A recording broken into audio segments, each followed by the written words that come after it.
Imagine a world where absolutely everyone raises spirit pets. No matter who you are, rich or poor, you must cultivate a beast of your own. Our male lead is no exception. This young man's name is Fan Lingxiao, the sect master of the Lingxiao Pavilion. In the beginning, he only raised a tiny kun fish, relying solely on devouring other creatures to cultivate. But through years of painstaking effort, Fan Lingxiao raised it into a heaven-devouring, earth-consuming spirit kun, while he himself became a world-renowned spirit pet master. He was just one step away from achieving his ultimate dream of building the strongest sect in the entire world. However, during a crucial duel, something went horribly wrong, causing his spirit kun's evolution to fail. His once loyal pet mutated into a terrifying Corpse Kun. It opened its bloody maw and swallowed its own master whole. Then, on a bright, sunny day, in some random place, Fan Lingxiao opened his eyes.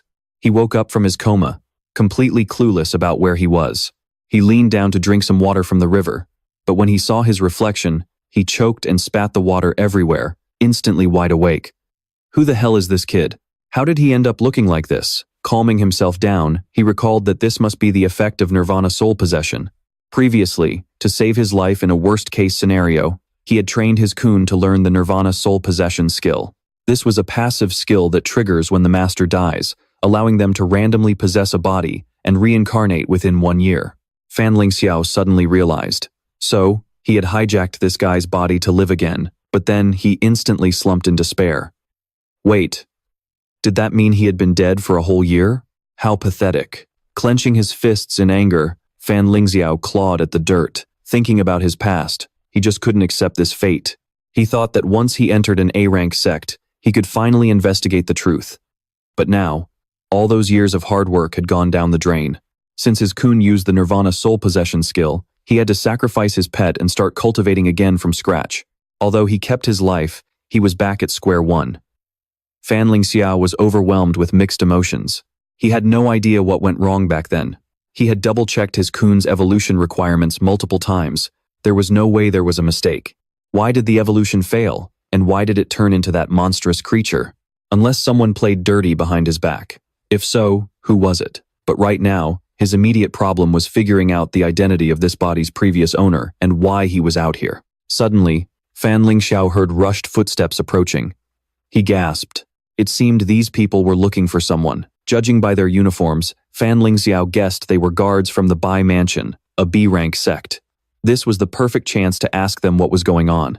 But as soon as Fan Lingxiao clasped his hands to greet them, one of them drew his sword, calling him a degenerate pervert and accusing him of kidnapping their young lady. Hearing this was like a bolt from the blue. Fan Lingxiao began to tremble. Damn it, can my luck get any worse? The moment I wake up, I'm labeled a pervert and accused of kidnapping an innocent girl. How the hell am I supposed to clear my name? Fan Lingxiao waved his hands frantically, saying, Wait, there's been a massive misunderstanding. Let me explain. But the Bai Mansion guards didn't want to hear it. They swung their swords right at his head. He dodged quickly, realizing this wouldn't be settled with words anytime soon. Luckily, there were only a few guards, so he could still handle them. Fan Lingxiao gathered his energy to summon his spirit pets. Seeing his move, the guards braced themselves. The previous owner of this body was also a spirit pet master and possessed 2 pets. Even though he didn't know what they were, with his vast experience, controlling them should be a walk in the park. As the summoning circle glowed, everyone watched eagerly, wondering what kind of beasts would emerge. Suddenly, a small brown puppy popped out, barking non-stop. Fan Lingxiao's jaw dropped when he saw this pathetic excuse for a beast. The dog rushed straight toward him. Terrified of what it might do, Fan Lingxiao took a step back, but the dog just latched onto his leg and started humping it aggressively. In that single moment, Fan Lingxiao's leg became a toy for a horny puppy. He buried his face in his hands, wishing the ground would swallow him whole from sheer embarrassment. No wonder they called him a pervert. Even his spirit pet was a horny little mutt. The Bai Mansion guards gagged at the sight, muttering that the pet truly took after its master. When one of them lunged forward again with a sword, Fan Lingxiao refused to give up and quickly summoned his remaining pet. It was a vine demon of the vine element. Okay, at least this one looked somewhat decent and powerful. Fan Lingxiao ordered it to attack. The vine monster whipped out its vines and tightly bound a female guard. But wait, in what universe did this look like an actual attack? The female guard let out a helpless shriek as she was tied up in a very suggestive way. Seeing this, the male guards got instant nosebleeds. This style of binding was way too creative. Fan Lingxiao felt utterly defeated. This pet wasn't normal either. Its previous owner must have trained it for some very weird purposes. Fan Lingxiao held onto a sliver of hope. Maybe if he strategically coordinated the two of them, he could still win this. But after watching the vine demon's vines get chopped to pieces and the humping puppy get knocked out by a thrown rock, Fan Lingxiao's hope shattered completely. How was he supposed to win under these conditions? Moments later, Fan Lingxiao found himself tied up by his own vine demon's vines. He lamented, "Of all the bodies in the world, why did I have to possess a degenerate pervert like this guy?" His battle pets are still weak as hell. A guard from the Bai mansion points his sword right at him, demanding to know where the Bai family's young mistress is. Fan Lingxiao has absolutely no clue, desperately stammering that this is all just a huge misunderstanding. But the guards aren't buying it. They press the blade right against his neck, making Fan Lingxiao jump out of his skin. To save his own pathetic skin, he has no choice but to shut his mouth. Suddenly, another guard rushes over with news, shouting that they found the scumbag's hideout just ahead. The Bai mansion guards drag him over to a rundown wooden cabin. The lead guard points at the place and barks at Fan Lingxiao, asking if this is his house. Fan Lingxiao can only shrug and mutters, maybe? The guards kick the door open and ransack the place. After searching every corner, they find no trace of Lady Bai. Fan Lingxiao lets out a massive sigh of relief, thinking, thank goodness. Pissed off that they found nothing, one of the guards spins around and plants a heavy fist right into his face. He glares at Fan Lingxiao and demands, "Where did you hide her, you bastard?" But since Fan Lingxiao is innocent, he stands his ground and stubbornly replies, "I already told you, this is all a misunderstanding. If I really were that pervert, why on earth would I be stupid enough to hide her in my own house for you to find? I'd at least dig a secret basement or something. Look around this room, does it look like there's a basement here?" But right at that moment, another guard yells from the back, shouting that he found a secret hatch to a basement. Hearing this, Fan Lingxiao wants to cry his eyes out. Talk about jinxing yourself. The guards throw open the hatch, revealing a cellar packed with kidnapped innocent girls. Fan Lingxiao's jaw drops, and he completely despises the original owner of this body. This bastard was absolute scum, he curses in his mind. A female guard jumps down into the cellar and, after a brief search, finally finds the young mistress of the Bai family. Once she is safely escorted back up, the guards immediately drop to their knees to beg for forgiveness. Fan Lingxiao breaks into a cold sweat. Oh man, he is completely screwed. It is game over for him. The lead guard unsheathes his sword, ready to execute Liu Fengmang right then and there. Fan Lingxiao is screaming inside. He has been reincarnated for less than an hour, and he is already about to die? What kind of garbage luck is this? But just as the blade is about to fall, the young mistress of the Bai family suddenly speaks up to stop them. She orders them not to kill him just yet. Instead, they are to bring Fan Lingxiao back to the Bai mansion, where she will deal with him personally. Back at the Bai mansion, Fan Lingxiao is chained tightly to a pillar in the middle of a room. He racks his brain, trying to guess what the young mistress plans to do with him. She obviously wants to torture him to get her revenge. To make matters worse, his two useless battle pets were severely injured and are currently recovering inside his soul space, meaning there is absolutely no way to summon them. Fan Lingxiao lets out a heavy sigh, deeply pitying his own miserable fate. He can't escape, so he can only brace himself for whatever they throw at him. Just then, the door creaks open. A guard holding a lantern steps in and coldly announces that Miss Bai has summoned him. Fan Lingxiao can only drag his feet and follow the guard. Along the way, he keeps trying to pry, asking how exactly Miss Bai plans to torture him so he can at least prepare himself mentally. When they finally stop in front of a massive door, Fan Lingxiao nervously swallows his spit and asks, "Is this the torture chamber?" The guard snaps and cuts him off. "This is her bedroom. Now get inside." Fan Lingxiao slowly takes one hesitant step after another into Miss Bai's room. He cautiously calls out, "Miss Bai?" But there is only dead silence. The room is pitch black. He has no idea what kind of twisted game this girl is trying to play. Suddenly, the candles flicker to life, lighting up the room. Miss Bai is sitting elegantly on a chair with her legs crossed. Resting her chin on her hand, she glares at Fan Lingxiao standing by the door and purrs. Well, if it isn't the little pervert. You finally showed up. Fan Lingxiao nervously asks what she wants with him. Instead of answering, she throws a question right back at him. Do you have any idea why I spared your pathetic life instead of having you executed? Fan Lingxiao breaks into a cold sweat and quickly tries to butter her up, saying, I assume it is because of your immense mercy and generosity, my lady.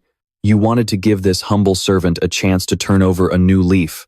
Even as he says those words, he wants to throw up at his own shameless flattery. Like hell, anyone would believe that. There is no way things are going to be that easy. Miss Bai looks down at Fan Lingxiao as if he is a disgusting piece of filth. She sneers bitterly.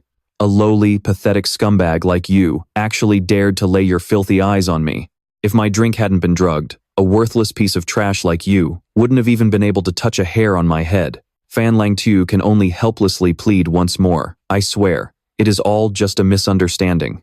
Naturally, Miss Bai isn't buying any of his excuses. In her entire life, Bai Liansu has never suffered such an absolute humiliation. She says with pure malice that putting him to death would be way too easy on him. It wouldn't satisfy her burning rage at all. Instead, she plans to keep Fan Lingxiao locked up inside the Bai mansion as a prisoner for the rest of his miserable life. A giant, pure white snake suddenly emerges, wrapping itself around her body while letting out a terrifying, low hiss. Bai Liansu wants Fan Lingxiao to become her lowest, most pathetic slave, forced to endure any humiliation she feels like throwing at him. Hearing Bai Liansu's threat, Fan Lingxiao quickly waves his hands in frantic rejection, trying to explain himself. Whoa, hold on, I'm completely useless and incredibly lazy. I've been spoiled rotten since I was a kid, so I have absolutely no idea how to serve anyone. I don't even know how to prep veggies or sweep the floor. Plus, look at me, I don't even have the looks to be your personal servant. Hearing him ramble on, Bai Liansu's blood boils with rage, but Fan Lingxiao just keeps going on and on without stopping. Sweating profusely, he slowly backs away toward the door, deciding that running away is his best option. He turns around to make a break for it. You should probably hire someone else, Miss Bai. I'll take my leave now, he yells, bolting for the exit. Watching the coward desperately scramble to escape, Bai Liansu gently pats her giant snake and commands it to teach Fan Lingxiao a painful lesson. The snake lunges straight at Fan Lingxiao. He barely dodges it by a hair, almost losing his life right there. But by some crazy stroke of luck, the snake's razor-sharp fangs slice right through the ropes binding his hands. Now that Fan Lingxiao's hands are free, he quickly backs away. But the giant snake is still glaring right at our main character, letting out a menacing hiss as it stares down its prey. Crossing her arms, Bai Liansu arrogantly sneered, "Without my permission, don't even think about leaving this place." Fan Lingxiao untangled himself from the vines, having no choice but to summon his two utterly useless spiritual pets. These two pets were just as useless as their master. One was busy sleeping, while the other was meditating to avoid being disturbed. Fan Lingxiao snapped, "We're about to die, and you're still lazing around?" Startled by his yell, the two beasts jumped to attention, not daring to make a sound. Fan Lingxiao threw in a few more curses. "There's no time for you to recover. As your new master, I don't know what you're capable of, so if you've got any tricks, use them now. I'm literally begging you here." Hearing their master's words, the two spiritual pets immediately pumped themselves up, but as soon as they turned to face their opponent, the giant snake, their courage instantly went down the drain. The snake bared its fangs and immediately bit the vine demon. Fan Lingxiao was speechless. Oh my god, it hasn't even been 1 second. Meanwhile, the vine demon just let out a dumb laugh. It then used its vine muzzle and vine bind skills to tie up the snake. But this binding style looked a bit questionable. I'm sure all you innocent viewers out there know exactly what I mean. Haha. Seeing the snake bound, the dog quickly rushed in and kicked it right in the head, knocking it out cold. Witnessing this bizarre and absurd scene, Bai Liansu blushed hard in embarrassment. What kind of shameless skill is this? Fan Lingxiao could only cover his face in sheer embarrassment. Sure, they couldn't do anything normally, but hey, using the wrong formula to get the right answer still worked. Seeing her pet under attack, Bai Liansu began chanting a spell. How dare these weak little pets challenge my adult, rank 5 white snake. I won't let you get away with this. The snake began to regain consciousness, and steam started rising from its body. Its flame scale skill was activated, burning away all the unwanted things clinging to it. Trapped in the snake's mouth, the vine demon was burned to a crisp and began to sob. Below them, the brown dog whimpered in fear, only able to bark helplessly. The white snake whipped its tail, sending the dog flying into a boulder behind Fan Lingxiao, knocking it out instantly. Bai Liansu crossed her arms, showing off her assets, and smirked. Liu Fengmang, you don't have any spiritual pets left. Let's see how you're going to fight back now. She then pointed her finger, ordering her beast to attack Fan Lingxiao. The snake lunged at Fan Lingxiao, who desperately grabbed its jaws with both hands. But the sheer force of the beast pushed him right back, sending him crashing into the lake. Fan Lingxiao struggled underwater, realizing that without a spiritual pet, there was absolutely no way to win this fight. As he was trying to come up with a plan, something at the bottom of the lake caught his eye. Up on the shore, seeing no movement on the water's surface, Bai Liansu scoffed. Did he actually drown? And here I thought I was going to have more fun. Suddenly, she saw Fan Lingxiao emerge from the water. Seeing his miserable state, she kindly advised him to just hurry up and surrender. Ignoring her taunts, Fan Lingxiao chanted a summoning spell, calling forth a creature from within the lake. Once Bai Liansu got a clear look at the creature, which was just a tiny catfish from the lake, she laughed so hard, tears came to her eyes. He was really cornered if he had to resort to making a catfish, his spiritual pet. Covering her mouth, she asked if he didn't know the dark history of the catfish species. Fan Lingxiao wondered what she was talking about. Bai Liansu explained that years ago, this catfish species was indeed famous, because the elder of the Lingxiao Pavilion had trained one into an invincible giant kun. Raising a catfish became a major trend for a while. But unfortunately, during the battle on the mountain peak 1 year ago, this little catfish went out of control and swallowed its own master, earning the dark reputation of a master-devouring beast. The Alliance ordered their extermination, and for a while, the entire continent hunted them down. By now, they are practically extinct. This catfish in the Bai Mansion's lake was actually raised here in secret by my brother. It might be the very last one left on the entire continent. Besides, everyone agreed on this a long time ago. Only the sect master of the Lingxiao Pavilion knows the secret technique to cultivate this catfish species. In anyone else's hands, it's nothing but a useless pet with absolutely no value. Looking down at him like a worthless bug, Bai Liansu sneered, "You must be truly desperate to form a contract with a useless, master-devouring beast." Bai Liansu then ordered her spiritual pet to finish Fan Lingxiao off. Disagreeing with her words, Fan Lingxiao remained determined. He tossed the little catfish, Xiao Nian, behind the white snake while lunging forward to hold its jaws open with all his might. Following Fan Lingxiao's order, the little fish flew behind the snake and bit down on its tail. Bai Liansu watched the fish's action, completely baffled by what it was trying to do. Furious, she pointed right at him and lashed out. "Liu Fengmang, I thought you were smart, but you're actually an idiot. If I were as stupid as you, I would have buried my head in the dirt and never shown my face again. I'm officially bored of you now. Just die already." She commanded the white snake to bite Fan Lingxiao to death. Fan Lingxiao desperately held onto the white snake's mouth, even as its sharp teeth sliced his hands, making them bleed. He was still holding out hope for his pet to do something. After nibbling on the snake's tail for a bit, the little fish spat out a wave of white mist, completely enveloping the white snake. Fan Lingxiao ordered his spirit pet to swallow the snake whole. Witnessing her precious white snake getting devoured, Bach Lian gasped in sheer horror, her face turning pale as she collapsed to her knees, completely stunned by the nightmare unfolding right before her eyes. On the other side, little catfish let out a loud burp before floating back to his master. Fan Lingxiao jumped out of the lake and casually explained, "Hey, you were being way too aggressive, so I had no choice but to let my pet eat yours. Sorry about that." With that, he bolted straight out of the Bach mansion. Only then did Bach Lian to snap out of her shock. Furious at Fan Lingxiao, she screamed at the top of her lungs for backup. The Bach mansion guards instantly rushed in to see what the chaos was all about. Boiling with rage, Bach Lian pointed in the direction Fan Lingxiao had fled, shrieking at the guards to hunt him down and drag him back. But the lead guard didn't move right away. Instead, he hesitated and asked for permission to use their spirit pets, making Bach Lian so frustrated she could cry. "Are you serious? Asking for permission at a time like this? If you don't use your spirit pets, how on earth are you going to catch him?" Having finally got the green light, the guards summoned their spirit beasts and charged after him.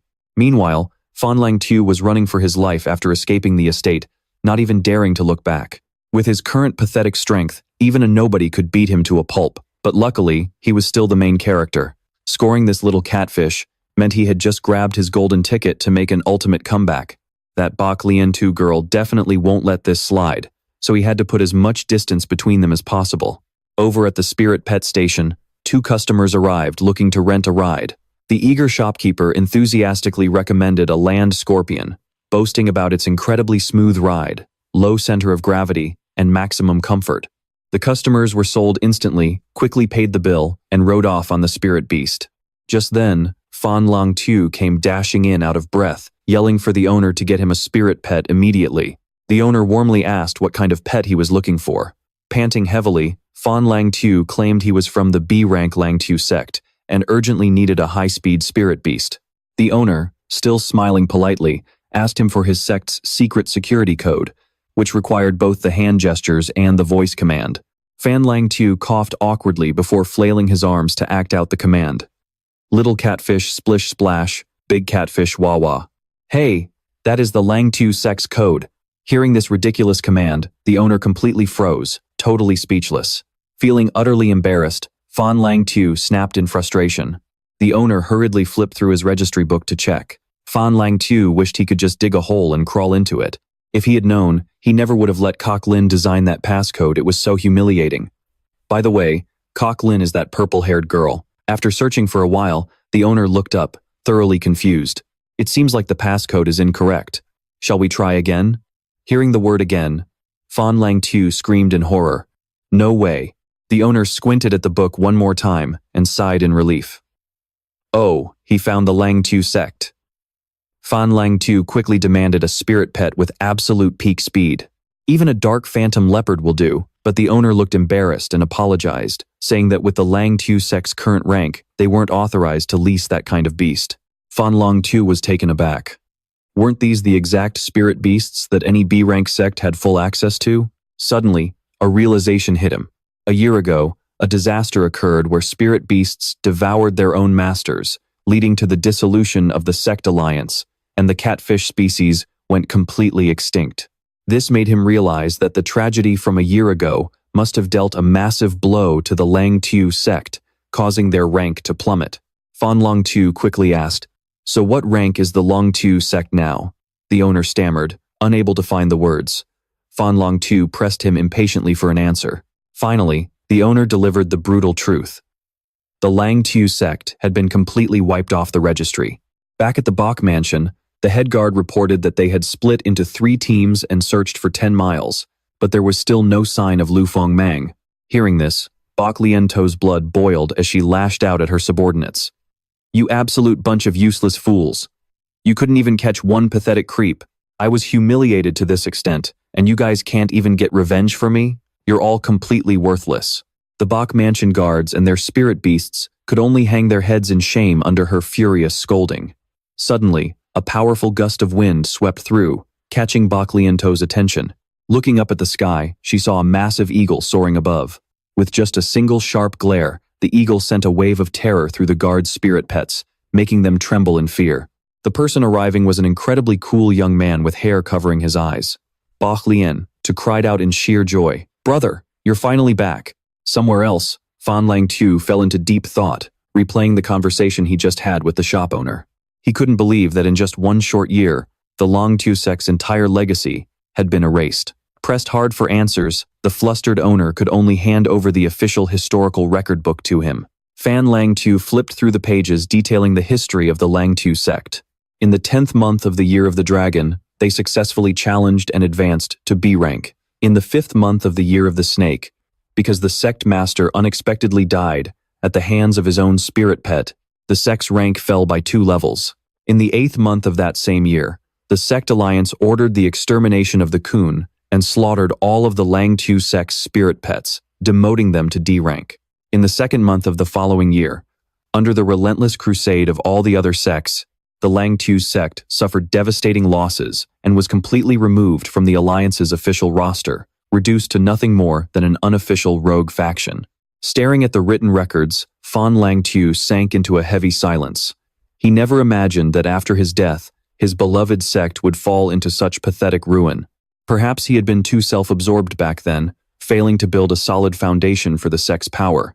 But if he wanted to uncover the truth of what really happened back then, restoring the sect's reputation and power was something he absolutely had to do. He let out a long sigh. There was just no way to save everything. His sect had been wiped out. Even his spirit pet was beaten back to its baby state, and all of his power was completely reset to zero. Left with nothing, he had no choice but to head back to the Bach mansion. Meanwhile, Bach Lian too was crying her eyes out to her older brother, whining about how terribly rude Fan Lingxiao had been to her, and how he had even killed her spirit pet. Hearing this, her brother fell silent, gritting his teeth in rage. This guy was really pushing it. But then, he blurted out, "How dare he steal the catfish I've been hiding all this time? Wow, talk about sibling love that could move the heavens." Hearing her brother's sudden outburst, Bach Lian felt completely speechless, immediately losing her mood to cry. She quickly snapped back into her usual spoiled attitude, demanding to know why, if that catfish was so powerful, he hadn't given it to her in the first place. Her brother looked at her, confused about what she meant by powerful, since he thought it was incredibly weak. But of course, Bach Lian too wasn't buying it, and threw a total tantrum. She started describing the scene with dramatic gestures, exclaiming that the catfish had devoured her white snake with just one single bite. Her brother, however, was still totally unfazed. He explained that the catfish's only skill is Devour. That move is actually pretty useless. It can only swallow things that don't put up any fight or defense at all. He kept lecturing his clueless little sister, telling her that if she had just commanded her white snake to resist even a little bit, the spell would have broken instantly. Bach Lian's jaw dropped. Wait, was it really that simple? Her brother shook his head in defeat, sighing, "I told you to study your spirit pet's combat skills, but you never listen. You completely wasted such a great white snake." Feeling embarrassed by his lecture, Bach Lian muttered defensively, but I did try to fight back." Her brother was completely speechless, having absolutely nothing left to say. Meanwhile, seeing his master looking so down, Niam gently flew over to comfort Fan Lingxiao. Realizing the little catfish was trying to cheer him up, Fan Lingxiao began to open his heart to it. "I still haven't avenged the Fan family. How can I stop here?" Fan Lingxiao gently cradled Niam in his hands and whispered, "As long as I have you by my side, I will definitely reclaim everything we lost and put it back where it belongs."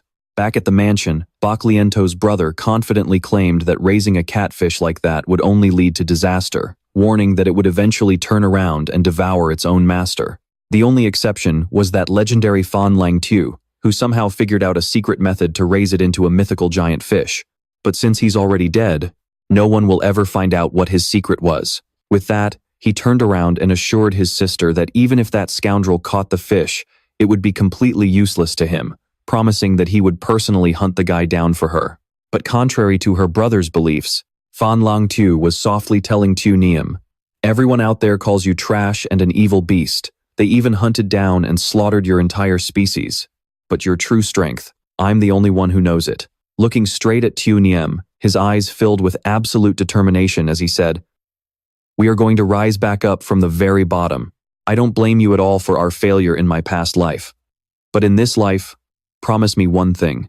We will devour everything in our path, and together, we will stand at the very peak of this world." But for now, he had to face reality. Fan Lingxiao had to temporarily borrow from the Lingxiao Pavilion's membership funds. With only 6 taels and 236 copper coins left in his pocket, he had no choice but to rent the cheapest mount available. And that cheapest mount turned out to be a pink pig. Left with no other options, Fan Lingxiao had to ride the pig while covering his face, desperately trying to avoid the judging stares of passers-by. He looked down to comfort the little catfish, whispering that this embarrassing situation was only temporary. Right now, his main goal was to give the little catfish a complete makeover, but making it powerful required a few key steps first. First, it needed to learn some basic spirit pet skills, so he decided to head to the local skill shop to see what they had. After a long, awkward journey, the trio 1 man, 1 fish, and 1 pig finally entered Huyen La town. This was a truly magical continent, home to countless divine beasts and spirit pets. The humans here lived in perfect harmony with these spiritual creatures, bonding with them and fighting side by side. Over time, spirit pets had become an absolutely essential part of everyday life. Once they arrived, Fan Lingxiao waved goodbye to the pig that had carried him all this way, letting it head back to its owner. Looking around the bustling streets, he felt a wave of excitement. Even a small town like this had a fully developed support system for spirit pets. Suddenly, he noticed a massive crowd gathering around a bulletin board. Curious, he and Tuniem squeezed their way through to get a closer look. But when they saw a wanted poster ordering the immediate execution of the little catfish, both man and fish practically jumped out of their skins in pure shock. Fan Lingxiao hastily recalled the little catfish and hurried away, trembling with fear as he prayed that nobody had noticed them. He whispered softly to his pet, "Just because of that backlash incident, your entire species is being hunted down by the whole world. Until we get a lot stronger, we absolutely cannot let anyone see you out in the open." Then, a thought struck him.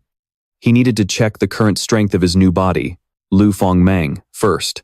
Fan Lingxiao headed over to a spirit pet care clinic, where a shopkeeper dressed entirely in pink warmly welcomed him with an incredibly bubbly, cheerful attitude. Fan Lingxiao summoned his two completely useless, knocked-out pets, asking the shopkeeper to heal them up and run a full stat check on both of them. Smiling, the shopkeeper summoned her own spirit pet to begin the diagnostic check.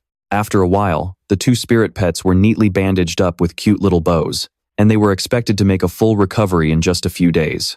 With the attribute check finally over, the shopkeeper handed Fan Lingxiao an envelope. He took it and left, immediately tearing it open to check the stats of his two useless spiritual pets. It turned out that once the teddy dog reached maturity, its special growth skill allowed its urine to neutralize love potions and even double as an anesthetic. As for the vine demon, its skills were binding and whipping. Fan Lingxiao stared in utter disbelief after reading their stats. These skills were seriously something else. Where on earth did they learn such bizarre moves? He realized that while the little pup had average potential, its secondary attribute was poison type. No wonder it could drug Bok Lian too. Since both pets were still in their infancy, he needed to train them as fast as possible. But there was no rush for those two yet. He needed to focus on raising his little slimefish first. Fan Lingxiao headed to the spiritual pet skill shop. The shopkeeper this time was a tall, lanky guy with freckles, who eagerly asked what kind of skill Fan Lingxiao wanted his pet to learn. Fan Lingxiao replied, "I want to buy the water bubble defense skill."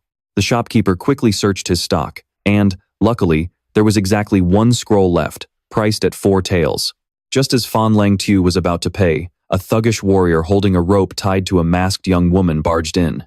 He aggressively demanded the scroll, offering to pay 3 times the price. The shopkeeper looked at the newcomer and gently tried to negotiate, saying, "I am so sorry, but this gentleman just bought the very last scroll." Fan Lingxiao also glanced back at the man and said, "Do you not understand the concept of first come, first served?" But the thug did not care to listen, immediately threatening the shopkeeper instead. "You have a chance to make money, and you do not want it? Whatever Shui Da Shui wants, he gets." He summoned his spiritual pet, a massive lion that let out a terrifying roar, scaring the wits out of the shopkeeper. Even Fan Lingxiao felt a little intimidated. Shui Da Shui walked up to the counter, grabbed the defense skill scroll, and sneered. "You are just asking for trouble. What is more important to you, this water bubble scroll, or your life?" Fan Lingxiao was absolutely furious, but there was nothing he could do. With his current strength, he stood no chance against this guy. Was he really going to just stand there and watch his water bubble scroll get stolen? But then, Shui Da Shui caught a glimpse of Fan Lingxiao's face and instantly changed his tune, greeting him with a warm and enthusiastic handshake. "Senior brother Liu, is that really you?" Fan Lingxiao stood there, completely baffled. What on earth was going on? What was happening? After a warm, enthusiastic reunion, the two young men headed straight to a nearby tavern to drink and eat. Shui Da Shui was incredibly eager, constantly asking Fan Lingxiao how he had been doing lately. As Fan Lingxiao stuffed his face like a starving beast, he was terrified of blowing his cover, so he gave a vague reply, saying he had not gone anywhere lately, just staying home, growing some vegetables and taking care of his chickens and dogs. Shui Da Shui did not suspect a thing. He laughed heartily and praised him, saying, "As expected of Brother Liu, you truly are my ultimate role model." He clasped his hands in deep respect, looking as if he had just reunited with his lifelong idol. "Brother Liu, you are an absolute genius of a rogue. That charm trick you taught me last time worked like a charm. I am truly in awe." Hearing this confession, Fan Lingxiao broke into a cold sweat, completely at a loss for words. On the other side of the table, Shui Da Shui kept rambling on, proudly showing off his latest haul. He pulled off the hood covering the face of the girl he had bound, boasting that it took him 10 whole days to capture this humanoid Ji Manyang on Xianfeng Mountain. The Ji Manyang sobbed in sheer terror, pleading with her hands clasped. But Shui de Shui just grinned, admiring her, saying, "Look at this face and body. She is absolute top-tier quality." He then asked Fan Lingxiao if he wanted to give her a try. Being a wholesome, pure-hearted guy, Fan Lingxiao wanted absolutely nothing to do with this hot potato, so he quickly declined. Shui de Shui, however, kept enthusiastically pitching his wares. "We have plenty of these in our Hongluan tower. Once customers tire of human girls, they prefer playing with these beastkin spiritual pets instead. Once I teach her the water bubble skill, the clients will definitely be thrilled and throw their money at us. Haha." Hearing this, the Ji Manyang wept uncontrollably. Fan Lingxiao broke out in a cold sweat. It turned out that Shui Da Shui belonged to that high-tier sect, the Hongluan Tower. The Hongluan Tower specialized in capturing beastkin spiritual pets just to entertain their wealthy clients. It seemed that Liu Fengmang and this guy were cut from the same cloth. Fan Lingxiao told himself he could not keep associating with scumbags like this. He had to get his water bubble scroll back and get out of there as fast as possible. Keeping his composure, he politely asked Shui de Shui if he could let him have the water bubble scroll, reaching out his hand to grab it from the table. Suddenly, Shui de Shui pinned the scroll down, staring intently at Fan Lingxiao with a suspicious look. Something felt off. Under that intense gaze, Fan Lingxiao's heart skipped a beat. Had he been exposed? Shui de Shui raised his jar of wine, asking why Fan Lingxiao was not drinking, and then proposed a contest. If Fan Lingxiao could outdrink him, the water bubble scroll was his. Hearing about drinking, Fan Lingxiao was instantly reminded of a dark memory. He had once had a few drinks to celebrate the first anniversary of his sect's founding, and right after that, he had danced around like a complete lunatic, terrifying everyone in the Lingxiao Pavilion, who practically begged him to go back to his room and sleep it off. His alcohol tolerance was honestly pathetic. He rubbed his forehead, breaking into a cold shiver, and tried to decline with a shaky voice. But Shui de Shui was not going to let him off that easily. He threatened, "If you do not drink, then this water bubble scroll is mine to keep."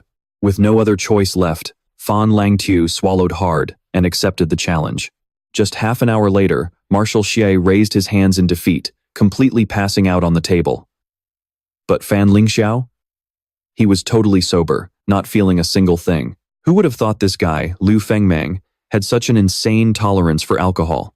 Fan Lingxiao casually told Marshal Shui that he was taking the water bubble scroll with him. At this point, Marshal Shui couldn't even tell a dog from a cat, let alone guard his belongings. He just waved his hand lazily, shooing Fan Lingxiao away. Fan Lingxiao happily grabbed the scroll. He needed to get his little catfish to practice this immediately so she could grow powerful as fast as possible. Just as he stood up to leave, he spotted poor Ji Manyang tied up on the floor. Walking over, he reached down to help her out.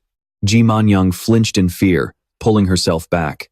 But by the time she realized what was happening, her ropes had already been untied. Being the stand-up guy he is, Fan Lingxiao told her, "Go on, get out of here. Be careful next time, and don't get caught again." Fan Lingxiao then headed to a scenic, peaceful spot with beautiful mountains and a bubbling stream. He told his little catfish that this would be their training ground. Xiao Nian looked left and right, and seeing all the water around her, she got super excited. Fan Lingxiao pulled out the water bubble skill scroll. You see, a spirit pet master can take an adult spirit pet skill and seal it into a scroll, making it easy for younger pets to learn. He unrolled it. The runes inside looked so bizarre that he wondered if he could scan them with a smartphone. Fan Lingxiao placed the scroll over Xiao Nian. Instantly, the scroll vanished, absorbing right into his spirit pet's body. And just like that, she successfully learned the water bubble skill, which is a technique she would normally only unlock as an adult catfish. The water bubble is a defensive skill for spirit pets. It creates a protective barrier of water to block enemy attacks, and it can even be cast on the pet's master.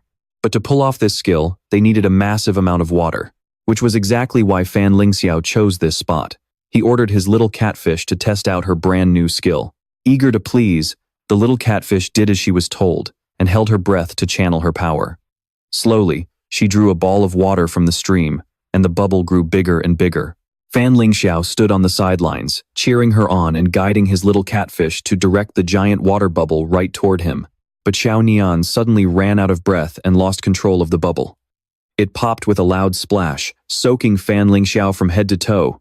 Realizing she had failed, the little catfish whimpered an apology. Fan Lingxiao wiped his face, coughed a bit, and told her to try again. On their second attempt, the beginning went pretty smoothly. But when it came to the step of wrapping Fan Lingxiao inside the water bubble, she almost drowned him. They had to try again and again, countless times. Finally, the little catfish successfully shielded Fan Lingxiao inside the water bubble. Overjoyed, he told her to execute the final step. To swallow him whole. Hearing this crazy request, the little catfish was absolutely terrified.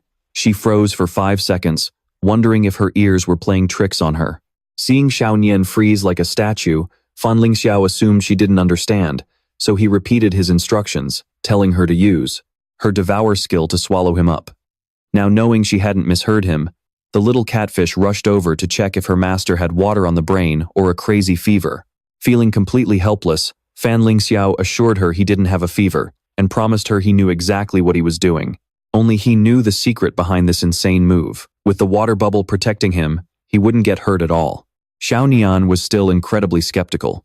Too lazy to explain any further, Fan Lingxiao urged her to just have a little faith in him.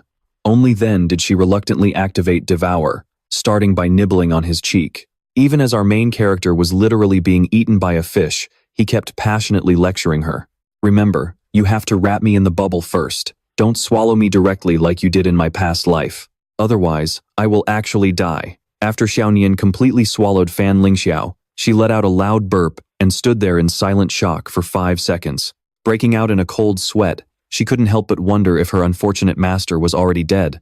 Panic setting in, she started spinning around in circles. Suddenly, she heard Fan Lingxiao's voice coming from somewhere. She froze for a moment, then looked around in utter confusion. Fan Lingxiao's voice echoed, "I'm inside your stomach." He went on to explain, "Your catfish clan has an unmatched world-conquering skill called Devour, which allows you to completely swallow things that are way bigger than you." Right now, Fan Lingxiao was standing in an endless, glowing green space with no end in sight. This was the pocket dimension inside his little catfish's body. Anything swallowed would normally be digested in this space in no time, but thanks to the protective water bubble, Fan Lingxiao remained completely safe and sound. However, Bai Liansu's white snake from earlier wasn't nearly as lucky. Fan Lingxiao scanned his surroundings, searching for something. His eyes locked onto a glowing red object, and he excitedly reached out to grab exactly what he was looking for. Even though the white snake had been fully digested, it left behind something incredibly useful, a rare treasure that could help his little catfish power up at lightning speed. He then ordered the little catfish to let him out. But as for how he actually exited, well, let's skip that part, because it wasn't exactly a pretty sight. To make a spirit pet stronger, you absolutely have to increase their spiritual energy. The standard way to build spiritual energy is through relentless training in combat, which is an incredibly grueling process. But Fan Lingxiao had discovered a shortcut. Everything swallowed into the little catfish's pocket dimension would be converted directly into pure spirit essence. He opened his hand to reveal 2 glowing soul cores he'd just pulled straight out of little catfish's belly. That white snake belonged to the beast system with a fire sub-attribute, meaning its cores could be refined into 2 spiritual elixirs, 1 beast type and 1 fire type. Currently, Fan Lingxiao had 3 spirit pets representing the water, wood, and beast attributes. This beast-type elixir was the absolute perfect fit for little Dick Kuyen. Fan Lingxiao summoned his battered, heavily wounded dog and fed it the spiritual elixir. The moment little Ditch Kuyen swallowed the elixir, a massive transformation kicked off, wrapping its entire body in a brilliant golden glow. Fan Lingxiao explained that once little Ditch Kuyen digested this elixir, its spiritual power would skyrocket instantly without needing any training at all. You see, Fan Lingxiao's pets were still just babies, whereas that white snake was already a fully grown stage 5 beast. Its spiritual power was double that of his baby pets. After devouring the elixir, Saidich Kuyen evolved by 2 whole stages. It jumped from an 8th grade baby form straight to a stage 6 adult form with a medicine attribute, unlocking the Wild Roar ambush skill. Saidich Kuyen had grown massive, but its face still looked as hilariously goofy as ever. Both the dog and little catfish were completely stunned by the change. Fan Lingxiao kept enthusiastically explaining the process to his little crew. Consuming the elixir had directly boosted the pup to stage 6. This was the ultimate shortcut to cultivation.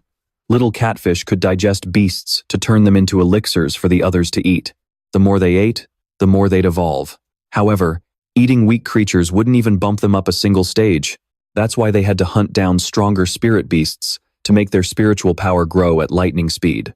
Hearing Fan Lingxiao's explanation, the three pets gasped in amazement and let out excited chirps.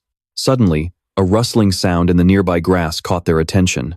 A tiny lizard crawled out. Before the poor little guy could even register what was happening, three massive pets pounced right on top of it. Sabotaged Kuyan grabbed the lizard by its tail, held it upside down, and proudly showed it to Fan Lingxiao. Fan Lingxiao could only sigh patiently at his pets and explain, "Look, this is indeed a beast-type spirit pet, and little catfish could turn it into an elixir.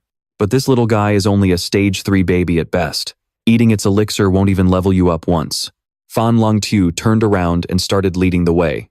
"We need to find stronger spirit beasts. That's the only way to boost your spiritual power." Dejected, Sabotaged Kuyan had to let the lizard go, staring after it regretfully. Fan Lingxiao parted some bushes and pointed at a fat, bloated toad sitting right in the middle of a pond. "Let's start with that one," he told his pets. After an absolute earth-shattering struggle, the master and his three pets were completely exhausted, collapsing onto the ground. Little catfish had digested that ancient toad to the point of choking, letting out a strained burp. Messing with that toad had terrible consequences. Fan Lingxiao, Dang Manyo, and little catfish were all poisoned and knocked unconscious. If they couldn't find an antidote soon, they'd be meeting an early grave. Suddenly, the poison on Fan Lingxiao's hand began to dissolve. Surprised, he looked over at the goofy little ditch Kuyan and showered it with praise. "Wow, you're amazing. How did you cure the poison?" Well, it was a question he'd soon wish he hadn't asked. Little ditch Kuyan immediately decided to give Fan Lingxiao a live demonstration. It used its poison-neutralizing P-skill directly on Dang Manyu, leaving Fan Lingxiao staring with his eyes nearly popping out of his skull. Once little catfish and Dang Manyu were successfully cured, Fan Lingxiao retrieved 2 spiritual elixirs from little catfish. One was water type, and the other was poison type. He fed the water elixir to little catfish and gave the poison one to little ditch Kuyan to boost its sub-attribute. The two beasts cried out in pure joy at the sight of food, leaving poor Dang Manyu, who had worked just as hard, with absolutely nothing. It burst into tears, feeling totally left out. Seeing this, little ditch Kuyan went over to comfort it, while Fan Lingxiao offered some reassurance, explaining that plant-type pets like little Dang Man were quite rare. "Don't worry, buddy. Next, we're going to hunt down some vine-type spirit beasts to help you level up. With this method, you guys will level up 20 times faster than normal. Training here for 1 week is equivalent to a whole year of cultivation for anyone else." Hearing this, the 3 pets were thrilled, and their spirits instantly surged. But then, Fan Lingxiao added, "However, this method does have a downside. While you'll level up incredibly fast, you won't have real combat experience, which will actually lower your overall battle capabilities." The pets felt a bit down after hearing their master's warning, but that minor disappointment was instantly crushed by the sheer terror of the wicked, calculating look in his eyes. As Fan Lingxiao smirked, planning out 2 weeks of absolute training hell, his pet's hair stood on end, and they broke out in a cold sweat. Over the next few days, the 3 spirit pets officially began their grueling boot camp. They were pushed to their absolute limits with non-stop training, from soaring in the sky to diving deep underwater. After 2 weeks of relentless hard work, their goals were finally met. Fan Lingxiao wrapped the braces around his wrists as he set off toward Lingxiao Pavilion. He rode his pink pig once again, crossing wide-open fields, dense forests, and high mountains. Finally, after a long and grueling journey, he made it back to Lingxiao Pavilion. The pink pig squealed a farewell and trotted off. Fan Lingxiao stared up at Lingxiao Pavilion. Looking at the cracked, crumbling walls covered in thick moss, his heart ached. How could his beloved sect have fallen into such ruin in just 1 short year? Fan Lingxiao pushed the door open. There wasn't even a doorbell or a lock on it. He wondered, what on earth happened here? Is everyone okay? Suddenly, a painful scream pierced the air. The victim was a disciple from the Lingxiao sect. He was beaten bloody, and his spirit pet was lying nearby, clinging to life. The attackers were from the Juban sect, led by a bald punk. His spirit pet was Mo Longxi, a lizard-type beast at level 1 of the spirit building stage. They sneered as they looked around the Lingxiao sect, scoffing, a trash sect like this holding on to such a prime spot? What a complete waste of space.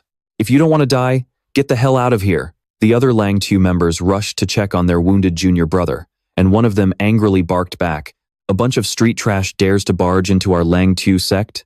Who do you think we are?" With a wave of his hand, he summoned his shadow cat, a feline beast with a dark sub-attribute, currently at level 3 of the spirit building stage. The bald guy wasn't surprised at all. They had already done their homework and knew that the Lingxiao sect's spirit pets had been completely wiped out. This shadow cat was literally their last line of defense. Once they killed it, the entire Lingxiao sect would be theirs for the taking. His 2 lackeys behind him summoned their spirit pets as well. The first was a horned beetle, an insect-type beast, at level 9 of the growth stage, and the other was a rock turtle, a turtle-type beast. It had an earth sub-attribute and was at level 1 of the spirit building stage. The Lingxiao senior brother immediately ordered his pet to tear the bastards in front of him to shreds. The cat lunged forward like a streak of lightning. The bald leader ordered his lizard pet to back up and whip its massive tail at the cat, but the feline nimbly dodged the strike. It caught the lizard's tail with its claws and own tail. By the time it let go, the opponent's tail was shredded into pieces, sending the lizard howling in agony. Flustered, the bald guy panicked and ordered his men to surround the cat. The turtle pulled its head inside its shell and launched a rolling strike, spinning its spiky body directly at the shadow cat. The Lingxiao senior clicked his tongue and commanded his cat to leap into the air, using its cross-cut skill to smash through the turtle's shell. Afterwards, the cat smugly licked its paw. The turtle's owner screamed in sheer panic, prompting the other lackey to send his beetle charging at the shadow cat. But the cat calmly spun around and executed its spiral armor-piercing strike, drilling right through the insect and taking it down instantly. Oh my god. Is it even legal for a cat to be this insanely cool? Seeing all their spirit pets defeated, the 3 Juban sect goons panicked. The Lingxiao senior brother mocked them confidently. "A bunch of shameless losers like you actually dared to target our Lingxiao sect? Talk about overestimating yourselves." The 3 Juban sect members exchanged a glance. One of them got the message and started plotting a dirty trick. Chanting a quick spell, he ordered the pierced beetle to launch its horn at the disciples who were busy treating the wounded. What a bunch of low-life scumbags. They really chose to act like filthy animals.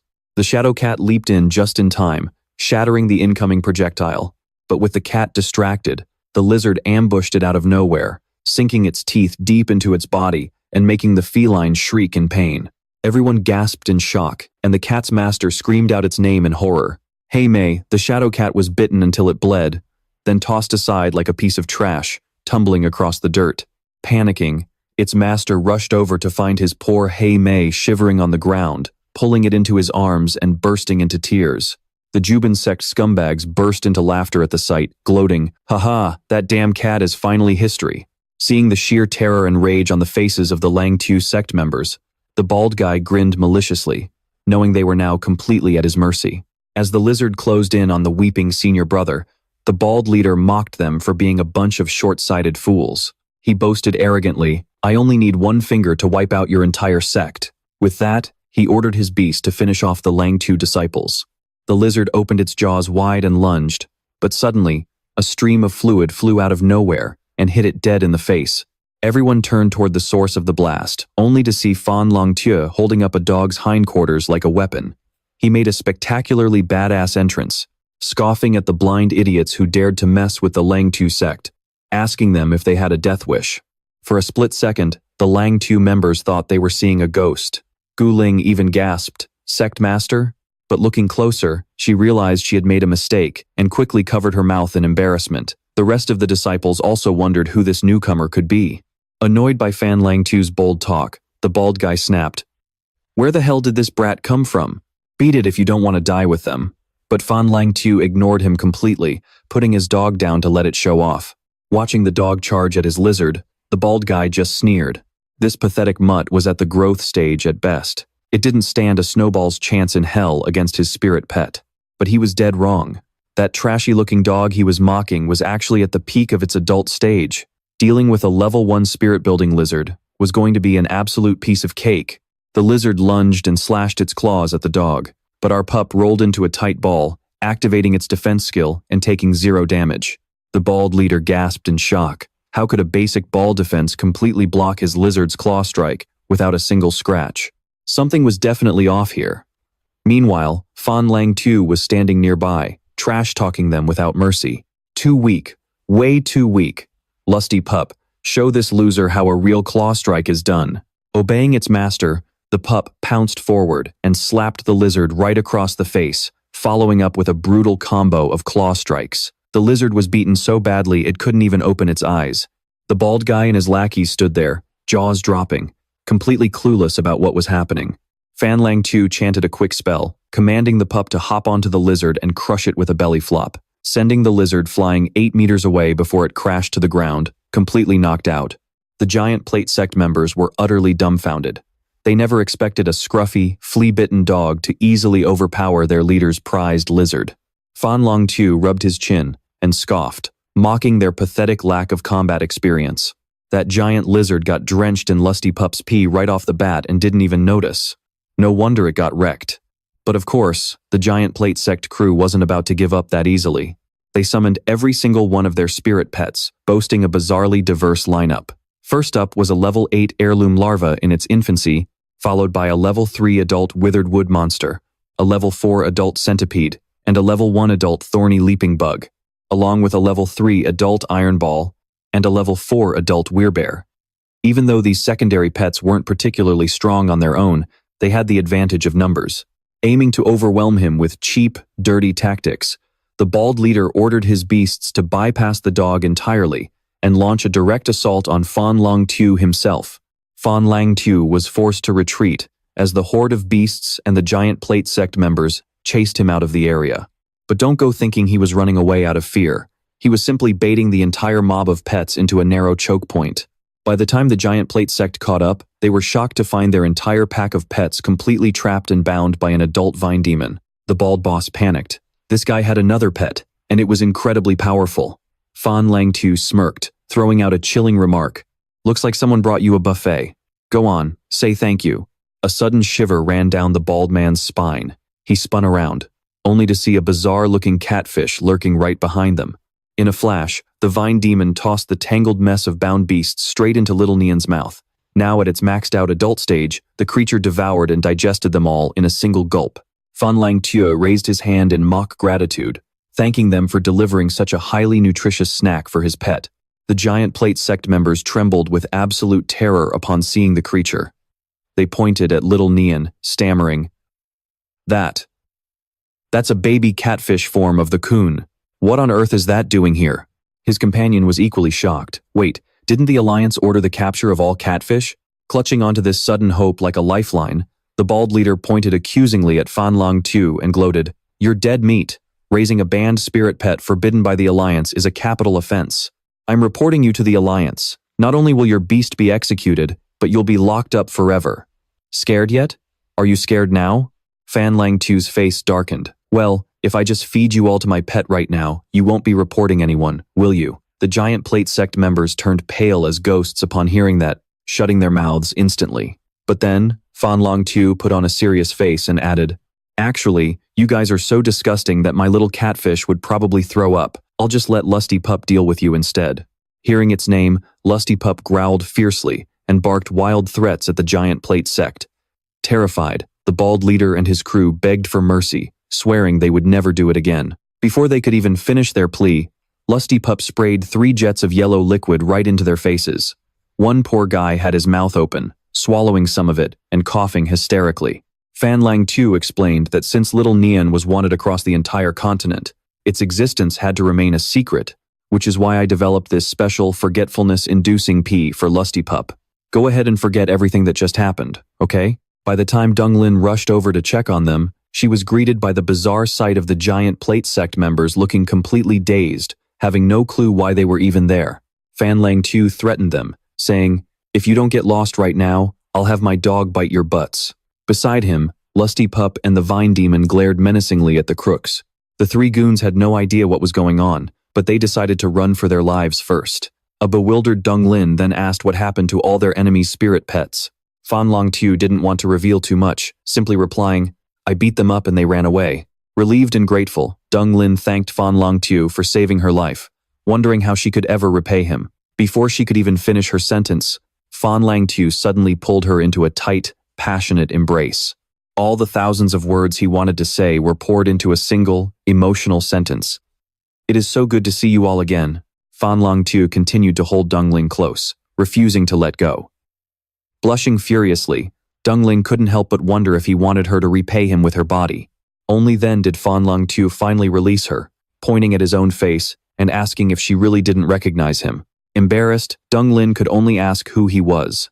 Fan Lingxiao was on the verge of spilling the whole truth, but he suddenly remembered a crucial detail, realizing he couldn't speak of it just yet.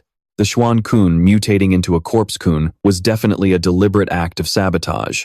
Their ultimate goal was to put him to death, and the mastermind behind this plot might still be lurking nearby, watching his every move in the shadows. It could even be the very person closest to me, the one I trust the most. If they find out I've been reborn, they'll come to finish the job, and I'm way too weak to fight back right now. Hiding my identity isn't just about saving my own skin. It's the only way to uncover the truth about what happened to the Fan family and keep my disciples safe. After weighing his options, he realized there was no way he could reveal who he really was. Not yet. So, he quickly put on a clueless act, claiming he only stared because Donglin looked a little familiar.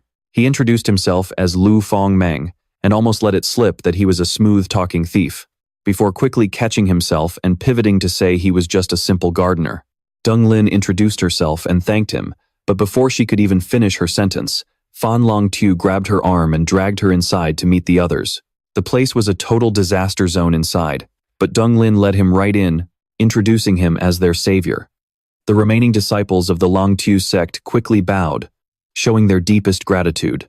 Fan Lingxiao waved his hands, telling them it was no big deal, just doing the right thing.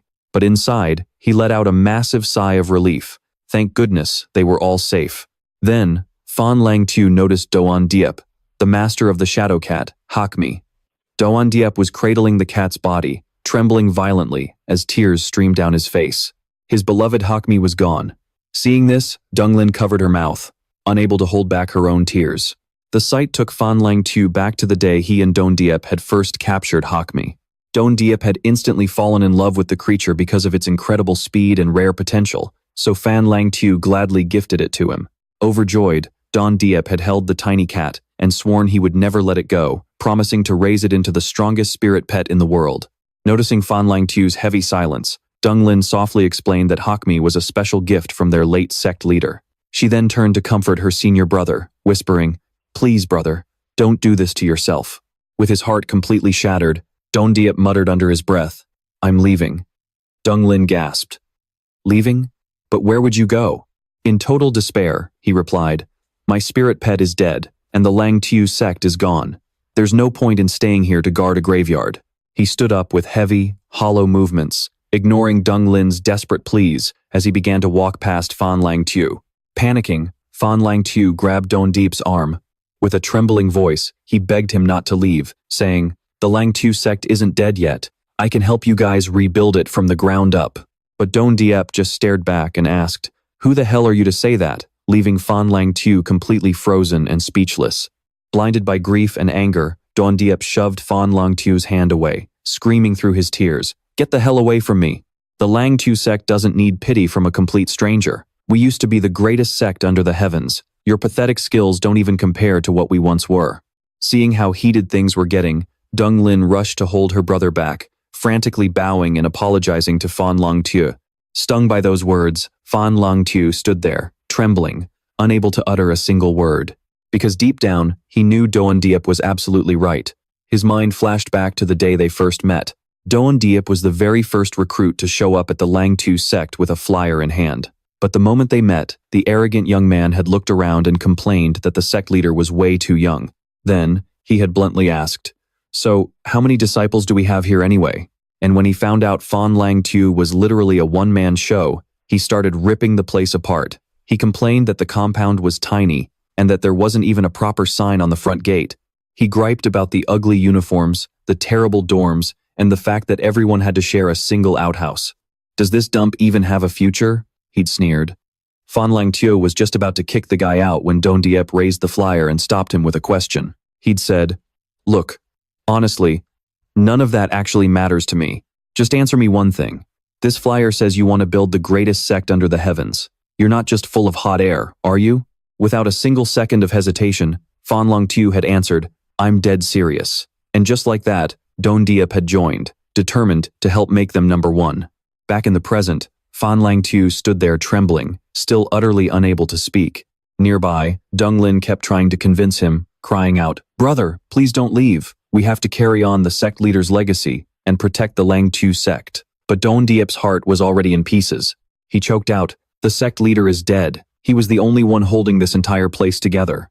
Without him, we're absolutely nothing." Deng Lin burst into tears too, raising her voice. "Don't say that. We can still do this." But Don Diep cut her off, shouting in pure despair, "Just face reality. The Lingxiao sect died 1 year ago." His words struck the other disciples like a physical blow. Don Diep wiped his tears, turned around, and started walking toward the main gates. "Forget about this place and start fresh," he muttered. "Take care of yourselves, everyone."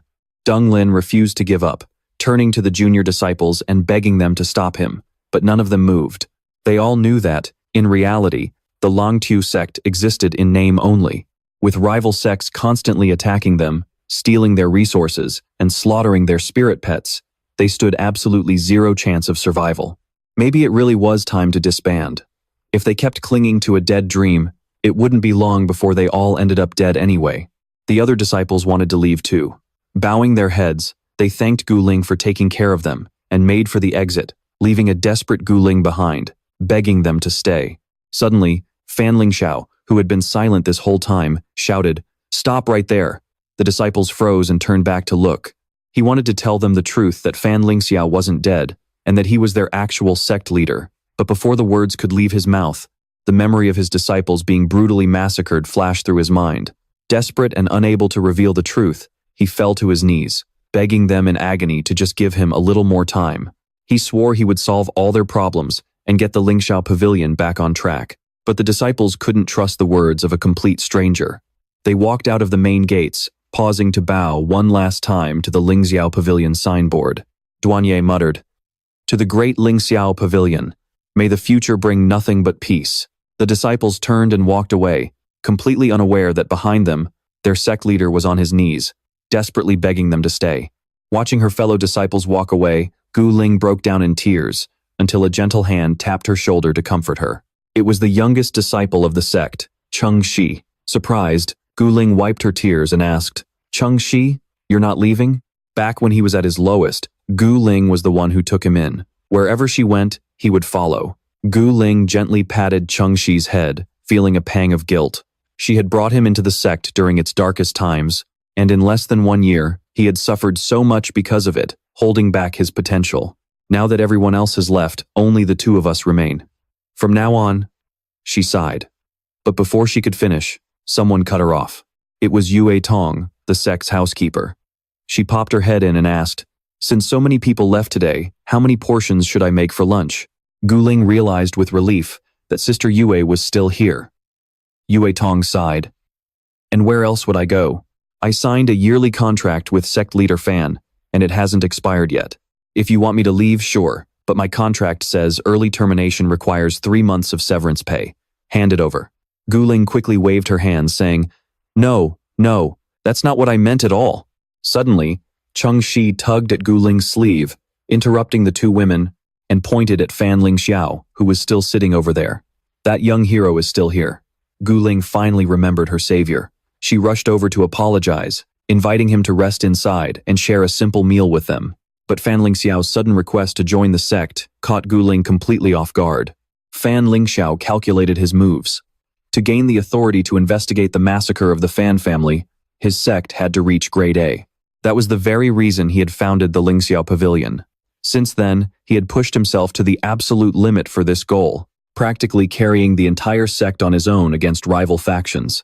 Even though his own power grew rapidly, he had neglected everyone else. Looking back, he realized he was so busy that he couldn't even fulfill a leader's most basic duty, helping his disciples grow stronger. He had been so selfish and had failed their trust. Guling gently advised him that their humble sect was on the verge of collapsing, and with strength like his, he shouldn't lower himself to stay.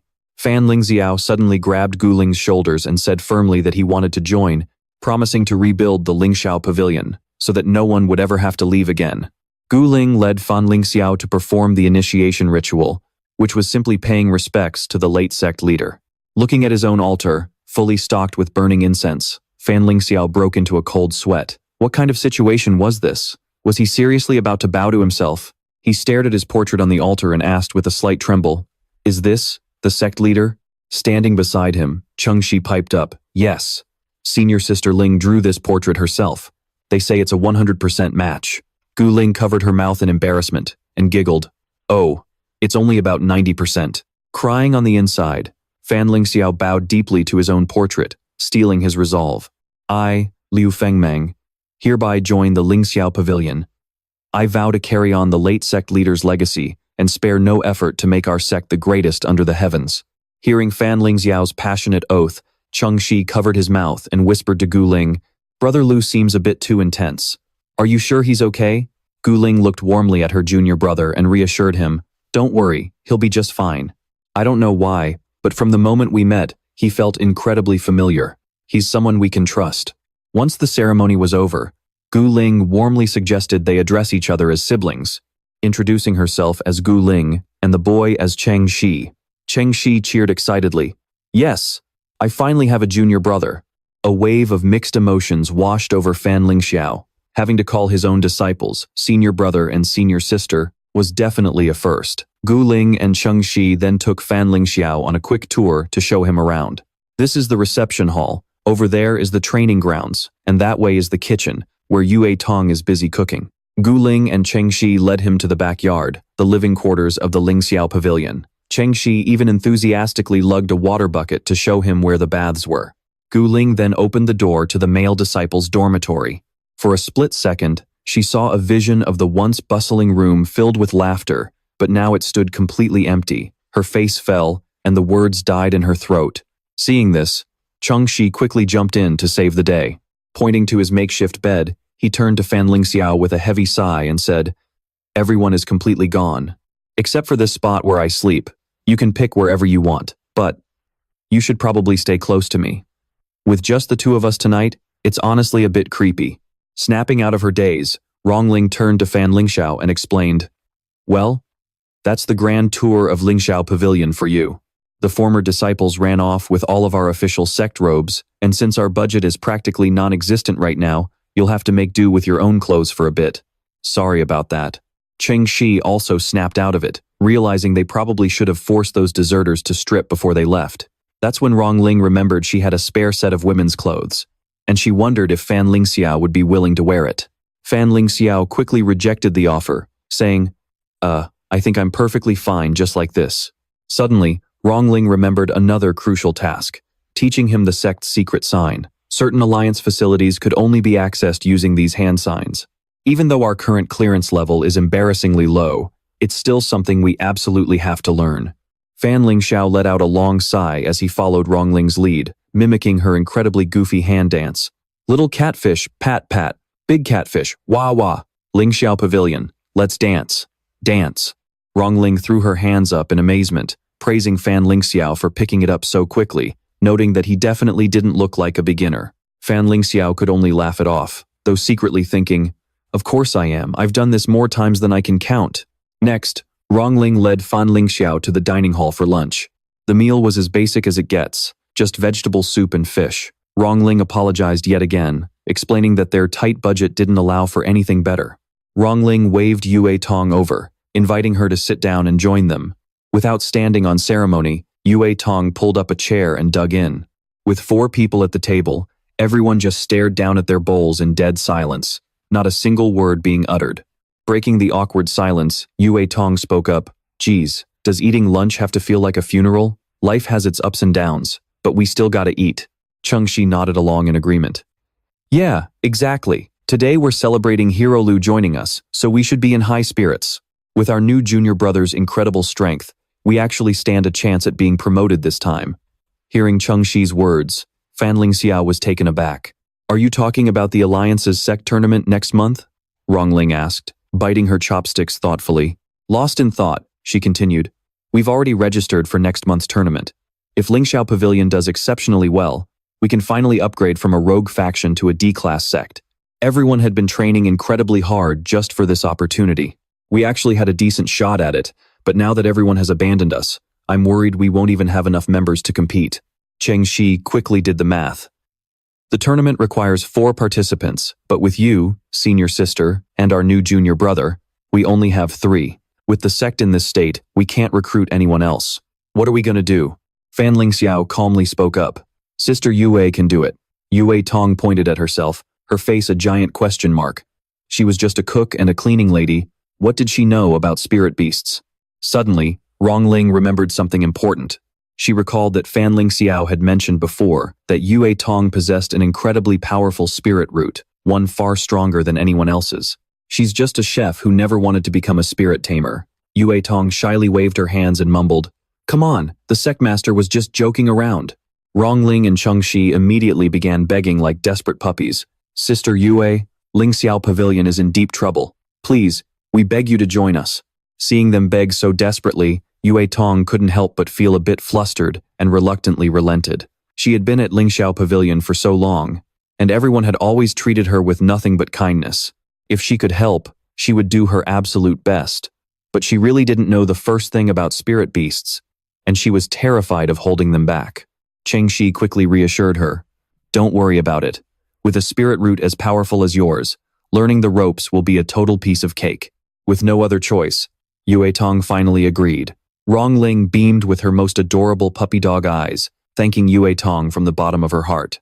Yue Tong then requested that if she was going to be both a disciple and a maid, her salary would have to be doubled. Hearing this, Rongling practically shed a tear of grief. Yue Tong burst out laughing, saying they could discuss the money details later.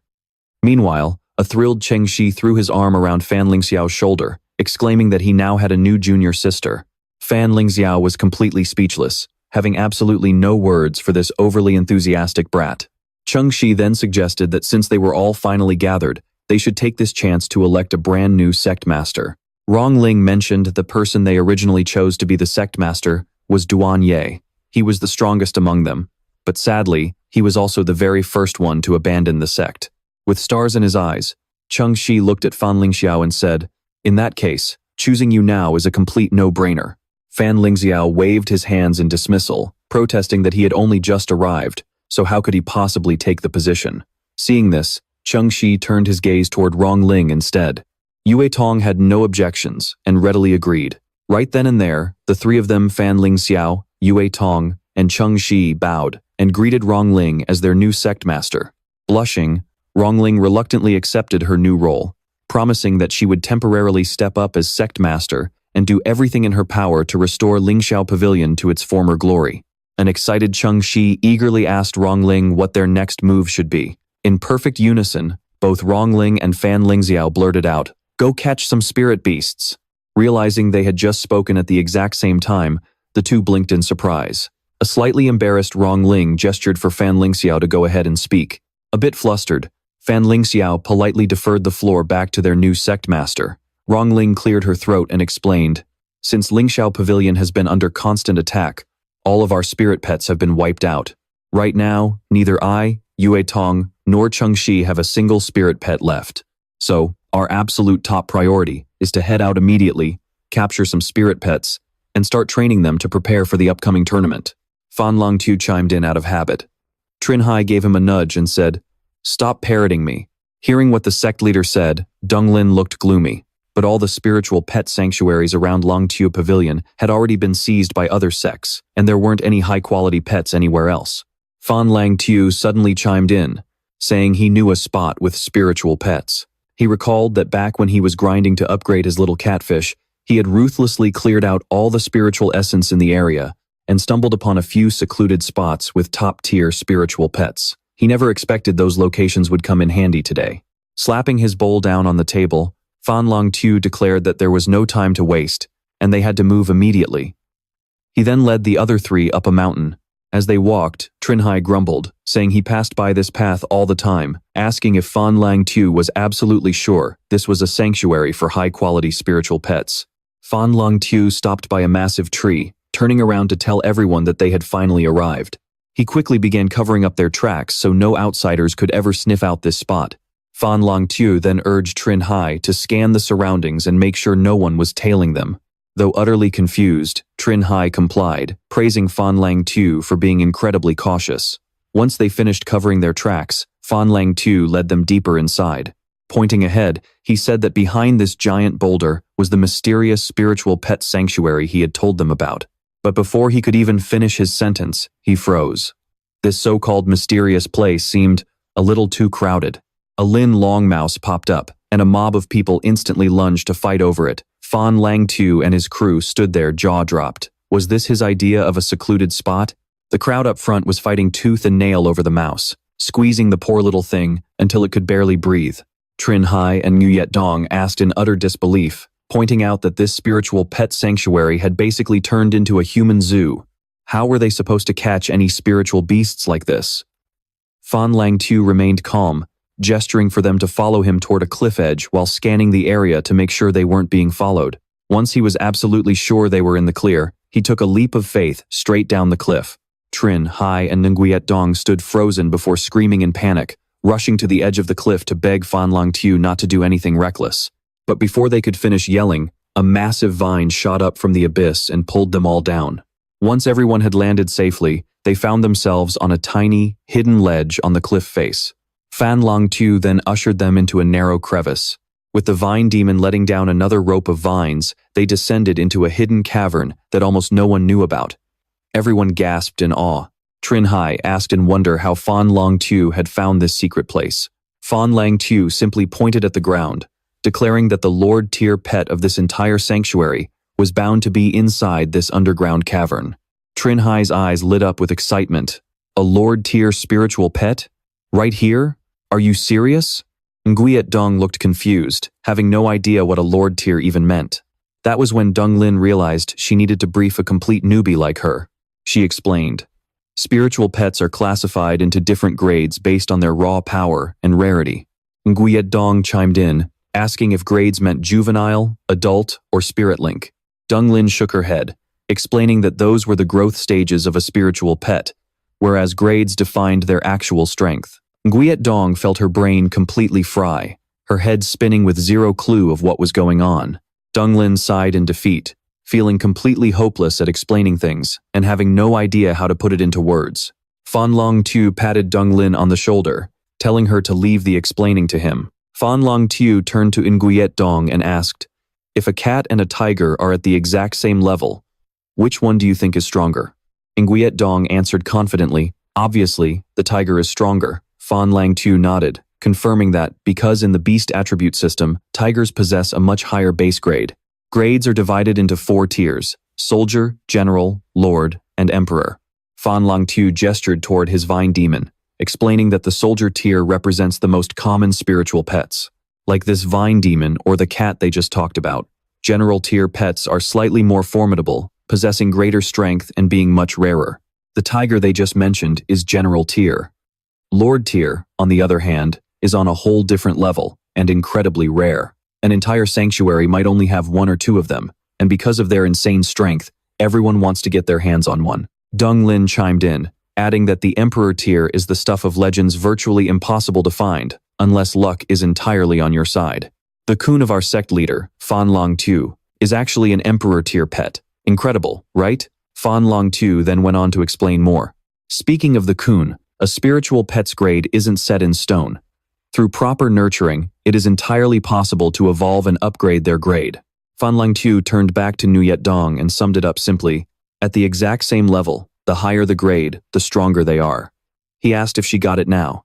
Nguyet Dong looked at Fan Lingxiao with stars in her eyes, completely understanding. She praised him for being such an awesome teacher. Nguyet Dong then popped another question. If higher grades are always better, why do people still catch those soldier tier pets instead of aiming for at least general tier ones? That question hit a sore spot for the vine demon, instantly crushing its fragile little heart and making this poor soldier tier pet slump in sadness. Nguyet Dong frantically waved her hands, explaining that she didn't mean to insult it and was just curious. This gave Dong Lin the perfect chance to jump in, explaining that a spiritual pet master's pet pool is limited. Nguyet Dong asked, so when you guys summon a pet back in a flash, are you putting it inside that pet pool? Dong Lin nodded, adding, everyone has a spatial reservoir that can hold spirit beasts, and while this pocket expands as a pet tamer's cultivation level grows, its capacity is still limited. Furthermore, the higher the grade of the spirit pet, the more space it occupies. Nguyen Dong seemed to have an epiphany. So that means you can only catch one high-grade spirit pet, but you can catch multiple lower-grade ones. Kok Lin suddenly felt a wave of pride. She wasn't too bad at teaching, was she? For someone who has never cultivated before, like Nguyen Dong, a single general-grade beast would be more than enough to completely fill her spirit reservoir. And even for someone as powerful as sect leader Fan, a single emperor-grade beast would leave him with absolutely no space for any others. Fan Lingxiao pointed at the vine demon, explaining that multiple soldier-grade spirit pets working together could easily take down a single high-grade beast. That is why there is no need to be too picky about grades. Future nurturing is far more important. Snuggled in Fan Lingxiao's arms, the vine demon nodded in agreement. But because time is tight and they have to prepare for the upcoming competition, they are forced to capture a high-grade spirit pet this time. Trin Hai eagerly urged them on, shouting, "All right, that is enough of a crash course. Let us go catch some spirit pets already, otherwise the viewers will not be able to wait any longer." This guy is a bit of a goofball, but he sure knows how to get straight to the point. The group ventured deeper inside to look for beasts. Passing by a stone turtle with a sunflower blooming on its head, Nguyen Dong asked, "That thing does not look powerful at all. Is it a soldier grade too?" Fan Lingxiao turned around to look and explained that it was a flora-type, soldier-grade stone turtle. Judging by its size, it should be in its infancy stage, around level 5 or 6. Watching Fan Lingxiao's knowledgeable explanation, Kok Lin could not help but admire him. Being so impressive really makes me see him in a whole new light. Fan Lingxiao broke into a cold sweat, thinking to himself that he was really just a gardener. Nguyen Dong then spotted 2 purple monkeys hiding in the shadows and asked if they were general grade. Fan Lingxiao glanced at them and told her those cave monkeys were also just soldier grade. Usually, soldier grade spirit pets are very gentle. Higher grade ones are much more dangerous, so we must be extremely cautious. As they searched the surrounding area, Nguyen Dong suddenly noticed something. Breaking into a cold sweat, she muttered, "Well, this one must definitely be a general grade." The spirit pet Nguyen Dong saw was a general grade flametail fox. It belonged to the beast type, the variant tail fox tribe, with a fire sub-attribute, currently at level 2 of the spirit building stage. Fan Lingxiao observed the fox and deduced, with 3 tails, it is a spirit building stage, flametail fox. Suddenly, Fan Lingxiao realized something. How could? The moment the words left his mouth, a dark figure lunged at Fan Lingxiao from behind. Luckily, he managed to dodge the stranger's deadly strike. We do not know if the attacker is a good guy or a bad guy yet, but with looks that handsome, he has got to be a good guy. He arrogantly declared, "This place is mine now. You people better scram, or do not blame me for playing rough." Trin Hai was not about to back down either. This is a public spirit pet habitat designated by the Alliance. Anyone is free to capture beasts here. What makes you think you can claim it all for yourself? The white-haired guy frowned and scoffed. "Because yours truly has Flametail on my side." Hearing its master's words, the fox immediately puffed up its tails and growled, ready to pounce. Trin Hai whispered to Fan Lingxiao, "What do we do now? We do not even have a single spirit pet on us." Knowing they stood no chance in a direct fight, Fan Lingxiao came up with a plan. He decided to change the color of their summoning rings and combine it with some Oscar-worthy acting to bluff and intimidate the guy.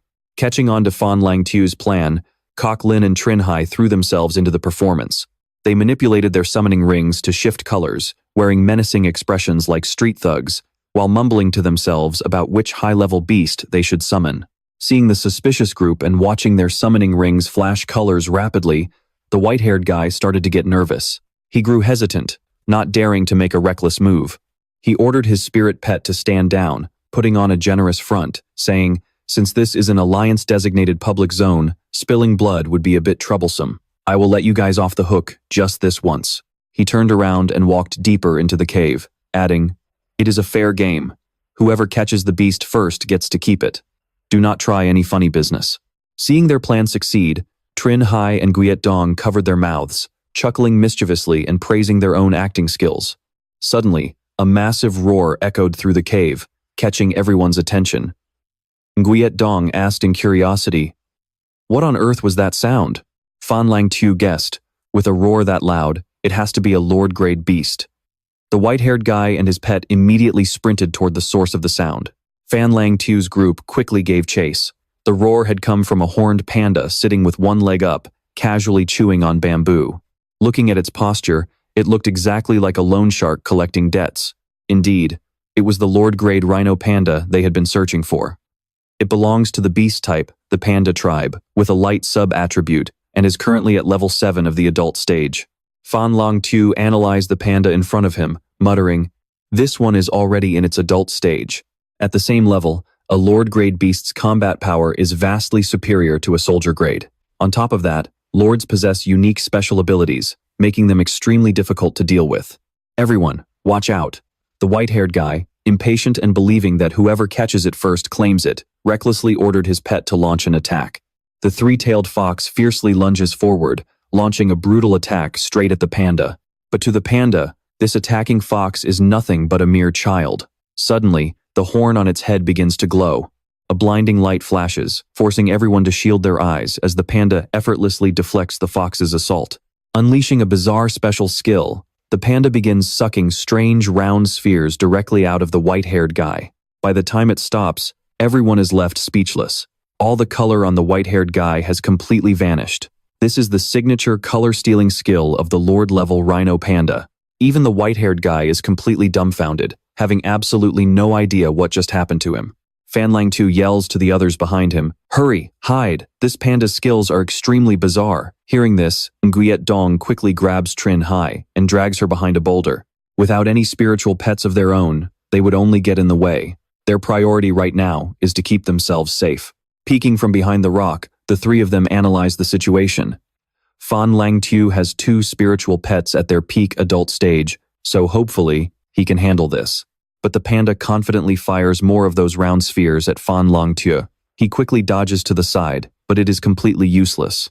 He cannot escape the attack. Ultimately, his colors are drained away, and he literally fades to black and white. The white-haired guy wonders what this skill is, thinking it looks like petrification, yet their bodies feel completely normal.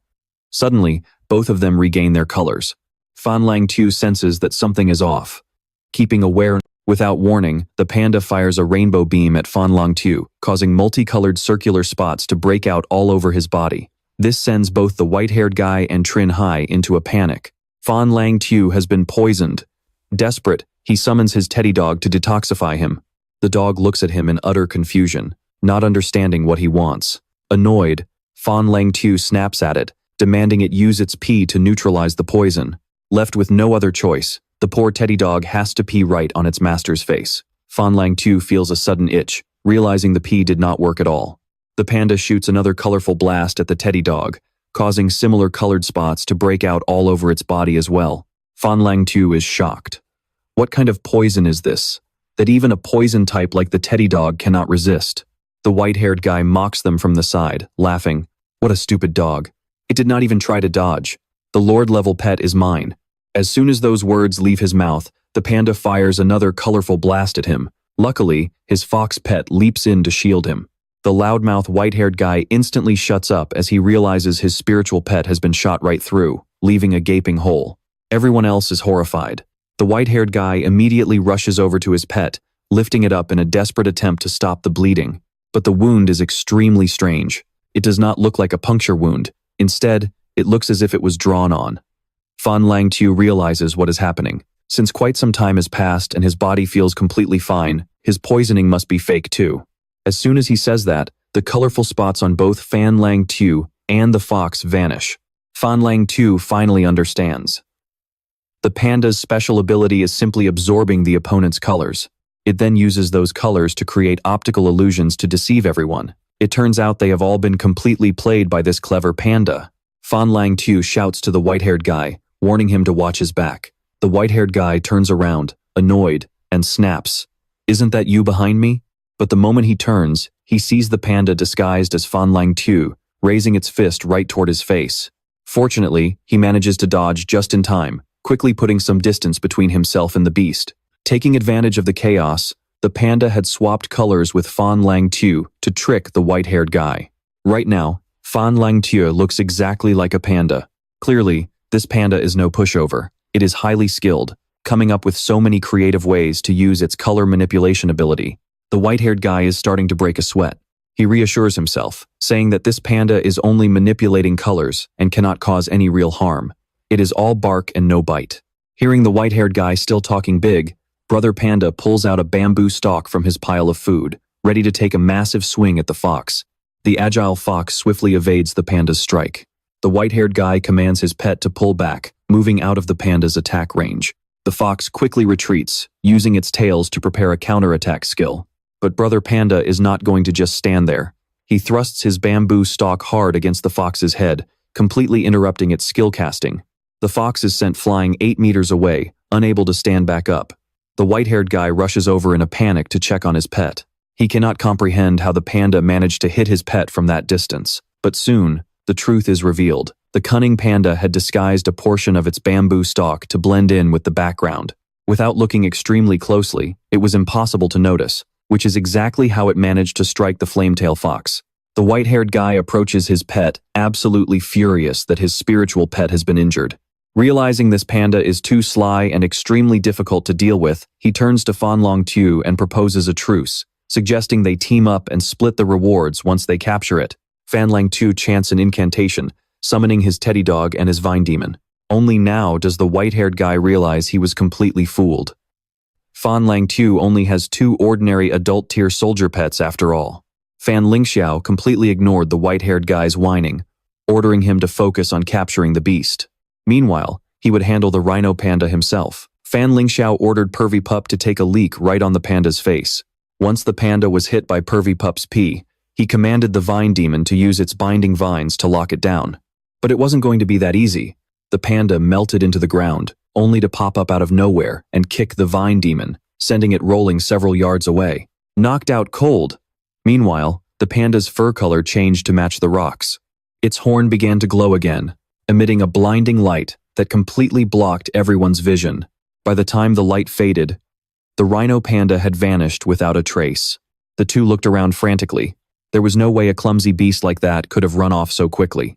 Furious at being toyed with, the white-haired guy ordered his spirit pet to use its flame ray skill to light up the cave. Finally, he spotted a clue: the panda's shadow. Feeling like he hit the jackpot, the white-haired guy ordered his firetail to lunge. The fox quickly leaped at the shadow in the corner, but it was useless. It turned out the shadow was just a decoy painted by the panda. This panda was a straight-up genius, way too clever for its own good. Guling's group, hiding behind a boulder, screamed out a warning, but it was too late. The panda burst out from underground and punched the fox right in the head, leaving it whimpering and flattened on the ground. Then the panda unleashed another attack, its rainbow-colored horn shooting a beam of light right into the air. Instantly, the surrounding space transformed into 49 different spinning colors. This was the panda's mental pollution skill. Both Fan Lingxiao and the white-haired guy were now trapped in this psychedelic space. The white-haired guy suddenly felt dizzy just looking at the swirling colors. Out of nowhere, the panda popped up and slapped the white-haired guy right in the face, nearly knocking him out. Fan Lingxiao didn't escape either. He took a gut punch that hurt like absolute hell. Chengzi tried to rush in to help, but he got beaten to a pulp by the panda as well. Since Pervy Pup was a dog, he was colorblind. Seeing his master and Chengxi getting toyed with and beaten black and blue, he started questioning his entire existence. Because of his colorblindness, the world he perceived through his sense of smell was completely different from what Fan Lingxiao and the others were seeing. To him, Fan Lingxiao and the others looked like a bunch of lunatics just punching the air.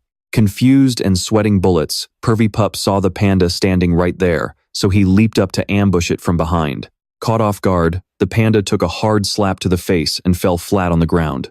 Fan Lingxiao and his crew froze for 5 seconds. Fan Lingxiao was utterly shocked. He had no idea his dog was actually this smart. Chengxi jumped for joy. Meanwhile, that handsome white-haired guy proved he was a total scumbag. He decided to play dirty and kick them while they were down. He pulled out a binding rope, tied up the panda, and took off with it on his back. Before Fan Lingxiao's group could even react, the white-haired guy was already at the cave entrance, summoning a plant-type spirit pet. It was a dandelion soldier, which allowed him to quickly float away into the sky. He left Fan Lingxiao and his friends eating his dust, mocking them for being idiots before disappearing. Furious, Chengxi screamed after him, but the white-haired guy was already long gone, and without a flying pet, they couldn't give chase. Chengxi turned to Guling and asked if that rope was a spirit-binding lock. Guling nodded and said, "Yes, it is." Yuandong was confused, asking what a spirit-binding lock even was. Cheng Shi explained that a spirit binding lock is a special rope used to suppress a pet's spirit energy, making it impossible for the owner to recall them. Since it's extremely expensive and has limited uses, barely anyone uses it. Whoever uses it is highly likely associated with that gang. Gu Ling trembled with rage. The Zizai sect was a notorious rogue cult made up of outlaws and criminals. On the surface, they pretended to align with the Alliance, but behind the scenes, they engaged in all kinds of illegal activities. Not long ago, they even raided the Lingxiao Pavilion, stealing spirit pets and plundering tons of resources. Cheng Shi's face flushed with anger, frustrated that they got robbed. He swore to himself that once he got strong enough, he would wipe them all out. Yuan Dong asked what they should do now that the Lord Beast was stolen, wondering if they should go catch another one. Fan Lingxiao sighed, noting that rare spirit pets weren't that easy to find, and they had nowhere else to search for now. Fan Lingxiao suggested they head to the Central Market's trading post tomorrow to test their luck. Late at night, at the Zizai sect's Yu division, the white-haired guy walked in carrying the captured rhino panda. His name was Su Muchuan, and he demanded to see the branch leader. The guard led him inside, where countless caged spirit beasts were growling savagely at anyone who passed by. Su Muchuan threw the panda down in front of branch leader Du Yang. He reported that he had captured a Lord-class beast. Dressed in purple, Du Yang had a sleazy look on his face, making it hard to tell if he was genuinely praising him or just being sarcastic. He praised Muchuan, shocked that he had actually managed to capture a Lord-class beast. He invited Muxuan to join the Zizai sect, but Muxuan rejected him without a second thought. It turned out that Muxuan's pet, Hanwei, had been taken hostage, which was why he had resorted to underhanded tricks against Lingxiao's group. Du Yang scoffed, clapping his hands to order his men to bring out Muxuan's Hanwei. The moment Hanwei appeared, Yanwei immediately rushed over to check on its mate. Muxuan also stepped forward to unlock the chains and free Hanwei. But suddenly, a spirit-binding chain was thrown right at Yanwei. Panicked, Muxuan demanded to know what Du Yang was doing. This slimy creep, Du Yang was indeed as rotten on the inside as his ugly face suggested. He immediately went back on his word, playing dirty. Muxuan and Yanwei practically exploded with rage. Suddenly, a dark figure ambushed Muxuan from behind, slamming his head onto the ground. As the master of that dark pet, Du Yang let out a sneering laugh. Muxuan was no longer of any use to him, and his ice and fire twin foxes could be packaged and sold for a hefty price. Muxuan had been played dirty, left burning with rage but completely powerless. Watching this, one could only sigh talk about bad karma catching up to you. The next day, at a nearby market, the group from Lingxiao Pavilion eagerly headed to the post station to withdraw their savings to buy pets. After Rongling recited their sect's utterly ridiculous password, the shopkeeper informed them that there wasn't a single penny left in the account. Rongling cried her eyes out, wondering what heartless scoundrel could have done something so cursed. Fan Lingxiao broke into a cold sweat. He sheepishly muttered that he still had some money they could use, then quickly excused himself to withdraw it and hurried off. Lingxiao thought to himself that over the past year, the place most affected must be that particular spot. With that in mind, he headed to a garbage dump. As trash piled up like mountains, the boss there was complaining. Ever since the Alliance ordered the capture of all catfish, business had been rough, and now they even wanted him to sort the garbage.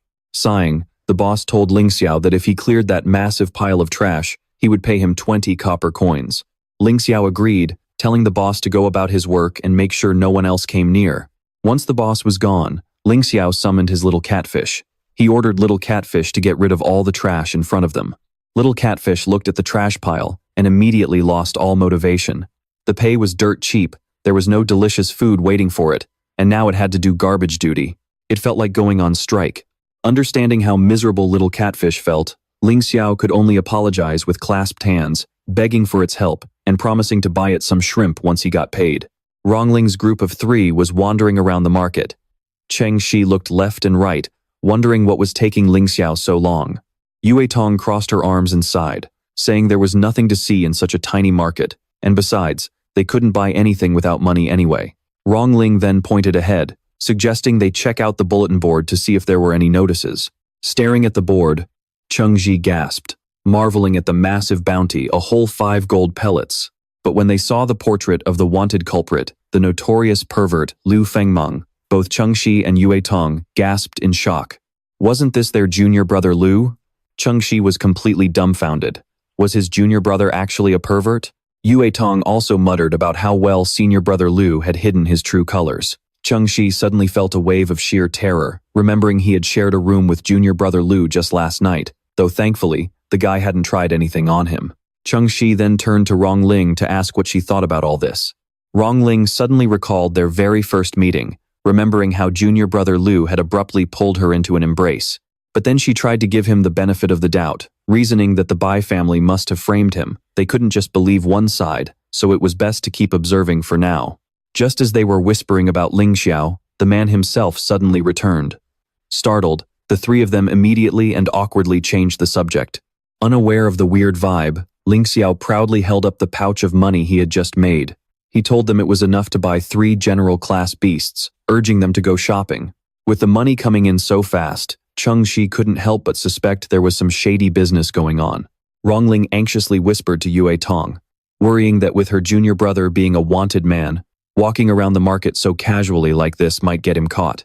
Yue Tong comforted her, pointing out that, since the wanted poster looked exactly like Sectmaster Fan, who could possibly recognize him in his current disguise? Lingxiao looked at the three of them huddling and whispering, completely unaware they were talking about him. As they strolled through the market, shopkeepers kept shouting to sell their pets, shouting things like, cheapest beasts in the entire Gulf, perfect for young and old alike. They had everything. Come on down and take a look. Rongling looked around, unsure of which shop to enter. She wasn't built for combat, so all she wanted was a reliable healing pet. Lingxiao pointed at a cute winged rabbit. This is the heavenly scent butterfly rabbit. It is a general class beast with a bug sub-attribute, currently at level 3 of its infant stage. Rongling fell in love with it at first sight because it was just so adorable, but the price of 20 silver coins was way too steep. Lingxiao, however, didn't care about the price, reassuring her that he had more than enough money. Flustered, Rongling waved her hands, asking how she could let her junior brother pay for it. Lingxiao replied that these were desperate times, and she could just pay him back once the sect started making money again. Yue Tong suddenly chimed in, saying that for their sect, buying this pet without haggling just didn't feel right. She pointed out that the petal-like wings were slightly bent, its size was rather small, and the color had lost its freshness. Can't you sell it a little cheaper? Under intense bargaining, the shop owner broke into a cold sweat and finally had to drop the price from 20 silver coins.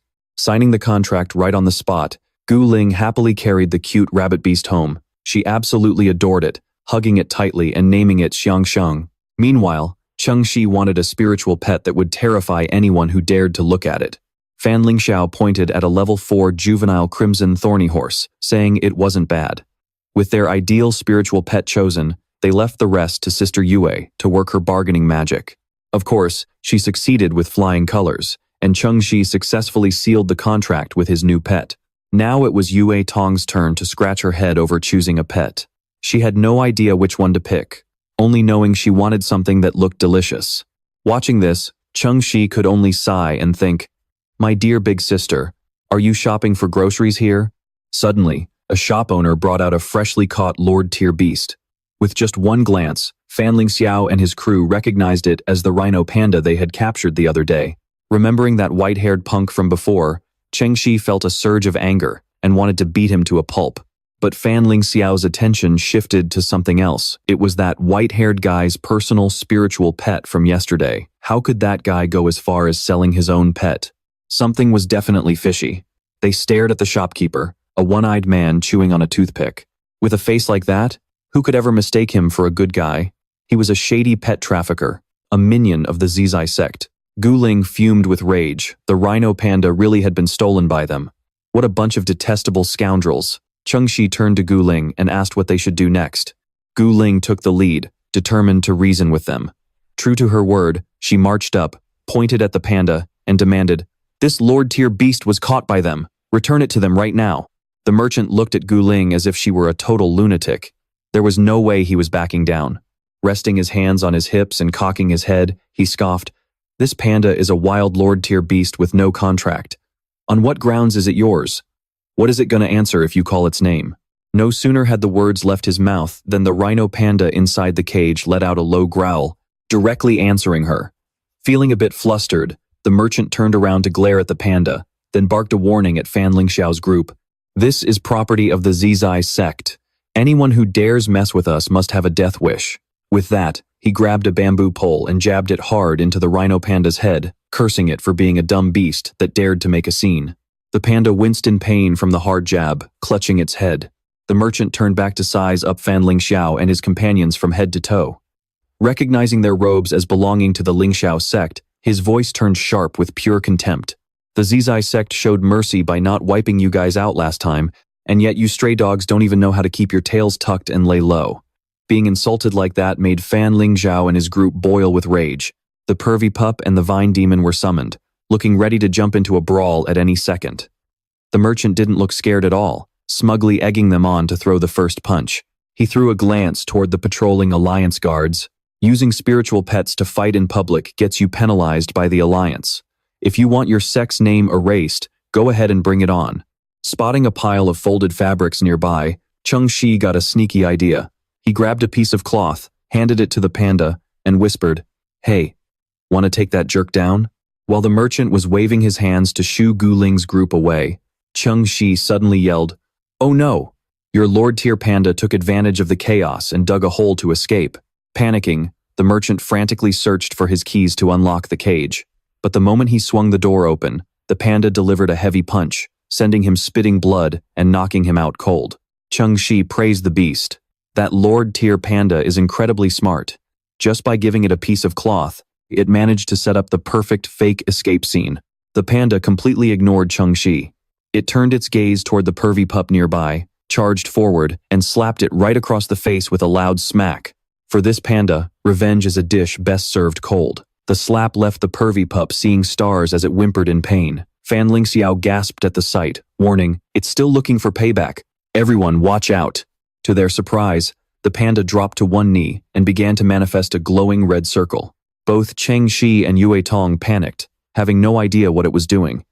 But Guling gasped, "Look, it's showing its own contract crest." When a spiritual pet voluntarily opens its own contract crest, as long as the tamer's pet pool is large enough to accommodate it, they can instantly establish a soul contract. Yue Tong was totally baffled. Why would this panda slap the pervy pup 1 second and then turn around wanting to form a contract with them the next? The panda pointed at the unconscious merchant on the ground, then wore a furious expression, squeezing its fist until blood dripped. But wait, the blood was actually just ink from a drawing skill. What it really meant was that it wanted Fan Lingxiao's team to take it along to get revenge on the Zizai sect. Who knows what kind of species this panda is, but it sure holds a nasty grudge. Cheng Shi clapped excitedly. A Lord-tier beast initiating a contract. This is a once-in-a-lifetime opportunity. Hurry up. Guling just signed a contract with Xiang, and since a Lord-tier beast takes up so much space, her pet pool definitely won't be enough. I also just signed with Qibei, so I'm out too. He turned to Fan Lingxiao to see if he could do it, but Fan Lingxiao suggested leaving this opportunity to Yue Tong. Cheng Shi looked at Yue Tong doubtfully. She had barely trained, so her pet pool could hold a commander-tier beast at the absolute most. Yue Tong nodded in agreement with Cheng Shi. However, Fan Lingxiao remained firm, saying, "You won't know unless you try." Deng Lin encouraged Nguyen Dong to give it a shot, guiding her step by step on how to open her contract ring. Nguyen Dong nervously followed her instructions. When the ring finally opened, it was so tiny, not even big enough for a panda. Feeling her face burn with embarrassment, she muttered, "I can't do this." Deng Lin didn't give up. She gently guided Nguyen Dong to point her finger straight ahead to let her spiritual energy flow.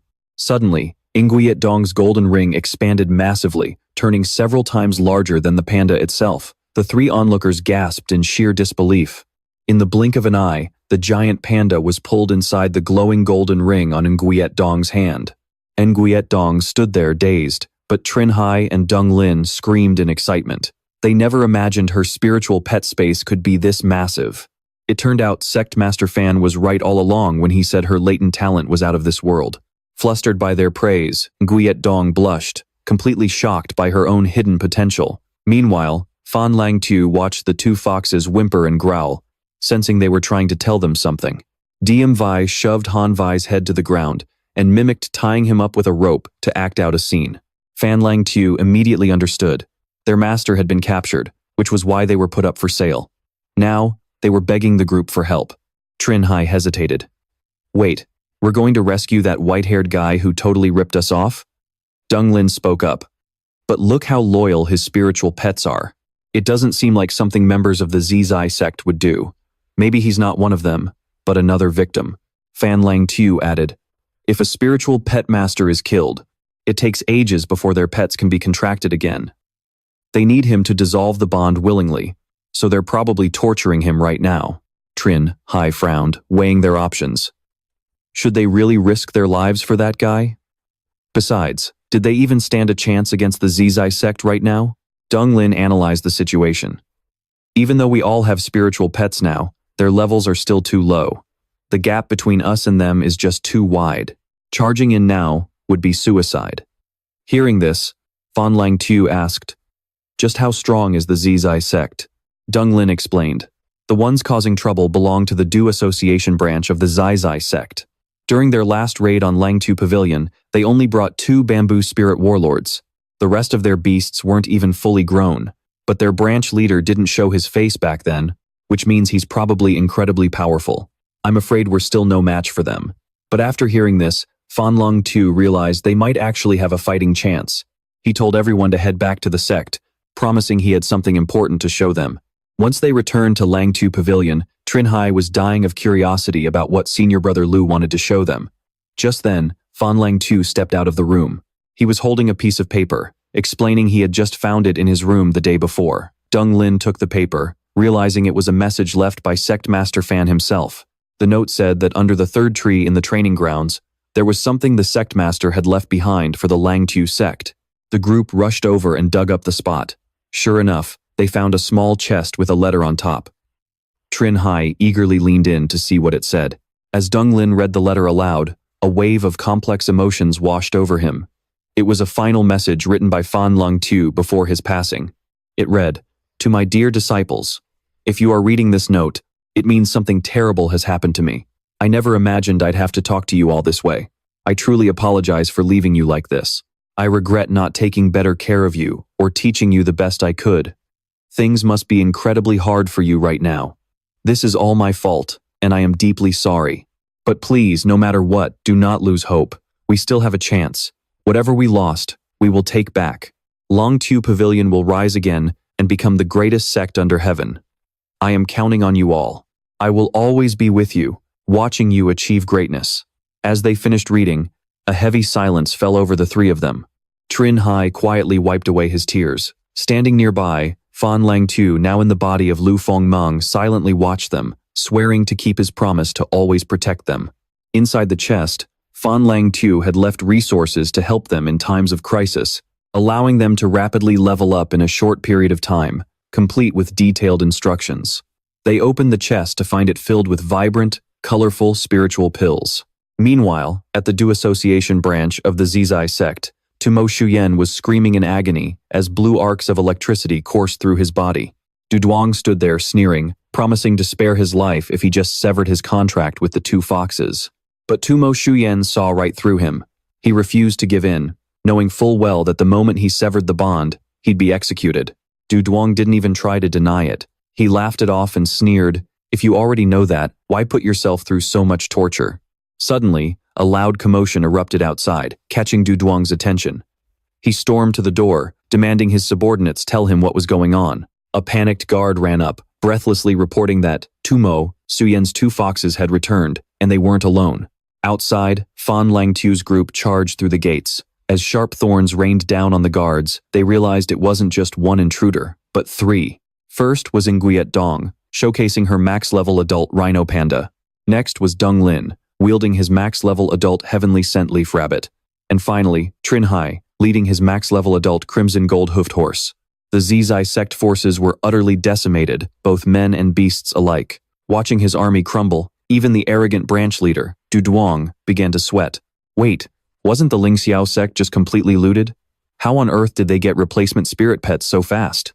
Chengxi was thrilled that their surprise attack actually worked, wiping out most of the enemy's combat forces in an instant. But then, Du Yang walked out with his hands behind his back, looking completely unfazed. He mocked, "Breaching our outer defenses and you're already celebrating? My Yu alliance has far more up its sleeve than this." Following close behind him were 3 dangerous-looking figures, the left envoy, the deputy branch master, and the right envoy. Du Yang sneered. I never expected the Lingxiao sect to still have some fight left in them. We should have wiped you all out back then. Behind him, the left envoy conjured a glowing golden ring, getting ready to summon his spirit pet. Suddenly, the panda seemed to sense something, and it angrily stormed off in another direction. Yue Tong panicked, having no idea where it was heading. But as it turns out, pandas are the most vengeful creatures on Earth. It marched right inside and, without warning, planted a massive fist right onto Su Muchuan's face, and it definitely wasn't done yet. It dragged its leash, trying to collar Su Muchuan to get its revenge. Yue Tong rushed over to stop it, but one deadly glare from the panda shut her up instantly. Yue Tong was totally spooked. Aren't spirit pets supposed to be completely obedient to their masters? Why was hers acting like a total rebel? Suddenly, the wall right behind Yue Tong cracked open. A massive force shattered the concrete, sending debris flying everywhere and knocking her flat onto the ground. The intruders were the left envoy and his spirit pet, the Iron Chain Vajra, a general tier beast. It belongs to the ore element class, Iron Ore tribe, with a humanoid sub-attribute. And yes, it was the monster that just demolished the wall. Seeing Yue Tong vulnerable on the ground, the left envoy immediately ordered his beast to finish her off. The Iron Chain Vajra charged instantly, slamming its massive hand down toward Yue Tong, but the panda leaped in and blocked the blow. Yue Tong was so terrified she burst into tears, completely paralyzed with fear. Suddenly, the panda reached out and grabbed her. Before she could even process what was happening, it tossed her far away to safety. The left envoy commanded his spirit pet to use its other hand to punch the panda right in the face. Yue Tong panicked, but she tried her best to stay calm, ordering the panda to use its camouflage skill to hide. But the panda completely ignored her. Blinded by pure rage, it delivered a devastating punch to the Iron Chain Vajra, sending the giant stumbling backward. Yue Tong was totally stunned. Why on earth wasn't her spirit pet listening to her? She had followed Gu Ling's advice perfectly, staying back to observe and find the right opening. Yue Tong could only watch in shock as the panda and the Iron Chain Vajra engaged in a brutal, chaotic brawl. She had no idea what to do, but she could clearly see that the panda was severely injured and bleeding heavily. Meanwhile, the Iron Chain Vajra barely had a scratch on it. The left envoy looked at the foolish panda throwing itself repeatedly at his beast with utter disdain, completely unfazed. But the panda was still hyperactive with rage.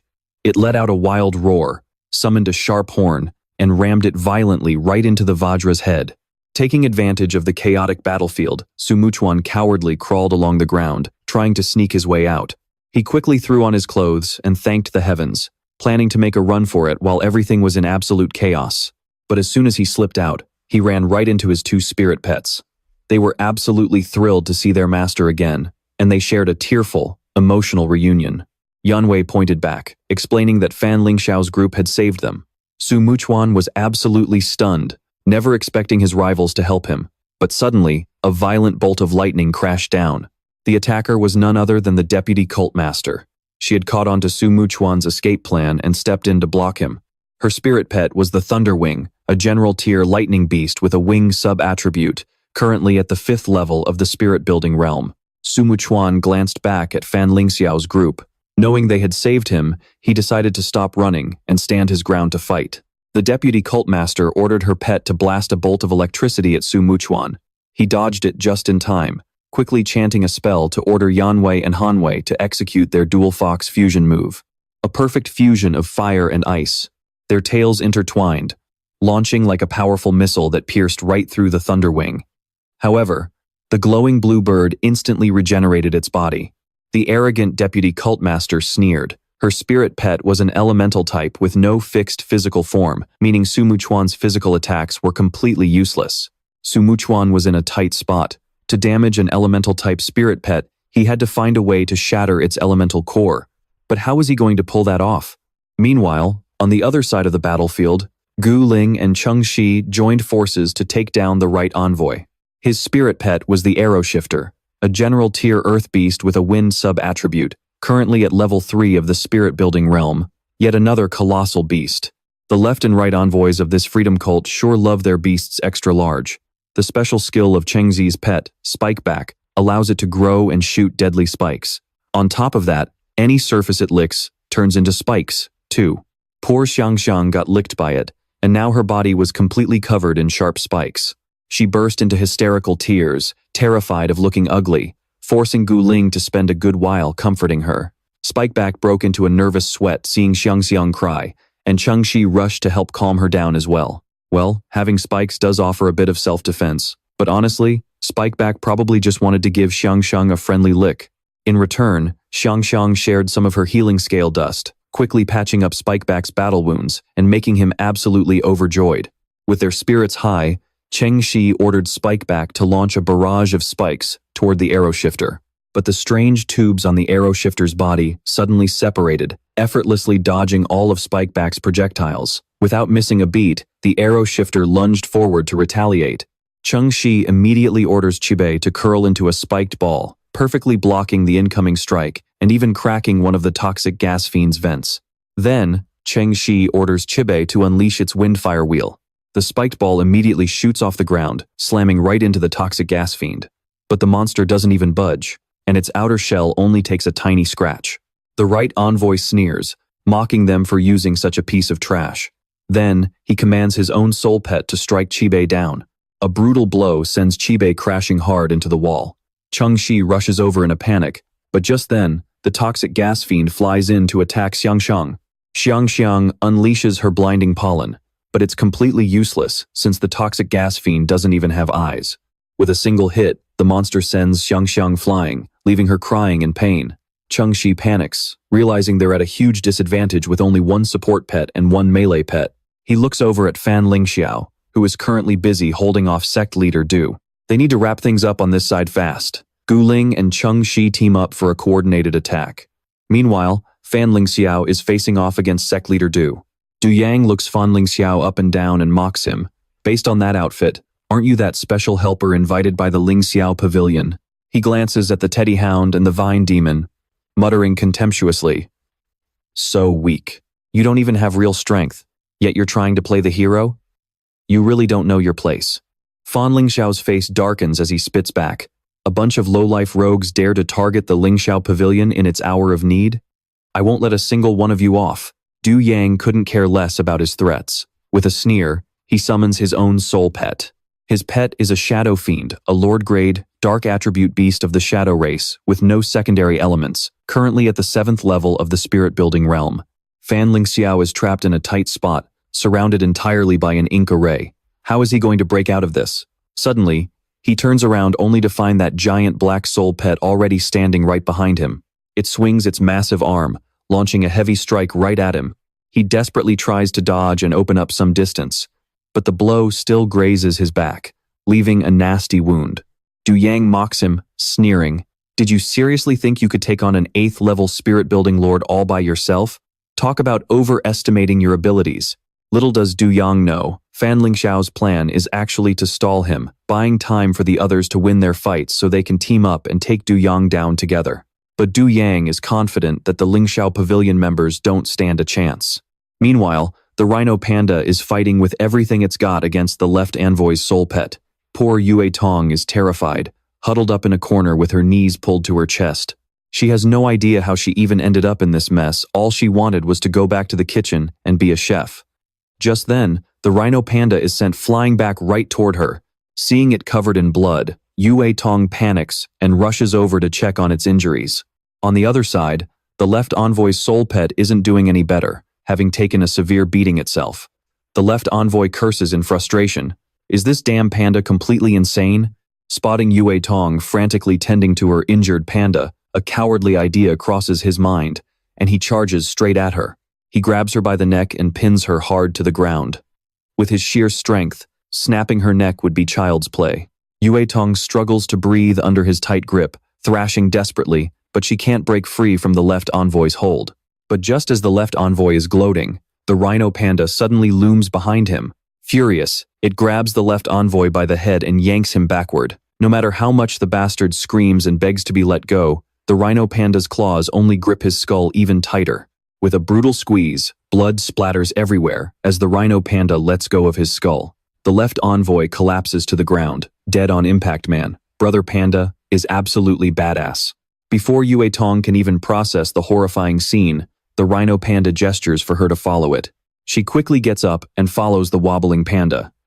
At this rate, it's hard to tell who's actually the master here. Over with Su Muchuan and his two soul pets, the battle is raging on, but Su Muchuan's side is clearly taking a heavy beating. Yanwei is so badly injured it can barely stand, while the vice sect leader remains completely unscathed. She mockingly tells Su Muchuan that if he willingly breaks his contract with his soul pets, she'll give him a quick, painless death. But if he refuses, she'll make sure he suffers. With that, she commands her beast to fire a devastating bolt of lightning straight at the wounded Yanwei. Seeing this, Hanwei leaps in front of Yanwei to shield it. Sweeping its tail, it pulls an iron cage to block the incoming lightning, triggering a massive explosion. Su Muchuan screams in terror. The vice sect leader thinks it's all over, but as the smoke clears, Hanwei is still standing strong atop the frozen iron cage. Shocked, she gasps, "How is it still alive?" Realizing Hanwei used its frost powers to freeze the cage and block the lightning, an idea flashes in Su Muchuan's mind. He orders Hanwei to use its skill to wrap his hand. Instantly, his hand is covered in a sleek layer of ice spell flowing armor. He lunges forward, charging straight at the blue lightning bird. After successfully blocking its electric discharge, he reaches out to grab the core of the lightning wing. Su Muchuan tries his best to seize it, but the intense electricity forces him to back off. The armor on his hand is completely shattered, and because the core is incredibly tough, he couldn't destroy it. Crackling with sparks, the lightning wing slowly begins to regenerate itself, allowing the vice sect leader to breathe a sigh of relief. Just as she is about to order her spirit pet to strike, out of nowhere, a giant panda paw grabs the core of her lightning wings and crushes it to pieces. Panda Bro carries the team yet again. The vice cult leader is caught completely off guard, utterly unable to react. Seizing this opening, Tomo Suyen launches a fierce attack, ordering Han Vai to charge forward. No matter how the vice cult leader tries to dodge, there is no escape. Han Vai freezes her face solid, and Tomo Suyen swiftly follows up with a crushing blow, shattering her frozen head into tiny pieces. Over on Trinhai and Dunglin's side, the duo unleashes a devastating combo attack, combining Thornback Flurry with Huang Huang's glowing pollen. But the attack is instantly neutralized by the toxic gas emitter. It blasts both Thornback and Huang Huang away with a single hit. The right envoy sneers, mocking Thornback and Huang Huang as nothing but useless trash pets. He then orders his spirit pet to finish off Thornback. But just as the attack is about to strike Thornback's head, it abruptly stops. Thornback casually waves his hand and brushes it aside. The right envoy has no idea what just happened. But suddenly, the toxic gas emitter's engine starts smoking and malfunctioning. It turns out the glowing pollen, Huang Huang, kept scattering around, finally paid off. Since the toxic gas emitter relies on airflow to function, it must have an intake valve somewhere. And that exact spot is now completely clogged with a thick layer of pollen. Panicked, the right envoy desperately orders his spirit pet to attack. Thornback leaps up and delivers a swift lick to the underbelly of the toxic gas emitter. At the same time, Huang Huang swoops down from above, her body bristling with sharp spikes, slamming the airborne toxic gas emitter straight into the ground with a massive crash. With its lower body now completely pinned to the ground by a forest of sharp spikes, its movements are entirely neutralized. The right envoy is stunned, breaking out in a cold sweat. Trin, Hai, and Dung Lin immediately order their spirit pets to keep the pressure on. Huang Huang lifts Thornback high up into the sky and drops him. Thornback curls into a giant spiky ball, spinning down like a meteor and smashing the toxic gas emitter into pieces. This is Thornback and Huang Huang's signature combo move, Spiky Ball Drop. Shocked to see his primary spirit pet defeated, the right envoy quickly snaps out of it, preparing to summon his secondary pet. But out of nowhere, Tomo Suyen appears behind him, driving a blade straight into his neck and killing him on the spot. Meanwhile, Fan Lingxiao is locked in a brutal struggle against the Shadow Fiend. This spirit pet can teleport through shadows, making it an incredibly annoying opponent to deal with. Finding an opening, Fan Lingxiao orders his Teddy Hound and Vine Demon to bypass the pet and attack its master, Du Duong, who is standing in the distance. Du Duong doesn't flinch at all. He calmly orders his spirit pet to activate its skill. Suddenly, right behind the Teddy Hound and Vine Demon, two massive arms sprout out of nowhere and violently swat them down. Before Fan Lingxiao can even process what is happening, the Shadow Fiend emerges right beneath his feet, delivering a heavy blow that gashes his chest and sends him crashing to the ground. Du Duong sneers in disdain, saying that with such pathetic skills, Fan Lingxiao is basically just begging for death. What were you thinking? putting your faith in those Lingxiao Pavilion losers anyway. Du Duong then despicably brings up the incident from a year ago, a tragedy that has always haunted Fan Lingxiao. During that battle, the sect master of the Lingxiao Pavilion was severely backbitten by his own spirit pet. His failed breakthrough was definitely because someone tampered with the evolution materials. Anyone with eyes could see it, and the only person who could pull that off had to be someone closest to the sect master. There is an 80% chance there is a traitor in the Lingxiao sect. Du Duong mocks Fan Lingxiao, laughing at how he still risks his life for them. Wow, you really have a generous heart, don't you? He continues to twist the knife, suggesting that the traitor might very well be one of those 3 people with him.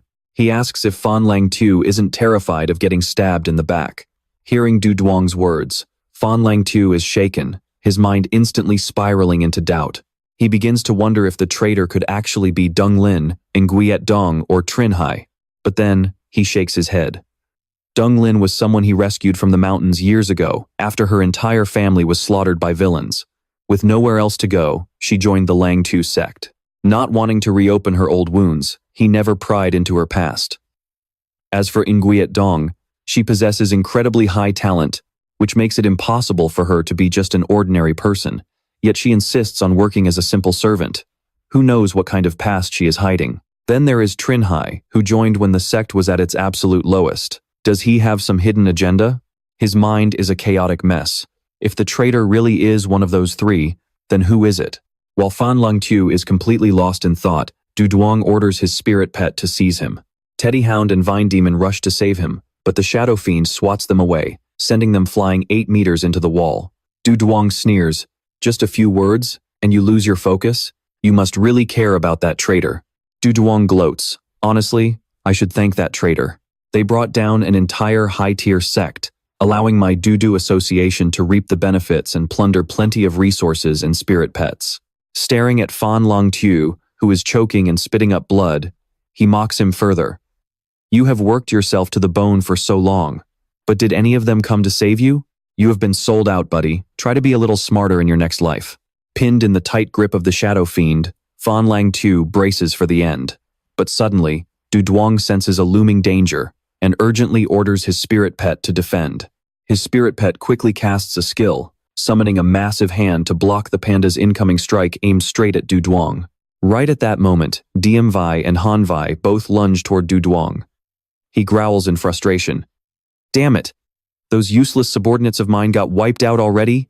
Du Duong immediately ordered his soul pet to release Fan Lingxiao and pull back to defend him, desperately blocking Han Vi and Diem Vi as they charged straight at him. Furious, Du Duong screamed at Tumo Zhuyen, "Are you out of your mind?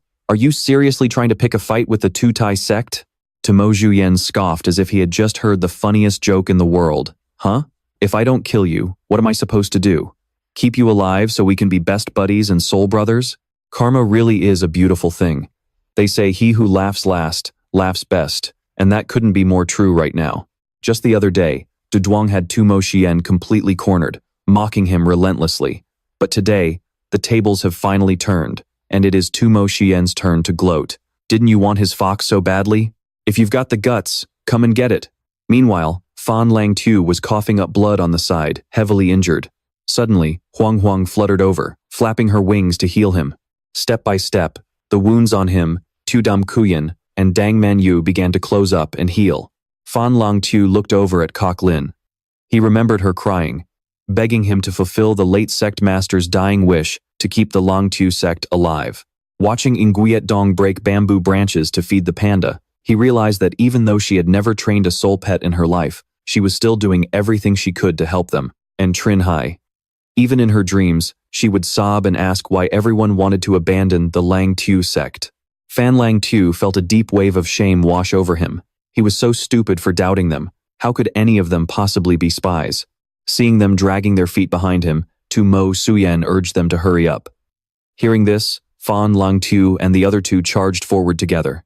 Du Duong scoffed as he looked at the crowd surrounding him. Clicking his tongue, he pulled out a folding fan and threw it forward. The fan spun directly toward Trin Hai and Kook Boy, leaving both of them completely confused as to what he was planning. Kook Boy quickly dodged the fan. But suddenly, the dark hand of Nak An Ma emerged from beneath the fan's shadow. It shoved the spike-covered Kook Boy straight into Trin Hai. leaving her injured. Fan Lingxiao shouted out a warning. Watch out! Nakan Ma can travel even faster using the shadow of that paper fan.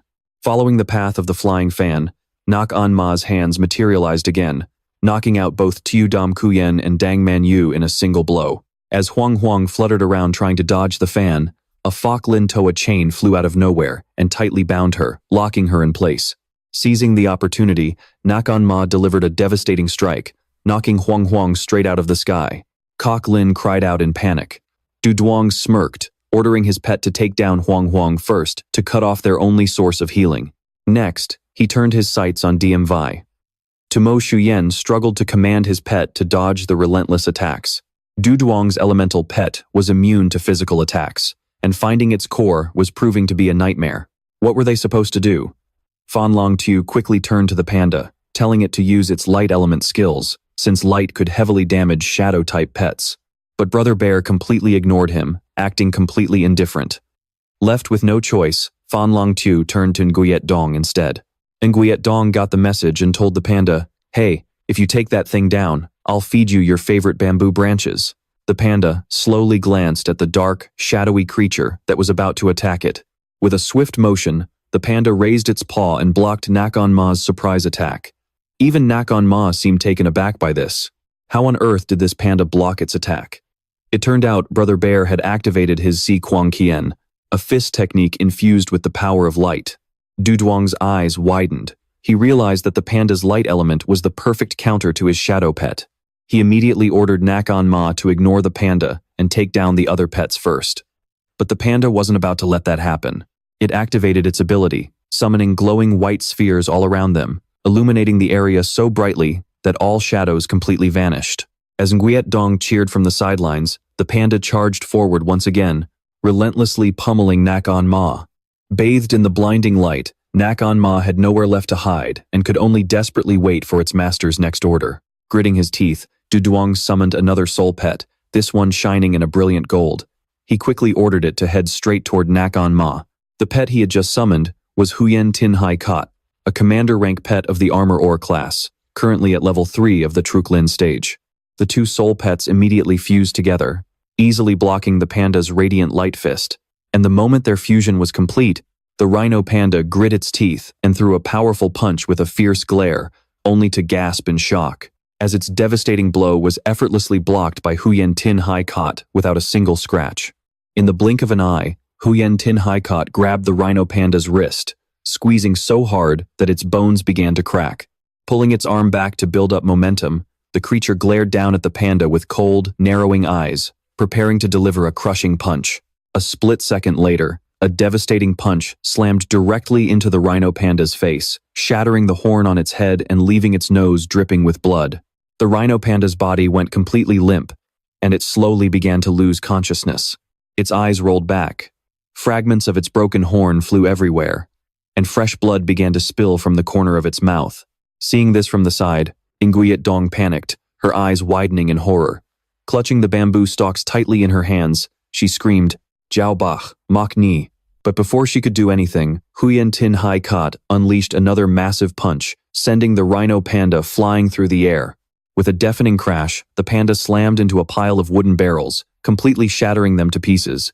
Lying helplessly amidst the splintered ruins of the empty barrels, the rhino panda struggled to move, its body covered in bleeding wounds that were actively smoking. Clutching the bamboo to her chest, Nguyen Dong rushed over to its side. Looking down at her fallen companion, she cried out in desperation, "Please, you have to wake up. Hand over Bai Muer." But there was absolutely no response from below.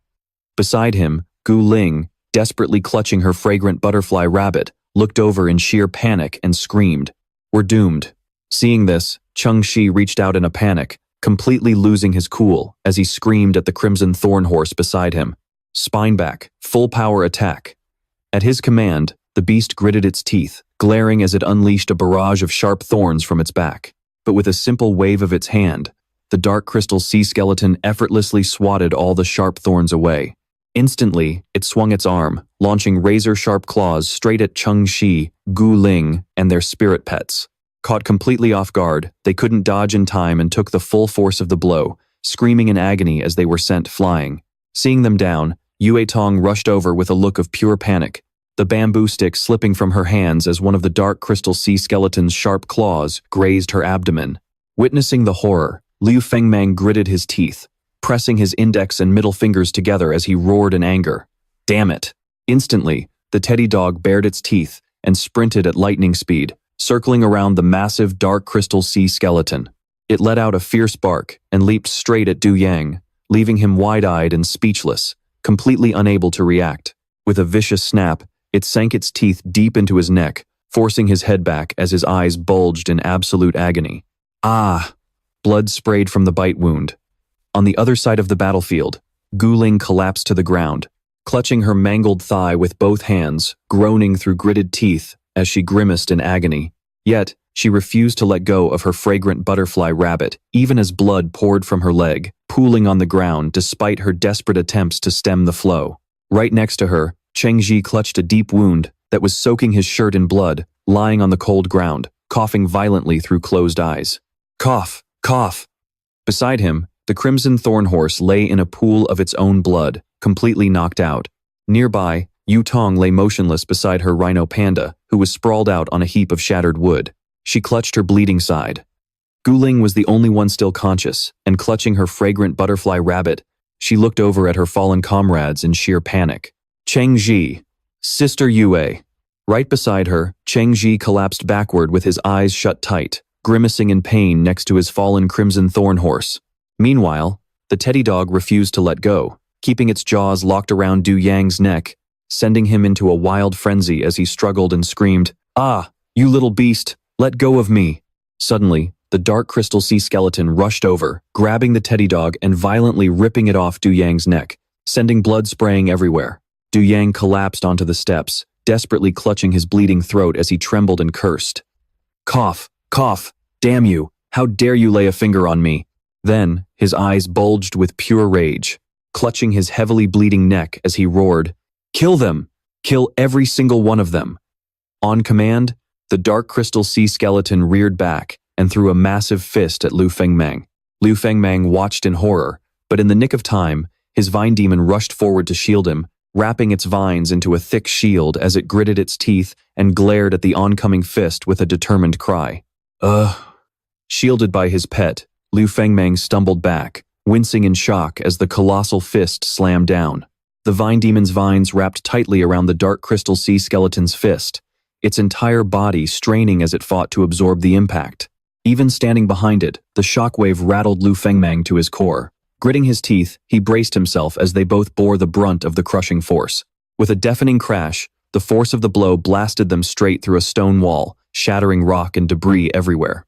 Dust and smoke settled over the wreckage, revealing both Liu Fengmang and the vine demon lying motionless on the ground. Liu Fengmang's eyes were shut tight, his hand resting weakly on his forehead as blood continually spilled from his mouth. Lying helpless in the rubble, he groaned in agony. Damn it! My ribs are broken. I can't believe that bastard was holding back a move like that. To get taken out so fast. This is bad. What the hell do I do now? Opening his eyes, he tilted his head to the side and noticed some glowing herbs spilling out from a shattered crate nearby. They emitted a soft light. Summoning every ounce of strength, he crawled over and grabbed a handful, frowning in confusion. Glowgrass? Why is this stuff here? Forcing himself to sit up, he surveyed the area they had been blasted into. The vine demon also sat up, wide-eyed, as Liu Fengmang looked around and whispered, "Wait, what is this place?" Then, his eyes went wide. It's their ingredient storehouse. Neatly stacked crates and rare ingredients surrounded them, half buried under the collapsed stone. Wincing in pain, Liu Fengmang looked over at the vine demon. "Little vine, can you still move?" he gasped, quickly urging it. "Hurry, find me 5 essence cores and 5 stalks of gloomwater grass, right now." Outside the wreckage, the dark crystal sea skeleton and Du Yang stood in menacing silence, glaring down at the flametail fox, frosttail fox, and Su Muchuan. Nearby, Yue Tong and her rhino panda lay completely unconscious on the ground. Beside them, Guling desperately pressed down on Chengxi's bleeding abdomen, crying out in sheer terror. "Hang in there, Trinhai." But he was already gritting his teeth in sheer agony. Beside him, the crimson thorny horse stood completely frozen, while he was buried somewhere inside the smoke and debris. On the ground, the teddy dog lay unconscious in a pool of blood. Seeing this horrific scene play out, Tomo Suyen's face went completely pale. Absolutely terrified, he clenched his jaw and glared, his body freezing up as he screamed in his head. "You useless pieces of trash. What the hell are you doing? Weren't you guys just fighting so fiercely? How did you all end up on the ground in a split second? Are you kidding me? If I'd known it would end like this, I would have run for my life. Oh man, I'm totally screwed this time." Next, Du Duong stood up, clutching his bleeding neck. Glaring at Tumo Shuyen with a smug grin, he sneered, "Tumo Shuyen, do you see this? This is the price you pay for crossing the Zizai sect." Left speechless, Tumo Shuyen quickly composed himself, glared at him with knitted brows, and snapped, "What do you mean, price? Don't I look perfectly fine to you?" Hearing that, Du Duong burst into a wild laugh. His eyes widened as he shrieked, "Still talking tough at death's door, go to hell with those two little beasts of yours." He began channeling his energy, commanding the mystic crystal skeleton beside him to charge forward. Instantly, the mystic crystal skeleton swung its massive fist at the frost-tail fox, knocking it to the ground as it shrieked in pain. Right after, the skeleton aimed a lightning-fast punch straight at Tumo Shuyen. He could only grit his teeth and glare, unable to react in time. Seeing this, the flame-tail fox's eyes widened as it braced itself to take the blow. But just as the giant fist was about to smash into Tumo Shuyen's face, a powerful vine shot out, wrapping tightly around the skeleton's arm. Tumo Shuyen, completely unaware of what had happened, closed his eyes tight and braced for impact. On the other side, Du Duong gasped in shock.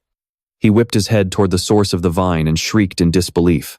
"What?" Immediately, more vines surged forward like crazy, binding the mystic crystal skeleton tightly. The skeleton stood frozen in place, completely bewildered. It was the vine demon lurking behind them. Gritting its teeth, it whipped the vines from its body. It had already evolved into a level 1 vine demon in the spirit building stage. At this sight, Du Duong clutched his neck, his jaw dropping as he cried out in confusion. How did a vine demon advance to the spirit building stage? Then, realization hit him, and he snarled, "You little bastard, you actually dared to steal our materials." Just then, Liu Fengmang stepped out of the room while controlling the vine demon.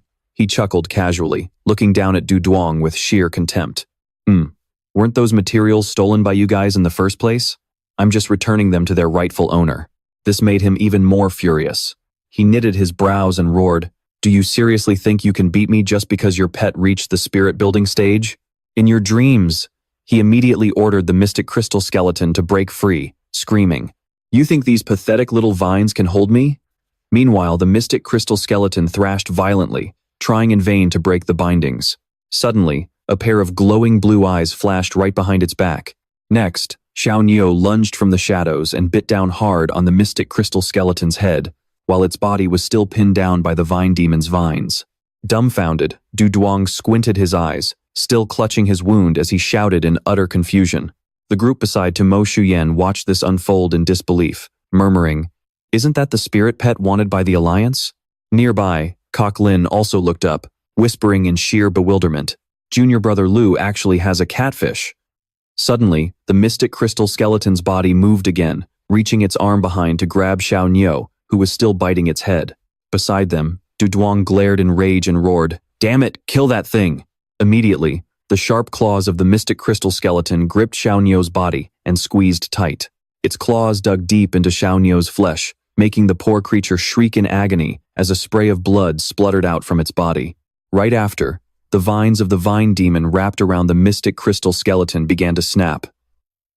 Finally, the skeleton detached its own arm to lift Xiao Niu up.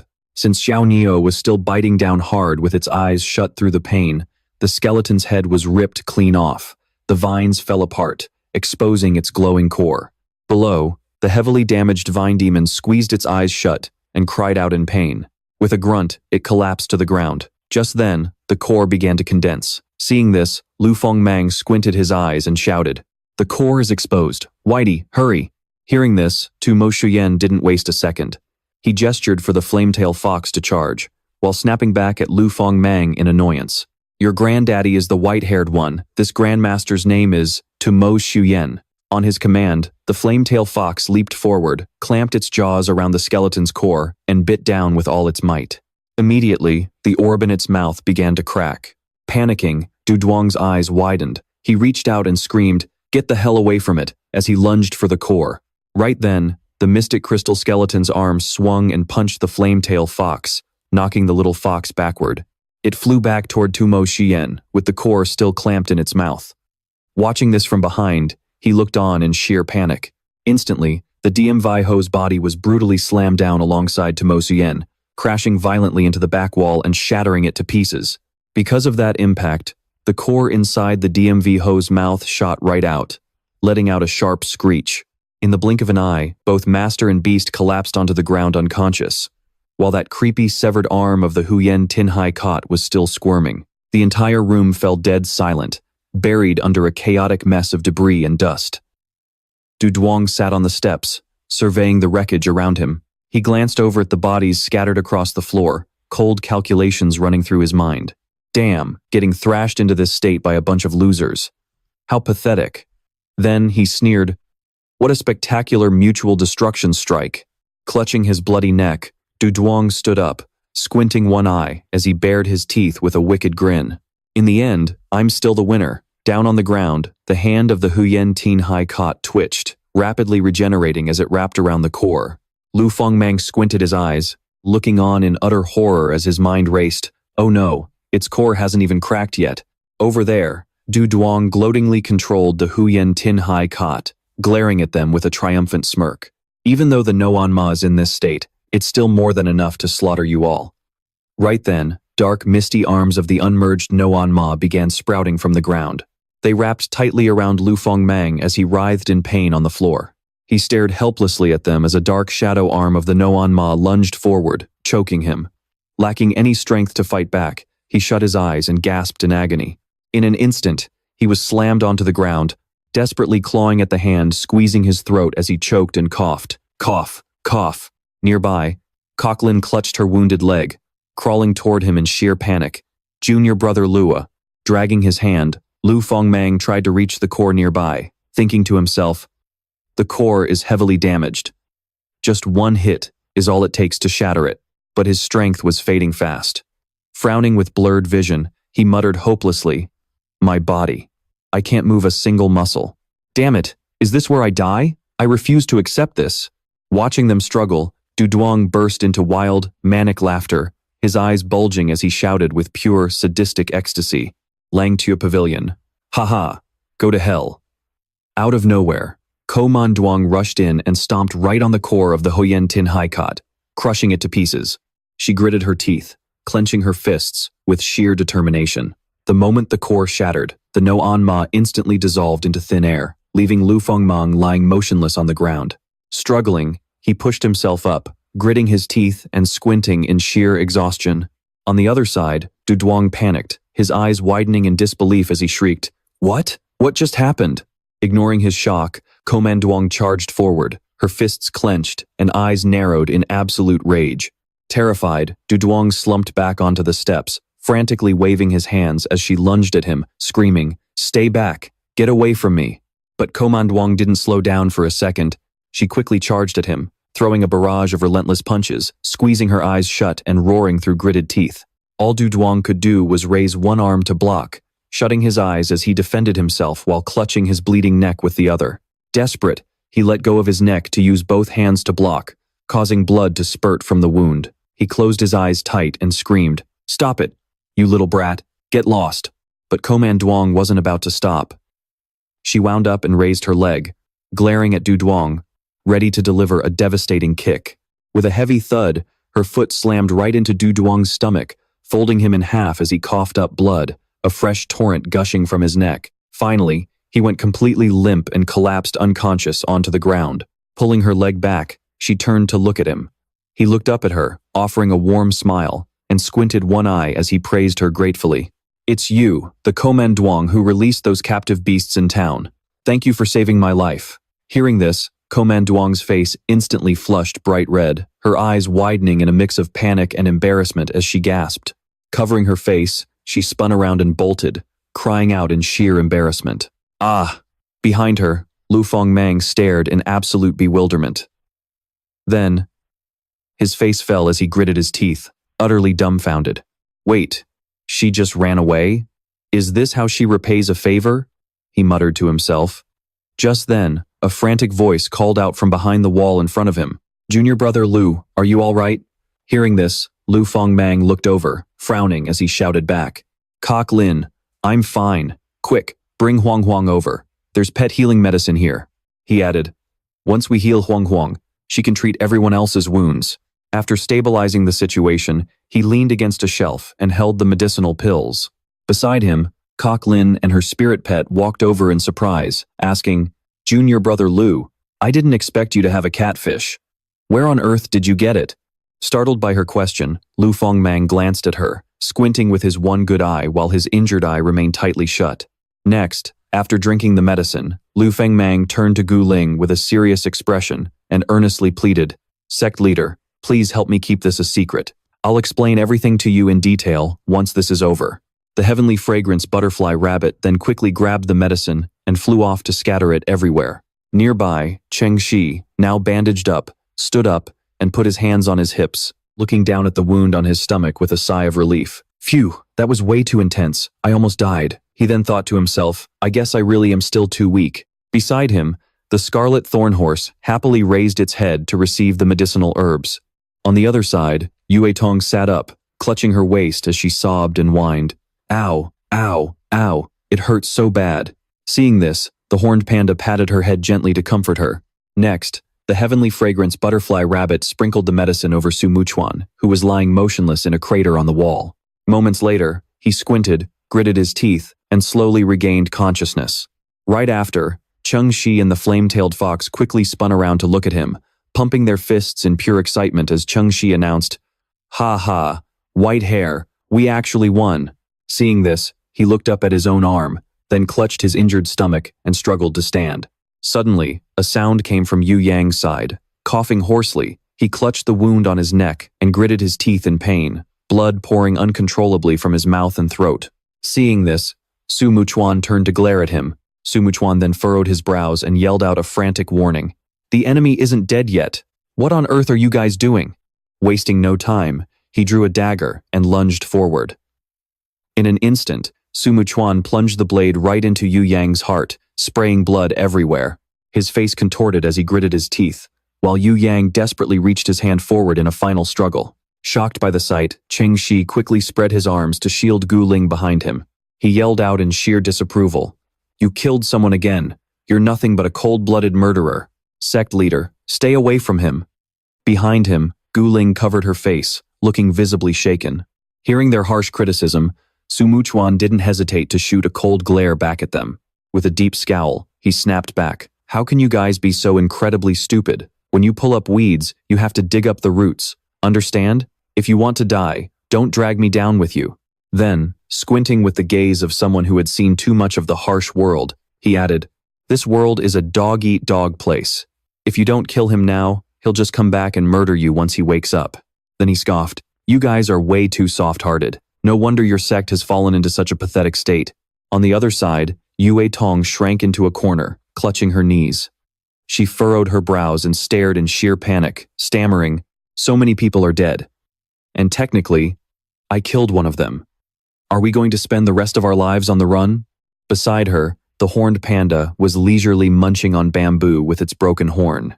Su Muchuan was completely speechless at the sight of them and couldn't help but swear under his breath, "Damn it, are you guys even a real sect? Why are you talking such nonsense?" He then pointed out that rogue sects fight over territory and resources every single day, and casualties are just a normal part of life. He added that rogue sects aren't governed by the Alliance anyway, and the local authorities usually turn a blind eye, leaving everyone and their spirit pets to fight to the death. Then, pointing toward Yu Yang, he squinted and grumbled, "I am a rogue cultivator, so they won't be able to trace this back to me. But if your sect is still worried..." He cut himself off. He then looked at Yu Yang's men and their pets scattered unconscious on the ground and suggested coldly, "Let's just finish the rest of them off too. If no one's left alive, our secret is perfectly safe." Hearing this, Cheng Shi was totally speechless, his brow furrowed in disbelief. This is..." Behind him, Gu Ling was equally stunned and at a loss for words, merely staring at Su Muchuan in shock.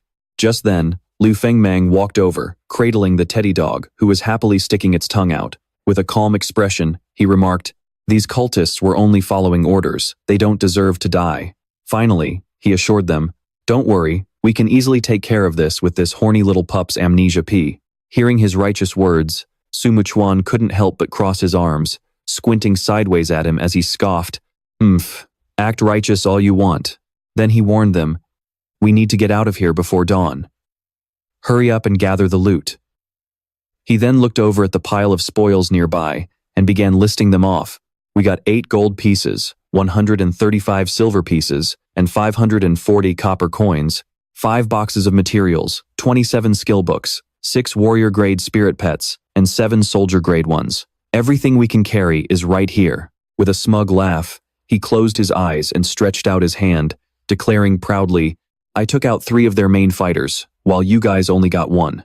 So, a 3-to-1 split in my favor seems perfectly fair." Hearing this, Liu Fengmang glared at him, highly displeased as he tried to negotiate. "What are you even thinking? We should split it 4 ways."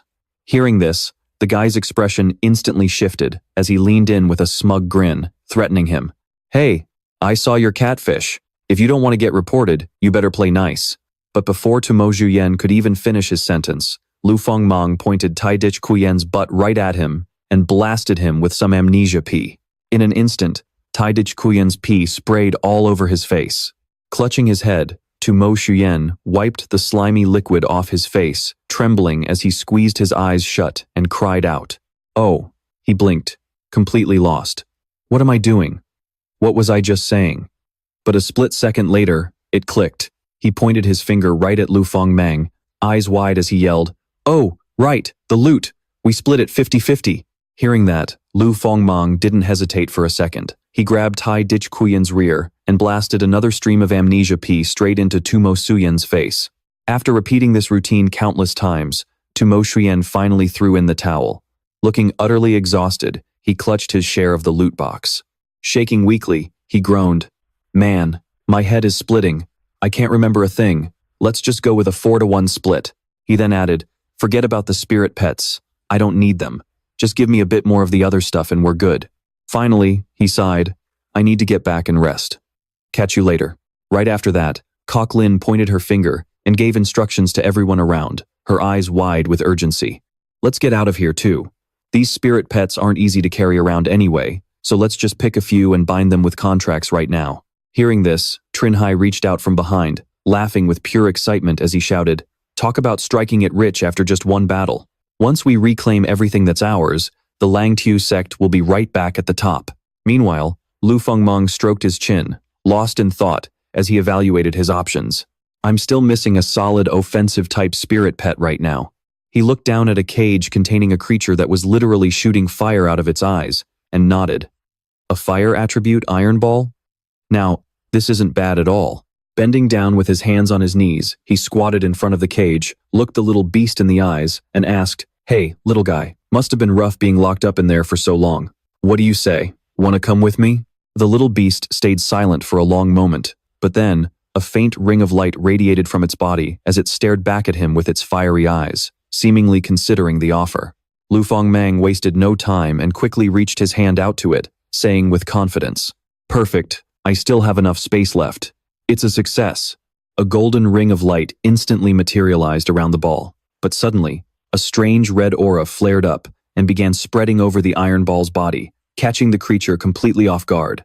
When he extended his hand, a glowing, fiery red orb materialized right in his palm. Liu Fengmang stared at it, completely baffled by what was happening. Suddenly, a menacing, creepily grinning face filled with dark energy flashed through his mind, catching him completely off guard. His eyes went wide, his mouth hung open, and he stumbled backward. Gritting his teeth, he squeezed his eyes shut and collapsed to the ground. Panicked shouts erupted all around him. "Junior brother Liu, what's wrong? Junior brother Liu, wake up!" When Liu Fengmang finally groaned and opened his eyes, the first thing he saw was Trin Hai hovering over him. Trin Hai cheered in relief. "Junior brother Liu, you're finally awake." Closing his eyes again, he lay there completely motionless and weakly asked, "How many days have I been out?" Kneeling beside him with his hands on his knees, Trin Hai let out a sigh. "You just passed out of nowhere. Do you have any idea how much backbreaking work it took for me to drag you all the way back here?" Nearby, Yet Dong watched the two of them with a warm smile. Trin Hai then excitedly pointed at his own chest, pulling up his shirt with a proud grin to show off. Junior brother Liu, your body is way too weak, man. Look at me, I had a giant hole blasted right through my gut, and here I am, already healthy as a horse. Yet Dong smiled warmly, looking down at Liu Fengmang as she spoke. We're just glad you're finally awake. You must be starving by now, so we'll go whip up some food for you. With that, Trin Hai and Yet Dong headed out. But before closing the door, Trin Hai poked his head back in, flashed a cheeky grin, and told him he'd better start working out more. Once the door clicked shut, leaving him in total silence, Liu Fengmang's expression turned grim. He stared down at his palm, his brow furrowed in deep concern. What on earth just happened? He muttered to himself. He thought back to the moment he tried to form the contract, recalling the massive, overwhelming wave of resistance that had surged from his spiritual pool. The memory of that creepy face and the intense, fiery red backlash from the fire attribute Iron Ball flashed before his eyes. There's clearly still space for a Lord-tier beast in my pool, he murmured. But it felt completely full, like an invisible force was violently pushing back against me. Snapping back to reality, he sat up in bed, propping himself up with one hand while clutching his stomach with the other, his brow furrowed. Is this a side effect of the Nirvana Soul transfer? Or was there something fundamentally wrong with this body from the start? This is too bizarre. I need to look into this. Liu Fengmang stroked his chin, his eyes darting as he tried to piece it together. Well, at least I have the upgrade materials. I can finally evolve my spirit pets to the spirit realm. With a wave of his hand, he summoned Tu Neo, who floated gently in the air, staring at him. Liu Fengmang smiled and commanded, "All right, Tu Neo, let's head inside and check out the upgrade status of our inner space." In the blink of an eye, his consciousness dove deep into his inner space. Inside his subconscious, Liu Fengmang observed, the star mystic bones have successfully refined into a mineral attribute elemental source, and the inner space has officially upgraded. As Tu Neo grows, the power of his inner space expands along with it. Right on cue, a holographic stats screen popped up right in front of him. During little Neo's infancy stage, its pocket dimension can refine other spirit pets into elemental forms of the same attribute. Once it reaches the growth stage, time inside this dimension slows down, moving at only 1/2 the speed of the outside world. By the spirit building stage, time slows to just 1/4 of the outside world, and it can even analyze the exact breakthrough conditions for other spirit pets. Seeing this, his jaw dropped. He looked up, scanned the details, and thought to himself, the time flow in this space has slowed down even further.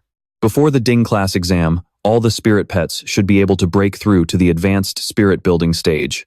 Standing in the dimension with his arms crossed, he knit his brows, lost in thought. So, the next question is, should I help them upgrade their spirit pets? He then realized the catch. But if I do that, there's no way I can hide little Neo's special ability anymore. Finally, Liu Fengmang thought of that mysterious traitor and told himself, those three couldn't possibly be the spies.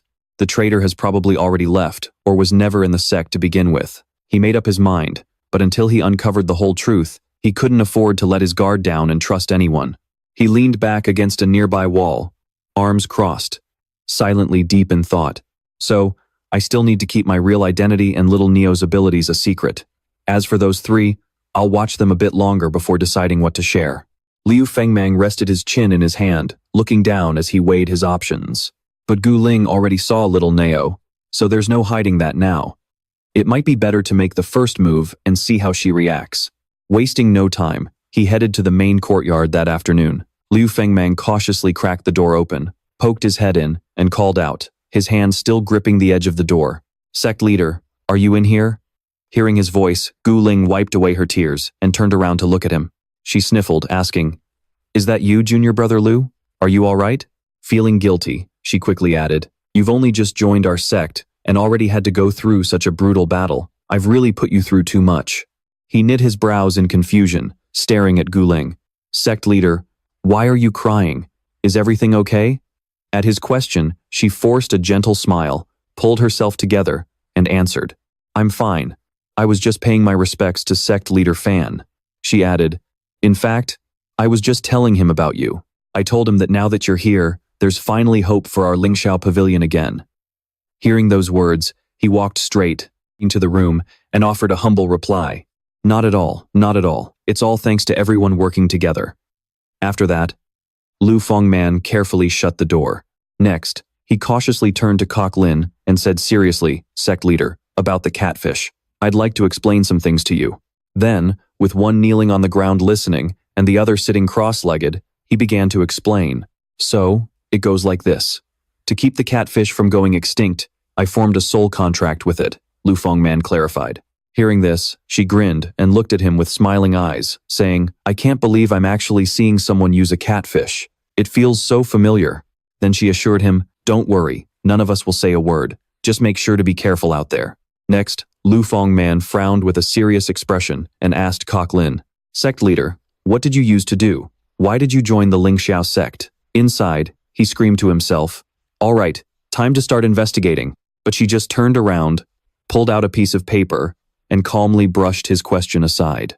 Junior brother Liu, let's not talk about that just yet. Take a look at this. Seeing Kok Lin's response, he froze, his eyes widening in shock as his mind raced. Well, that failed. Then, she held up a wanted poster, showing his face along with his two spiritual beasts and said, we found this on the bulletin board at the market. She then looked at him and asked, is this you? Seeing this, Liu Fengmang stared in complete shock, his brows furrowing as he panicked internally. Oh crap. The Bai family actually put out a warrant for my arrest. The investigation hasn't even started, and my cover's already blown. Noticing his reaction, Kok Lin pulled the paper back in disbelief, her eyes wide as she asked, Junior brother Liu, are you really a pervert? Hearing this, Liu Fengmang quickly shouted to clear his name, Sect leader, please don't get the wrong idea. He pointed at himself, sweating bullets in sheer embarrassment. Squeezing his eyes shut, he blurted out a frantic explanation. I just had a small run-in with the Bai family. Who knew they'd resort to such dirty tricks to frame me? He quickly added, Sect leader, you have to believe me.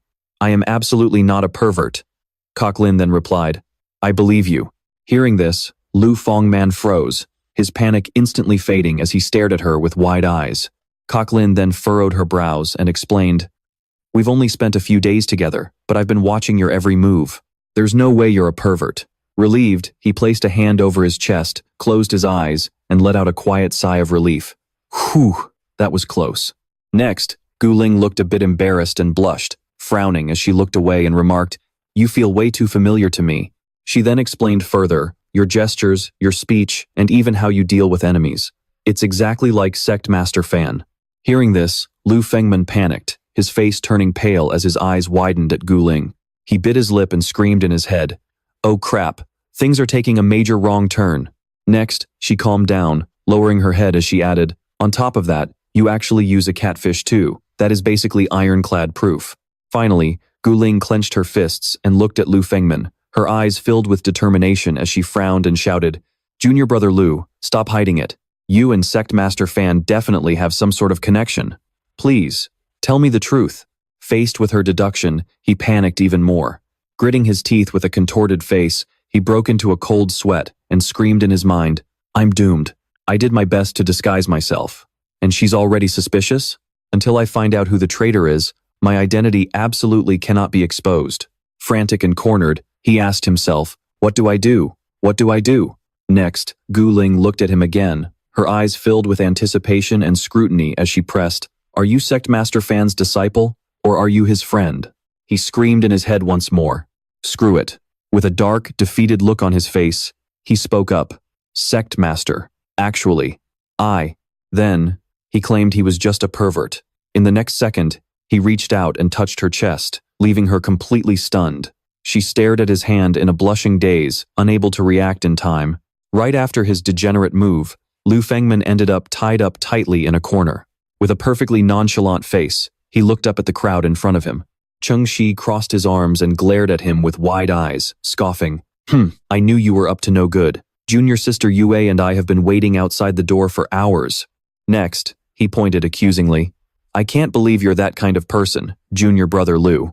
And to think we actually compared you to Sect Master Fan, I spit on that. You aren't even a fraction of the man he was. Then, he turned to Guling, pointing his thumb at Liu Fengmang with a frown as he asked, Sect Master, how should we deal with him? Meanwhile, Liu Fengmang just watched his reaction with total indifference, keeping quiet. He remained bound tightly in the corner.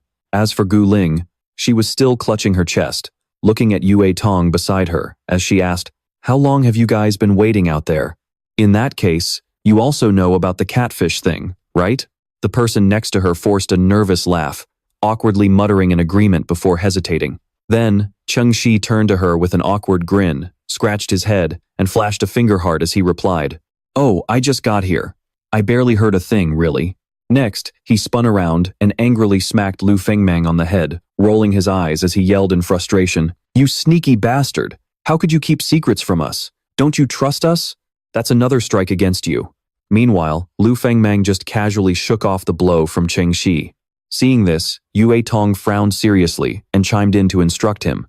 "Senior brother Cheng, take senior brother Liu back to his room first. Leave the sect leader here to me." Right after that, Chengxi quickly escorted him out the door, pushing with one hand while grabbing him with the other as he yelled, "Move it! Go back to your room and reflect on what you've done." Then he turned back, reassuring Gu Ling with a dead serious face. "Don't worry, sect leader. I'll teach him a lesson he won't forget." Once the door clicked shut, Yue Tong couldn't help her curiosity, covering her mouth as she warily glanced at the door with a frown.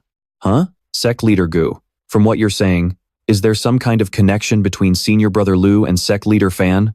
Hearing this, she glanced back at her. She then looked at Yue Tong, shaking her head as she shared her thoughts. "I had my doubts before, but sect leader Fan probably wouldn't have any ties with a pervert." Sitting beside her, Yue Tong looked at Gu Ling and asked, "So, how should we handle him?" At her question, Gu Ling tapped her lips with her finger, frowning as she lowered her head to consider. "Junior brother Liu has helped us a lot, and he is good at heart. We just need to keep a close eye on him." Shaking off her thoughts, Gu Ling quickly regained her focus and added, "The Dinggrade sect assessment is just around the corner, and we've managed to reclaim some resources. Let's put everything else on hold for now. From here on out, all of us need to train as hard as we can to prepare for the assessment." Outside, Chengxi escorted Liu Fengmang while holding the rope, looking back to check on the situation. Then, he untied his hands and said, "All right, we're in the clear." Seeing the rope fall away, he looked over in confusion and asked, "Senior brother Cheng, what is the meaning of this?" At his question, Chengxi quickly lunged forward. He grinned, a sneaky look in his eyes as he threw an arm over his shoulder, tapping his shoulder and saying, "Hey, we're both guys here, and you're at that age where your blood runs hot. Junior brother Liu, I totally get you." Liu Fengmang glanced at him, pouting as he listened, leaning forward slightly. Then, Chengxi let go of him and squinted his eyes with a huge grin. "You actually dared to defy societal norms and do exactly what you wanted. Honestly, I kind of admire you." Facing him, Liu Fengmang asked in utter confusion, "What on earth are you talking about?" Chengxi's face began to flush. With a creepy look, he raised both hands, curling his fingers claw-like as he stared wide-eyed and urged him, "What does it actually feel like to touch a girl's chest? Come on, tell me." Hearing this, Liu Fengmang couldn't even look at him with a straight face, his expression filled with pure disgust as he frowned and spat out, "Degenerate." With that, he quickly turned and walked away without another word. Seeing this, Chengxi stood there trembling, staring in the direction Liu Fengmang had gone, completely speechless. His face then darkened, his mouth agape with pure outrage as he muttered to himself, "I actually got called a degenerate by a pervert." He then tried to justify it, saying, "I was just trying to find a topic to bond over, so he wouldn't feel awkward. Do they think this is easy for me?" That night, under a cool breeze and clear moon, Liu Fengmang lay in bed, staring at his palm as he fell deep into thought with a frown. Next, he tested his fingers, wiggling them slightly, before quietly staring back at his palm, remembering and imagining the feeling again. So, that's what it feels like. He then realized with a soft whisper, no wonder there are people in this world shameless enough to become perverted thieves. Startled by his own thoughts, his eyes widened in horror. He quickly closed them tight, shaking his head violently as he scolded himself. "What the hell am I thinking?" Next, he grabbed his pillow and shoved it over his face, stiffly making excuses to himself. "It's definitely this body. It's making me have these weird thoughts. Yeah, it's definitely that. Time to sleep." Beside him, Chengxi watched Liu Fengmang's bizarre behavior with a highly confused look. The next morning, the sun was already high in the sky. Suddenly, a loud blast echoed from outside, "Toot, toot." Inside, Liu Fengmang bolted upright in surprise, still clutching his pillow. Beside him, Chengxi, who still had his legs slung over him, slowly opened his eyes in a daze. The two of them quickly threw on their clothes. Chengxi rushed out in a panic, pulling on his shirt as he asked, "That's the sect leader's assembly whistle. What's going on?" Behind him, Liu Fengmang looked over as he tied up his hair. In front of them, Yue Tong and Guling were already fully dressed. Guling held the whistle to her lips and blew it once more. Toot! All three of them had finally assembled. Right after, Chengxi looked at Guling and asked, "Sect leader, what's happened?" She stood up and explained, "There are only 20 days left until the sect assessment. Starting today, everyone is going into full sprint mode." Finally, she looked at the three of them with utmost seriousness, setting their goal to upgrade the sect to Ding grade. This is the very first step to restoring our Lingxiao Pavilion. On the other side, the three of them stood in line and shouted in unison, "Understood." Next, as Guling walked, she began laying out the plans. "Next, let's talk about our specific training schedule." She glanced over everyone and gently assigned their tasks. "First off, Chengxi and I already have the evolution materials, so our spirit pets can both break through to the spirit condensation stage. During this time, we need to master controlling them as quickly as possible." Hearing his name called, Chengxi looked at Guling and nodded in agreement. "Yes, Sect Master." Next, she turned to Yue Tong and said, "Yue Tong, you need to work on your personal cultivation and boost your spirit-controlling energy. It will help you control the wild rice wood ear much better. I will guide you through it." Determined, Yue Tong clenched her fists and assured her, "I will do my absolute best." Finally, Guling shifted her gaze over to him. "Junior brother Liu," she started. Hearing this, Liu Fengmang earnestly cupped his hands and waited for her instructions. "I am all ears, Sect Master." Guling then continued, "Your strength is already top tier, so for now, you just need to work on your moral character and ethics." Hearing this, Liu Fengmang's face completely fell, and he stared at her in utter shock. His eyes went wide, his face paled, and he screamed in disbelief. But in the end, all four of them stacked their hands together and cheered, "Let's restore the Lingxiao Pavilion. We can do this." Soon after, Chengxi thrust his hand forward, and the scarlet thorny horse instantly obeyed, launching sharp thorns straight at a straw dummy. Nearby, Yue Tong furrowed her brows in deep focus, carefully bending down to reattach a horn onto the rhino panda, while the creature just stood there quietly staring at her. Meanwhile, Guling opened a box to take out some medicinal pills, smiling warmly at him. Right next to them, Liu Fengmang was grinding his teeth in frustration, breaking into a cold sweat as he stared at the first-grade ethics textbook Guling had dumped on his desk. Unable to take it anymore, he crossed his arms, scowled, and retreated into his pocket dimension to hide. In here, time flows at only 1/4 of the speed outside. Liu Fengmang noted to himself. Taking advantage of the time dilation inside the catfish space would give him far more time to cultivate. He then realized he really needed to train this body's spirit-controlling energy. He recalled that control energy is the vital power a spirit master needs to tame and command spirit pets. Upgrading this energy would boost his other stats as well. He then envisioned the 3 stages of developing one's control energy. First, the spirit pet pool would expand. In his mind, he stood inside a massive golden circle representing his spirit pet pool. Second, he would be able to control multiple spirit pets simultaneously. He pictured himself happily running around with all of his spirit pets. And third, it would allow for much more precise control over his pets and the activation of their skills. He imagined himself commanding his spirit pet to fire directly at a target dummy. Leaning his chin on his hand, Liu Fengmang furrowed his brows. He was deeply lost in thought, recalling the sinister face he had encountered in his consciousness earlier. Right now, controlling 3 spirit pets at the same time drains way too much energy. I have to level up as fast as possible. Plus, if my spirit pet pool expands, that mysterious force might stop resisting me. If so, I will finally be able to contract a new spirit pet. But then, another problem crossed his mind. Floating with his arms crossed inside the dimension, Liu Fengmang analyzed his situation. I also need to train my physical fitness and combat skills. Otherwise, I will just be a spectator during battles, and that could be incredibly dangerous in a crisis. He stroked his chin, breaking into a sweat, as he looked down with a heavy sigh. Man, this new body has issues everywhere. Cultivating is such a pain. Dropping his hand, he narrowed his eyes with fierce determination and shouted in his mind, "Whatever it takes, I will do it to restore the Lingxiao Pavilion. Time to go all out." And just like that, 20 days flew by. The bright sun shone down on a dense forest, A pig poked its head out and squealed, "Oink, oink." Riding on the lead pig, Guling turned back to look at her disciples with a sheepish laugh. "Our sect's budget is a bit tight right now, guys. Please bear with it for a bit." Right next to her, Chengxi was riding his pig with absolute excitement, waving his hand forward and pointing out, "But aren't they super cute?" Meanwhile, Yue Tong sat on her pig looking incredibly shy and a bit anxious.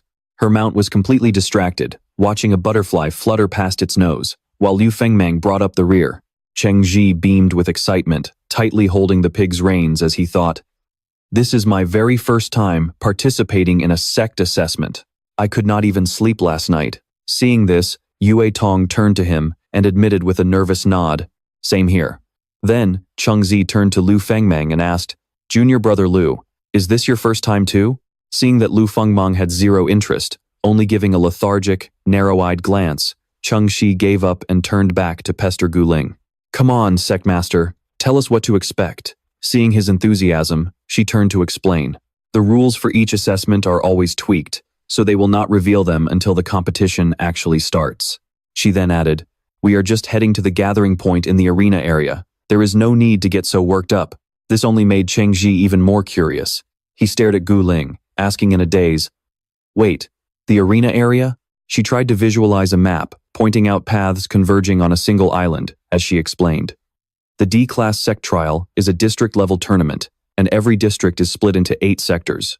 Rogue sects entering the trial must gather in their local sectors, where an examiner will guide them to the trial island.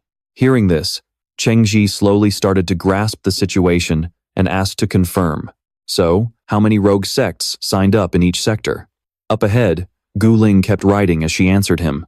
In previous years, it was usually only 3 or 4 sects, totaling about a dozen people. Hearing this, Yue Tong turned to Guling to ask, "How strong are they? Are they as tough as we are?" They were so wrapped up in their conversation that they did not notice a figure peeking from behind a tree, watching their every move. Suddenly, Liu Fengmang sensed something. He whipped his head back, frowning as he shouted, "Who is there? Stay alert!" Under his sharp gaze, Ji Mengyang gasped, her eyes widening in surprise as she hid behind the bushes. Realizing she had been spotted, she awkwardly tried to hide herself away. Seeing this, Guling looked over and happily called out, "It is that little sheep again. She is still following us." Chengxi turned around too. They pulled over their boars, and he asked to confirm, "Is she the little sheep that senior brother Liu saved?" Guling grinned from ear to ear, covering her mouth as she looked back at him and teased, "A few days ago, I even saw her peeking inside from outside our sect gates, but the moment I called her name, she ran away. She is incredibly shy." Liu Fengmang looked at Guling and agreed, "Yeah, she seems to avoid looking me in the eye." Guling could not help but squeal, "She is so cute." Meanwhile, Ji Mengyang shrank back, clenching her fists tightly, squeezing her eyes shut as she leaned against the tree, her face burning red with embarrassment. They continued on their way. Soon, Guling beamed as she recognized their destination and called out to the group, "Look, the gathering point is right ahead." Hearing this, Yue Tong also raised her head to look. In front of them was a massive crowd of all kinds of people, but Guling proudly rode her boar right into the middle of it. Chengxi's eyes widened in sheer disbelief as he stammered, How are there so many people? Are they all here for the competition?"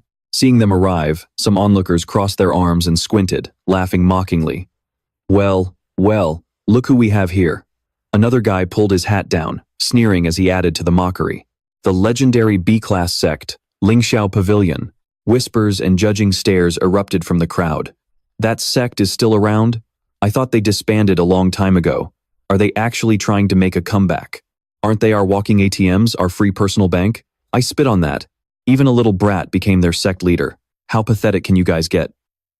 The 4 of them silently walked past the crowd. Yue Tong glanced back, her face darkening with rage as she kept walking. Walking right behind her, Chengxi gritted his teeth in sheer anger. Those absolute bastards. Guling remained completely calm at the front and quietly reminded him, "Chengxi, just ignore them." The 4 of them made their way to the local examiner's registration desk.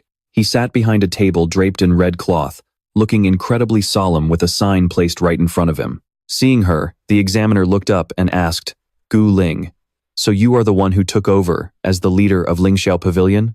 Then he motioned to her. "Come on over and sign your name." Gu Ling picked up the writing brush.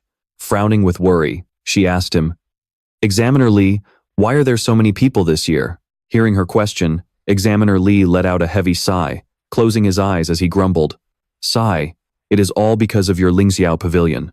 Gu Ling looked up in utter confusion, her eyes widening as she asked, "Because of us?" He took the registration sheet and set the inkstone aside as he explained. "After Lingxiao Pavilion fell from grace, your resources were carved up by other sects. Even these rogue factions got a piece of the pie, which allowed them to grow rapidly. Now, they are all strong enough to enter the competition."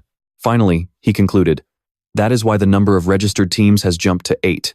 Standing nearby, the guy in the hat lifted it slightly and sneered, "That is right. It is all thanks to Lingxiao Pavilion's generosity that we are where we are today." Beside him, another guy with twin hair buns that looked like ears grinned mockingly and chimed in, "Lingxiao Pavilion truly sacrificed itself to light the way for the rest of us." Hearing that, the crowd burst into roaring laughter, mockingly jeering at them. Cheng Shi glared at them in a fury, his brow furrowed as he barked, "Are you guys looking to die?" Fed up with the noise, Examiner Li slammed his hand down and roared, "Quiet!" Instantly, the crowd shut their mouths and turned their attention back to him. He stood up, glaring at the crowd as he warned, "The number of applicants this year is way over the limit. Anyone else who makes a scene will be disqualified immediately." Then, he added, "You all know the situation. There are 8 teams here, but we only have 5 slots available for the journey to the trial island." He then gestured toward a group of blue-winged Maine lions, a species of mature, beast-type spirit beasts, which served as the official transport mounts for this alliance sector, currently resting and grooming one another. In the end, he calmly looked at the crowd and gave his verdict. "As for which 3 teams get eliminated, that's up to you to decide." Hearing that, a guy with hair shaped like 2 ears smirked smugly. He pointed his finger to the sky, rolled his eyes, and started mocking them. "The Lingxiao sect has already gifted us so many resources. Since you're being so generous, why not go all the way and just hand over your entry spot to the rest of us as well?" At that, the guys next to him burst into hysterical laughter, clutching their stomachs. Ha ha ha ha. Finally, Gu Ling couldn't take it anymore. She clenched her fists, glared at them, and screamed, "You bastards! Shut your mouths!" Hearing that, the guy wearing a hat tipped his brim with a sneer, looking at her. "Little girl, now that you're the sect master, your attitude has gotten pretty fierce. Do you still remember me?" Gu Ling glared in his direction. The guy sneered smugly, curling his fingers in the air. He closed his eyes, relishing the memory as he began to describe it. "The last time I went to the Lingxiao sect to pick up goods, I had the absolute pleasure of touching this young lady's hand." Then he added with a grin, "That scent, that soft feeling. Hee hee, I can still smell it today." Hearing this, the sleazy crowd blushed and cheered. "Wow, I'm so jealous. I want to turn too." Suddenly, he lunged his hand right toward Gu Ling's chest. Caught completely off guard, her eyes widened in shock as he yelled, "Just like this." But a split second later, his hand grabbed a completely flat chest. Standing right in front of him was Liu Fengmang, staring down at him with absolute disgust. Behind him, Gu Ling poked her head out, stunned by this incredibly awkward turn of events, before gritting her teeth and looking at Liu Fengmang. The hat-wearing guy scowled at him and barked, Kid, everyone here knows exactly how pathetic your washed-up sect is." He then added, "You stand absolutely 0 chance of qualifying. Get lost while you still can, unless you want to embarrass yourselves." Liu Fengmang calmly glanced at him before asking Gu Ling, who was standing behind him, "Sect Master, do you remember which of these sects have laid a hand on our people?" Her eyes widened with anger as she growled in confirmation, "Of course I do. In front of us are 4 sects. First is the Hongfu Money House, led by a buck-toothed, bald guy named Wang Fugi. Next to them is the Savage Beast Gang, led by that toothless, scar-faced guy. Third is the Yifang sect, led by an ancient, white-haired geezer with a squinty-eyed smirk.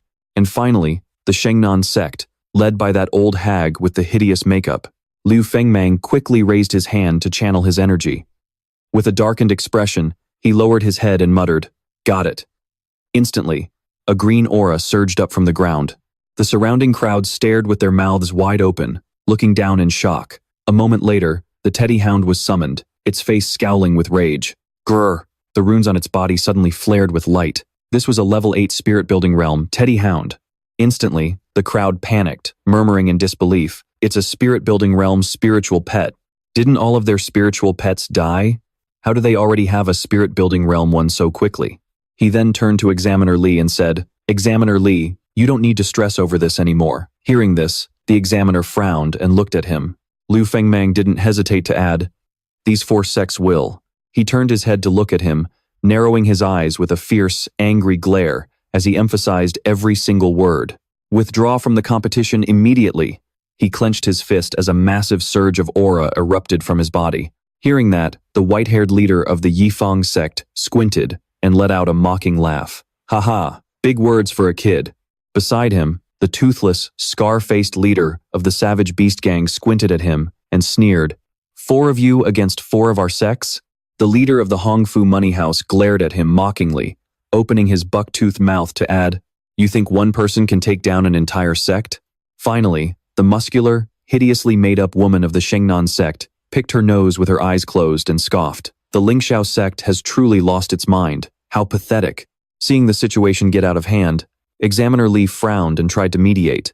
Guling, I understand how you feel, but don't let your emotions cloud your judgment. Standing nearby, Guling looked at him with calm determination. Don't worry, Examiner Li. We know exactly what we're doing. Hearing her bold words, he frowned and gritted his teeth. This is absolute madness. Finally, he sat back down at his desk, burying his face in his hands in utter helplessness. Sigh. Do whatever you want, he then urged. Anyway, get this over with quickly. We need to set off immediately. Hearing this, the toothless, scar-faced leader of the savage beast gang glared at them, channeling a dark, ominous aura as he sneered. Since the Lingxiao sect wants to play the arrogant fools, we don't need to hold back. He then commanded, one sect will handle each one of them. Let's make sure we give them a warm welcome. Immediately, the guys from the Yifang sect began pointing and laughing, trash-talking them. In that case, our Yifang sect will just have to work a little harder. Leave that little girl sect master to us, they proposed, as the guy who spoke earlier casually raised his hand with his eyes closed, smirking as he imagined the feeling. I get to enjoy the sweet scent of a little girl again. He. Then he urged her, hurry up, I'm itching to get started and can't hold back anymore. Next, a muscular woman from the Thangnam sect quickly crossed her arms. Looking incredibly arrogant, she lifted her chin, squinted ahead, and spoke with pure disdain and provocation. Leave that honey-skinned girl to me. I'll whip her into shape.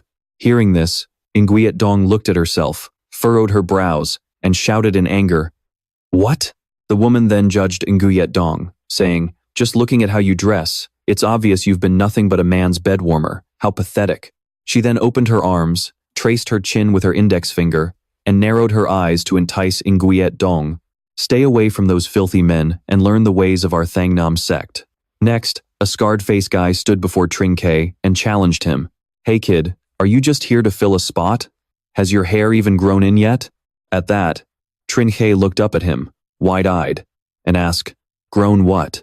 Amused by Trinke's innocence, the scarred man rubbed the scar on his face, glared at him, and threatened, I will make sure this battle is engraved in your bones, and cover you in real men's scars. Meanwhile, Liu Fengmang was narrowing his eyes at the crowd from the Hongfu money house. Their leader, a buck-toothed bald guy, sneered and yelled at him, Hump. To think you're boasting so much over a single Zhuling stage spirit pet, you're just a frog in a well, seriously underestimating our Hongfu. He cursed, then added, let me tell you, for this competition, I spent a fortune hiring 3 rogue cultivators. The bald guy and his lackeys then quickly summoned a swarm of spirit pets, proudly declaring that all of their beasts were at the Zhuling stage. A level 2 Zhuling stage wild boar, a level 1 Zhuling stage grasshopper, and a level 2 Zhuling stage mutant wolf. Next, his face twisted into a dark scowl as he glared at him. Gritting his buck teeth, he declared that it was way too late for regrets. Suddenly, Liu Fengmang called him by his name, Vuong Fu Kui, leaving the buck-toothed bald head completely stunned. His face turning grim, Liu Fengmang questioned him with an unreadable expression. Back when Hongfu was pillaged, it was Sect Master Fan who stepped in to save your miserable lives. He then added, now that the Langtu sect is in trouble, instead of showing gratitude, you come to kick us while we're down. What's your game? Hearing this, he scoffed, raising an eyebrow with utter contempt. Realizing you're in deep water and trying to bring up the past, it's useless. He sneered. Let me tell you, the growth of a sect is built on a bloody foundation. Whoever plunders the most is the boss.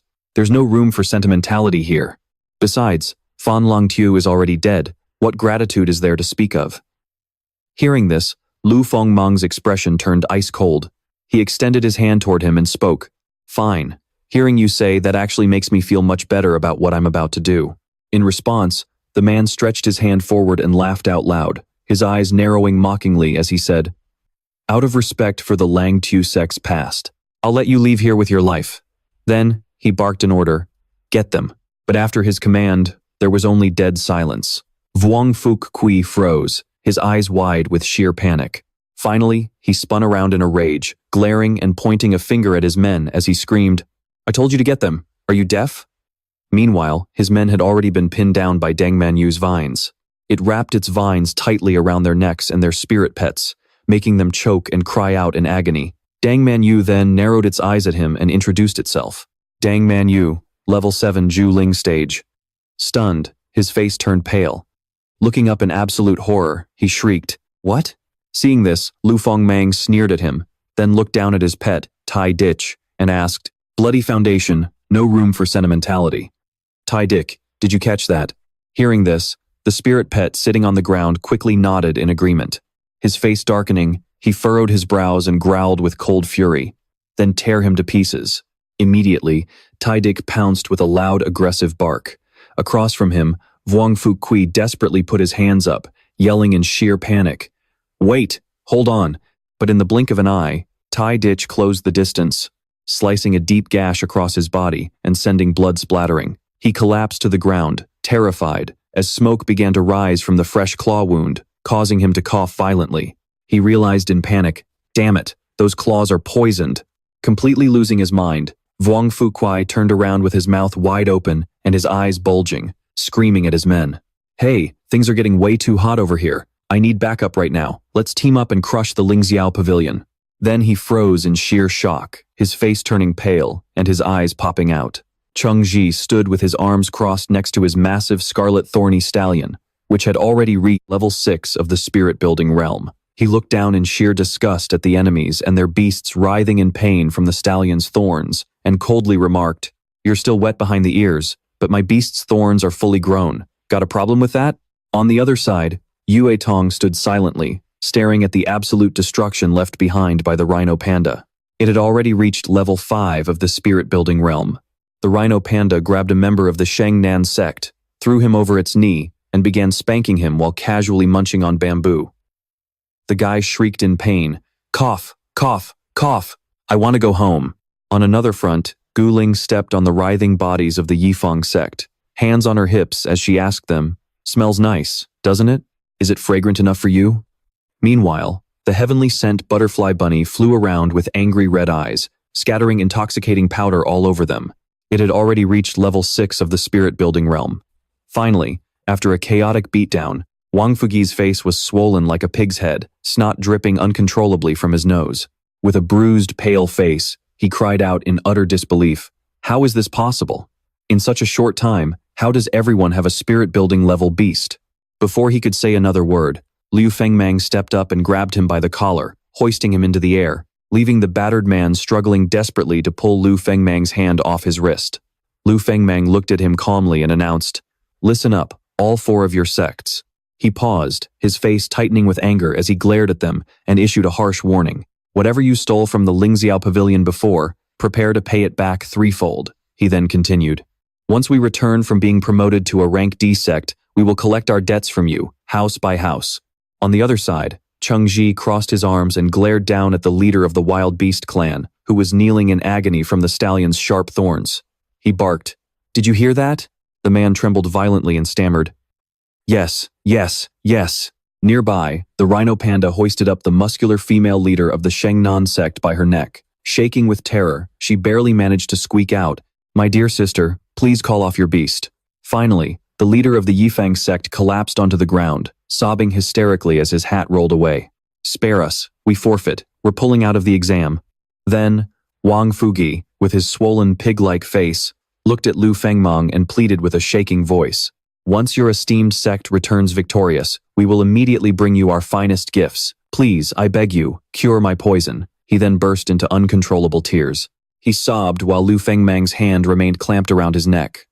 Liu Fengmang then casually ordered, "Teddy dog, neutralize the poison." Immediately, the little dog stood on its hind legs, wearing a smug grin, and let it rip. A stream of urine shot out like a mini tornado, hitting Wang Fugi dead in the face, while Liu Fengmang watched in dead silence. Moments later, his face shrunk back to its normal size. Slumped on the ground in a puddle of dog pee, he weakly whispered, "Thank you." Right after that, Gu Ling quickly walked over to Examiner Li and announced, "Examiner Li, the issue has been resolved. You may resume the exam now." The examiner, however, remained frozen at his desk, his face dark with shock. His eyes were wide with utter disbelief, and he screamed in his mind, "Incredible! To think the Lingxiao Pavilion could make such a massive comeback in such a short amount of time." He realized that with this level of overwhelming strength, their chances of promotion were incredibly high. This year's exam was going to be interesting. He stood up, gave a slight nod of approval, and praised them. "Gu Ling, congratulations on your incredible progress. Keep up the good work in the next round." Hearing this, Gu Ling clasped her hands and bowed. "Thank you, Examiner Li." Meanwhile, the gossiping crowd finally shut their mouths. Finally, Examiner Li picked up his registration sheet and pen, confirming the list with everyone present. "All right, then the lineup for our region's exam this year is officially set." Immediately after, his voice echoed through the venue. "The Lingxiao Pavilion." Hearing their name, Gu Ling smiled with relief. Next, the Wangu sect. The leader of the Wangu sect grit his teeth in shock, still recovering from the scare, as he muttered to himself, "We originally planned to rob the Lingxiao Pavilion together, but I got a stomachache and couldn't make it. Whew, thank goodness I didn't go," the examiner continued. Next, the Four Symbols sect. Their members were all wearing face veils. And finally, the Baimu sect. Their leader, Su Muchuan, was scowling and pouting as he glared at the group. Spotting him, Cheng Shi's eyes widened in surprise. He pointed right at Su Muchuan and yelled, "Hey, isn't that the white-haired kid?" He then asked him directly, "Are you here to take the exam too?" Gu Ling, standing beside him, also recognized him and noted, "The Baimu sect. No wonder I've never heard of them." Hearing them talk about him like that, Su Muchuan glared angrily at Cheng Shi and snapped back, "Listen up, brat. My name is Su Muchuan. If you call me white hair again, I will end you." Hearing this, Liu Fengmang stepped right up to him and questioned him. "Aren't you supposed to be a rogue cultivator? Why do you still have a sect?" Meanwhile, Su Muchuan just stood there with his arms crossed, staring down at him. Then, he arrogantly pointed at himself, lifting his chin and narrowing his eyes as he haughtily asked Liu Fengmang, "What? With my kind of strength, joining a sect is totally normal, right?" Then, he questioned him again, "Or are you guys just scared that I'm too strong and will steal all your spotlight?" Hearing this, Cheng Shi pointed back at him and snapped, "So what you're saying is, you're here representing your sect leader?" Beside them, Yue Tong also looked up. Suddenly, someone leaning on a staff walked out calmly and called out, "Muchuan, we're about to set off. Go get in line." Right then, Su Muchuan obediently turned around, closed his eyes to bow, and replied, "Yes, sect leader." Seeing this, Cheng Shi also turned to look at the tiny old woman. Meanwhile, he stared at her, taking in her wrinkled face and wide, calm eyes, thinking, "Is she the sect leader of the Baimu sect? She doesn't look like someone to mess with. Starting a sect at her age, and even getting a guy like that white-haired brat to willingly follow her." Then, his gaze shifted to a man on crutches nearby who was stroking his beard and staring back at him, and another guy wearing a patchwork robe, sizing up this four-person sect. Those other two members are definitely no joke either. Just what is the background of this Baimu sect? He wondered to himself. Right after, Examiner Li quickly stood up. He looked seriously at the crowd and interrupted, "All right, everyone, please board the Maozi immediately." Without delay, Liu Fengmang, Gu Ling, Yue Tong, and Cheng Shi quickly climbed onto their Maozi. The small bird chirped happily, welcoming them aboard. Then, Examiner Li's voice rang out again, "We are ready to depart." Gu Ling grabbed the reins, her eyes filled with determination as she knit her brows and mumbled, "Sect leader Fan, we've taken the first step." Beside her, Liu Fengmang and the others were still chatting. As the Maozi spread its wings, Gu Ling's resolute voice echoed, "Please believe in us." With a sky full of Maozi taking flight, Gu Ling firmly declared, We will definitely make Lingxiao Pavilion shine once more. As the four Maozi soared over a calm sea, Sumuchuan, flying alongside them, suddenly glanced over. He knit his brows in confusion and asked, "Hey Lingxiao crew, the last time I saw you, you had just broken through to the spirit building stage. How on earth did you reach the high spirit building stage in just a few days?" Then he added, "I've been training like crazy, and my fox has only gone up one level. How exactly are you guys cultivating?" Liu Fengmang gave him a calm, disdainful glance, narrowing his eyes as he replied, "To be able to gauge a spirit pet's level, you've got decent eyes. If the other sects were as sharp as you, we wouldn't even need to make a move." Nearby, Gu Ling watched him with a wary look. Su Muchuan grinned, baring his teeth as he proposed, "Cut the crap. You guys are decent. How about we form an alliance?" Hearing this, the representative of the Wangu sect nearby gasped in shock. Then, the representative of the Four Symbols sect also shot a sharp, startled look over. Furious, Chengji clenched her fists and glared at Su Muchuan, questioning him. That's exactly what you said when we were capturing the White-Eyed Zhao." She then added, "Like hell I'd ever trust you." Yue Tong just gave him a cool, indifferent look.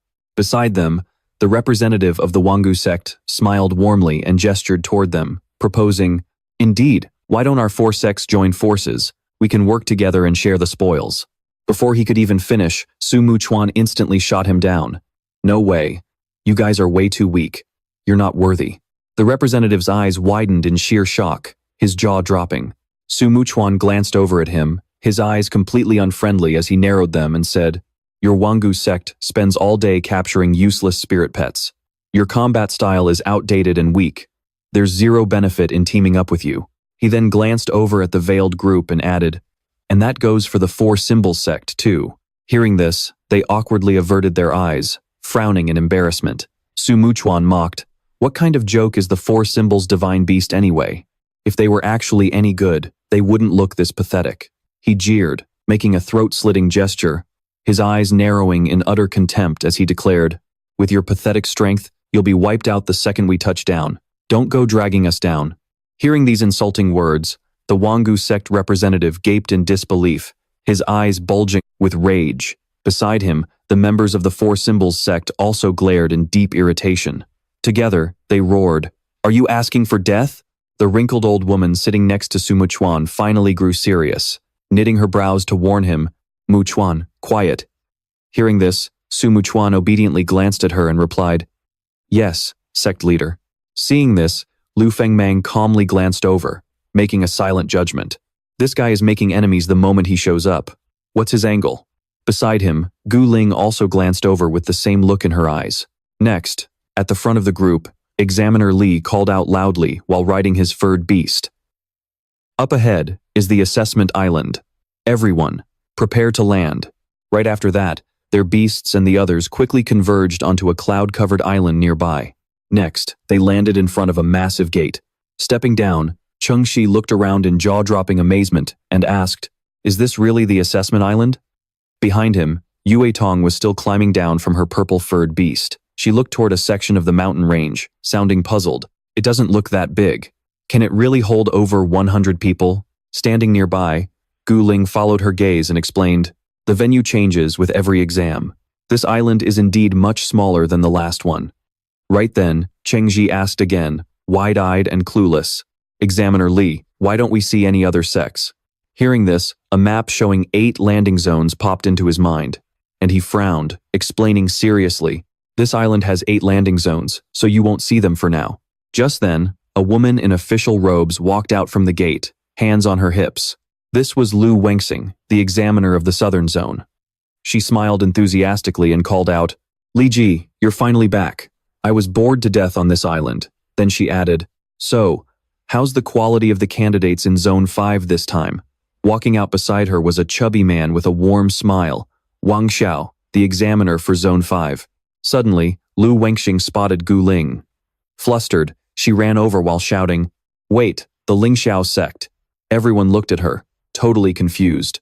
Beside her, Li Ji confirmed, "That's right, Wengxing. Gu Ling has taken over as the sect leader. The Lingxiao sect is fully prepared this time, and their morale is high." He smiled, his face beaming with joy and excitement. Instantly, Liu Fengmang cupped her hands, her eyes wide with adoration as she squealed, "Sect leader Gu, I'm a huge fan of the Lingxiao sect." Next to her, Wang Xiao pointed to himself, his eyes squinting with a massive grin as he chimed in, "Me too." Then, like she'd just met her kindred spirit, Liu Fengmang looked at them and babbled on and on. Back then, the Lingxiao sect rose out of nowhere, crushing all obstacles with unstoppable momentum. They were a true legend. Then she added, "I absolutely worship sect leader Fan. I even have his autograph." Gu Ling could only offer an awkward laugh, raising her hand as she stared at her.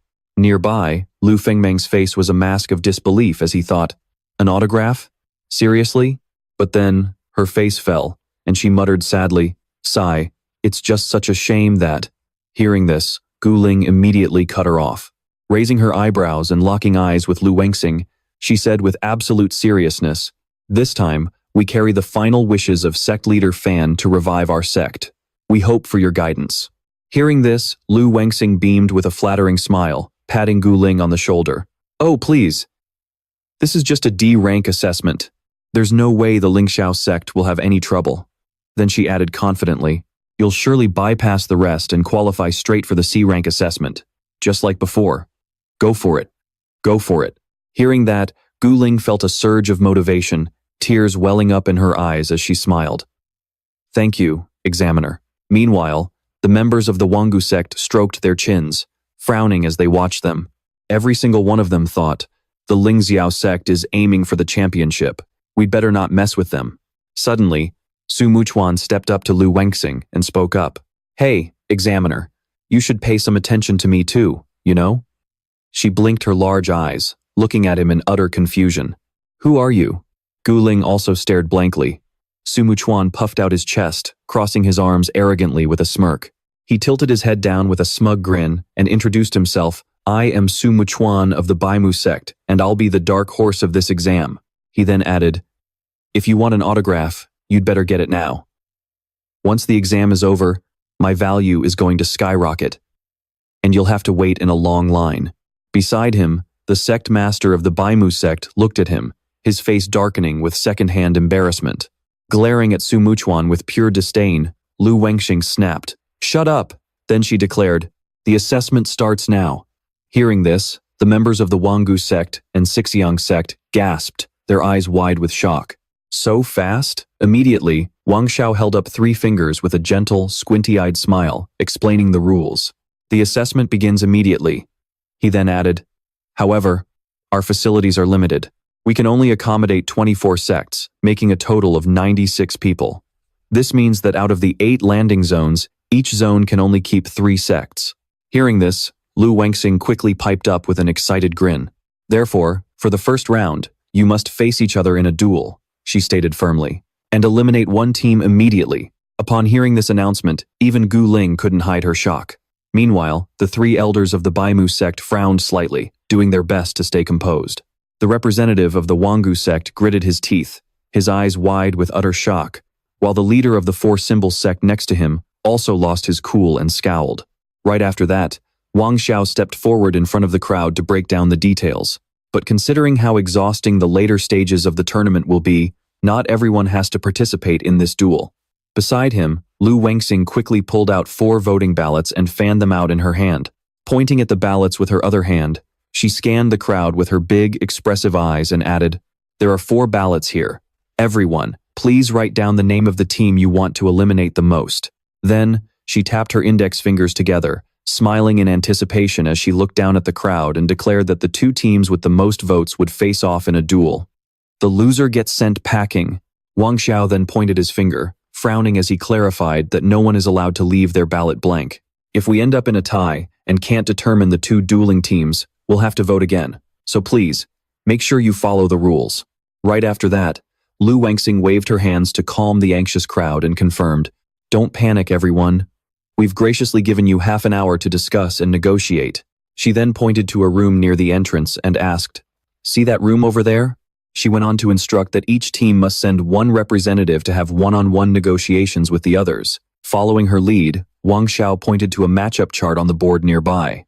The matches were Wangu sect versus 4-symbol sect, Lingxiao Pavilion versus Baimu sect, and Wangu sect versus Lingxiao Pavilion, followed by Four Symbol Sect versus Lingxiao Pavilion, Wangu Sect versus Baimu Sect, and finally, Four Symbol Sect versus Baimu Sect. He confirmed that the negotiations would follow this exact order. Each negotiation session will last 10 minutes, and the voting will begin immediately after they're all done.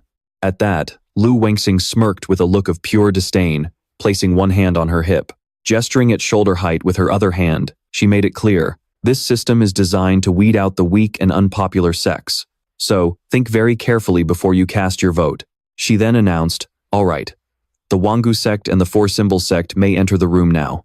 Immediately, the representatives from both sects glared at Su Muchuan, their dark expressions showing they were completely in sync. But Su Muchuan just crossed his arms arrogantly and snapped, "What are you looking at?" Inside the discussion room, during the meeting between the Wangu sect and the Four Symbols sect, one representative sat with his elbows on the table, legs sprawled out in a completely relaxed posture. The Four Symbols sect representative opened the conversation. "I think we're on the same page here." Sitting beside him, the Wangu sect representative nodded in agreement. He narrowed his eyes, flashing a sly grin as he said, "With both of our votes going to the white-haired guy, he is definitely going down." Then he added, "But that white-haired punk and the Lingxiao Pavilion will surely vote for one of us." The two of them shook hands, finalizing their alliance. They both thought, no matter who they vote for, as long as we deal with the white-haired guy, we're golden. Next up was the meeting between the Lingxiao Pavilion and the Baimu sect. Su Muchuan sat across from him and initiated the conversation. "I knew they'd send you to negotiate. Since we're old friends, you're going to back us up, right?" he asked. Hearing this, Liu Fengmang raised an eyebrow and teased him. "Well, this is where it gets interesting. You managed to piss off both of those sects right from the start." He then added, "They're definitely voting for you, so just tell me, who do you want to fight? We'll vote for them with you." At those words, Su Muchuan's eyes narrowed as he grinned with pure excitement. "That's what I like to hear. Let's both vote for the Wangu sect. They're a bit weaker, so I'm pretty confident I can take them down." He then warned him, "We're partners in this, so don't you dare double-cross me." Next up was the turn of the Wangu sect and the Lingxiao Pavilion. The Wangu sect representative put on a warm, friendly smile and flattered him, "I have nothing but the utmost respect for the Lingxiao Pavilion. If possible, please don't vote for us. Let us preserve our strength, and we'll definitely back you up in the battles ahead." After that came the meeting between the Four Symbols sect and the Lingxiao Pavilion. The representative frowned and got straight to the point. "Both the Wangu sect and we are voting for the white-haired guy. So, do whatever you think is best." Next came the discussion between the Wangu sect and the Baimu sect, followed by the meeting between the Four Symbols sect and the Baimu sect. Waiting outside, Cheng Shi stared at the room, growing increasingly anxious as she asked, "What's taking them so long? Don't they have absolutely nothing to talk about?" Beside her, Yue Tong rested her chin on her hand, watching closely. Then, Liu Fengmang grabbed the voting slips and frowned, raising her voice to announce, "All right, time's up. Everyone, please fill out your ballots." Hearing that, Liu Fengmang picked up his brush to write. The sect master of Baimu sect also picked up his brush, followed quickly by the representatives of the Four Symbols sect and the Wangu sect. Moments later, all 4 ballots were neatly folded. With a calm expression, Li Ji urged, "Fengmang, go ahead and announce it." Meanwhile, Liu Fengmang held a piece of chalk, staring at the names on the board. She unfolded the first ballot and glanced back at the board to confirm. The first vote goes to the Wangu sect. Standing below, Cheng Shi covered her mouth and whispered to him, "This is probably our vote, or the white-haired guys." Meanwhile, Liu Fengmang stood there, completely dumbfounded. Next, the chalk drew another line across the board. Lu Vantin read the second vote. Hearing Tu Tuong sect, Coquelin frowned in confusion and gasped in shock. "What? Didn't that white-haired guy say we were all going to vote for the Vanko sect?" She quickly questioned, "If he did that, it would just cause a tie. What's the point of forcing a revote?" Watching this unfold, Liu Fengmang frowned and muttered in confusion, "I have no idea what that guy is up to." Meanwhile, Tumo Shuyen just smirked, standing confidently with his arms crossed. The chalk began moving once more as Lu Vantin called out, "The third vote." Finally, the chalk scribbled down, "The fourth vote." The final tally was quickly displayed on the board. Lu Fengmang and Tumo Shuyen received 0 votes, while the other 2 sects ended up with 2 votes each. Lu Vantin announced, "The results are in. The top nominees are the Van Ko sect and the Tu Tuong sect. At his words, the entire hall fell into a stunned silence. The representative of the Van Ko sect jaw-dropped and screamed, "What?" Right next to him, the Tu Tuong sect representative glared in total disbelief. Kok Lin stared at the scoreboard with wide, panicked eyes, gasping, "How on earth did this happen?" Mo Shuyen, still standing by her side with his arms crossed, narrowed his eyes and smirked, whispering, "Heh." Exactly as I calculated. Lu Vantin leaned forward, extending a hand to address the room. With absolute composure, he announced, "In that case, the Van Ko sect and the Tu Tuong sect must each put forward a representative. Prepare for a duel." Without delay, the representative of the Van Ko sect summoned his massive dinosaur battle pet. Standing on the arena, he glared and roared in pure frustration. "Damn it! Didn't we agree to vote for that white-haired brat together? How dare you break your promise?" He pointed forward, commanding his battle pet as the dinosaur let out a deafening roar. Hearing the accusation, the Tu Tuong sect representative raised 2 fingers to control his giant green serpent. Glaring back in fury, he yelled, "You have some nerve. I'm the one who got played here, so shut your mouth and fight." Beside him, the giant serpent hissed menacingly. Offstage, Trin Hai clenched her fists in utter confusion. She turned to Tumo Shuyen and demanded, "They actually didn't vote for you. What on earth did you tell them?" He chuckled nonchalantly, narrowing his eyes at Trin Hai. "It's simple, really. I just told both of them the exact same thing." He then recounted his secret talk with the Van Ko sect. While their representative glared suspiciously, Tumo Shuyen had calmly said, "To be honest, fighting you wouldn't be much of a challenge, but I'd much rather crush the Tu Tuong sect." Next, he recalled his meeting with the Tu Tuong sect. Their representative had also glared at him with deep suspicion. Tumo Shuyen told him, "Truthfully, fighting you is no threat to me, but I'd much rather take down the Van Ko sect." Wearing the exact same sly grin, he had covered his mouth and whispered to both of them, "I assume you also want to save your strength for the main tournament." Then he added, "My vote and the Lingxiao Pavilion's vote are already locked in. So, why don't we strike a deal?" Hearing this sly offer, the Van Ko sect leader had gritted his teeth in contemplation. Tu Mo Zuyen urged, "Vote for the Tu Tuong sect with us, and let's get rid of them first." Meanwhile, during his talk with the Tu Tuong sect, their representative had also glared in shock. To Mo, Suyin had pitched the exact same line. "Vote for the Van Ko sect with us, and let's take them out first." Snapping back to the present, he closed his eyes with a smug smile and concluded, "And that's how we got this perfect result. Ah, human nature is so beautifully predictable." Hearing this, Trin Hai stared at him in utter shock and muttered, "You are absolutely diabolical." Liu Fengmang frowned, chiming in with his own confusion. "Wait, so you voted for the Tu Tuong sect? Didn't you promise them we'd vote for the Van Ko sect?" To Mo Shuyen, still standing casually with his arms crossed, looked at Liu Fengmang and smirked. "You just don't get it. This is all part of my master plan." He then brought up a mental diagram showing 2 possible scenarios. Pointing his finger, Mo Shuyen calmly explained the first scenario. "If we had all put our chips on just one team, and those 2 ended up voting for me out of spite, wouldn't I be forced into a duel anyway? But in the second scenario, by splitting our votes, even if one of them voted for me, it would just trigger a tie and reset the voting process." Shrugging his shoulders with a playful, closed-eye smile, he calmly added, "Sure, beating them would be a walk in the park, but I'd much rather save my energy for the actual tournament. Besides, we were short on time earlier, and I was too lazy to explain it all. Rest assured, I didn't double-cross you." Hearing this, Trin Hai quickly turned around, covering her mouth, as she whispered to Kok Lin behind her, "Sect leader, we must stay on high alert against this guy during the tournament." Kok Lin widened her eyes and bit her lip, nodding in tense agreement. Just then, Lu Vantin's voice boomed across the arena. "The duel is over. The winner is the Van Ko sect." Over on the arena, the Vangu sect representative is covered in wounds, surrounded by cheers from his sect. Clutching his injured arm, he squints with one eye open and grunts, "Damn that green wind snake.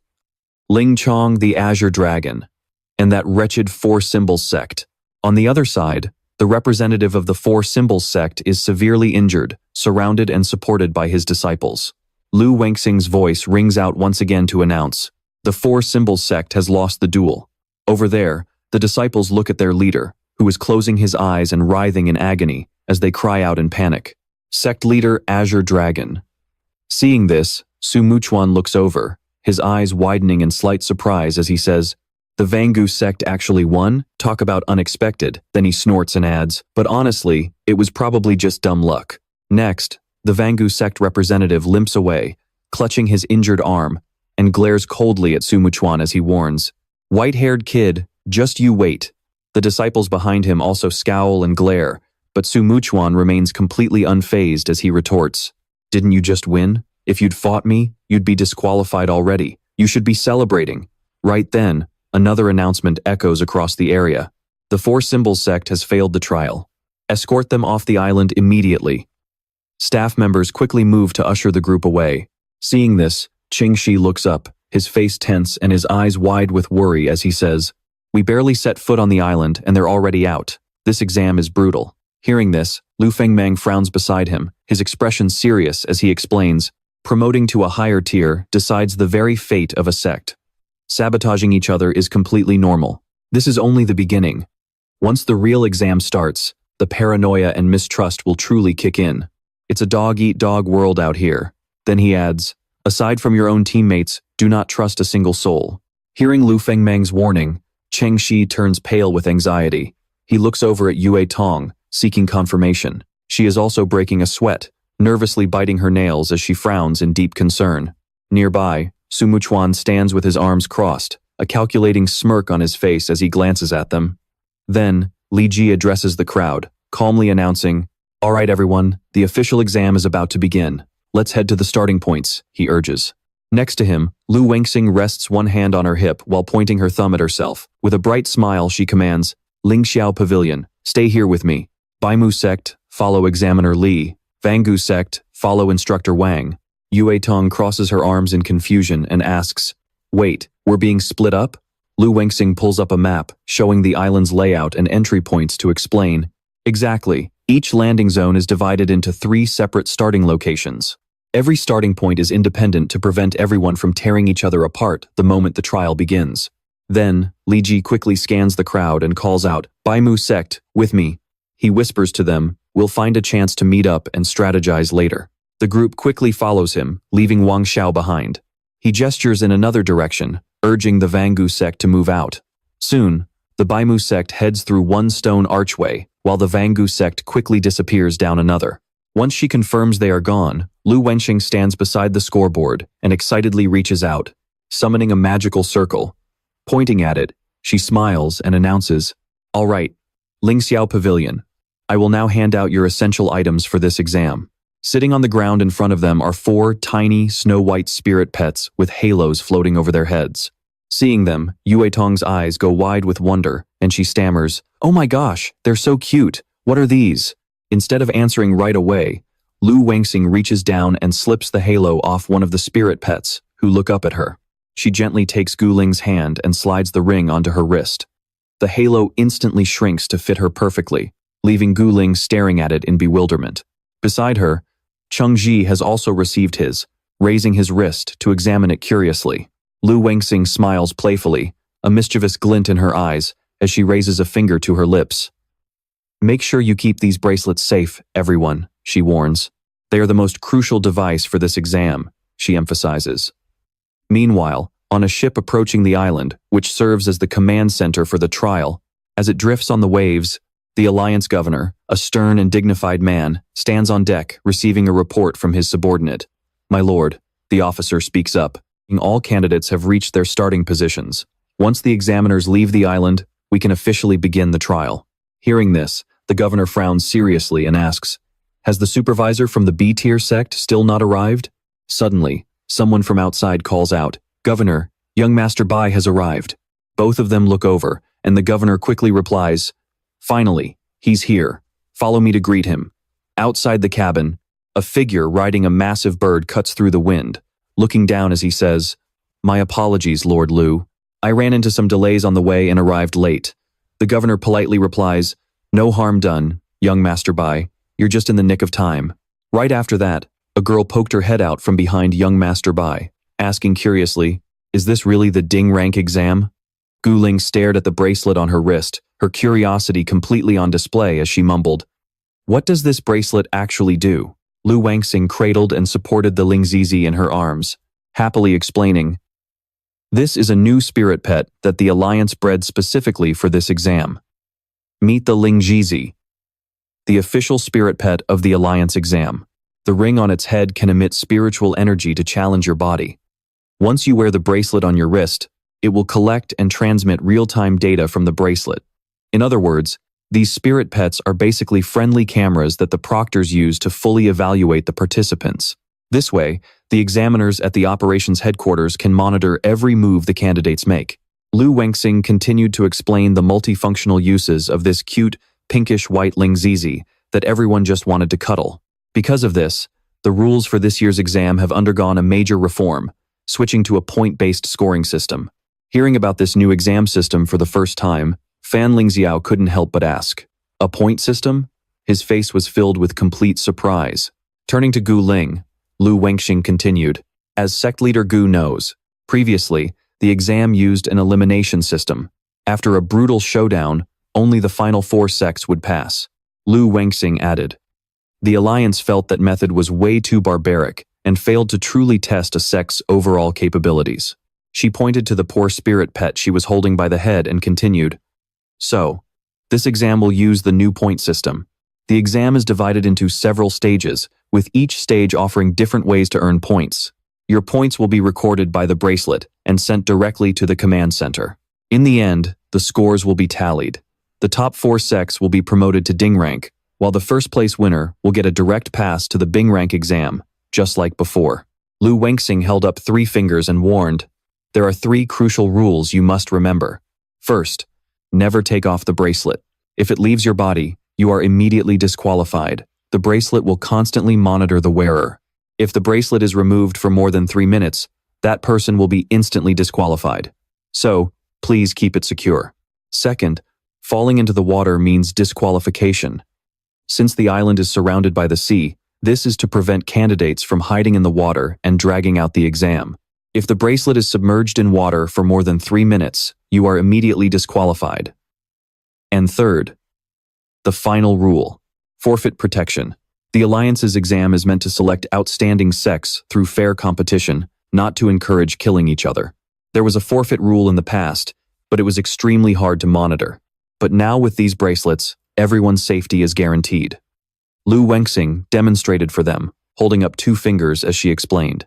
"Hold up 2 fingers like this and say you forfeit, and the bracelet will instantly send a surrender signal to headquarters. The forfeiting candidate is immediately eliminated, resetting their points to 0, but they also enter a protected state right away." Liu Fengmang went back to coddling the little spirit pet in her arms and told them, "Any attack on a forfeited candidate will result in the entire attacker's team being disqualified. It's a very strict penalty, making it highly effective at preventing casualties." Liu Fengmang eagerly suggested, "You guys can give it a try. Forfeiting now doesn't count." But Cheng Shi, standing across from her, showed no fear whatsoever, puffing out her chest and saying proudly, "I'll never forfeit." Liu Fengmang giggled, reminding them once more, "No removing the bracelet and falling into the water means disqualification and forfeit protection. You must remember these 3 rules." Yue Dong, who had been listening intently, felt like something was missing. Suddenly remembering, he asked, "Wait, you haven't mentioned how we actually earn points." Liu Fengmang burst into a wide grin, pointing at her own wrist as she said, "I can't reveal that just yet. Once the exam starts, it will be announced to everyone through the bracelet's audio broadcast." Fan Lingxiao stared at the pure white bracelet on his wrist, a cold sweat breaking out on his face. Knowing the Alliance, they definitely have some nasty surprises in store. His deduction instantly got Gu Ling nervous too. Liu Fengmang scooped up the pinkish-white spirit pets in her arms, smiling encouragingly. "All right, the exam will begin shortly. I must leave the island now." Before heading out, she didn't forget to turn back and wink at her idol. "As a fan of the Lingxiao Pavilion, here is my personal wish. I hope the Lingxiao Pavilion can crush the competition and make a glorious comeback." The 4 of them gathered together, cupping their hands in gratitude. "Thank you, Proctor Liu. We will definitely take first place." With that, Liu Fengmang and her comrades mounted their massive black spirit beasts, spreading their wings to fly away from the small island, heading toward a luxurious large ship floating on the sea, which served as the regional support center in charge of everything happening here. Proctor Li was already waiting for Liu Wengxing's return. Seeing her back, he spoke as if he had been waiting forever. Wengxing, you're finally done. This chubby guy, Wang Xiao, seemed to really dote on her like a little sister. That is why, from the moment she stepped onto the boat, she kept a bright, cheerful smile on her face without uttering a single word of complaint. For Luke Van Tin, never mind the time wasted flying back and forth, just explaining the alliance's incredibly long and strict rules would have taken forever. She had a strong feeling that these guys were up to some shady business. How did you guys finish so fast? You must have slacked off and skipped explaining the rules. Vuongtu laughed heartily to smooth things over. Hey, we worked super hard. There's no way we'd ever set up a local sect like that. Too lazy to give a long-winded explanation, Examiner Lai let her think whatever she wanted and urged, hurry up and place your Lin Te2 on the tracking rack. Luke Van Tin nodded, walked over to the tracking rack, and placed her spirit pet on it. Well, there were already quite a few Lin Te2 on the rack. They all looked identical and were divided by tiers. The first tier belonged to Examiner Lai, the second to Luke Van Tin, and the third to Vuongtu. The top and bottom tiers were already completely full, leaving only the middle tier for her to fill with those adorable pink and white little spirit pets. All the examiners had gathered inside the main hall of the ship's small courtyard house, which was packed with tracking racks filled with Lin Te2. The other examiners were busily moving around, organizing these little spirit pets onto the racks. Examiner Li, Vuongtu, and Luke Van Tin formally presented themselves to report to the governor. Langtu Kak, Van Komon, and Bak Mo Tri are all in position. Suddenly, a crisp voice rang out from behind Luke Van Tin, startling her into turning around. Langtu Kak? They're participating this year too? The speaker was none other than the pampered, high-born young lady of the Bak family, treated like a delicate treasure. Bak Lien, to stroked her chin and remarked, they actually made it all the way to a B-grade sect before, only to have to start over from scratch. That is seriously tragic. Since Luke Van Tin was relatively new to her post, she had no idea who this young lady was.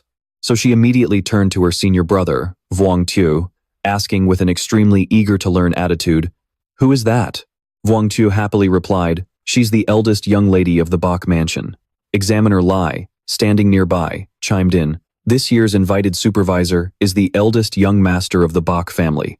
Word has it he wanted his little sister to broaden her horizons, so he brought her along." Luke Van Tin had heard rumors about Langtu Kak and the Bak family for a long time, but with no solid evidence to back them up, she had always taken them with a grain of salt. But hearing her two senior brothers bring it up, she couldn't help but whisper, "Wait, wasn't there a rumor that the Bak family had a hand in the death of Langtu Kak's sect master? Could that be true?" A deep, resonant voice suddenly echoed from behind Luke Van Tin. "It is merely a baseless rumor." That single, short sentence made Luke Van Tin jump out of her skin, cold sweat pouring down from her guilty conscience. The eldest young master of the Bak family, Bak Dan Thu, had suddenly appeared right before everyone, scaring her half to death. He still looked incredibly cool and dashing, silently blending into the crowd like a domineering CEO from some cheap romance novel. It turned out Bak Dan Thu had stepped up to personally clear up the nasty rumors, damaging his family's reputation. My Bak family would absolutely never resort to such underhanded tactics. Having been caught red-handed gossiping about his family, Vuongtu and Luke Van Tin panicked, waving their hands frantically to apologize. "Young Master Bak, we are so sorry. We only heard rumors. Please don't take it to heart." Fortunately, this young Master Bak was a highly cultured and worldly man, far from narrow-minded, so he chose not to hold a grudge against them. His calm, steady voice echoed through the room. "It is fine. When a single county has two B-grade sects, people naturally assume we must compete. Unfounded suspicion is only normal." But a split second later, Bak Dan Thu dropped an absolute bombshell of a statement. "But in truth, I hold Langtu Kak in the highest regard." Meanwhile, Bak Lien grinned mischievously and whispered in Luke Van Tin's ear, spilling some unexpected secrets about her honorable brother. "To tell you the truth, my big brother is a total fanboy of sect leader Fan. This little sister, knowing all of her brother's secrets, was a total ticking time bomb for Bak Dan Thursday. Luke Van Tin was completely blindsided by this gossip. Wow, oh my god, what kind of massive scoop is this? Why wasn't anyone gossiping about this instead? This Bak family is seriously full of surprises. The young master took the initiative to explain further. "I once had the honor of sparring with sect leader Fan. Recalling that fateful match, Bok Dan Thu spoke with a tinge of regret.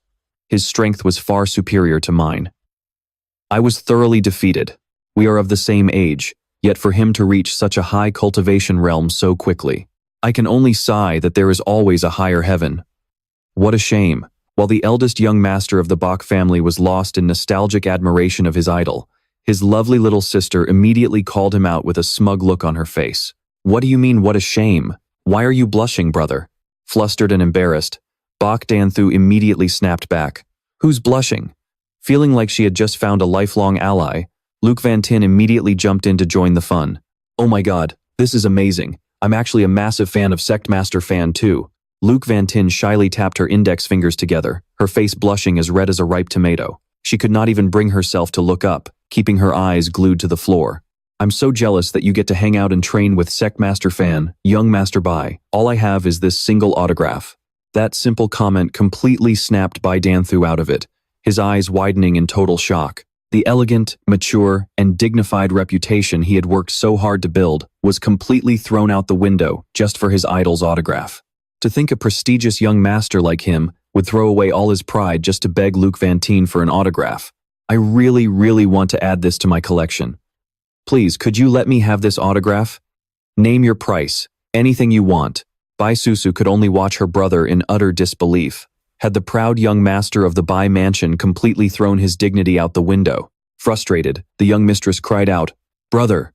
But just then, someone called out from behind, cutting her off. "Young Master Bai." The voice successfully caught the attention of Bai Dan Thu, who had been completely glued to Luke Van Tin, begging for that autograph. Chapter 42. Lord Liu made a grand, majestic entrance. "Reporting, sir. All the examiners have returned, and everything is fully prepared. It is getting late, so let's get started." The usually cold and aloof young Master Bai bowed respectfully and replied, "Very well, Lord Liu."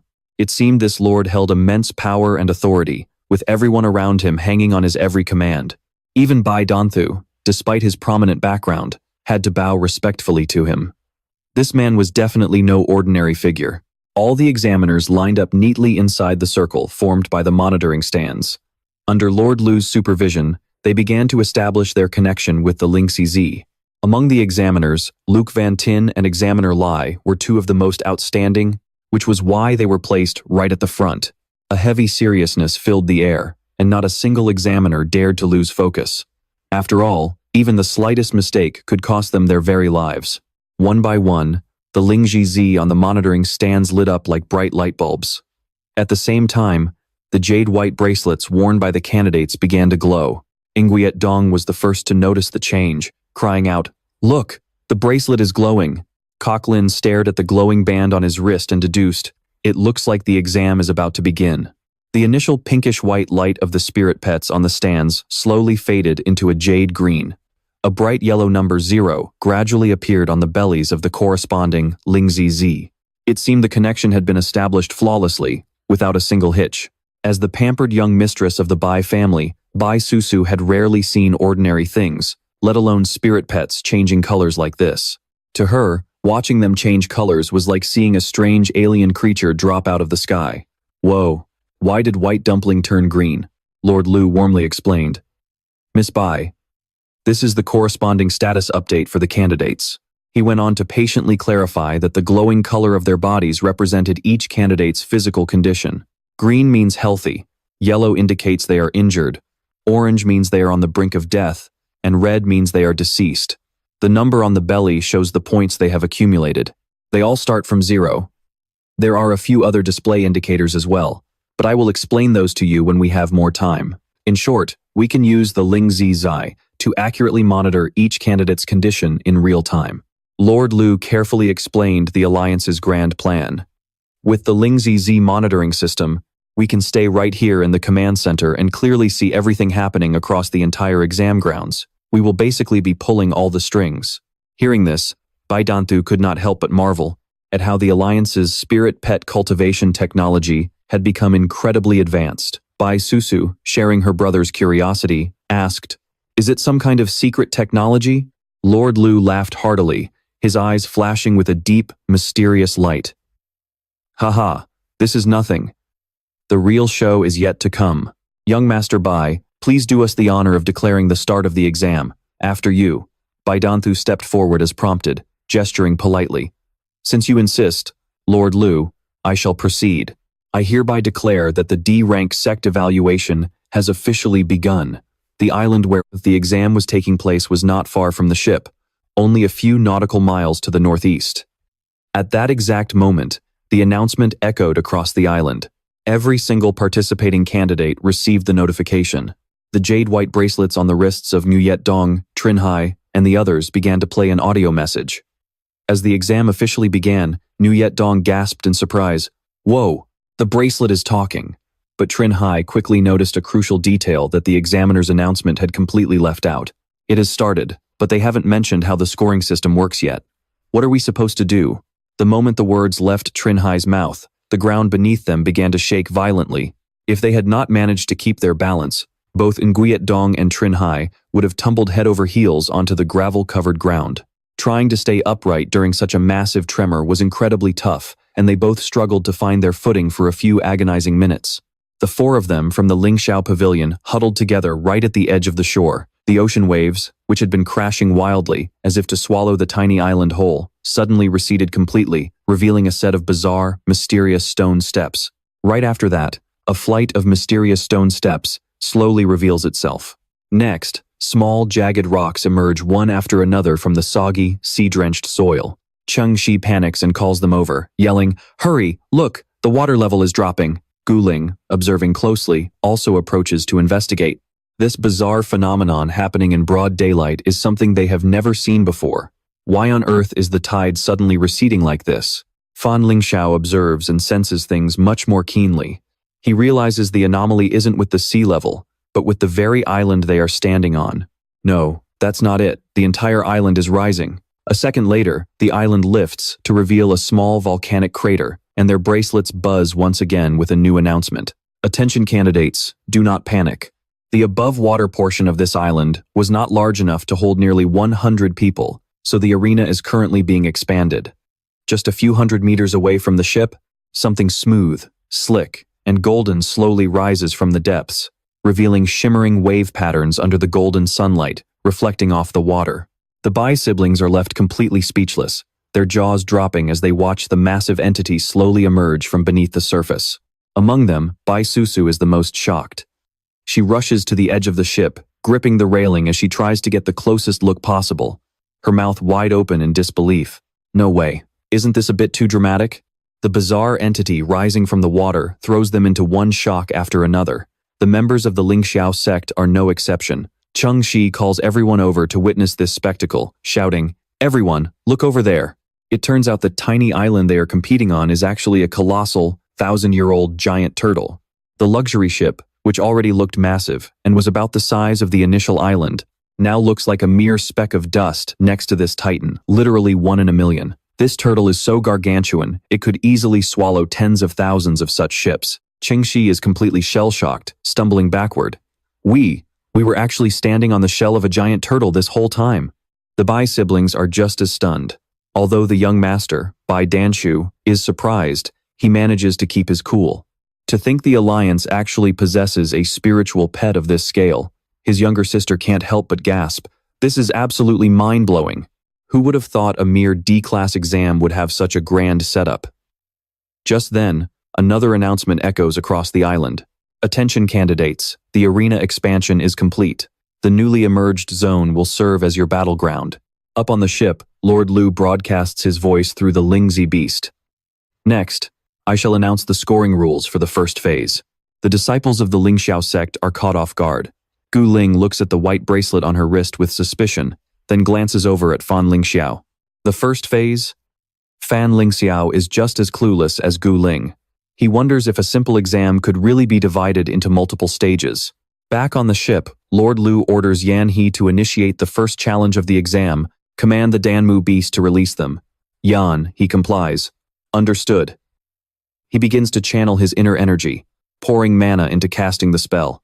At the summit of the island lies a depression resembling a miniature volcanic crater. However, it seems to be completely dormant. It is surrounded by green moss and dense foliage, with no visible path in or out, sitting isolated beneath the blue sky. Inside this crater resides a creature that is also pinkish-white, but nowhere near as adorable as the Lingxi beast. It is much bigger, chunkier, and rounder-looking, like it desperately needs to go on a diet. This chubby, pinkish-white blob resembling the Lingxi beast is none other than the Danmu beast, a spiritual pet utilized by the Alliance specifically for this exam. It sits right in the middle of the crater, rubbing its bloated, round belly. Its stomach is so massive that its tiny legs are completely hidden, leaving it with stubby limbs that are utterly useless for walking. Suddenly, the Danmu beast's stomach begins to rumble violently. Gurgling noises echo louder and louder, causing its belly to swell even further. The Danmu beast holds it in for a few seconds. The buildup forces its already wide mouth to stretch to its limit, looking as if a literal volcanic eruption is about to burst forth. Suddenly, the Danmu beast opens its massive mouth and unleashes a swarm of glowing white spores into the air, looking like tens of thousands of tiny stars falling freely from a vast galaxy. Chengxi from the Lingxiao sect is the first to spot the thousands of white crystals falling from the mountaintop next to them, quickly pointing it out to the others. From the ship, Bai Danshu and Bai Susu, who are observing the alliance candidates, also notice the white crystals raining down from the summit not too far away. Lord Liu then begins explaining the rules of the challenge to the candidates. Attention candidates, the theme of the first phase is gathering. This will test your wilderness survival and tracking abilities. He goes on to explain the nature of the white objects that were just sprayed from the mountain peak. We have released 500 point-scoring spores across the arena. Once you locate a spore and touch it with your bracelet, it will be absorbed. At that moment, the collector will receive 1 point. The Lingxiao sect group listens intently to the examiner's instructions. Once more than 300 spores have been collected, the second phase of the exam will begin. The 4 of them stood there dazed, staring up at the glowing white entities in the sky. Before Lord Liu could even finish telling everyone to get ready, those mysterious white shapes crashed down onto the jagged, precarious rocks right in front of the Lingxiao sect group. Just like falling stars, they pelted the ground, rolling across the dirt before unleashing a brilliant light of their own. One by one, glowing orbs peeked out from behind the sand dunes, casting magnificent beams of light into the sky. Watching the spectacle unfold, Chengxi pointed toward the glowing beams and asked in confusion, "Are those light pillars the point-scoring spores?" Guling stroked her chin thoughtfully. "That is way too obvious. If it is like this, we can spot the point spores around here with a single glance. I actually thought they would be hard to find." Chengxi pointed in another direction and yelled, "Look, there is one right over there, super close to us." Yue Tong said, "Let us go check it out." They rushed over, and Chengxi, being the fastest, cheered excitedly. "Ha, I knew it." Picking it up, he turned to Guling and said, "Sect Master, you take it, use your wristband." Guling took the spore and touched it against her wristband. With a soft pop, the wristband absorbed the point spore. "It worked," Guling cheered. "It absorbed the spore. The display shows we just got 1 point." Right then, a soft notification chimed from the wristband, announcing, 1 point. Liu Fengmang gasped in amazement. "Whoa, that is awesome." Yue Tong agreed. "This is way easier than I thought. I was bracing myself for another bloody battle, but it looks like we just have to gather them." Chengxi thought the same. He dashed toward another one, yelling, "There is another one over there. I am on it." "Ha, that is another point for us." Chengxi thought he had it in the bag, but suddenly, a creature burst out of the ground and snatched the point spore right up. It was a stone shell mole rat, a beast-type monster with an earth attribute. Chengxi's eyes widened in sheer disbelief, and the mole rat dug back underground in the blink of an eye, leaving behind nothing but a trail of freshly turned dirt. Chengxi's face went completely pale as he cried out in agony, "Oh my god, the point was practically in my hands, and a giant rat stole it." Guling panicked too. Was that another sect's spiritual pet? Just then, Liu Fengmang suddenly pointed ahead and gasped. Everyone looked toward the distant light pillars. Right before their eyes, dozens of intersecting beams of light suddenly vanished all at once, leaving the area incredibly bare. Following his gaze, Liu Fengmang said anxiously, "The light pillars are disappearing fast. The other sects are collecting the point spores at lightning speed. Since the method is so simple and the targets are so obvious, any sect with a scouting-type spiritual pet will have an insane advantage. What do we do now?" Chengxi was in a total panic. "We are being too slow. If we do not hurry, the other sects will sweep up all the spores." Yue Tong asked worriedly, "Do we have any spiritual pets suitable for gathering?" Liu Fengmang replied. The rules for the first stage mentioned there are 500 spores in total, and once over 300 are collected, the second stage will trigger. 300 spores split among 24 sects means each sect only gets an average of 13 spores. Hearing his calculation, Guling added, if we want to secure an advantage in this stage, we need to grab at least 15 or more. Liu Fengmang agreed. And if we are aiming for first place, we will need to secure at least 20 to be safe. But with these rules, if the four of us stick together, our gathering efficiency will be way too low. He continued. Besides, this gathering stage is not highly competitive, and the danger level is relatively low. Liu Fengmang then made a serious suggestion. So, I propose we split up. He quickly sketched a simple map, pointing in 4 different directions, explaining, each of us will take one direction to gather spores. We must each aim to get at least 5, and once the first stage ends, we will meet back right here. Guling nodded. Good idea. That will make us much more efficient. Cheng Shi added enthusiastically, I am definitely bringing back 10. Yue Tong frowned slightly, but agreed reluctantly. All right. Fine. The 4 of them stacked their hands together and shouted, Everyone, stay safe out there. Lingxiao sect, let us do this. Meanwhile, on a massive ship drifting at sea, several consonance bugs on the display shelves were glowing intensely, revealing numbers shining brightly on their bellies. Bai Susu squealed in excitement, waving her hand to call her older brother over. Look, the scores are shooting up so fast. Brother, look at this. This sect already has 7 points. That is incredible. All the points for that sect were being gathered by just a single person. Suddenly, something caught her eye, and her jaw dropped. 18 points? Bai Susu stammered as she watched the Tianyun sect's consonance bug rapidly ticking up. She gasped, That is insane. Just who on earth is this Tianyun sect? Lord Liu chuckled softly and said, Now, this sect is quite interesting. They are taking advantage of a loophole in the rules. Bai Susu blinked in surprise, repeating in confusion, A loophole in the rules?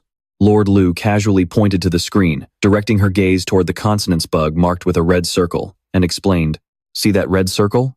They have actually taken off their wristbands. Meanwhile, back at the sand dunes, the pillars of light from the point spores were scattered all over. A small hamster-like beast dashed around, jumping from spot to spot. It approached one of the point spores and sniffed it cautiously.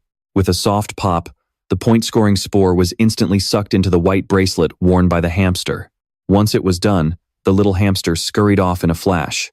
Nearby, a group of people stood leisurely at the foot of a dirt mound. Tianyun sect, total score, 20. Leaning lazily against the mound, the tallest guy in the group muttered as he snatched up another spore. Another guy piped up. Same here. Sitting right at his feet, a chubby fellow immediately chimed in with praise. Sect Master, you are a genius. The sect master smirked arrogantly and said, We can take the bracelets off for up to 3 minutes. Slipping them onto scout-type spirit pets to let them do the harvesting is fast and practically invisible. We are definitely taking the lead in this first stage. The long-haired guy who had spoken earlier added, Our 3 minutes are almost up, and we have cleaned out this area. Let's recall our pets and move to another spot. Suddenly, his face went pale. He let out a confused, huh? As his fingers froze mid-seal. The sect master stared at him in surprise, his voice filled with panic. Where the hell is my spirit pet? Why isn't it coming back? The chubby guy replied. That's weird. Mine is gone too. Suddenly, Sheng Liao appeared, his long hair draping over half his face. He was holding 3 hamsters by their tails in one hand, and sure enough, all 3 were wearing those point-scoring bracelets. Sheng Liao sneered. Looking for these? You know, playing dirty tricks like this is a big no-no. They gasped in shock. The chubby guy immediately barked, Drop our pets and give us back our bracelets. Another one threatened, Are you looking for a death wish, kid? Sheng Liao's eyes turned cold and mocking as he let out a menacing laugh. Kid? He hissed, before his voice suddenly dropped to a chillingly polite tone. Vicious tooth, it looks like they want to meet you. Suddenly, a mass of squirming tentacles began slithering out of his torn sleeve. The Tianyun sect members went completely pale with horror. The writhing tentacles merged into a massive, fanged maw that opened wide, exhaling a heavy, rancid breath. This was the soul-binding vicious tooth, an anomaly class, parasite-type beast of the arthropod clan, with a secondary element attribute. Sheng Liao flashed them a wicked grin and said, Sheng Liao, from the Shenqi branch of the Zizai cult, at your service. Since you don't have your bracelets anymore, don't even think about admitting defeat. All 4 of you, come at me at once. The Tianyun sect members froze as if struck by lightning, their jaws dropping in sheer terror. The Zizai cult? And that's a parasitic spirit pet. Meanwhile, back on the spectator ship, the Lingxi beasts representing the Tianyun sect had all turned bright pink, with glaring red X's flashing on their bellies. Bai Susu gasped. Oh, what happened to them? Lord Liu replied with a grim expression. It looks like those 4 candidates failed to put their bracelets back on within the 3-minute limit. The Tianyun sect has been eliminated. Bai Susu couldn't believe they were knocked out so quickly. Shaken, she shrieked. What? They're already out? She rubbed the back of her head in disappointment, pouting as she muttered, what on earth were they doing? I actually thought they had a shot at winning. How could they take their bracelets off and just forget to put them back on? Was it just a stupid mistake? I wouldn't be so sure about that. A cold voice cut in. Bai Danshu spoke up. If they were clever enough to come up with that trick, they must have been extremely cautious. There's no way all 4 of them would fail to put their bracelets back on in time. He concluded, someone must have ambushed them. Bai Susu panicked. Ambushed? Are they already fighting? I thought they were just supposed to collect spores. Why resort to violence so soon? You'll have to ask Lord Liu about that, Bai Danshu replied. Lord Liu blinked in confusion, pointing a finger at himself. Me? He asked, bewildered. Bai Danshu explained. On the surface, it seems like a simple collection task. However, the targets are highly concentrated and completely exposed. It's impossible for anyone to hide their tracks. He continued, when everyone is desperately fighting over the same resources, and the nearby spores are wiped clean, the ones further away will become a hot zone for every single sect. Clash is inevitable. Bai Danshu concluded. So you see, this first stage was never just a simple test of their collection skills. Lord Liu let out a dry, awkward chuckle. Young Master Bai, you certainly have a sharp eye. At the end of the day, a sect's true strength lies in its combat power. There's no reason for us to shield them from conflict. With that, Lord Liu turned to bark orders at his subordinates. Examiners of the 3 sectors, head onto the island and assess the situation immediately. Prepare for the absolute worst-case scenario. Bowing respectfully with clasped hands, they answered, Understood, my lord. Bai Susu felt a chill run down her spine, her voice trembling. The worst-case scenario? You don't mean, they're all ready? Bai Danshu's face darkened. Did you honestly think I brought you here just to have fun? He continued. The Bai clan clawed its way up the exact same way. I wanted you to witness the sheer cruelty of these sect battles firsthand, so you don't end up getting pushed around by even a measly little spirit pup. Bai Susu snapped, You jerk. Meanwhile, on the trial island, Liu Fengmang suddenly let out a loud sneeze. Sniffing, he wondered. Wait, why did I just sneeze out of nowhere? Suddenly, his bracelet beeped with an announcement. Attention, all candidates. Liu Fengmang raised an eyebrow. Oh, another update. The voice announced. The entire Tianyun sect has been eliminated. 23 teams remaining. Liu Fengmang gasped in shock. What? Stunned by the sudden news, he picked up his pace and sprinted forward. His mind raced as he tried to figure out what happened. To be wiped out so shortly after the start, there was only one explanation. They had run straight into a fight. Things are moving way faster than planned, meaning everyone has to watch their back. With that thought in mind, Liu Fengmang rushed toward the glowing pillars of light in the distance. He quickly summoned his teddy dog. Pointing ahead with a grim expression, Liu Fengmang ordered, Little Teddy, go scout ahead. The teddy dog let out a few sharp barks and instantly vanished behind the sand dunes. Next, he summoned Teng Wanyao. Little Vine. The pet let out a cry, instantly launching its vines into the distance before slowly retracting them. To his surprise, a point spore was hooked at the very end of the vine. Liu Fengmang grabbed it, showering his pet with praise. Great job, buddy. That is another one for us. Looking at the number on his bracelet, Liu Fengmang began to calculate. We already have 2 points. With Little Teddy scouting ahead and Little Vine retrieving them from afar, we can easily avoid any danger. And maybe even score a lot more points, completely risk-free.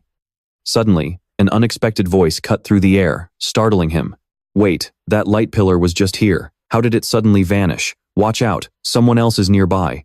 Before they could get close, Liu Fengmang urged his spirit pets. Hide, quick! At the same time, he ducked behind a sand dune.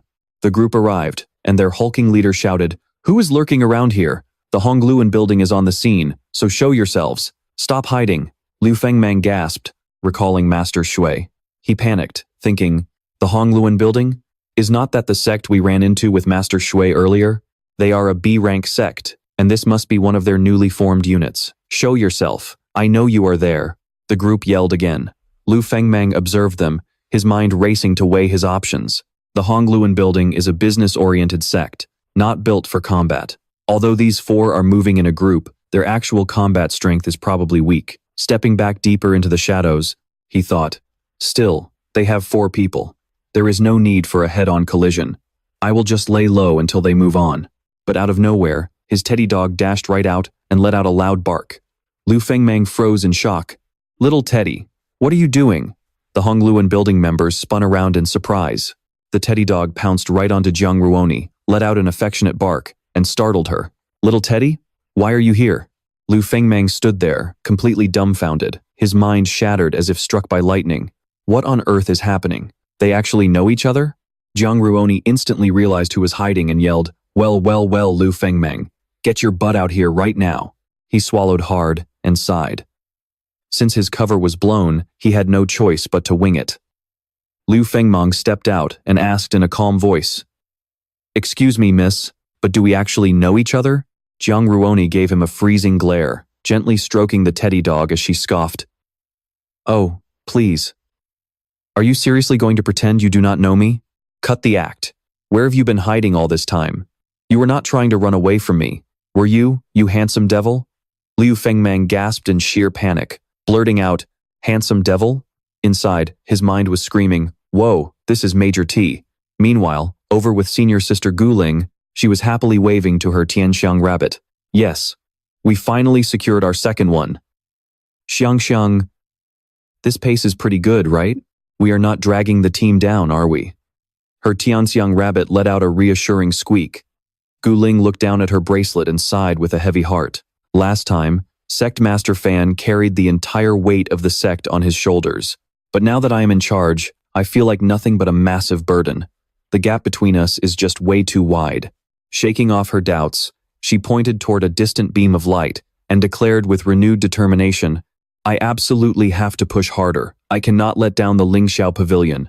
Let's go, Xiangxiang. On to the next one. Her spirit pet squeaked in agreement. Ducking behind a sand dune, the pair spotted another spore. Guling let out a sigh of relief as she scanned the area. Phew, that is 3. The coast is clear. We are safe. Her Tianxiang rabbit let out an approving chirp. Guling happily scooped up the spore and cheered. Number 3. See, Xiangxiang, I am actually pretty awesome myself. But her celebration was cut short by a booming voice that made her jump. Drop it. Looking up, she saw 2 figures standing atop the dune, as if they had been waiting in ambush all along. Using the point spore as bait actually worked. The other sneered in disappointment. What? It is just a little girl? Guling gasped, her stomach dropping. Oh no. I walked straight into a trap. Holding her forehead, she grit her teeth and scolded herself. Damn it, Guling, how could you be so incredibly stupid? You did not even check your surroundings. Staring at her opponents, she swallowed hard and tried to steel her resolve. At least there are only 2 of them. I should be able to handle this. One of them, covered in bizarre black markings, was from the U2 sect, boasting a total of 7 points. He let out a disdainful laugh. Man, this tournament is such a drag. Why bother running around collecting spores? If we just wipe out every other sect here, we will automatically qualify to rank up. Hey brat, what sect are you from? Spit it out. But before Guling could even open her mouth, a sudden voice spoke up from behind, answering for her. The voice was instantly familiar to Guling. I know who she is. That is Guling from the Lingxiao Pavilion. Guling froze in disbelief. She slowly turned her head around and saw a familiar yet distant figure standing there. Duan Ye? She gasped. Duan Ye remained completely calm, ignoring the shock written all over her face. Before she could say another word, he spoke. Junior sister Gu, I hope you have been well. Guling looked at him, whispering in disbelief. Senior brother Duan, what are you doing here? Did you actually join another sect? A voice boomed from a U-Do sect member standing on a distant dune, directing his words straight at Don Diep. Where did this punk come from? Get lost, and don't get in the way of our hunt. Unless. He raised his hand to summon his spirit pet, continuing, You want to become our prey too? Right as he spoke, with a loud boom, A massive Trant appeared. Trant totem, general grade, plant type, Trant race, level 2 of the spirit building stage. Don Diep completely ignored his threat, as if Kok Lin was the only living person left in his eyes. Don Diep casually spoke to her, answering her previous question before asking, "Are you the sect master now?" Another Yudu sect member snapped, his voice sharp. "Hey, stop chatting. Our boss is talking to you." The bald guy got furious. He glared, gritted his teeth, and formed a hand seal while spitting out each word. "How dare you look down on me? Go to hell!" Instantly, the treant roared. Before anyone could see what was happening, several slicing sounds echoed, and the treant suddenly fell apart as if hacked into pieces, shocking its owner. The Yudu sect member gasped in shock. "What?" Kok Lin stared at the small figure emerging from the dust, the silhouette of the spirit pet slowly becoming clear, just as she remembered. Kok Lin covered her mouth in shock. "Hack me!" She was absolutely thrilled. Hack me is actually alive, thank goodness. But then, she suddenly froze. It was indeed her spirit cat, but now, the fur that once looked like a cloak of dark mist was strangely tattered and torn, exposing raw muscles underneath. Kok Lin's eyes widened in panic. "Hack me! What happened to you?" The Yudu sect member roared, preparing to risk everything to fight him, while the others screamed in pure madness. Together, they instantly summoned a couple of strange, unrecognizable spirit pets. The bald guy grabbed 2 wooden stakes that had been impaling the treant's shoulders and stabbed them into his new spirit pets, a giant bull and a massive snail. Instantly, the once docile creatures turned violently bloodthirsty, and both spirit pets lunged straight at Kok Lin. Kok Lin quickly formed a hand seal to summon Huang Huang. The heavenly fragrance leaf rabbit swiftly grabbed the back of her clothes with its paws, lifting Kok Lin into the air just in time to dodge a tsunami-like wave of dust and flying rocks. The Yudu sect members didn't stop. They relentlessly commanded their spirit beasts to charge at Don Diep. Kok Lin screamed in panic, "Watch out!" Don Diep, on the other hand, remained completely calm, or rather, utterly indifferent. Don Diep held 2 fingers together, and Hack Me's eyes immediately flashed with a sinister red light. It pounced with a blinding speed that made Kok Lin gasp. Nobody even saw Hack Me attack. With a single, sharp slashing sound, the massive spirit beasts that dwarfed Hack Me collapsed to the ground. Don Diep said coldly, "Come back." On command, Hack Me instantly spun around. Locking onto the 2 Yudu sect members as its next targets, it lunged forward. Terrified, the 2 Yudu sect members screamed, "We surrender! We surrender!" Don Diep clenched his fists decisively, and Hack Me delivered its strike. The bald guy shielded himself with both arms, letting out a terrified shriek, but when the pain he expected didn't come, the Yudu sect member opened his eyes, coughing violently. Hack Me hadn't actually struck either of them. It had only left 4 deep claw marks on the ground beside each of them before walking away with a smug air. The lackey whispered, "We almost died right there." The other guy, his voice still trembling, spat out, "We've been eliminated, damn it." The heavenly fragrance leaf rabbit slowly descended, gently setting Kok Lin down. She softly called out to Hack Me, only to gasp in horror. Hack Me turned its head back to look at her, a huge chunk of the giant snail's flesh clamped firmly in its jaws.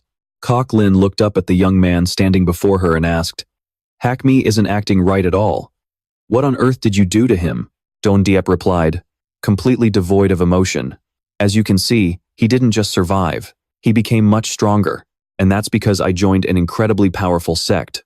Kok Lin asked in confusion, "A powerful sect?" She pondered for a moment before asking, "Did they turn Hack Me into this?" Don Diep didn't answer.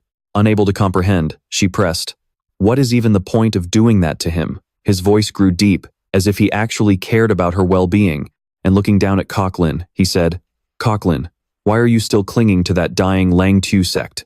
Come join us at the Ghost Slayer sect. I can introduce you. Trust me, this is the powerful sect we've always dreamed of." "No." Senior brother Don, Kok Lin shouted angrily, "Let's go back to the Lingxiao sect. Ever since junior brother Liu arrived, we've been recovering so fast. There's real hope of restoring the sect now." "Junior brother Liu? You mean that busybody from the other day?" Don Diep frowned.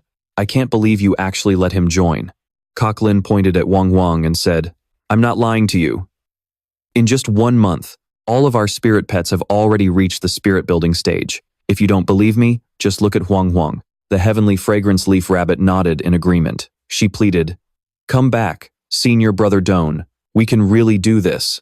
Doan Diep's face darkened with genuine anger, and he said coldly, "Foolish girl. Relying on an outsider to rebuild the Lang Tu sect is pure fantasy." Hack Me let out a low, menacing growl, causing the heavenly fragrance leaf rabbit to shrink back in fear, hiding behind its butterfly wings. "There's no point trying to explain things to an idiot like you.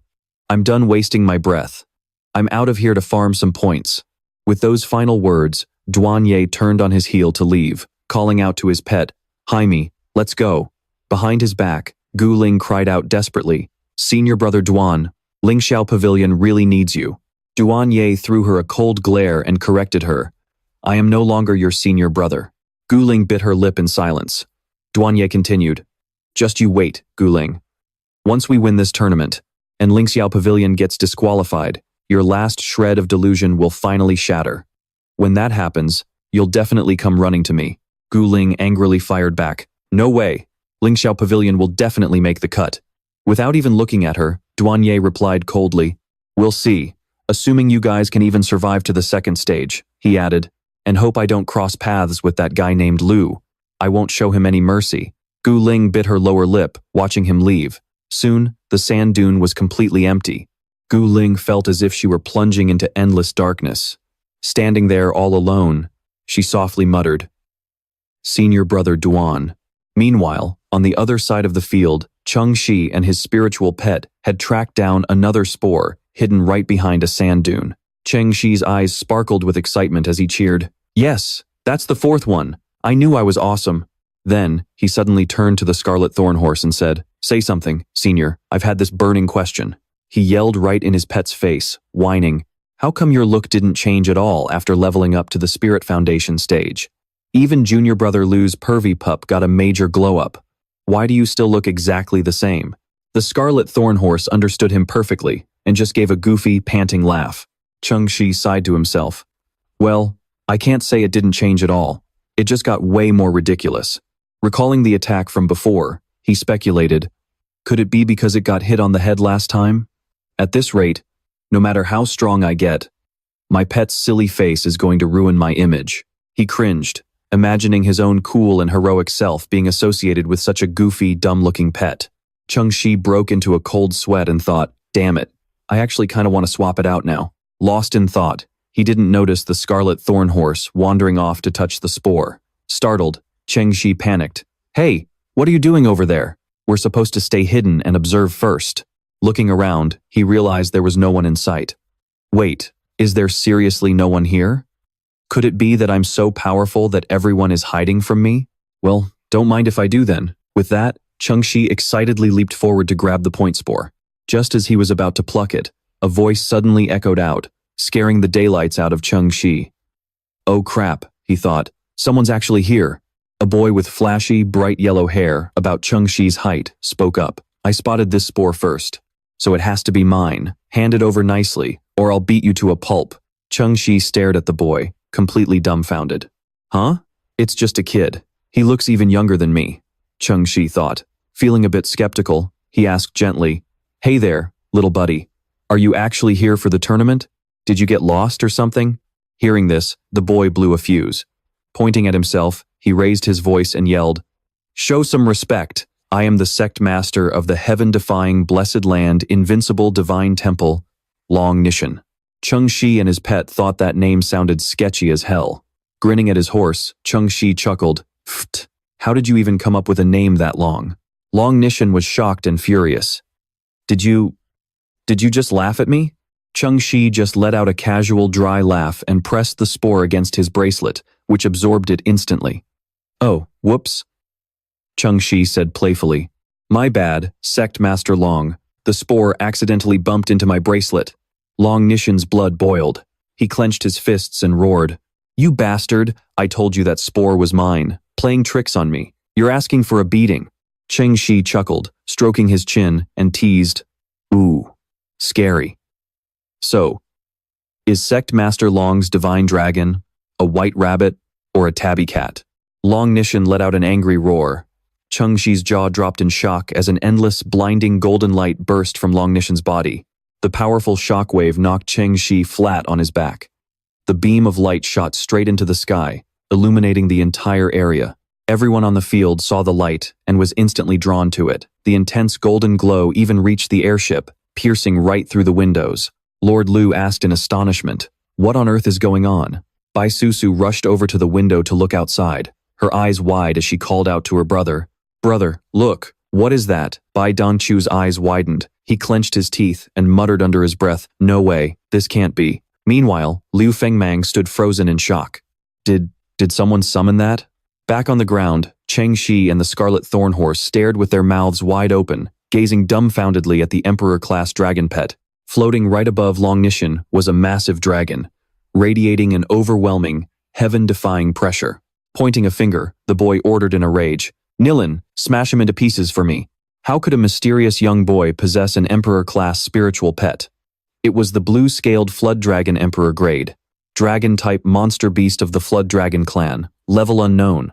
The majestic Flood Dragon loomed behind Long Nishan. Cheng Shi stuttered in utter shock. A dragon. This is actually an Emperor-class spiritual pet. Back on the airship, the sector coordinator rushed into the room to report. "Report to the governor. We just received word from the frontline observers," the officer said in a panic. "An Emperor-class pet has indeed manifested. The summoner is just a kid from Sector 8. The guy from District 8 pointed to himself, utterly confused. "What? A kid from our district?" Someone glanced at him and murmured, "Could it be Longnichthien?" The guy from District 8 shot back in disbelief. "No way. With a ridiculous, super long name like the Heaven-Defying Earth, Shattering Super, Invincible Divine Temple. Aren't they just here to be a laughingstock? Besides, no matter how much taming power a kid has, their pet space shouldn't be able to hold an Emperor-class beast."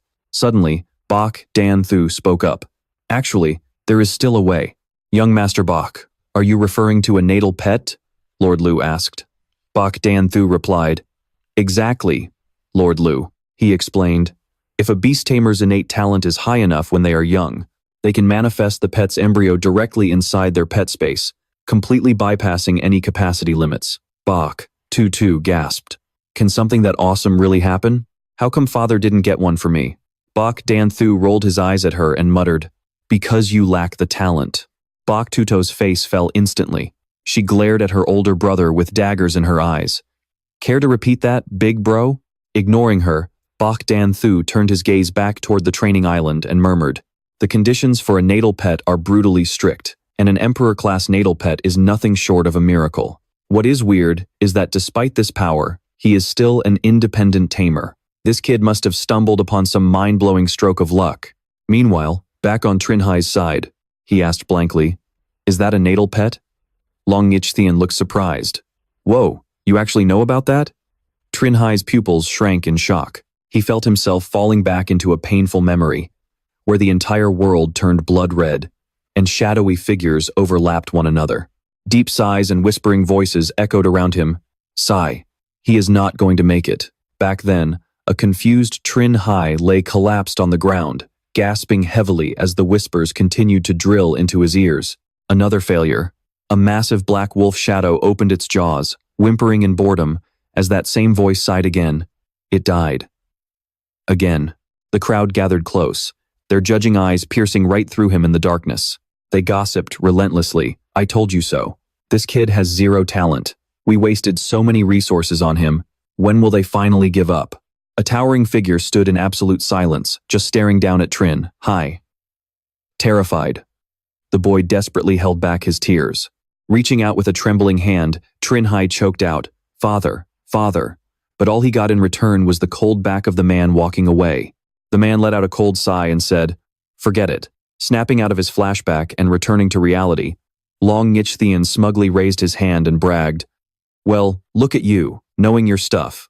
So, what is up? Jealous?" Trinhai's face darkened as he grit his teeth and hissed, "A natal pet is nothing to brag about." Trin Hai screamed in anger, tears welling up in the corners of his eyes. Clenching his fists in annoyance, Long Nichthien snapped back. "Big words for a loser. Nich Lan, crush him with everything you have got." The blue-scaled flood dragon's eyes flared. It circled the air and charged straight at Trin Hai, roaring with its jaws wide open. As his pet stood frozen in a daze, Trin Hai desperately shoved it out of the way. Thick boy, get out of the way. Boom! The dragon's head slammed violently into the ground, kicking up a tsunami of dust and sending shattered rocks flying everywhere. Bok Tutu was dismayed.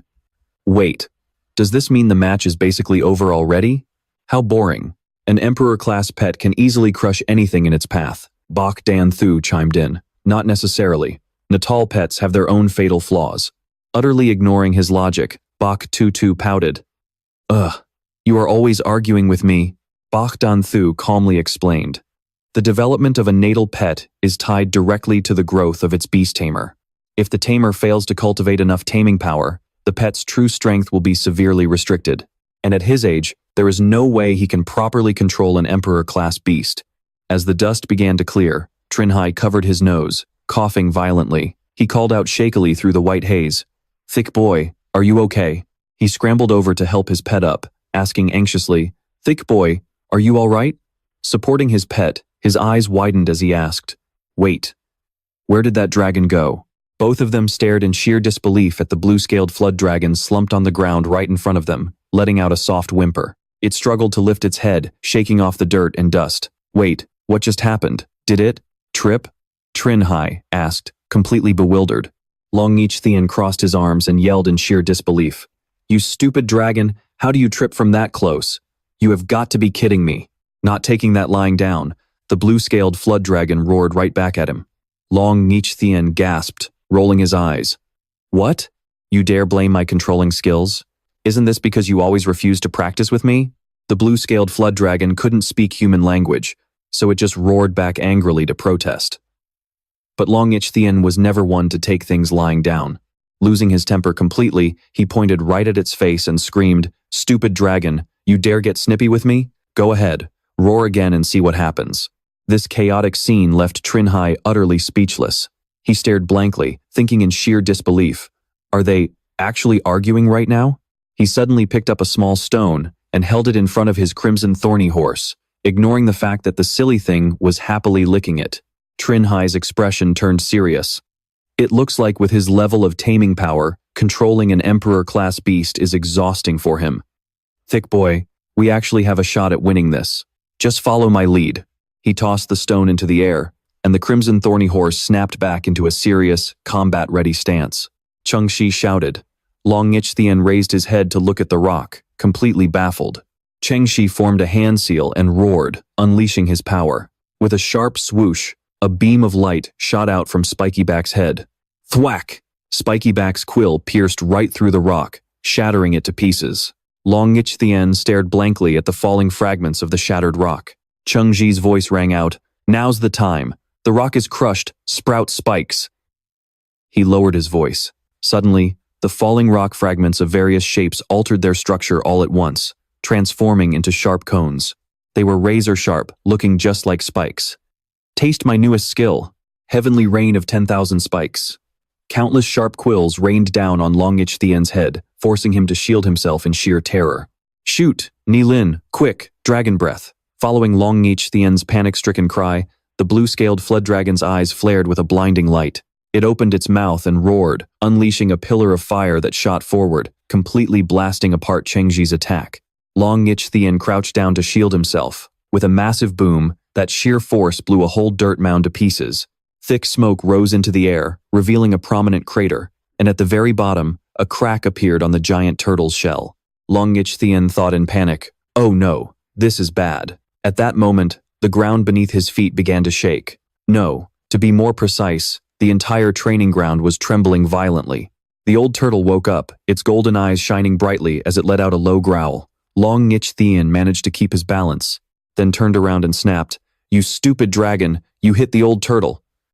But then, he gasped in shock, because both Cheng Shi and Spikyback were rushing straight toward him. Long Ich Thien's face contorted with rage as he spat. Every single one of you is targeting me. Do I look that easy to push around?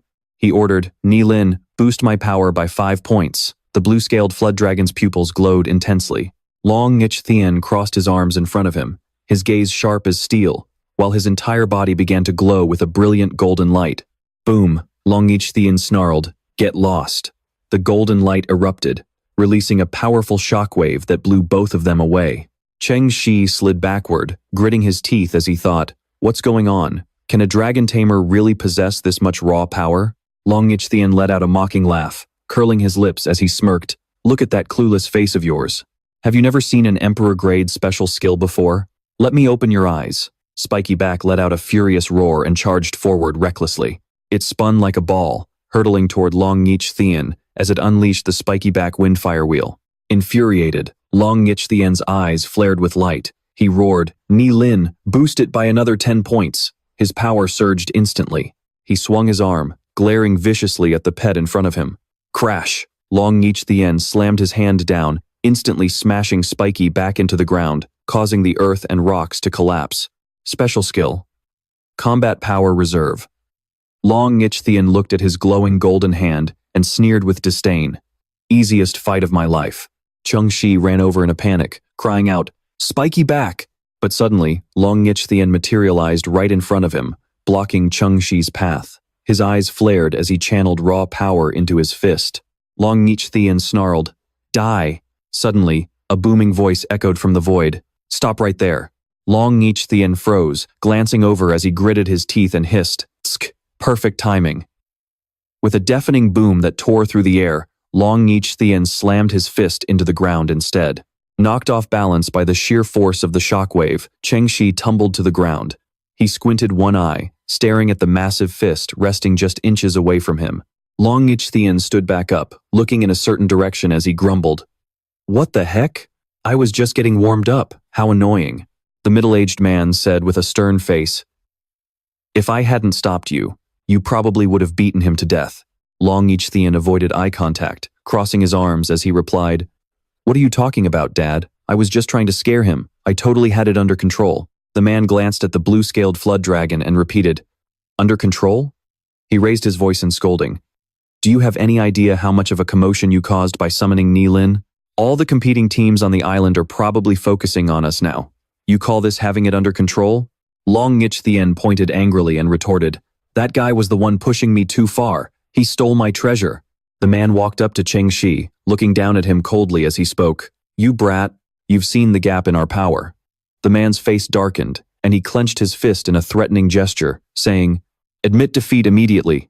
We'll spare your life, otherwise. But before he could even finish, Chengxi refused to back down and screamed at the top of his lungs, I'd rather die than admit defeat. Neither of them expected such a fierce reaction.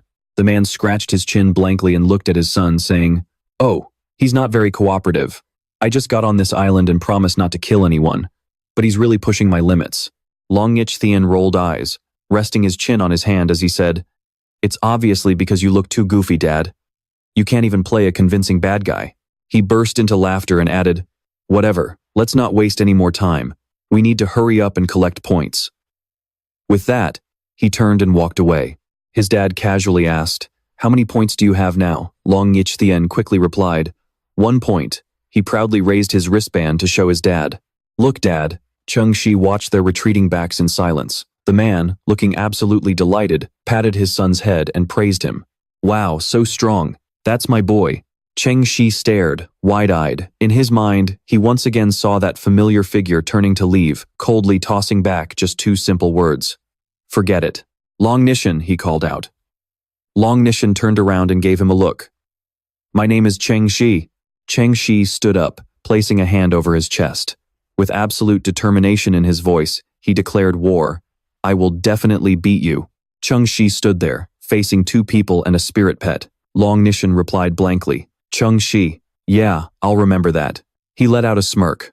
The blue-scaled flood dragon curled up beside him as Long Nichthian beckoned with his finger, saying, Anytime you're ready. Elsewhere, a point spore lay silently on the ground. Suddenly, a black bird swooped down from the sky, but with a thud, a foot stomped down right in its path.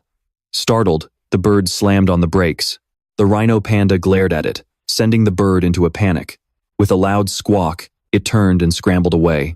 Yue Tong peeked out from behind a dirt mound and asked, Jiabai Muer, did you get it?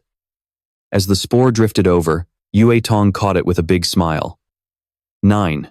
Ah, yes, this is awesome. She stored the spore in her bracelet and smiled flatteringly at her pet. I couldn't have done it without you, buddy. Jiabai Muer just huffed and scoffed, turning to walk away. 10. Yue Tong rushed after him, thinking to herself, Sure, he's got a nasty attitude, but he's super reliable. I'd be totally lost without him. But despite her inner thoughts, she panicked and yelled out, "Hey, wait up, Jia Bai Muer." Looking at the nearby beam of light, Yue Tong muttered, "If we grab that one up ahead, I'll have 3 points. Just 2 more to finish the task." A bright smile spread across her face as she thought, "I haven't run into any rivals yet. My luck is actually pretty good." But suddenly, the beam of light from the spore went out and vanished. Yue Tong gasped in shock. "Oh no, someone's over there. We need to get out of here before they spot us." But the rhino panda just kept stomping forward, looking pissed. Yue Tong panicked. "Hey, wait. Don't go, Jia Bai Muer." She pointed at the seal on her palm and ordered loudly, "Get back here, recall." But the rhino panda instantly whipped around and glared at her, basically saying, "Say one more word and I'll end you." Yue Tong shrank back in terror, stammering, Okay, fine, have it your way." The rhino panda stepped out and let out a loud roar. "Huh? Why is there a panda over there?" A voice suddenly echoed from behind the dirt mound. Yue Tong peeked out, guessing it sounded like a girl. But when she saw how many of them there were, her heart skipped a beat. "Oh crap, there are 3 of them." Jiaoju cried out in surprise. "Where did a panda come from?" Shilan covered her mouth, wondering aloud, "How come there's no spirit master around? Is it a wild bear?" Hiding behind the sand dune, Yue Tong was baffled. She looked at their bare wrists and thought, "That's weird. Why are they holding the spores in their hands instead of using point bracelets?" Manzu looked around nervously and asked, "Sister Lan, what should we do?" Shilan had no clue either, but she racked her brain and finally decided, "We don't have a choice. There's no turning back now. Let's chase it off together." With that, she waved her hand to summon her pet. "Meng Qi, go." A sharp howl echoed. It was a Meng Qi beast, a beast-type monster with a lightning sub-attribute. Manzu summoned her spirit pet, Duan Ling, which looked like a bamboo shoot. Meanwhile, Jiaoju summoned Di Long, a tiny dinosaur with butterfly wings on its back. Without a second thought, the 3 of them charged straight at the rhino panda. Thud! A massive, furry black fist smashed right into the monkey beast's face, followed by a succession of heavy blows. When they opened their eyes, all of their spirit pets were sprawled out on the ground. Only Jiao Bai Muer stood tall, a smug smirk playing on his face. Yue Tong's jaw dropped as she thought, "Wait, that's it? Were these girls just flexing for show?"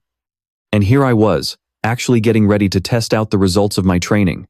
Suddenly, Yue Tong's expression turned serious, and she gritted her teeth. "Whatever, this exam is a dog-eat-dog world. Let's just grab those points first." "Hey!" Yue Tong barked as she stepped out.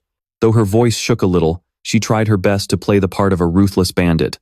In a cold, threatening tone, she said, "Hand over all your spores right now, and maybe I'll let you guys off easy. No one's dead, right? Good." She muttered under her breath, reminding herself to keep a straight, tough face. Shilan trembled, shrinking back with her teeth gritted. Sweat pouring down her face, Shilan yelled out, "No, I can't give them to you." "Wait, what?" Yue Tong was totally thrown off. She pointed a finger at her, completely lost on what to do, and stuttered, Are you seriously putting those spores before your own life?" Breaking down into tears, Shilan begged, "I'll do absolutely anything you want. Just please, don't take our spores. Otherwise, our sister Yanmei is going to die." Yue Tong stared blankly. "What on earth do you mean by that?" High above, a bird let out an awkward, screeching squawk as it flew by. "Big sister, I won't lie to you," Shilan explained softly. "We're a newly debuted rookie group from the Qinye Pavilion. The Qinye Pavilion was a unique sect that operated like an agency, training idle pet cultivators." Shilan continued.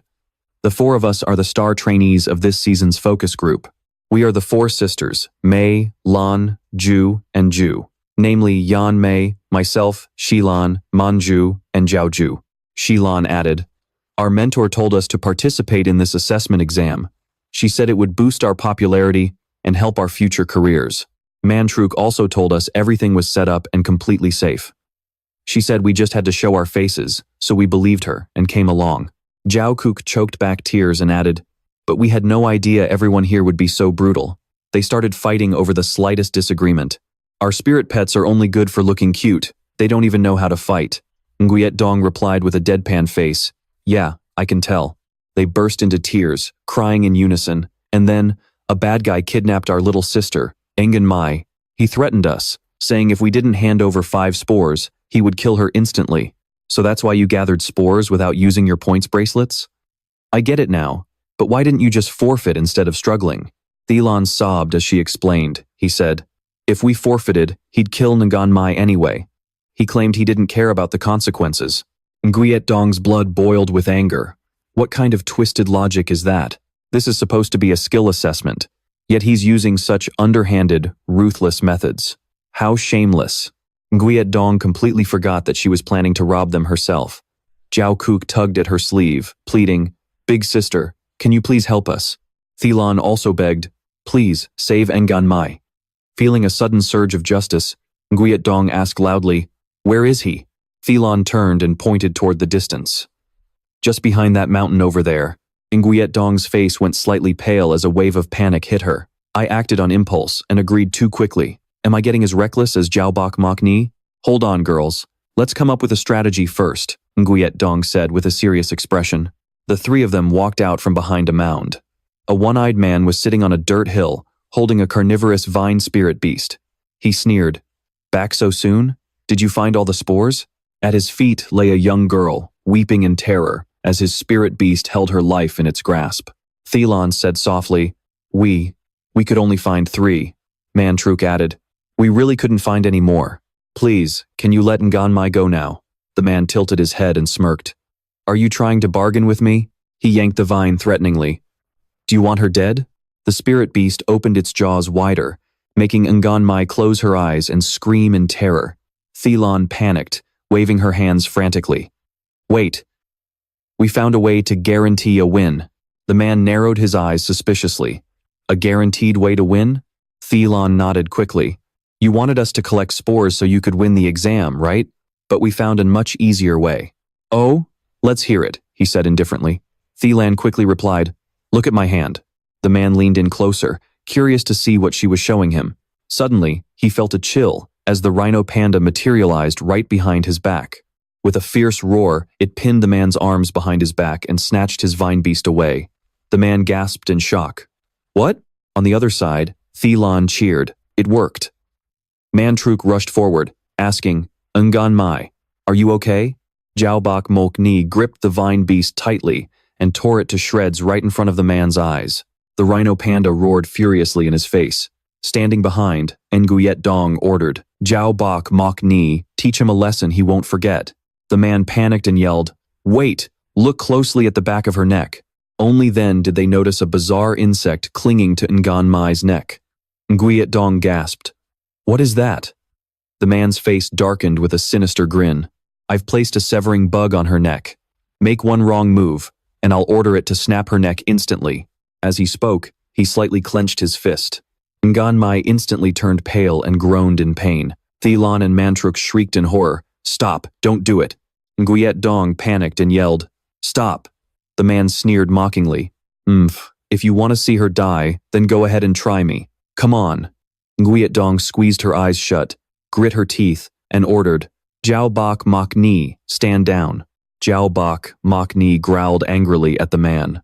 The man's hand twitched, forcing Nguyen Dong to scream. I said, Stop! The rhino panda let him go, huffing in frustration. The man burst into a mocking laugh. Ha, what a saint we have here. He stepped closer to her. He sneered, You pathetic weaklings. Always hesitating, always worrying about everyone else. Why did you even bother coming here? He brushed past her, casting a contemptuous glance. Nguyen Dong grit her teeth in silent rage. He said, Since you're so soft, it's time to make a choice. A glow emanated from his hand. Either we all go down together, or you all let me plant severing bugs on you and become my mindless puppets. Once this exam is over, maybe I'll spare your miserable lives. He shook the parasite in his hand with a sadistic laugh. Zhao Kuk whimpered, Big sister. Jiao Bok Mok Ni let out another furious roar. Nguyen Dong clenched her fists, her breathing shallow and ragged, while Jiao Bok Mok Ni growled in constant outrage. The man ignored her pet and asked mockingly, Well, make your choice. His words felt like a heavy curse. Nguyen Dong winced, gritting her teeth against a sudden, bizarre sensation as sweat poured down her face. Nguyen Dong thought to herself in anguish, What is this feeling? It feels like I've been through this before. It hurt so much. Deep within her fading memories, a mysterious, faceless figure uttered those same cursed words. Make your choice. He was a young man covered in horrific wounds, his face stained with fresh blood.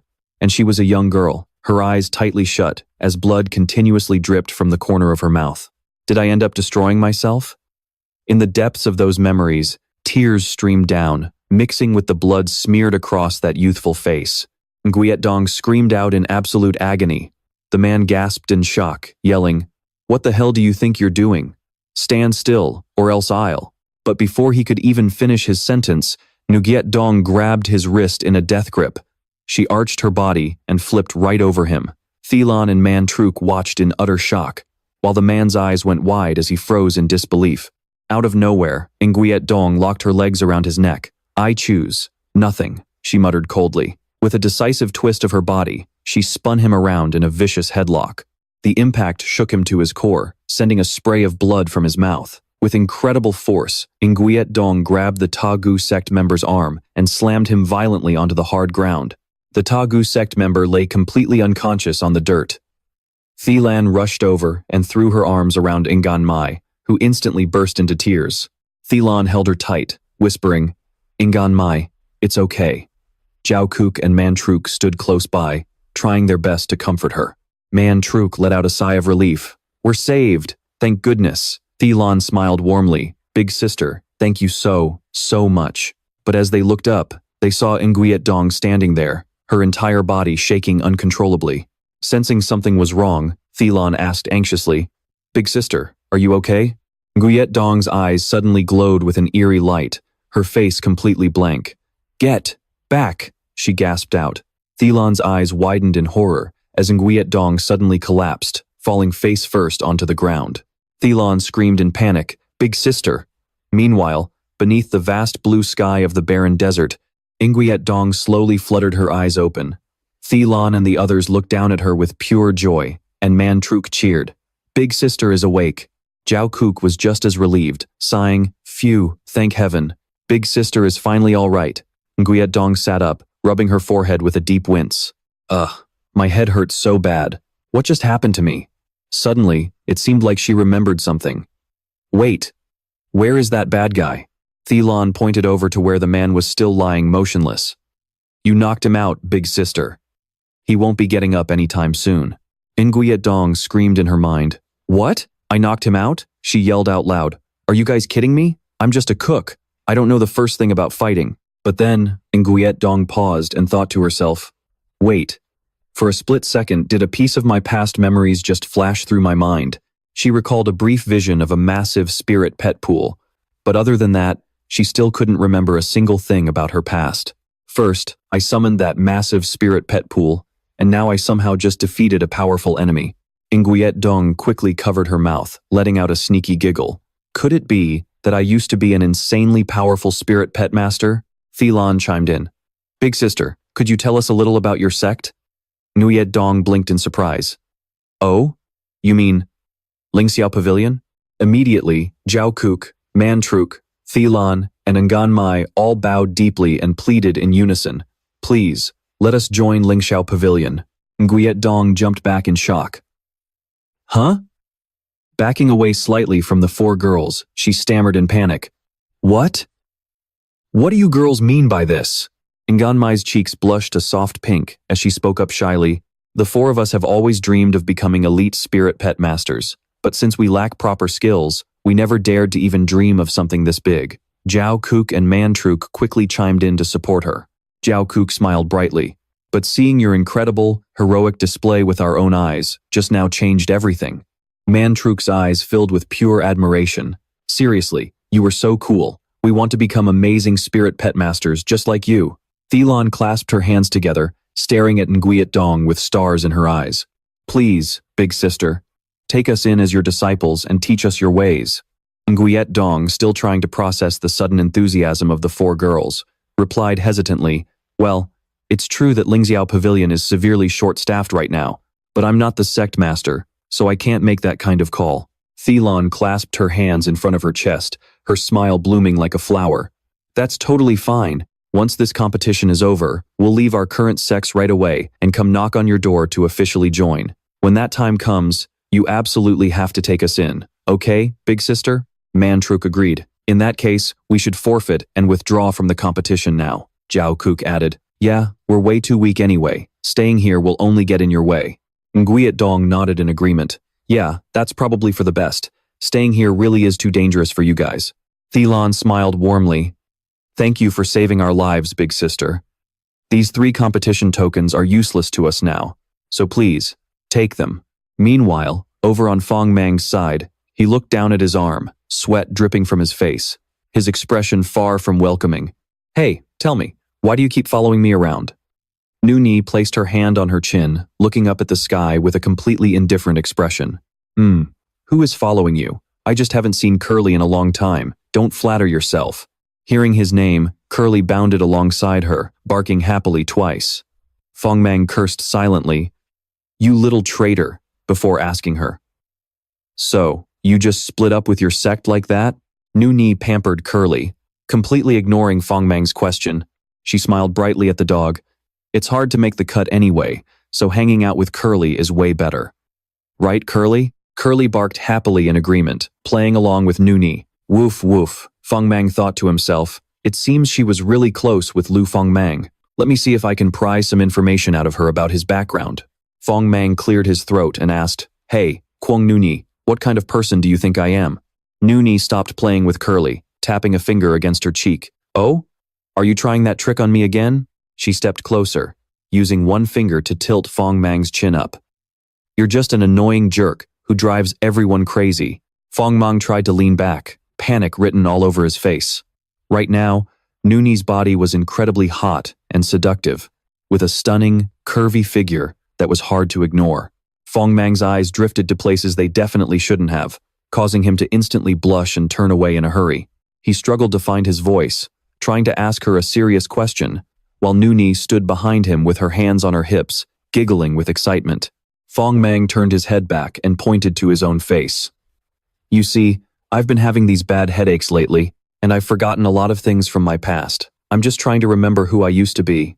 Nu-Ni placed a finger on her chin, looking puzzled. Headaches? Did that weird illness of yours flare up again? Fengmang was taken aback. Weird illness? Nu-Ni's cheeks flushed bright red. What? Back then, you used that weird illness of yours to take advantage of me, and now you're pretending you don't even remember? Fengmang froze as he remembered those shadowy, dark tendrils wrapping around his head like a spectral hand. Could the mystery of this body be connected to this so-called illness? Desperate, Fengmang urged her. Quick, tell me everything you know about this illness. Nu-Ni closed her eyes, utterly embarrassed. You jerk, how am I even supposed to explain that? But Fengmang was too distracted by his own anxiety to care about her embarrassment. He was dying to know what was wrong with him. He grabbed Nu-Ni by the shoulders and demanded, What did I do when the illness flared up? Flustered, Nu-Ni's face burned bright red.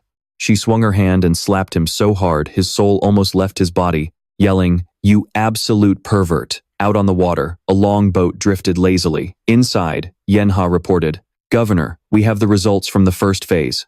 Yenha looked at his paper and read, The competition has been underway for 4 hours now. The total number of spores collected so far is 278. The current rankings are as follows. First, the Divine Pool branch of the Zizai sect with 42 points. Second, the Ghostslayer Society with 33 points. Third, seventh, the Lingxiao Pavilion with 16 points. Eighth, sitting on her chair, Bai Susu chimed in. 7th place, the Lingxiao Pavilion isn't doing too badly then. Yenha continued. 17th, the Hongluan Tower with 2 points. 18th, the Fengba Hall with only 1 point. That concludes the report. Susu was shocked. Wait, why are there only 18 teams left after just 4 hours? Is the competition really that cutthroat? Is this even normal? Suddenly, Ling Zizi rushed in to deliver a report. Governor, Commander Liu has reported in. They have reached the location where the Destiny sect went missing. All around the soldiers lay the mutilated bodies of those who had been brutally dismembered. 2 soldiers and a blue-winged lion stared at the gruesome scene. One of the subordinates spoke up. They were indeed wiped out entirely, and the culprit used extremely brutal methods. Commander Liu hypothesized, It seems these sects came here specifically to exploit the legal loophole and slaughter their rivals. Susu gasped in horror. This is absolutely terrifying. Isn't the Alliance going to stop them? If this keeps up, won't it turn into a massive bloodbath? Commander Liu remained calm. It doesn't matter. Everyone is going to kill each other in the next phase anyway. Susu's eyes widened in shock. What did you just say? Meanwhile, back with Fengmang, he was busy absorbing energy through his hand. That makes 5. The quest is complete. Fengmang looked over at Nu Ni, who was happily playing with Xiao Wan, and asked, "Aren't you going to collect any spores? Why are you just following me around?" Nu Ni smiled cheerfully. "It's fine. It's not like I have any hope of advancing anyway." Suddenly, a beastly shadow loomed behind him. Nu Ni screamed a warning. "Watch out behind you." A fierce fox lunged savagely at Fengmang's back. Fengmang spun around and recognized Flametail. The fox skidded to a halt, then immediately leaped into his arms, snuggling him affectionately. Mu Chuan walked up from behind, sounding completely annoyed. "Damn it, how did you even manage to win it over? It completely ignored my order to attack." Fengmang recognized Mu Chuan and asked, "What are you even doing here?" Mu Chuan replied indifferently, "Just fate, I guess." Suddenly, the sound of footsteps echoed from the rocks right above them. The elder matriarch of the Baimu sect and 2 other disciples peered down, asking Mu Chuan, "Is it an enemy?" Mu Chuan waved his hands. "Sect leader, don't worry, they're our allies. It's just our own people." Fengmang asked, "Why are the 4 of you traveling together? Isn't your collection rate going to be incredibly low?" Mu Chuan shrugged. "How should I know? It was all the sect leader's idea, so don't ask stupid questions." Mu Chuan then coaxed, "Come on, why don't you help us collect some spores?" But Fengmang coldly replied, "In your dreams." Mu Chuan sighed in disappointment. "Aren't we supposed to be allies?" Mu Chuan teased him with a smirk. "Don't be so stingy." But then, he suddenly sensed something. Someone was approaching. The creak of wheels echoed as a figure appeared, an elderly person in a wheelchair with pitch-black eyes. Mu Chuan stared at them, dressed like that. They must be from the Zizai sect. Fengmang was surprised. The Zizai sect is in this tournament too? Is this another branch? Mu Chuan leaned in and whispered to Fengmang, "Keep your cool. He probably doesn't know you guys killed cult leader Du. Just don't let anything slip." The sect leader of the Baimu sect demanded, "Who goes there?" The newly arrived figure replied, "I am Ni Xing, from the Divine Pool branch of the Zizai sect." A tense silence hung heavily in the air, as the Baimu sect leader and Ni Xing stared each other down. Mu Chuan waved his hands frantically and shouted, "Sect leader, don't attack. Let me talk to him first." Mu Chuan looked up at the figure. "Senior Nai, I've admired the Zizai sect's reputation for a long time. Meeting you today proves the rumors are true. You truly are extraordinary."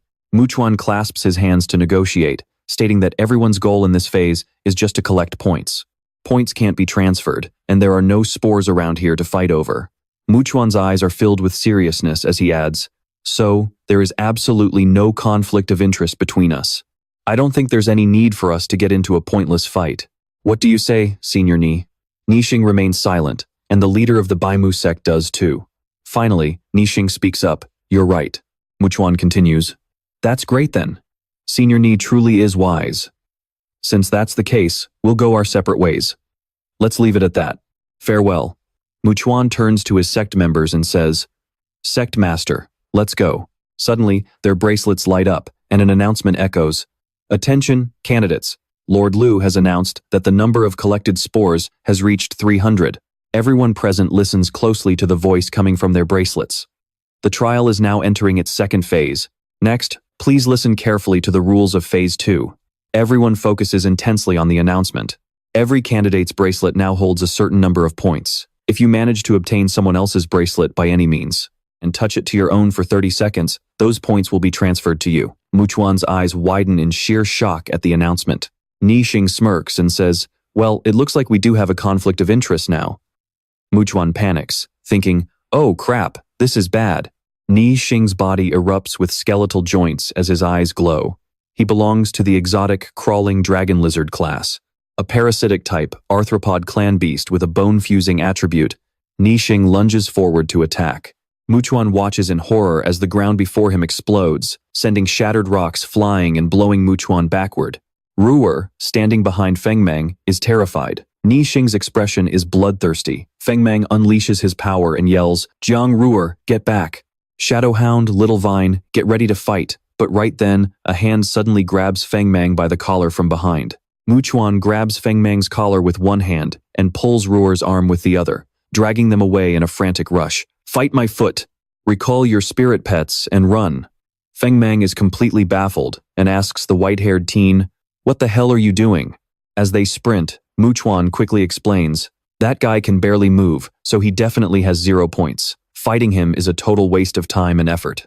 With a grim look, Muchuan adds, "Besides, we might not even beat him." Fengmang is shocked. "What? Is that guy really that strong? Even if the 4 of us and your sect team up, we're still no match for him?" Muchuan can only groan in response. "Them? Ugh, how do I even explain this to you?" Meanwhile, one of the Baimu sect members gasps in shock. "Su Muchuan, why is he running away?" Nixing looks up at the elderly woman and sneers. "Old hag, it looks like your disciple is nothing but a coward." Nixing's bony limbs scurry across the ground. "Summon your spirit pets. Let this old man see what you've got." He cackles excitedly, lunging at them. The Baimu sect members are utterly terrified. 2 of them throw their hands up in surrender, screaming, "We yield! We yield!" Nixing stops, confused. "Wait, what?" The Baimu sect leader also raises her hands to surrender, but before she can finish her sentence, Nixing slashes, completely severing her arm with the bracelet. Clutching her bleeding stump, the sect leader screams in agony as red pools stain the ground. She weeps and begs for mercy. "We yield! We yield! We surrender!" Nixing sneers. "Once your hand is ruined, you can't even forfeit, let alone summon your spirit pets. What the hell are you guys playing at? You're insulting me." The Baimu sect leader screams, "Spare us, we aren't even spirit pet masters." Meanwhile, Muchuan scratches his head and admits, "Well, to meet the team size requirement, I actually just hired them on the way here." Muchuan's mind flashes back to when he first met them. 5 silver coins each. "Just follow me, form a temporary sect, and sign up." Muchuan had looked at the old woman and said, "Hey, old lady, I'll give you 2 more coins. You act as the sect leader and try to look tough so we don't get exposed, okay?" The old woman had smiled and nodded. "Sure, sure." Fengmang gasps in disbelief. "Wait, didn't you just completely screw them over then?" Muchuan frowns and sighs. Collecting spores was supposed to be easy enough for them to handle. How could I have known the rules would suddenly change? But as long as they forfeit in time, they should be fine. Nixing picks up the white bracelet and, seeing it has 0 points, glares at the other 2. "Are you guys fakes too?" The 2 men shake with fear. All the points were pooled into Su Muchuan's bracelet. "We were only hired to make up the numbers. We don't know anything else." Clutching her heavily bleed yen, the old woman weeps and begs, "My lord, please spare us." A sharp wave of energy flashes past, and the old woman instantly collapses. The other 2 scream in terror. Nixing grins maliciously. "Su Muchuan, huh? Very well, this old man will remember that name." Meanwhile, Liu Fengmang realizes that the newly added rule is practically impossible to execute. Fengmang shakes his head in frustration. Muchuan says with a grim expression, "Candidates can forfeit at any given moment, and once they do, their points reset to 0. The only way to steal someone's points is to knock them out instantly or sever the arm wearing the bracelet. This makes stealing points incredibly difficult to pull off." Fengmang chimed in, "You're seriously underestimating the alliance. This rule exists for a good reason." Meanwhile, Susu observed the situation in shock. "You people are absolute monsters." Susu couldn't believe it. "You turned a normal duel into a life or death battle. Is this the alliance's sick idea of fun?" Lord Liu replied, "Lady Bai, you seem to have misunderstood this exam. Do you even know what the purpose of this tournament is?" Lord Liu explained solemnly. "It's to identify the strongest sect, provide them with all the resources they need, and make them even stronger, so they can face unknown threats. As for the weak and small sects, they simply don't deserve these resources." Unconvinced, Susu shot back. "But there are plenty of other ways to choose. Why does it have to be a brutal fight to the death?" Lord Liu turned his gaze toward Danshu. "This rule doesn't actually tell anyone to go on a killing spree. Young Master Bai, can you see the real meaning behind it?" Bai Danshu rested his chin in his hand, stealing score bracelets. "According to the rules, that's incredibly difficult. From what I see, this rule isn't designed to make the strong fight for points. It's meant to force the weak to give up. Susu asked, puzzled. Give up? Danshu explained. The moment this rule was announced, the points in our possession became dangerous liabilities, putting us at constant risk of a sneak attack. Danshu elaborated, every single contestant has to carry an immense psychological burden. Any sect that can't handle it will drop out on their own. Only the teams with real determination will stay. I believe that is the Alliance's true intention. Lord Liu nodded in agreement, his eyes shifting toward the cabinet holding the Lingxi bugs, which had large X marks drawn on their bellies. Exactly. Look, the teams that couldn't handle the pressure have already surrendered. An announcement rang out from the bracelet. All members of Fengba Hall have surrendered. 15 teams remain. Mu Chuan looked over at Fengmang and said, another team just surrendered. It's exactly as you predicted. The Alliance is using psychological warfare. Fengmang agreed. Yep. You're the only one left from your sect. Aren't you going to give it some thought? Mu Chuan snapped. Get lost. This young master has to advance and grab that Alliance prize money. Otherwise, why would I have wasted my time coming here? Mu Chuan put his hands on his hips and explained with a straight face. Besides, aren't we allies? From now on, I'm rolling with you. Fengmang turned to Rooney and asked, Jiang Rooney, what about you? Rooney shot back. You jerk. What's that supposed to mean? Are you sick of me already? Fengmang nodded in agreement. Anyway, everyone needs to stay sharp. The first phase is over, so I'm going to go regroup with my team first. At the arena, Cheng Shi's eyes lit up with joy. Look, junior sister Yue Tong, junior brother Liu is back. Cheng Shi called out. Junior brother Liu, how many points did you get? Fengmang replied, 5 points. Cheng Shi let out a sigh of relief. Whew, that's the same as me and junior sister Yue Tong. Looks like we're all on a similar level. Cheng Shi pointed toward Mu Chuan and asked in confusion, but why on earth did you bring that annoying jerk back with you? Annoyed, Mu Chuan snapped. Watch your mouth, you little brat. The fact that yours truly is forming an alliance with you guys is an absolute honor. Cheng Shi whispered to Yue Tong, junior sister Yue Tong, keep a close eye on your bracelet and stay away from that guy. Yue Tong simply muttered an "oh." Then, looking curious, she asked, Senior brother Liu, who's the girl standing next to you? Fengmang started to introduce her. Oh, her? She's Jiang Rooney from Hungluan Pavilion. She is. Before Fengmang could even finish, Rooney cut him off to introduce herself. Hi everyone, I'm his girlfriend. Both Yue Tong and Cheng Shi's jaws instantly dropped in utter shock. Girlfriend? Fengmang waved his hands frantically in denial. No, wait, let me explain. Yue Tong quickly said, no need to explain, we get it. Cheng Zi crossed his arms, giving him a knowing wink as he teased, as expected of junior brother Liu. Going to an exam and coming back with a girl? I'm impressed. Speechless, Fengmang replied. Stop talking nonsense. Where is Sect Master Gu? Hasn't he returned yet? Yue Tong rested her chin in her hand and said, nope, not yet. Wait, did something go wrong? Standing nearby, Cheng Shi looks incredibly anxious. But then, a figure appears in the distance. Cheng Shi excitedly points. Look, the Sect Master is back. Thank goodness. Yue Tong chimes in happily. Sect Master Guling walks over, looking deeply dejected. Cheng Shi asks in concern, Sect Master, are you okay? Why do you look so down? Guling replies, I ran into Duan Ye. Cheng Shi gasps in shock. What? Senior brother Duan is here too? Fengmang is just as startled. He joined another sect? Guling adds, and Heimei is still alive. Fengmang's jaw drops. What? Heimei isn't dead? Well, that's actually great news. Guling sighs sadly, but Heimei's appearance was bizarre. Its body was rotting, just like a zombie, and it didn't seem to recognize me at all. It feels like senior brother Duan has joined some kind of creepy sect. Cheng Shi asks, did you ask him to come back, Sect Master? Guling replies, I did, but he refused. Fengmang thinks to himself, its body was rotting like a zombie, and it didn't recognize her at all.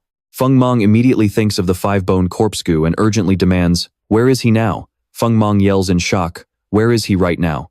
Mu Chuan snaps, what's gotten into you? Yue Tong worries, while Cheng Shi asks, Senior brother Liu, what's wrong? Do you have a grudge against senior brother Duan?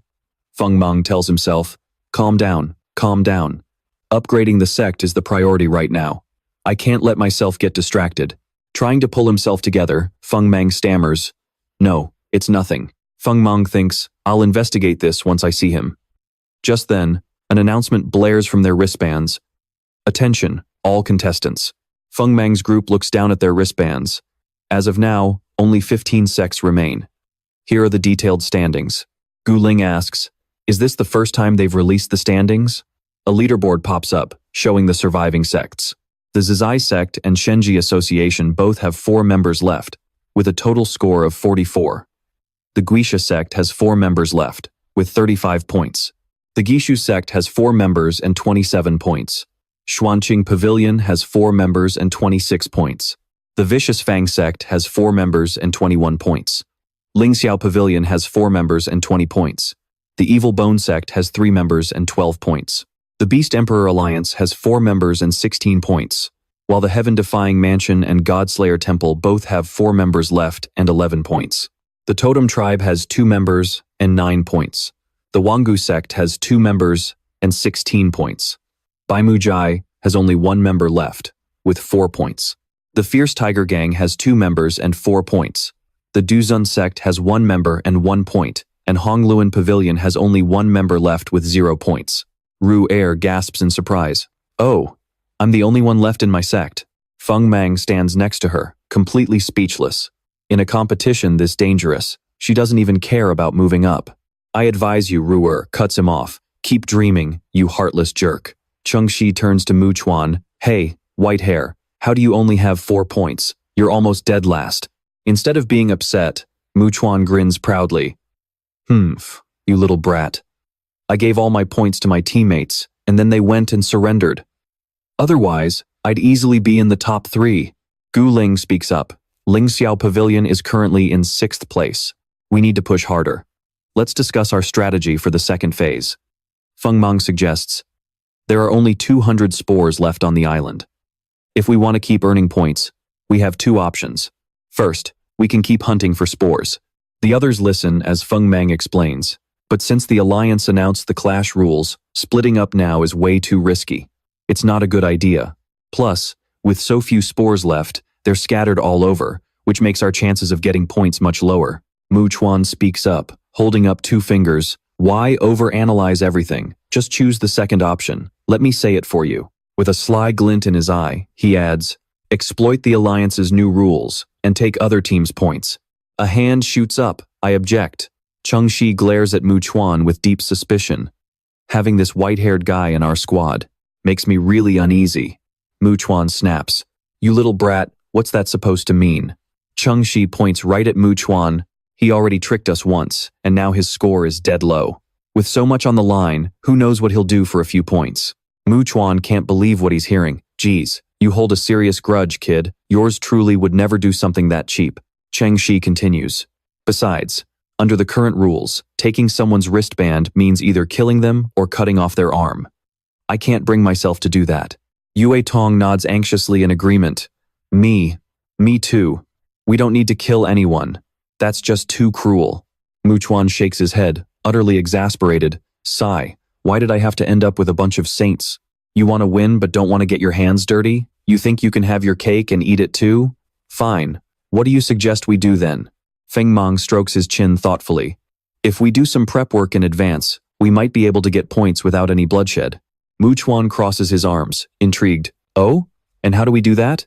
Suddenly, 3 beams of light shine down. It's the Totem Tribe, with only 2 members left and a total score of 9. One of them looks around and analyzes the area. The spores are so dense here, and no one has found them yet. This is our chance. The other one chimes in. Heaven hasn't abandoned our Totem Tribe after all. 3 more lights shine down on the ground. A member of the Totem Tribe calls out. 3 of them in one place? We hit the jackpot. The other guy urges him, hurry up before someone else gets here. One of the Totem Tribe members reaches out, preparing to unleash his power. Hiding behind a sand dune, he barks an order to Ironhead. Ironhead, grab that spore and bring it here, quick. Ironhead growls obediently and strides forward. An ore-eating lizard of commander rank, monster class, beast type, lizard clan, sub-attribute, ore element. Ironhead goes to retrieve the spore, then turns back and spits it right into the Totem Tribe member's hand. He praises it. Perfect. Good job, Ironhead. Happy to secure 3 points with his teammate. Their ranking rises by 1 spot. The Totem Tribe member holds the spore up to his bracelet but frowns in confusion. Holding the 3 spores, he mutters, Wait, what is this? A voice rings out from behind them. Those are fake spores created by Jiubai and Moore. They were meant to lure you guys here. It is Fengmang's group. Chung Shi smirks. So this is the totem tribe? Just enough for 9 points. Mu Chuan chimes in. A delicious fat sheep has served itself right to us. Let's dig in. The 2 totem tribe members panic, shouting, "Oh no, it's an ambush. Get ready to fight." 2 spirit beasts appear. The vermilion-legged wolf of commander grade, monster class, beast element, wolf tribe, sub-attribute. Wood element, level 1, bamboo spirit stage. The brown bear of commander grade, monster class, beast element, bear tribe, level 3, bamboo spirit stage. Arrows are unleashed, flying straight toward the legged wolf. They pierce deep into its body, knocking it flat on its back. The brown bear nearby roars in anger. The demon vine appears, whipping out its tendrils and tightly binding the brown bear's body. The teddy dog makes its entrance. It barks loudly, "Woof!" Then, it uses its 2 paws to push the brown bear over. Under attack, the brown bear lets out a deafening roar. One of the totem tribe members grinds his teeth in rage, shouting, "Damn it! I'll take you all down with me." He summons his spirit beast, Ironhead. Ironhead, take out as many of them as you can. Ironhead roars as its eyes flare with light. Totem fortification. Its massive foot stomps down, shattering the ground beneath it. Ironhead lowers its head and charges aggressively toward the demon vine and the teddy dog. Suddenly, heavy footsteps echo as the rhino panda arrives, stepping in to shield them both. The rhino panda's massive build is just as imposing as Ironhead's fearsome presence. The rhino panda and Ironhead clash head-on. As their heads collide, fragments of Ironhead's horn crack and go flying. The rhino panda's strike dislodges one of the 2 arrows stuck in Ironhead, sending Ironhead's face crashing hard into the dirt. Yue Tong calls out anxiously to Bai Moore. "How many times have I told you not to be so reckless?" The rhino panda clutches its bleeding head, whimpering in pain. Horrified, the 2 totem tribe members grit their teeth in sheer terror as they look at their badly defeated spirit beasts sprawling on the ground. Dumbfounded and unable to believe their eyes, one of them grabs his head in despair, crying out, "It's over, we're finished." The other guy stares blankly before snarling, "Damn it, even if we lose, we're not letting them get anything out of us." He yells at the top of his lungs, "Surrender!" Fengmang speaks up, "It's useless." Thick vines wrap tightly around the totem tribe member's hands. Mu Chuan chuckles. Surrendering requires strict hand signs and voice commands. Don't let them complete it. The other totem tribe member tries to raise 2 fingers to shout his surrender, but the demon vine's tentacles instantly gag his mouth shut. The teddy dog rushes over and delivers a painful kick right to his face. The 2 soon collapse onto the ground, leaving Fengmang holding their 2 bracelets. A successful harvest. We secured the points without any bloodshed. One had 5 points, and the other had 4, making exactly 9. Cheng Zi says excitedly, "Awesome! With 9 more points, we might actually make it into the top 3. Mu Chuan crosses his arms and objects. "Hey, I did some of the heavy lifting here. Why do you guys get all the credit?" Chung Shi rolls his eyes, muttering, "And so it begins." Mu Chuan refuses to back down. "I won't ask for too much. Just give me 4 points. Cheng Shi stands his ground firmly. "In your dreams, 6 of us fought as well. Why on earth do you get a bigger share?" Mu Chuan argues back. "The points on the bracelets can't be split, and I can't just leave empty-handed after putting in all this work. How about this? Give me 4 points first, and we can deduct them from whatever we get later." A voice immediately objects. "No way." Mu Chuan sighs in disbelief. "This kid definitely has a bone to pick with me. Hey, Rogue Feng, talk some sense into them." Fengmang picks up the teddy dog, holding it like a rifle. "What do you want, dear benefactor?"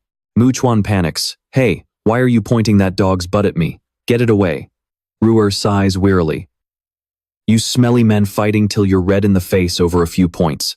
How pathetic." Water suddenly streams down over Ruer's head as a loud voice commands, "Don't move." It is the evil Gu sect. 3 of them remain, with a total of 17 points. One of them holds Ruer hostage with his spirit beast, sneering, "We've been waiting over there for a long time. Your plan was actually quite clever. Too bad you let your guard down way too early." The man's eyes gleam with malice. "Hand over all your bracelets, or she dies." The evil Gu sect member holding Ruer threatens savagely. "Hand over all your bracelets, or I will kill her." Yue Tong grits her teeth, realizing that this guy is an accomplice of that other bastard. Even their cheap tactics are exactly the same. How utterly despicable. Mo Shuyan crossed his arms and scoffed. You think holding just one person hostage gives you the right to rob us of all our hard-earned points? In your dreams. Are you kidding me right now? The thug holding Nuni smirked. Fine then. I'll just end her right here. Nuni screamed at the top of her lungs. You absolute idiots! You got the wrong girl. I'm not even on their team. They aren't going to waste their points to save me. But the thug from the Evil Goo sect wasn't buying it. Cut the crap. I've been watching you guys for a while now. You're allies, so don't even try to trick me. Hand over those wristbands now. Trin Hai anxiously looked at Kok Lin, who was standing in front. Sect Master, what do we do now? Kok Lin spoke up. We need to make it to the next round, but let's not make this a bloodbath. Release Lady Kwong, and we'll give you the 2 wristbands we just got. Fengmang held up the 2 wristbands. You guys from the Evil Goo sect, if you take your current score and add the 9 points from these, you'll easily make it into the top 4. We swap the points for her release. We walk away, you walk away. No more trouble. Deal? Nuni felt her heart swell. That idiot. I knew he cared about me when it really mattered. Mo Shuyan snapped. Damn it, half of those belong to us. 4 big shots. Did you even bother asking my opinion? Meanwhile, the Evil Goo sect members remained silent, weighing their options. Finally, the leader of the Evil Goo sect gave in. Fine, it's a deal. But hand over the wristbands first. Fengmang tossed the 2 wristbands over, and one of the Evil Goo members caught them. The sect leader ordered, check them, make sure we're not being scammed. The lackey checked them, bringing up his own wristband which showed the number 12, and then brought the other 2 wristbands close to it. The 9 points have been added. Boss, everything checks out. Fengmang furrowed his brows and demanded, now. Let her go. But the leader of the Evil Goo sect was a devious, backstabbing scoundrel. Hold your horses. We'll keep our end of the bargain, but if we let her go now, you guys might jump us, and that would be a pain. Fengmang asked coldly, what else do you want then? The leader pointed at Nuni. We're taking this lady with us for now. You're not allowed to follow us. Once we're at a safe distance, we'll let her go. Trinhai asked furiously. And why on earth should we trust you? Fengmang was reaching his limit. Let her go, right now. His spirit beasts were just as enraged, growling in unison, but the leader merely smirked, completely unfazed.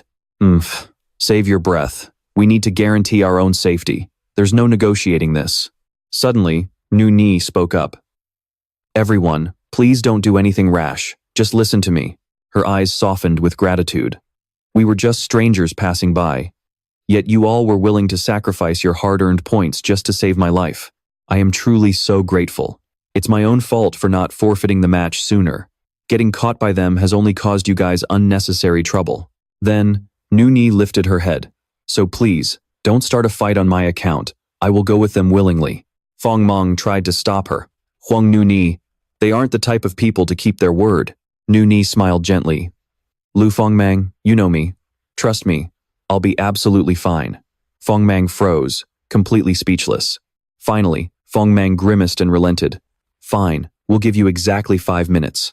Once that time is up, you let her go immediately. Kwang Nu Ni is the last remaining member of the Honglone Pavilion. If anything happens to her, the Alliance will broadcast the announcement immediately. Fengmang's eyes flared with a lethal glare. If she doesn't make it back safely, or if we hear an announcement that she's been eliminated, I swear I will make sure your entire Evil Goo sect never knows peace again. The leader of the Evil Goo sect casually pointed 2 fingers at the ground and chuckled, no problem at all. But just to make sure you don't try to tail us, 2 of you guys stay behind and keep an eye on them for a bit. The leader dragged Nuni away, instructing his remaining 2 lackeys. Once I'm far enough, you 2 catch up. They nodded obediently. Got it, boss. One of the Evil Goo members turned to Fengmang's group, glaring menacingly. Just stay put and behave, and we'll make sure she stays in one piece. Meanwhile, the leader continued pulling Nuni along. Come on, lady, walk. Watching them drag Nuni further and further away, Trinhai was sick with worry. Junior brother Liu, is it really okay to let them take her away like that? Fengmang could only sigh. I don't know, but right now, this is our only option. He thought to himself, based on that look she gave me earlier, we seem to have a silent understanding. I have to trust her. Finally, the 2 Evil Goo members spoke up. All right, the boss is far enough. Time for us to split. Remember, don't even think about following us. Suddenly, the wristband on Fengmang's wrist let out a sharp beep. A system announcement echoed. declaring that all members of the Honglone Pavilion had been eliminated, leaving only 14 teams. Mo Xuan gasped in horror. What the hell is going on? Nguyen Dong and Kok Lin were also completely taken aback. Lady Kuang, Trin Hai roared in anger, "You filthy bastards." Meanwhile, the two remaining Evil Gu members were just as dumbfounded, utterly clueless about what had just happened. Fengmang gripped his head in absolute frustration. Damn it all. Why did I actually choose to believe your pathetic promises? Fengmang and his two spirit beasts braced themselves to attack. You brought this death on yourselves. The two Evil Gu members panicked, waving their hands in denial. What the hell is the boss doing? Even if he wanted to kill the hostage, he should have waited until we got away. Hold on. Something is seriously wrong here. Then, another loud beep echoed from the wristbands. The announcement rang out. All members of the Evil Gu sect had been eliminated, leaving only 13 teams remaining. The two members of the Taco sect stared at their bracelets in absolute disbelief, completely struck dumb. What? Am I hearing things? Our entire team has been disqualified. Is this some kind of mistake? Is this cheap piece of trash bracelet broken? Mo Chuan spoke up. What on earth is going on? They haven't even surrendered yet. Fengmang shouted, Sect Master, everyone, restrain those two. Fengmang bolted immediately. I'll go check out what's happening over there, Colin warned. Junior brother Liu, be careful. Suddenly a figure appeared and blocked Fengmang's path, rushing around in such a hurry. Where do you think you're going? Fengmang's eyes widened in shock. Nuni had appeared, looking gorgeous and radiant, and she didn't miss the chance to tease him. You silly jerk, were you really that worried about me? Nguyen Dong gasped in surprise, Miss Kuang, while Trin Hai was absolutely overjoyed. Sister-in-law, are you okay? Nuni smiled and waved. Sorry for making everyone worry. I'm perfectly fine. I just surrendered. That's all. The two Taco sect members gasped in horror. Where is the boss? What did you do to him? Fengmang was also completely baffled. I'd like to know too. Nuni shrugged playfully, looking completely unfazed. Look at you. You look like you've seen a ghost. Did you forget I have Min Wang? 5 minutes ago, the leader of the Taco sect was dragging Nuni along, shouting, Hurry up! Suddenly, a soft giggle echoed. Haha, the leader looked utterly confused. What are you doing? You're on the verge of death and you're still laughing? Nuni just beamed with a bright smile. Thank you, Pops. You helped me realize that he actually cares about me so much. I'm so incredibly happy. The leader couldn't believe his ears. Take this seriously. I never said I wouldn't kill you, you know? Nuni's expression turned serious. Pops, you've got it all wrong. What made you so sure that capturing me would actually work? The leader still didn't quite get it. What are you talking about? Nuni channeled spiritual energy into her hand. Take a look at my spirit pet. Nuni's spirit pet materialized. Isn't she beautiful? Her spirit pet was a fox girl, general grade, beast class monster, beast type, fox sub-attribute, humanoid category, at level 1 of the Foundation establishment stage. The leader of the Taco sect roared in anger. Damn it, put that thing away right now, or I'll blow you to pieces. With an incredibly seductive gaze, the fox girl gave a quick wink. The leader froze in shock as if completely hypnotized, while his spirit pet collapsed backward onto the ground. Nuni gently patted his head. Pops, you have to be a good, obedient boy now. Nuni stroked her chin thoughtfully. If I remember the rules correctly, if you attack a participant who has already surrendered, your entire team gets disqualified.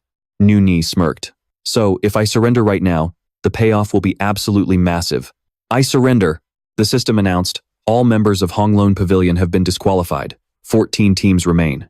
Nuni, with a mesmerizing look in her eyes, whispered softly to the leader. All right, Pops, now gently attack me. But make sure not to hurt me, okay? Right after, another announcement sounded. All members of the Taco sect have been disqualified. 13 teams remain. Fengmang stood there completely dumbfounded. Wait, you can actually play the game like that? Looks like I was worried about absolutely nothing. Nuni handed the bracelet over to Fengmang. What do you mean, nothing? If you're good to me, of course you'll be rewarded.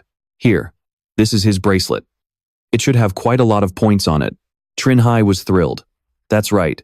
The Taco sect didn't surrender to get disqualified, so the points on their bracelets are still totally intact. Mo Chuan was equally excited. On top of that, since they don't have the surrender protection, they are completely at everyone's mercy now. The two remaining Taco sect members panicked. Don't you dare come any closer. Afterwards, Nothing could be heard but their terrified screams. Fengmang held 3 bracelets in his hand, and Trinhai was ecstatic. This is awesome. We got all 3 of them. We're absolutely loaded. Suddenly, a dark shadow appeared. Fengmang and Kolin looked up as the sound of heavy footsteps approached. It was the silhouette of a blue-winged beast. The Patrol Alliance stepped out. Participants of Honglun Pavilion and the Taco sect, unfortunately, you have been disqualified. Please follow us off the island immediately. Nu Ni bowed deeply to thank Fengmang's group. Thank you all so much for looking after me. I'm sorry for causing you guys so much trouble. Kolin smiled warmly. What are you saying, Miss Kwang? You helped us score so many points, we honestly don't even know how to thank you. Trinhai happily added. Sister-in-law, you are just way too cute. Dong also extended an invitation. Once the competition is over, you should definitely come visit us at Langtu Pavilion. Nu Ni twiddled her index fingers together, looking adorable and nervous as she peeked at Fengmang. Well, I'd absolutely love to see everyone again, but I'm just a little worried that someone might not welcome me. Trinhai raised his voice. How could that ever happen? Sister-in-law, you just come over. Anyone who dares to make you feel unwelcome is our enemy. Nu Ni smiled playfully at Fengmang. In that case, it would be rude of me to refuse. Fengmang stood right beside her, completely speechless. As Nu Ni got into the vehicle, the Patrol Alliance guard reminded her, please fasten your seatbelt. We are departing immediately. Nu Ni looked out at Fengmang. You silly jerk. Did I do well today? Fengmang smiled softly. Huang Nu Ni, thank you so much for today. Nu Ni rolled her eyes at him. Seeing you act all formal and serious is so gross. Do you need me to blow you a sweet kiss to cure that?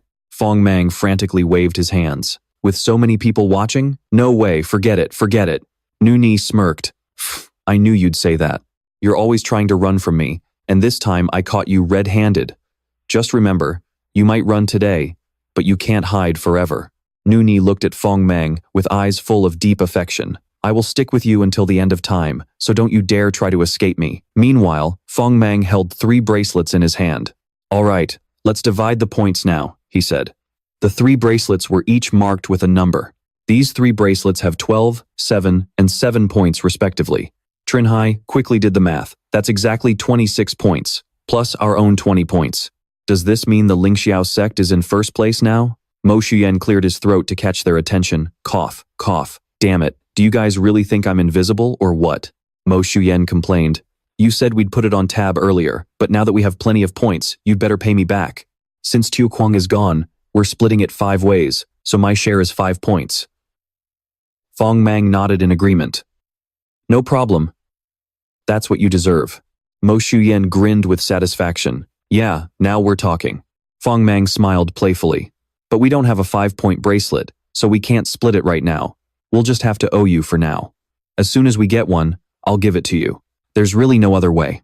Furious, Mo Shuyen grabbed Fengmang by the collar. Damn it, do you take me for an idiot? Isn't your own bracelet worth 5 points? Just give me that one and we're even. Mo Shuyen held up his bracelet, which now displayed the number 9, laughing triumphantly. Now I've got 9 points. Meanwhile, the bracelet on Fengmang's wrist dropped to 0 points. Fengmang handed his bracelet to Coquelin. Sect Master, how do you think we should divide these points? Coquelin pondered.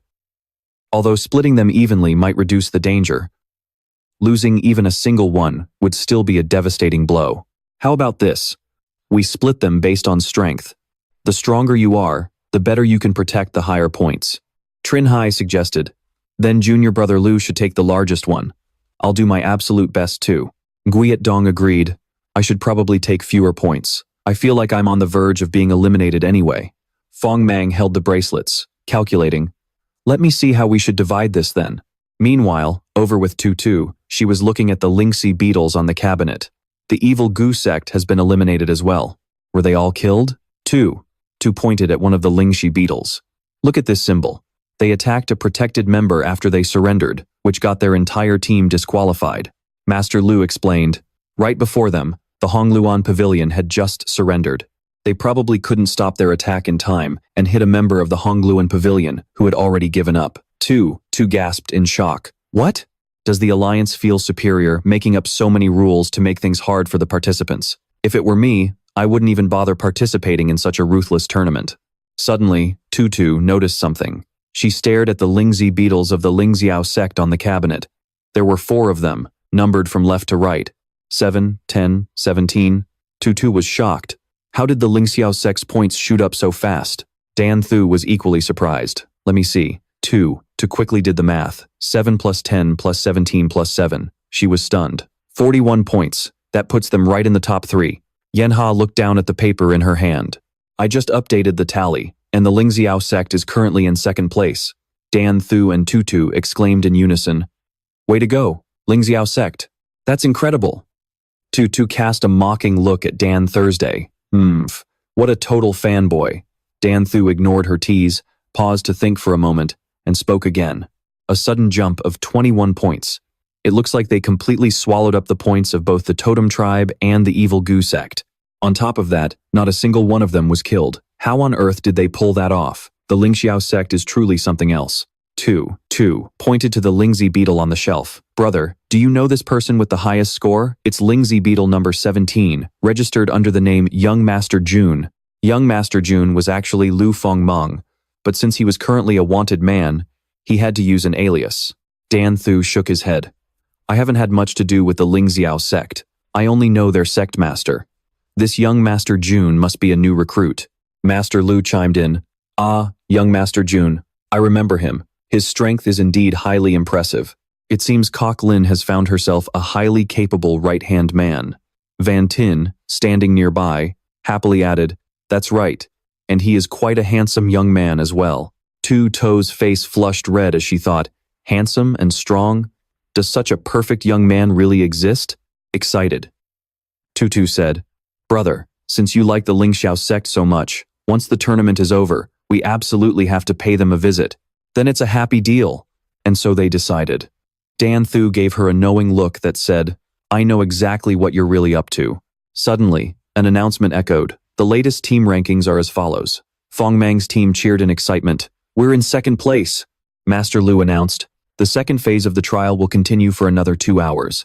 After 2 hours, we will automatically transition to the 3rd phase. At that point, the surrender rule will be completely abolished. We advise all participants to realistically assess their own strength to avoid unnecessary casualties.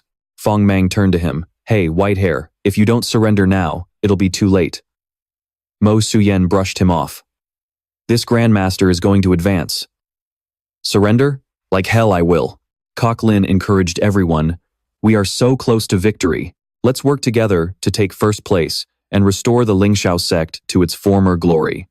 The Lingxiao sect members cheered enthusiastically. Go, Lingxiao sect. Only Mo Suyen stood there all by himself, looking miserably lonely as he watched them celebrate. Fengmang spoke up. Before the 3rd phase begins, we should still try our best to gather as many points as possible to secure our position. Trin, Hai was full of energy. Meanwhile, Mo Suyen's eyes flickered with a sneaky, mysterious glint amidst the vast, desolate desert. Duanye listened to the announcement on his bracelet. As for the ghost-slaying sect, 4 members remaining, total score, 37.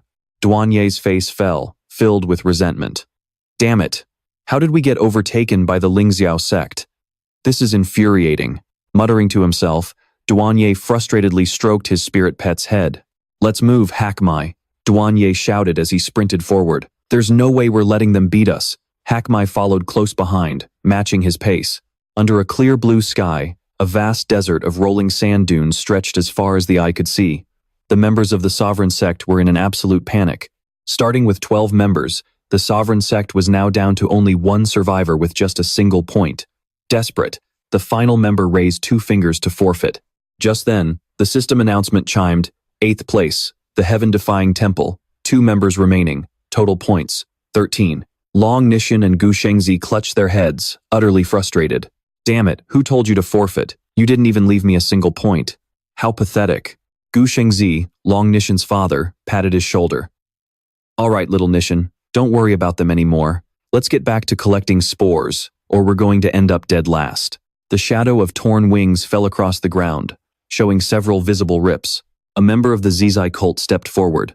Leader K, we found 5 more spores and took out one of our targets along the way, securing 3 more points. 1st place, the Zizai cult, 4 members remaining, total points, 52. Leader Key spoke up. Stage 2 is almost over. Recall Sheng Liao and Ni Xing. It's time we make our big move. Half an hour later, Fengmang and his team gathered in a circle as their bracelets suddenly buzzed with an announcement. Attention contestants, time is up. With stage 2 now concluded, 10 teams remain, and their current standings are as follows. The leaderboard flashed onto the screen. First place, Zizai Cult, 4 members remaining, total points, 54. Second place, Lingxiao Pavilion, 4 members remaining, total points, 45. Third place, Ghost Slasher Sect, 4 members remaining, total points, 43. Fourth place, Xuanqing Residence, 4 members remaining, total points, 33. Fifth place, Link Divine Artifact Sect, 3 members remaining, total points, 23. Sixth place, Beast Emperor Alliance, 4 members remaining, total points, 23. Seventh place, Fierce Fangs and Sharp Claws Sect, 3 members remaining, total points, 19. Eighth place, Heaven-Defying Temple, 2 members remaining, total points, 13. Ninth place, Baimu Pavilion, 1 member remaining, total points, 10. 10th place, Wanggu Sect, 1 member remaining, total points, 5. Lord Liu officially declared the second stage over. Effective immediately, the surrender rule is officially revoked. All other rules remain unchanged. His voice boomed even louder across the arena. The final stage officially begins now. Cheng Ji gasped. We've already reached the final stage?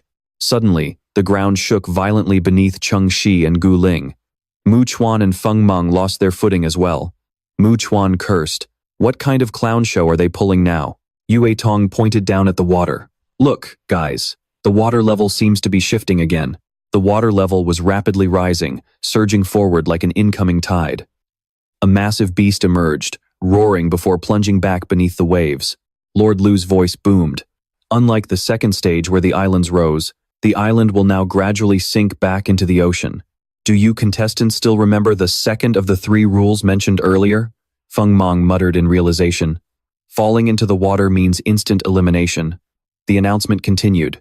As the island sinks, the ocean will slowly rise toward your positions. If you touch the water, you will be disqualified instantly.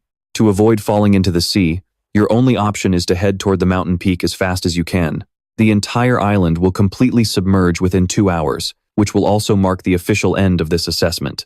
Lord Liu continued. At that point, the final rankings will be determined based on your accumulated scores and your survival status. Everyone stared intently at their bracelets, hanging on every word. The rules have been declared. Contestants, prepare yourselves for the final showdown. Good luck to you all, Gu Ling chimed in. With the island sinking, our safe zones are going to shrink rapidly. Every single team will eventually cross paths at the end. Fengmang touched his bracelet. Since the forfeit rule has been revoked, everyone will be playing much more aggressively to snatch points. Mu Chuan cursed. Damn it, the Alliance is forcing us into a literal bloodbath. They're using a survival of the fittest law to filter out the ultimate winner. Mu Chuan was absolutely livid, hands on his hips. And yet, they have the nerve to act all righteous and say they don't promote unnecessary violence. I spit on that. I saw through the Alliance's hypocritical facade ages ago. I refuse to play by their rules, so screw them. Yue Tong asked. So what's our plan for this stage? Feng Meng stared at the rising water. As the island sinks, the remaining spores will go under too. Point farming is no longer viable.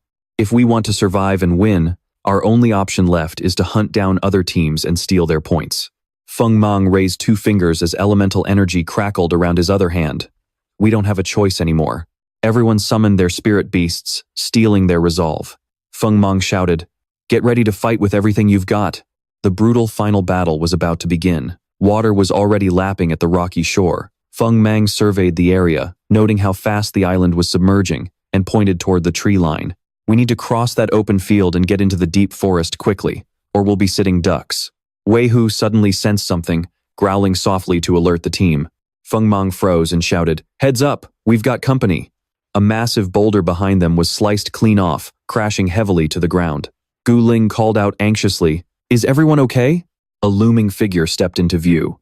It was He Yi, dragging a leg worn down to the bare bone as it closed in on them. Cheng Shi gasped in shock, while He Mei and Gu Ling were also stunned. "Senior brother Duan, show yourself." Footsteps echoed as Duanye stepped out alongside his teammates. "Gu Ling, Cheng Shi, long time no see. Ghost Slayer sect, 4 members remaining. Total score, 44.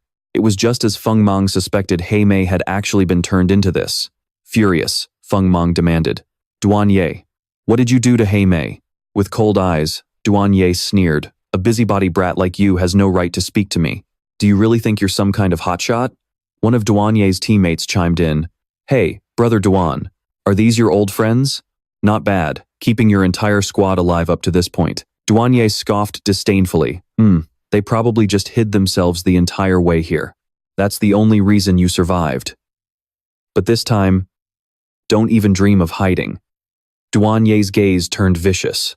Today, I'll show you the harsh reality.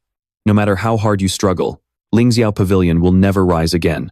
Duanye looked at Chengxi and Guling, barking orders. Leave that ponytail brat and the curly-haired kid to me. As for the rest, show no mercy. Yue Tong couldn't believe her ears. With massive question marks practically floating over her head, she screamed, Unbelievable, you bastard Duan. You're definitely still holding a grudge just because I didn't give you enough rice. Duanye pointed his finger coldly, aiming directly at Fengmang, wanting to erase him from this world once and for all. Fengmang's eyes shook slightly. One of Duanye's teammates raised 2 fingers, smirking, Mercy isn't really my style. Making people vanish, though? That's easy. Suddenly, the water rippled violently as a chain-like tentacle wrapped tightly around an ankle. It snagged Fengmang's leg and dragged him under. Mu Chuan yelled, You idiot! Falling into the water means you lose all your points. Diquan barked anxiously. Woof, woof. Fengmang stared at the swirling water beneath him. Crap, they set up an ambush with their spirit pet beforehand. Fengmang quickly ripped off the bracelet on his wrist and shouted, Give me 3 minutes. I will definitely make it back up. He threw the bracelet toward Mu Chuan. Catch this and hold on to it for me. With a massive splash, Fengmang plunged into the depths. Guling gasped in sheer panic. Junior brother Liu. Duanye scoffed, Don't bother screaming. He's as good as dead. Sinking deeper, Fengmang felt his leg being dragged down. Opening his eyes to scan the murky depths, he saw a colossal sea monster, the giant strangling octopus.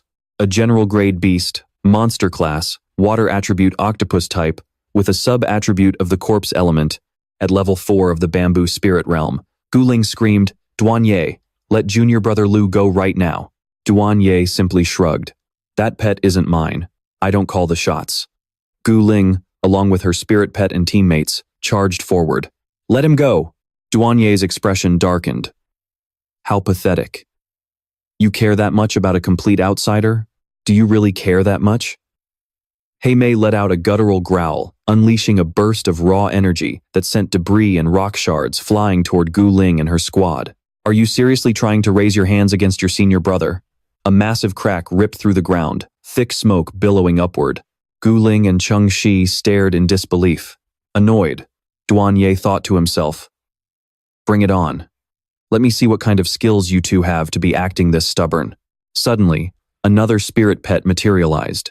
It was the Zong Panda, a general-grade beast, monster class, beast-type panda family, with a sub-attribute of the corpse element, at level 5 of the bamboo spirit realm. Yue Tong gasped in shock. What? His spirit pet looked exactly like Jiubai Muer. It was also a panda. The Zong Panda glared at her with menacing eyes, making Yue Tong wave her hands frantically, realizing she had spoken out of turn. I know it's way uglier than you, but it looks pretty vicious. Can you actually beat it? The Zong Panda let out a deafening roar right at Yue Tong. Roar. Yue Tong shielded her face in a panic. Okay, I get it. You're a far more powerful overlord than him, so go show him who's boss. Yue Tong muttered to herself. Alright, Yue Tong, it's time to put your training to the test. No more running away. Face it like a boss. Mu Chuan and his spirit pet stood back, analyzing the situation.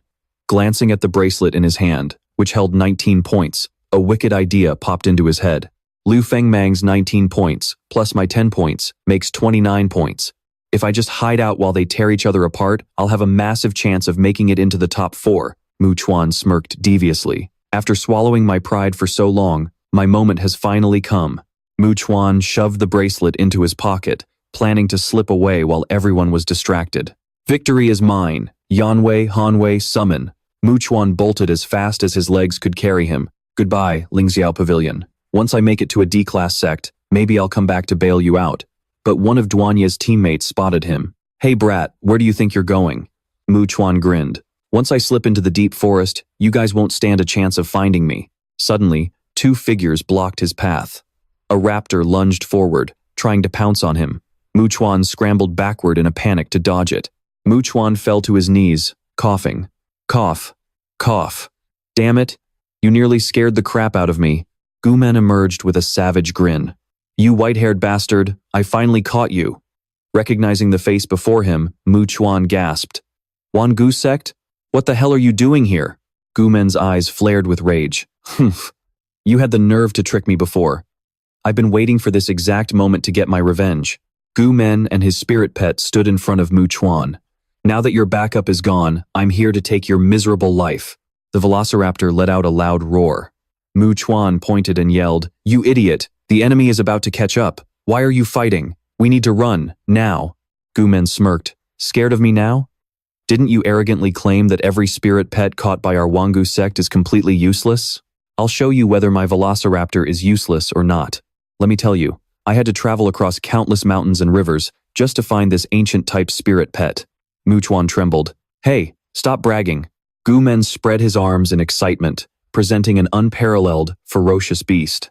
The massive shadow looming over Gumen belonged to a Tyrannosaurus, a Lord-grade beast of the ancient Tyrannosaur class, with an undead sub-attribute at level 5 of the spirit-building stage.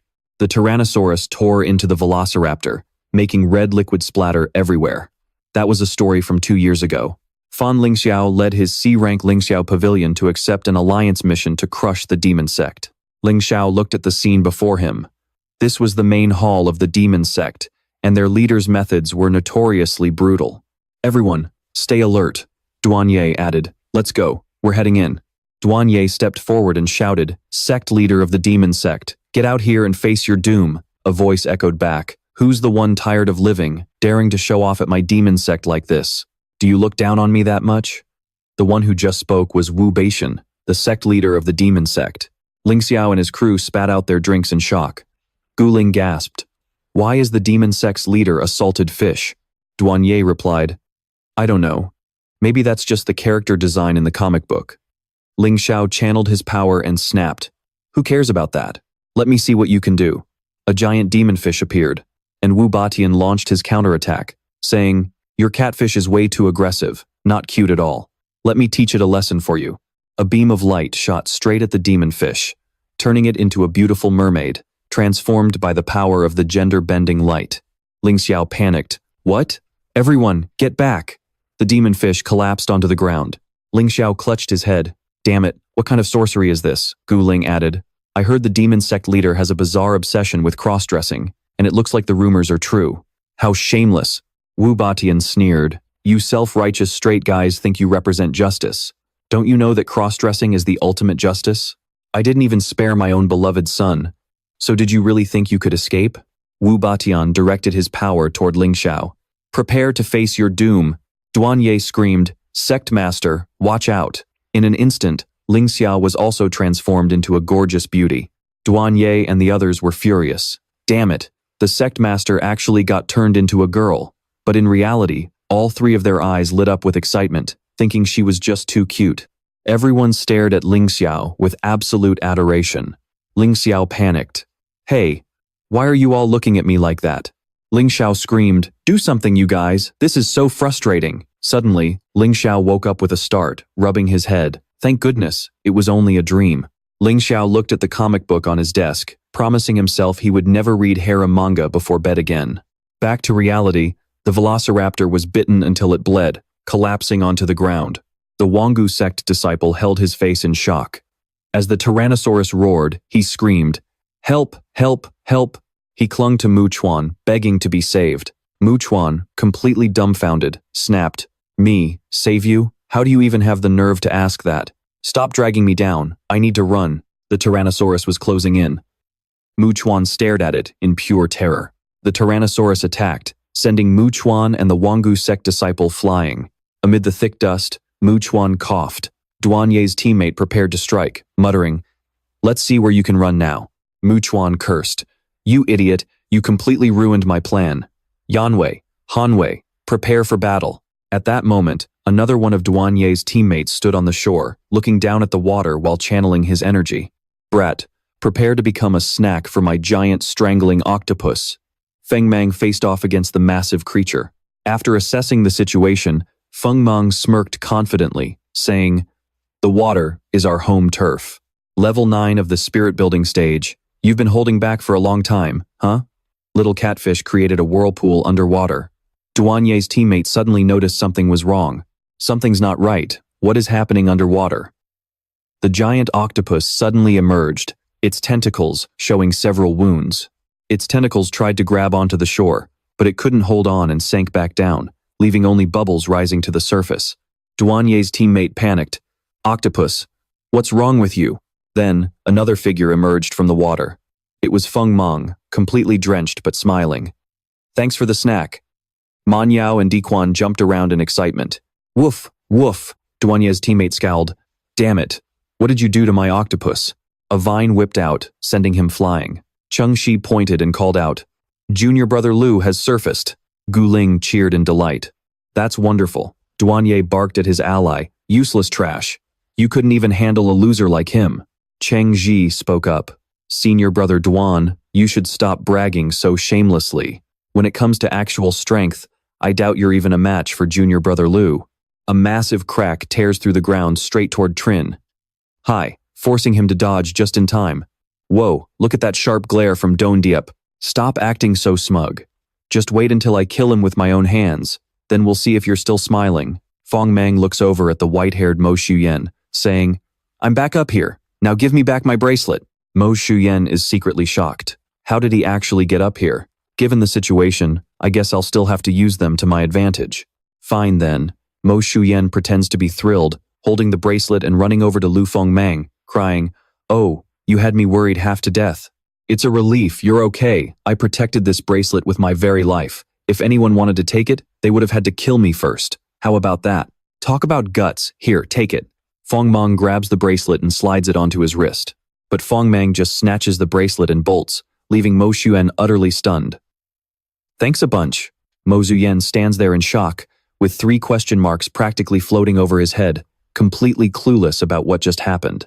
Mo Shuyen has no choice but to start running, with that guy from the Van Ko sect hot on his heels. Mo Shuyen screams at the top of his lungs, "Hey, you ungrateful jerk, I gave you back your bracelet, the least you can do is help me out." Ignoring him, Fengmang calls out, "Junior sister Nguyet." Nguyet Dong replies happily, "Senior brother Liu, you made it back. I knew you'd be fine." Fengmang asks, "How are things on your side? Can you handle it?" Hearing this, Mo Shuyen yells back resentfully from a distance, "Hey, why didn't you ask me that?" Nguyet Dong replies, "Don't worry, I'm good. Thanks to your guidance, my abilities have improved incredibly fast. I can completely control the Jiaobai wood ear now." But looking at the rhino panda fighting fiercely with the Zong panda, after controlling it for just a bit, it suddenly went totally berserk on its own. The color band skill we practiced before is completely useless in this situation. Fengmang raises 2 fingers. "Don't worry, let me borrow it for a second." Suddenly, the Zong panda gets completely entangled by the vines of the Wan Yao. Seizing the opportunity, the rhino panda charges forward to attack the Zong panda. Fengmang smiles. "Don't worry, I won't interfere in your fight, just going to borrow a bit of your strength." Beneath the water, Xiaoniao pokes its head up, putting on a special little outfit. "Let's go, Xiaoniao." Don Diep is currently facing off against Cocklin's group, charging straight toward them. But Fengmang quickly flashes into sight to block his path. "Sorry to keep you waiting." Cocklin and Trin Hai are overjoyed, shouting, "Junior brother Liu, you're finally back." But suddenly, Trin Hai spits out his drink in pure shock. "Wait, look at Xiaoniao. It looks just like a 7-colored rainbow parrot. What on earth happened to Xiaoniao?" Don Diep also looks up in complete confusion, asking, "What kind of joke toy is this?" Fengmang calmly explains, "This is the Great Peng." Don Diep scoffs, "A kun transforming into a bird, also known as a peng? Do you really think that by clumsily imitating sect master Fan, you can secure a place in the Longtu sect? You're nothing but a hypocritical, fame-hungry opportunist." Don Diep's eyes darken as he snarls, "Even though I have left the Lang Tu sect, I will still do my duty to eliminate a shameless, low-life scoundrel like you." Fengmang's eyes narrow. "Eliminate? Didn't you already try that once?" Don Diep gasps in shock. "What did you just say?" Fengmang turns to step forward. Trin Hai, leave this guy to me, go help Whitehair over there. Meanwhile, Mo Shuyen and that Van Ko sect guy are currently being viciously attacked by a Tyrannosaurus. Mo Shuyen cries out desperately, Brother Trin, get over here, quick. We really need you. Trin Hai grits his teeth to go help him. Got it. Senior brother Doan is incredibly powerful, so be extremely careful, junior brother. Fengmang turns to the girl. Sect Master Cock, please bear witness to this. Fengmang's expression turns dead serious, determined to uncover why this guy betrayed the Langtu sect in the first place. Cochlin is stunned, thinking, betrayal? Could it really be that serious? Don Diep snaps, stop playing mind games and fight me. Fengmang raises 2 fingers. My spirit pet used to be far superior to yours, making a fair sparring match impossible. But now that our power levels are equal, Xiao Niu, go get him. The water erupts violently, sending giant pillars shooting up right in front of Don Deep as Fengmang radiates an overwhelming, oppressive aura. Let me see what kind of skills you actually had back then. Suddenly, memories of the past flash back as Lang Tu turns his head to a voice calling out, Sect Master, look at this. Back then, Don Diep was young, innocent, and eager to show off his spirit pet, Hei Mei, who was just a tiny little thing. Lang Tu reached out, saying, its growth rate is actually pretty fast. Don Diep replied excitedly, Sect Master, I feel like Hei Mei is special. It definitely has the potential to reach Lord tier, so I have a bold request. I want it to spar a bit. Lang Tu was surprised. Spar? Don Diep nodded. Yes. That way, it'll help me unlock Hei Mei's true potential. I was hoping you could guide us. Lang Tu stroked his chin. Of course, that's not a problem. But looking at the giant Kun, which was several times larger than Hei Mei, the difference in strength between them was just way too massive, so how could they spar? The giant Kun looked down at Hei Mei, letting out a low growl. Hei Mei's entire body began to tremble in fear. Seeing this, Lang Tu conjured a stream of water in his palm and suggested, how about this? I'll create a water sphere to play with it instead. Back in the present, the 7-colored rainbow Xiao Neo makes its move. Don Diep's eyes flare with anger as he roars, Hei Mei, tear it to shreds. Hei Mei's gaze turns incredibly savage.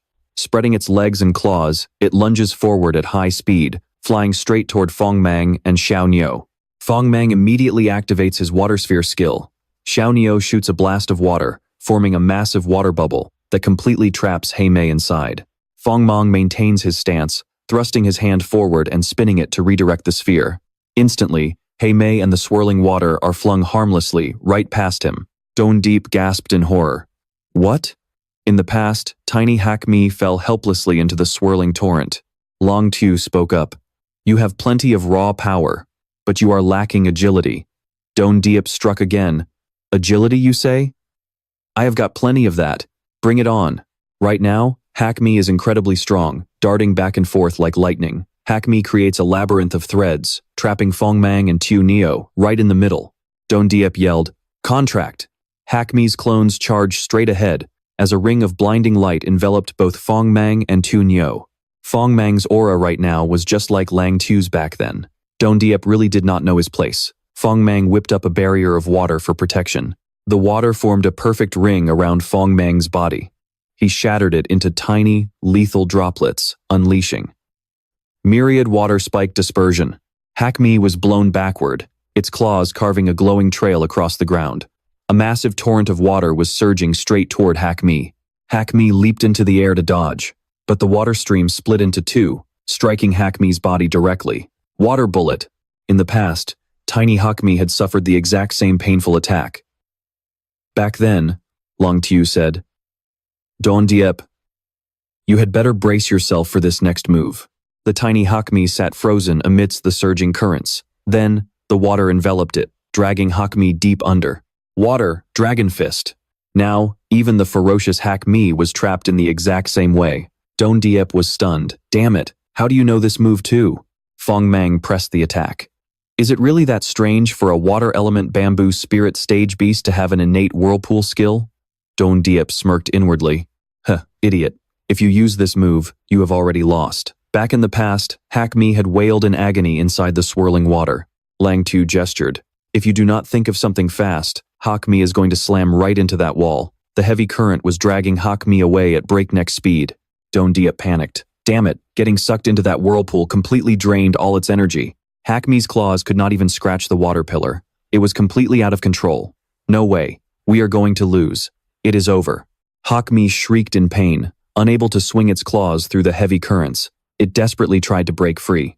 Suddenly, the water burst open, and Hackme lunged straight at Lingxiao. Lingxiao smoothly dodged Hackme's razor-sharp claws. Dondiep asked anxiously, sect leader, are you all right?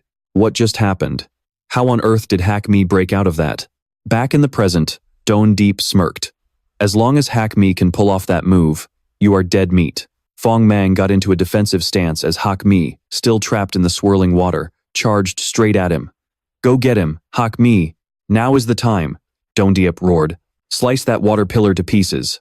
But Hackme was just thrown out of the water, soaking wet, falling into a puddle on the ground. Dondiep's eyes widened in sheer disbelief, cold sweat pouring down his face. Why? Why did that happen? Back in the past, Lingxiao gently patted Hackme's head. Hackme probably relied purely on instinct to break that whirlpool. Dondiep was confused. Instinct? Lingxiao explained. Hackme possesses an incredibly fierce fighting spirit. In moments of extreme danger, it can actually feel the flow of the water currents. Relying entirely on its intuition, it used its claws to strike the weak points in the flow, slicing right through the water. Lingxiao smiled with satisfaction. This is something that even a spirit beast master, with much higher control, could never pull off. Hackme truly is exceptionally gifted. Congratulations, make sure you train it well. Overjoyed, Dondiep scooped up Hackme, laughing with pure excitement. Hackme, did you hear that? You are a naturally gifted spirit beast. Together, the two of us will definitely be unstoppable. But now, Dondiep stared at Hackme's fragile, weak body before him. Hackme, you easily broke this move before. Why are you like this now? Fengmang spoke up. Dondiep, stop forcing it. Fengmang continued. I can see it clearly now. The spirit beasts of the Ghost Slayer sect have already lost their lives, haven't they? Looking at Hackme's wild, rabid expression, Fengmang added, they are nothing more than mindless puppets now, completely at the mercy of their master's orders. Dondiep's eyes darkened with grief. Fengmang urged him, the bond you shared with it in your past life was beautiful, of course, but a spirit beast has its glory in life, and it deserves its dignity in death. The way Fengmang spoke sounded so much like Lingxiao back then. Since things have come to this, please, let it rest in peace. Dondiep trembled. How Hackme is. I know better than you do. It is living a good life right now, no different than before. Dondiep turned away, tears streaming down his face, his eyes filled with stubborn denial. But that self-righteous, high and mighty attitude of yours really pisses me off. Fengmang gasped in surprise. Hackme charged forward anyway, snarling. Its claws tore through the ground. Dondiep refused to back down, bracing himself to strike. Why don't you be the one to rest in peace? Meanwhile, Mo Shuyen spotted Trin, Hai approaching. Brother Trin, you are finally here. Trin Hai rushed over with his spirit beast, scoffing. Typical. Without my help, you really cannot get anything done, can you? Mo Shuyen made a sour face and pointed. Isn't that obvious? Hurry up and help me take down that monster beast. Trin Hai suddenly noticed something. Wait, isn't that the sect leader of the Van Ko sect? Why is he practically glued to you? Mo Shuyen shoved the Van Ko sect member's face away. Get off me. The Van Ko sect member warned in sheer terror. Watch out for the Overlord Dragon behind you. The Overlord Dragon roared, lunging with its jaws wide open at Trin Hai, sending both him and his spirit beast flying. Trin Hai grimaced, analyzing the beast. Talk about fierce. It looks like the three of us will have to work together to take this thing down. You two engage it in close combat, and I will try to attack from a distance. But that coward from the Wangu sect has already tucked tail and run. Our Wangu sect is too weak to compete with you two, so we will pass on this one. I have left the bracelet for the two of you. Just buy me some time until backup arrives to get me out of here safely. Cheng Shi stared open-mouthed at the Wangu sect coward running away so fast his pants were practically falling off. Unbelievable. Cheng Shi could not comprehend how that traitor could just desert them in the middle of a battle. Meanwhile, Mu Chuan asked with a sly grin, what do you think we should do with that bracelet? Cheng Shi raised his hand, ready to strike. Are you really in the mood to think about that right now? Let us deal with this thing first. Spiky Back lunged forward, the thorns on its back bristling. Spiky Back's spikes pierced right into the Overlord Rex's neck. Direct hit. the Overlord Rex's eyes slowly shifted downward. With a massive sweep of its tail, the Overlord Rex swatted Chengxi and Spiky back aside. Chengxi crashed to the ground, completely blindsided. Damn it! It did not do a thing! Standing nearby, Mu Chuan chimed in. The soul pets of this sect seem a lot like zombies. Even if they take a few more hits, they probably will not feel a thing. Chengxi urgently asked, then what do we do? Will your fox's fire and water attacks work on it? But Mu Chuan shook his head. No way. Its hide is too thick and tough. Standard fire and water attacks will not even scratch it. Chengxi suggested, then how about we combine our attacks with spiky backs? Mu Chuan caught on instantly. I see what you are getting at. Flametail, Frosttail. Flametail and Frosttail joined forces, while Spiky Back unleashed a barrage of sharp quill arrows from its back. The twin tails of Flametail and Frosttail intercepted the flying arrows. Instantly, the arrows were infused with raw elemental energy, growing massive and bursting into flames. It was their combo skill. Ice Fire Spikes. The flaming spikes rained down on the Overlord Rex. Duanye's teammate gasped in shock. No way. Meanwhile, Chengxi and Mu Chuan cheered. We did it! Brother Cheng, I cannot believe the two of us have such perfect chemistry. Chengxi looked up and urged, look closely at those two impact points. The area hit by water is barely affected, but the spot scorched by fire actually seems to be working. The flames began to spread. Mu Chuan's eyes widened in realization. You are right. It looks like fire is the ultimate weakness of these zombie beasts. We found its weak spot, Chengxi said excitedly. Unleash your full soul power. Let us blast it with one final attack. Flametail unleashed a massive wave of blazing fire, while Spiky Back curled into a ball, firing a relentless barrage of quills with all its might. The quills flew straight into the Overlord Rex's face, instantly engulfing its head in a roaring inferno. It is burning, Mu Chuan gasped. We won, Chengxi cheered, but Duanye's teammate remained completely unfazed. Idiots. Do not celebrate too early. Do you really think an Overlord is that easy to defeat? It still has its signature skill. The Overlord Rex's eyes glowed with an eerie light. The Overlord Rex let out a deafening roar, blowing away the spikes. Chengxi gasped in terror. Oh no, it blew out the flames with its roar. Don't panic, Mu Chuan urged. Do you have any soul power left? 2 more of those attacks should definitely do the trick. Mu Chuan looked down and saw Flametail just standing there, frozen. Flametail, what is wrong with you? Did you not hear my order? Flametail? Flametail's face was twisted in sheer terror, and Spiky Back looked just as petrified. Chengxi panicked. Spiky Back, what is happening to you? Duanye's teammates sneered triumphantly.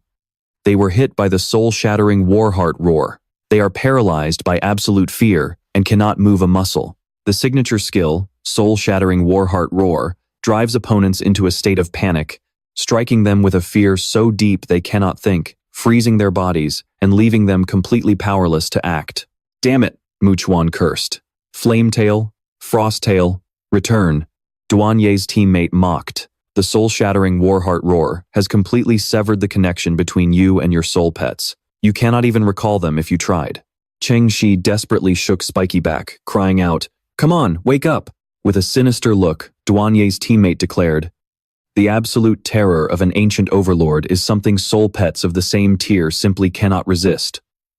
The Overlord Rex charged forward savagely. Now, accept your doom. A loud shockwave erupted, but wait, it had absolutely no effect on the soul pet master. Duanye's teammate gasped. What? Suddenly, Long Nitian made his entrance. With a single strike, he slammed into the Overlord Rex, muttering, Isn't that just a useless skill? The Overlord Rex crashed heavily to the ground. Chengxi cried out, Long Nitian. Mu Chuan wondered, Is he here to help us? Duanye's teammate was so stunned he began to stammer. What? He did that with his bare hands? Long Nitian looked up at Ni Lin floating in the air. Ni Lin, are you awake yet? You actually got caught by that move? And you call yourself an Emperor-grade soul pet? How embarrassing. Mu Chuan quickly asked, An Emperor-grade soul pet is insane. Is he a friend of yours? Chengxi puffed out his chest proudly. Of course he is. Cough, cough. Then he cheered. Long Nitian, what are you doing here? I cannot believe you came to save us at the absolute last second. I guess we really are buddies now, huh? But Long Nitian coldly shut him down. Save you? No, I was just passing by. I saw something shiny on the ground and came to check it out. Long Nitian picked up the accessory. Oh, it is a bracelet? Wait, isn't this the Wangu sect's bracelet? Cheng Shi was too late to block it. Meanwhile, on the other side of the battlefield, Yue Tong makes her move. Her rhino panda, Jiaobai Wood Ear, unleashes a barrage of non-stop strikes on Panda Zong. Yue Tong screams at the top of her lungs, "Are you even listening to me?" Steam rises from Panda Zong's head, while blood drips from the rhino panda's mouth. Panting heavily, Panda Zong unleashes a powerful blast that knocks the rhino panda flat on its back. Yue Tong looks at Jiaobai Wood Ear with deep concern as the rhino panda growls. Meanwhile, Duanye's teammate sneers, "That panda of yours is pathetic." Panda Zong charges forward ferociously. My Da Zong possesses infinite pain tolerance and limitless combat power. In a straight-up fight, absolutely no spirit pet can stand against it. Refusing to back down, the rhino panda growls fiercely and charges right back. Yue Tong grabs the rhino panda's arm, desperately trying to hold it back. Jiaobai Wood Ear, stop. Right now, you're just a punching bag. You can't win this. But the rhino panda refuses to listen, shaking her off with a swing of its arm. Yue Tong is pushed to the ground, but she looks up at her pet and desperately tries to reason with it. Jiaobai, I know you have your own strong personality. Yue Tong's eyes fill with determination. But you're supposed to fight by my side. Together, as one, we can defeat any enemy. You already promised me. The rhino panda's eyes flare with intense fury. Yue Tong's eyes grow dark. If you keep acting like this, I'm going to get really mad. Recalling how terrifying Yue Tong was when she got angry and wiped out the evil Gu sect, the rhino panda shivers with fear. It sheepishly walks over and takes her hand. Yue Tong asks, "Have you finally come to your senses?" The rhino panda only huffs in response, leaving her fully satisfied. Now that's more like it. If you just rush into close combat alone, we completely lose the advantage of having a master. I've already come up with a counter strategy. Listen to my commands and blast it with your special skill. The rhino panda unleashes Blinding Flash. A blinding light erupts, forcing the opponent to cover his eyes in panic as he closes them shut. He screams, "My eyes, what kind of cheap trick is this?" He struggles to pry his eyes open, tears streaming down as his vision blurs completely. Waving his hand blindly, he sneers, "Fool, this move won't work on my spirit pet. Dazong, charge!" The ferocious Panda Zong charges forward violently, but Duanye's teammate suddenly gasps in confusion. "Dazong, what the hell are you doing?" Panda Zong turns and brutally attacks him instead. Clutching his stomach and coughing, water spills from his mouth as he gasps. Why? Staring at the rhino panda right in front of him, the truth finally dawns on him. You're not Dazong. Yue Tong cheers in triumph. Yes, it worked. First, I blinded you, then I swapped their colors. It completely messed with your head. With her hands on her hips, she proudly says, "See that, Jiaobai? If you use your skills wisely, we just need to capture the remaining spirit pet master to end this." The rhino panda grabs Duanye's teammate by the head. Yue Tong orders Jiaobai to take off his bracelet, letting him go after 3 minutes when he's officially disqualified. Yue Tong then shouts, "Sect Master, Senior Brother Liu, I won." Guling rejoices, Junior Sister Yue won. And it looks like Cheng Shi's fight is over as well. Fengmang confronts him. "Duanye, you're the only one left." Duanye doesn't flinch, sneering. "So what?" Duanye roars, "Go to hell." Horny growls as the ground trembles, charging forward with immense power. Fengmang prepares to strike. Xiaoniao. With a sharp glare, the little catfish unleashes powerful jets of water, shooting straight toward Horny. Duanye glares, directing the attack. Horny agilely weaves through the water torrents, but the pressure is overwhelming. Stamping its foot, Horny thrusts forward a skeletal leg. Xiaoniao continues its barrage, but Fengmang is nowhere to be seen beneath it. Duanye gasps in surprise, "Where did you go?" Horny halts its advance as well. Duanye can't believe it. How could anyone vanish in a split second? Suddenly, Fengmang's silhouette appears inside a column of water, radiating a terrifying, oppressive aura. Duanye panics as Fengmang's hand suddenly thrusts right in front of his face. Duanye. Fengmang slams Duanye hard onto the ground, declaring coldly, "You lose." Back on the island, Duanye is bound tightly by Wan Yao. Duanye screams in rage, "Damn you! If you want to kill me, just do it. Don't you dare try to humiliate me like this." Standing nearby, Guling calmly explains, "We only want you to calm down, Senior Brother Duan. We have no intention of humiliating you. right? Fengmang steps forward, his voice cold. Duan Ye, it was you, wasn't it? Duan Ye feigns ignorance. I have no idea what you're talking about. Fengmang presses further. The Ghost Slayer sect is capable of creating zombie spirit pets, and Sect Master Fan died because his own spirit pet turned into a zombie. These two things are definitely connected. Fixing him with a sharp glare, Fengmang demands, you played a dirty trick to assassinate the sect master, didn't you? Duan Ye freezes in shock, and Guling is utterly stunned. Duan Ye barks back. What the hell did you just say? How could I ever harm the sect master? You dirty bastard, you're framing me. Gritting his teeth, he screams, Guling, help me. I'm going to rip this bastard to shreds. Guling remains frozen in disbelief. No, that can't be. Duan Ye frantically defends himself. Don't listen to his lies. I respected the sect master more than anyone. How could I ever do something so horrific to him? Guling spoke up. Senior brother Duan, I believe you. I know you would never do such a thing. What on earth happened after you left? Please, tell us everything. Duan Ye gritted his teeth, his fierce gaze softening into deep sorrow. He explained, I only joined the Ghost Fiend sect after leaving Lingxiao Pavilion. How could I ever do anything to hurt the sect leader? Duan Ye recalled, after leaving Lingxiao Pavilion, I parted ways with the others. I desperately wanted to find a way to save Hackme, but bringing her back from the dead was no easy task. All I could do was watch her body slowly decay, completely helpless.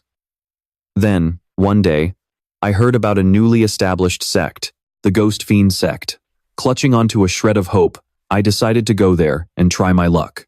After examining Hackme, they told me there was still a chance to revive her, but on one condition, I had to join their sect. For Hackme's sake, I agreed. Duan Ye's eyes filled with nostalgia, and then, she really did come back to life. Astonished, Guling asked, how did they do that? Duan Ye could only reply, I don't know either. They took Hackme into the back room, in less than 15 minutes. Duan Ye heard Hackme's voice. Meow. Back then, Duan Ye had hugged Hackme with pure joy, and she was as lively and active as ever. Regarding Hackme's recovery, I heard from other members that the Ghost Fiend sect feeds dead spirit pets a special medicinal pill. Guling gasped. Could sect leader Fan's death also be connected to this pill? Duan Ye shook his head in disbelief. That's impossible. The Ghost Fiend sect only has the means to revive deceased spirit pets. They have absolutely no way of turning them into zombies. Duan Ye recalled seeing someone bring in their dying spirit pet, begging for help on its very last breath. That person actually had to wait for the pet to die completely before they could bring it back to life. I saw this with my own eyes. Guling pressed on. But there could be other methods, or perhaps another kind of pill, that causes zombie transformation. Either way, the Ghost Fiend sect is definitely mixed up in this. Duan Ye fell silent, then nodded in agreement. You're right. Wincing in pain, Duan Ye admitted. My worry for Hackme had my head in such a mess that I couldn't even think straight back then. Guling looked at Duan Ye with deep sympathy. Duan Ye reassured her, Don't worry, Guling. I will investigate this thoroughly. With a resolute gaze, he added, If this really is connected to sect leader Fan's death, I will never forgive them. As Man Yao released her chains, Fengmang spoke up, I'm sorry, Duan Ye. I completely misjudged you. Once this competition is over, we'll investigate the Ghost Fiend sect together. But Duan Ye questioned him. My side of the story is clear now, but what about you? Why should I trust someone as suspicious as you? Guling quickly intervened. Why are you two arguing again? Duan Ye frowned in discontent. He joined Lingxiao Pavilion at the very last second. With his kind of strength, why would he even do that?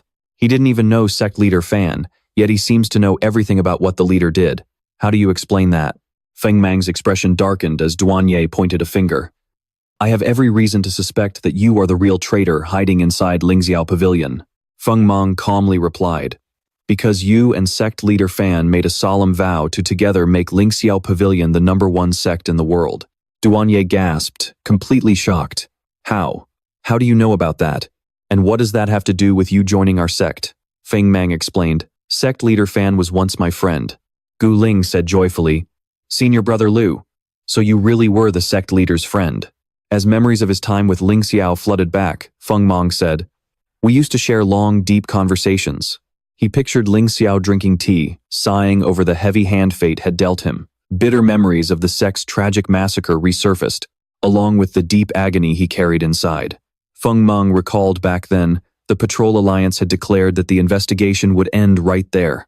If you want to dig deeper, you need the special authority of a grade A sect. At that time, Lingxiao felt utterly hopeless and alone. Kneeling in the pouring rain, completely powerless, he was plagued by nightmares every single night, his spirit crushed 1,000 times over. Lying on the ground with his hand over his forehead, Lingxiao had muttered, "It's too hard. I can't carry this entire burden by myself. Tell me, if I had died with them back then, would I be spared from this agonizing torment every day?" With a heavy heart, Fengmang continued. He was trapped in a living hell, tormented day in and day out until he met you. Duanye looked confused. Fengmang went on. A voice called out, "Is anyone there? I saw the recruitment notice and came to check it out." Lingxiao had asked, "Join the sect? Please, come in." You replied, "To build the #1 sect under heaven. You aren't just boasting, are you?" It was the image of a younger Duanye, smiling brightly. "Then I'll join. Just don't let me down." Duanye had grasped Lingxiao's hand, bringing a beacon of hope, like a new dawn. Lingxiao struggled to sit up in bed after yet another sleepless night. At this rate, I wonder how many years I'll even live. Someone called out from outside, "Sect Master, are you awake yet?" From inside, Lingxiao replied, "Ah, I'm up. What's the matter?" Duanye asked grumpily, "What's the matter? You seriously have the nerve to ask me that? Doesn't your damn sect do morning practice?" Outside, Duanye grumbled, "This is driving me crazy. You're not messing with me, are you? With this kind of attitude, you want to become the #1 sect in the world? #1 at oversleeping. More like, I didn't come here to watch you sleep in. Get your butt out of bed right now." Duanye sighed, putting his hands on his hips. "I'm giving you 3 minutes to get to the training field. Looking at you now, I really want to see what you're actually capable of," Duanye demanded. "Did you hear me?" Inside, Lingxiao's eyes welled with tears. "I heard you." Back in the present, Liu Fengmang looked at Duanye, the person who had given him the strength to keep fighting. It was that very same faith that truly changed me. I decided to join the Lingxiao Pavilion to fulfill your promise, and to make the Lingxiao Pavilion the #1 sect in the world. Fengmang looked at Duanye and asked, "Duanye, what about you?" By now, Duanye's eyes were filled with tears. Meanwhile, Sumu Chuan was fiercely threatening a man in black. "Hand it over, right now." Over on the other side, Long Nitian was staring at the stone bracelet on his wrist, eagerly showing it off. "Dad, look. I just randomly picked up 5 points. Talk about crazy good luck." Sweat pouring down his face, Chengji panicked and shouted, "Long Nitian, that bracelet is mine." Long Nitian turned around, sounding extremely annoyed. "Hey, how is everything always yours? Aren't you already wearing your bracelet?" Chengji frowned and yelled back, "That's my loot. I just didn't have time to pick it up yet." Just as he finished speaking, his bracelet suddenly started beeping. Long Nitian was completely bewildered as his own bracelet began making noise. The Wangu sect, Xuan Qing House, Beast Emperor Alliance, and Razor Fang sect have all had their members eliminated. Only 5 teams remain. Chengji gasped in surprise. "What? It's only been a few hours and that many teams have already been eliminated?" Long Nitian asked suspiciously. "The Wangu sect was eliminated because they took off their own bracelets. But what about the others? Could they have gotten desperate after running into trouble and taken each other down?" Suddenly, a loud scream echoed from the distance. "Arg!" Chengzi looked over, his curiosity piqued. A bald man was sprinting toward them, terror written all over his face as he screamed. "Help! Somebody help me!" Sumu Chuan was absolutely flabbergasted and yelled, "Aren't you already eliminated? Why are you running back here?" Drenched in sweat, the bald man panicked and cried out, "The Alliance hasn't come to pick me up yet. Please, save me." Then, he pointed into the distance and said, "There is a monster over there." Sumu Chuan gasped. "A monster?" Barao Kongji walked leisurely toward them, with his hands clasped behind his back. Sweat dripping from his forehead, Sumu Chuan shrieked in terror. "It's that hunchback from the Zizai cult. We ran into him before. Why did he chase us all the way here?" Chengxi was also completely stunned, his mouth hanging wide open. Looks like he's not the only one. Looming in the distance, a figure in black pants approached, followed by one in green pants, and finally, a girl flying straight toward them. The system introduced them as the Shentuo Association of the Zizai cult, with 4 members remaining, and a total score of 129 points. Yue Tong frowned in shock, while Liu Fengmang gasped in confusion. "The Zizai cult? Gu Ling's jaw dropped in surprise. Then, Branchmaster Kui of the Zizai cult spoke in a mocking tone. Well, it looks like 3 entire teams have gathered here, huh? This trip definitely wasn't a waste of time. Perfect. Then he declared decisively, let's keep the battle going, everyone. No sooner had he spoken than the Zizai cult members charged at the remaining teams like starving wolves. The Rhino Panda and Yue Tong stood face to face with Sheng Liao. He flashed a sinister smile and said in a mocking tone, what a cute little panda, and it even has a horn. That's definitely a rare breed. The Qianji evil tooth on his arm opened its mouth wide, revealing rows of razor-sharp teeth. He smirked and added, I wonder how it tastes. Before he could even finish his sentence, the Rhino Panda opened its mouth wide and snarled fiercely at them. It then charged straight at them, grit-toothed with rage. Sheng Liao chuckled with amusement and gave the order to the Qianji evil tooth. Xuanqi is getting itchy teeth again. Fire! Go on, tear it to shreds. The Qianji evil tooth on his arm extended, stretching rapidly toward the Rhino Panda. The Rhino Panda fought with fierce determination in its eyes, while the Qianji evil tooth lunged with its razor-sharp fangs. Both were fighting with their lives on the line, absolutely determined to bring the other down. The battle grew more violent by the second. The Rhino Panda seemed to be losing ground. Yue Tong yelled out in a panicked cheer. Bai Mu'er, hang in there. Don't underestimate that set of teeth. Oh, what a terrifying sight. The Qianji evil tooth was doing its worst, tearing into the Rhino Panda. Meanwhile, Barao Kongji clasped his hands behind his back and spoke to Sumu Chuan. You're Sumu Chuan, right? We meet again. Completely stunned, Sumu Chuan demanded. How do you know my name? He smiled and replied, exploiting the rules to sneak into the competition and tricking this old man. Quite impressive. Let's see what tricks you have up your sleeve this time. Cheng Shi, who was standing nearby, was surprised to hear this. He turned to Sumu Chuan and asked, Wait, you guys know each other? So are we fighting or not? Sumu Chuan snapped in a rage. Lead my ass. Chengge, blast him. Borao Kongxi remained completely calm as Han Weihu and Yan Weihu charged straight at him. He let out a cold smirk and muttered, Attacking right off the bat? I overestimated you. Suddenly, he leaned forward slightly and clenched his fists. A deafening explosion went off, sending dust flying everywhere. In less than 5 seconds, Borao Kongxi had completely taken down Han Weihu and Yan Weihu. Sumu Chuan cried out in horror, This is bad. Realizing the danger, Cheng Shi quickly summoned his crimson bramble horse, Qibei. Up above, Borao Kongxi flew into the air, spinning rapidly like a vortex. He gave a smug laugh and swooped down, launching a vicious attack from above. Cheng Ji and his crimson bramble horse were caught off guard. Completely paralyzed with fear, they could only stare blankly at him. Drenched in sweat, Cheng Shi watched with wide eyes as the enemy lunged toward him. Seeing this, the crimson bramble horse dashed in front of him. The crimson bramble horse shoved Cheng Shi out of the way, taking the brutal hit in his place. Qibei! Cheng Shi screamed in agony, the air around them dead silent. Nearby, Liu Fengmang barked an order. Xiao Tengman, bind her. A vine shot out, tightly binding the red-haired girl. The teddy dog rushed toward her, barking fiercely. She let out a soft sigh. And then, from behind her back, Shuti Jiale bared its razor-sharp teeth. 2 long tongues whipped out, their tips transforming into sharp blades that sliced right through the vines binding her. Liu Fengmang stumbled back, utterly dumbfounded. One of the tongue tips transformed into a spiked ball, hurtling straight at them. The red-haired girl stood calmly, watching coldly as the tongue pierced the teddy dog. Seeing the teddy dog writhing in pain on the ground, Liu Fengmang rushed over, crying out, Teddy dog! He scooped up the teddy dog in his arms, gritting his teeth in fury as he glared at them. Their battle pets are so bizarre, he thought. We can't fight them like normal opponents, and they're just too strong. Finally, the black-haired guy spoke up with utter contempt. Coming to participate in a D-rank sect exam. Honestly, it's like bullying children. No matter how hard you struggle, you'll never pass.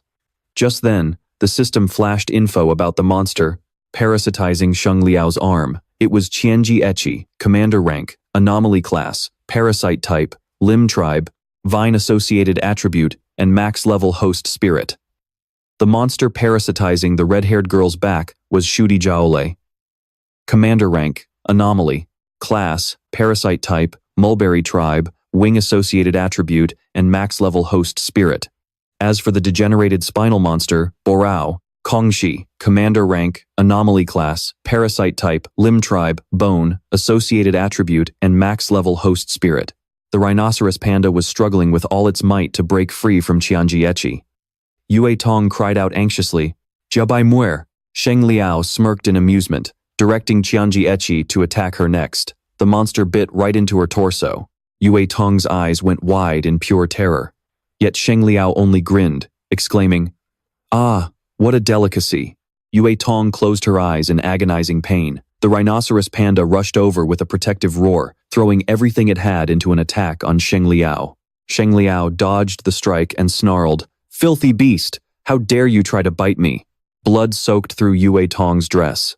Completely drained of strength from the intense pain, she collapsed backward. The rhinoceros panda rushed over and gently caught her. Barely able to keep her eyes open, Yue Tong looked up at her pet and whispered, "It hurts so much." Controlling Qianji Echi to press the attack, Sheng Liao sneered, "Oh, we're not done yet." The rhinoceros panda glared at them and pulled Yue Tong close. Holding her tight in its arms, it endured the full force of Qianji Echi's vicious onslaught all by itself. Qianji Echi opened its massive jaws to swallow them whole. The rhinoceros panda groaned in agony, keeping a tight, protective grip on Yue Tong. Tears welled up in her eyes. Moved and heartbroken, she cried, "Jiaobai muer." Sheng Liao flashed a sinister grin, mocking them, "I don't mind eating two at once. Let's see how much longer you can hold out." The rhinoceros panda gritted its teeth in agonizing pain as blood poured from a wound on its head. Filled with grief, Yue Tong trembled and gasped out, "No, Jiaobai muer, please." Suddenly, her eyes flared with a strange light as she roared, "You cannot die." The rhinoceros panda's eyes ignited with the same brilliant glow, as if awakening some dormant, ancient power. Sheng Liao was utterly stunned by the sight. Enveloped in a radiant light, all pain vanished from the rhinoceros panda's face, replaced by absolute, unwavering resolve. Drenched in sweat, Sheng Liao clutched his aching arm and gasped, "What powerful beast-taming energy? What's going on?" The rhinoceros panda slowly pushed back against Qianji Echi's razor-sharp fangs, gritting its teeth as it forced its way out.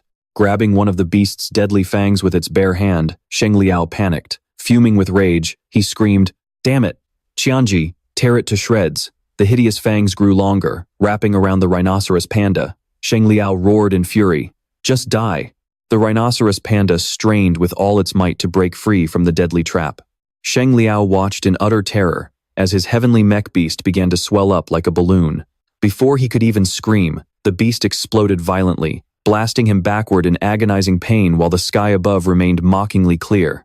Nearby, Su Muchuan looked on with a breaking heart as Flametail Fox and Frosttail Fox trembled weakly on the ground. He asked in a panic, "Flametail, Frosttail, are you two okay?" Cheng Ji was also desperately worried about his crimson thorny steed. He screamed, "Thornback, wake up, please, open your eyes." Standing leisurely with his arms crossed, the coiling dread lizard smirked at them and sneered, "A bunch of worthless beasts that can't even handle a single blow. How utterly boring." Watching the scene unfold from a distance, Long Nishan and his father grew incredibly anxious. Long Nishan's father said in a panicked whisper, "Little Nishan, these guys are way too strong. We need to get out of here right now." Long Nishan hesitated, murmuring in confusion, "Leave? But I still want to test my strength against them." His father gasped in disbelief. "Test your strength? Are you out of your mind?" He then yelled angrily, "Your spiritual energy is completely depleted. Have you forgotten that? In your current state, you don't stand a single chance against them." Long Nishan pointed at Neely and argued, "But Neely is an emperor-class beast. Surely we can put up a fight?" His father barked back furiously, "Whether you can fight or not, do you two seriously not have any common sense?" He then snapped, "Even if Neely is an emperor class, he's only in his growth stage." Looking over at the coiling dread lizard, the father sighed heavily. That monster's strength is at the high-tier spirit-building stage.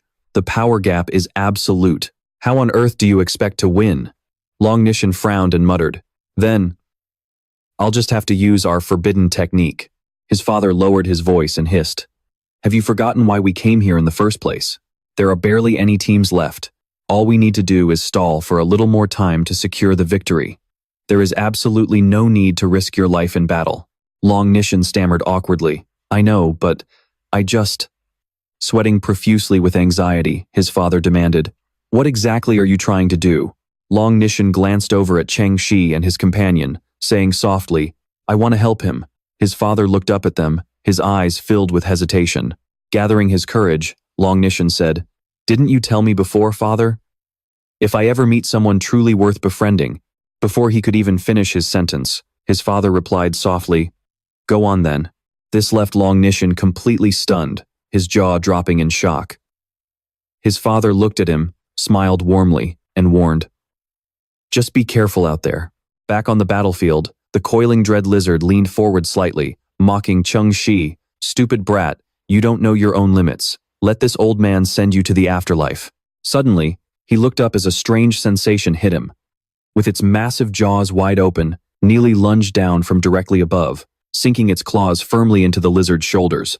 Neely let out a deafening, furious roar as it carried him high up into the air. Down below, Long Nishan rushed over and asked with deep concern, Cheng Shi, are you okay? Tears streaming down his face, Cheng Shi turned and cried, Long Nishan, you. Long Nishan patted his head and teased, You idiot, aren't you supposed to beat me? You can't go dying on me here. Then, Long Nishan barked out an order, Neely, dragon breath.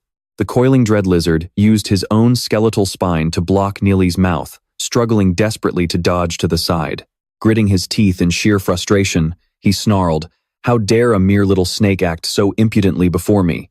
His spine suddenly extended, piercing deep into Neely's body. Neely shrieked in agony and recoiled. Seizing the opening, the coiling dread lizard unleashed a lethal strike and roared, Now die. Blood splattered everywhere as Neely collapsed backward toward the sky. Long Nishan panicked, screaming, Neely! Neely crashed heavily onto the ground, whimpering in pain. Rushing forward in pure ecstasy, the coiling dread lizard sneered mockingly. So this is the strength of an emperor class? Pathetic. Heartbroken, Long Nishan looked at his beast and sighed. Neely, you really are a big dummy. Slowly rising to his feet, he continued, This is our very first time leaving the mountain. We can't go embarrassing ourselves now. Oh well. With a cold smirk, Long Nishan declared, Let's use the forbidden move. 3 months ago, at Long Nishan's house.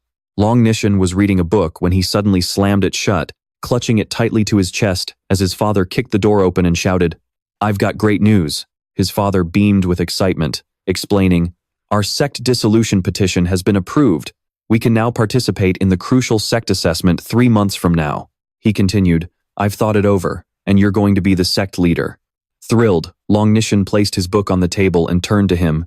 That's amazing, Dad. So, how many members do we have? Closing his eyes to count them off, his father listed the familiar names. You, me, your mother, and your sister. A grand total of 4 people. Dumbfounded, Long Nishan stood frozen and muttered, Are you seriously kidding me? Did you even put any effort into recruiting? He then asked, So, what's our sect's name, Dad?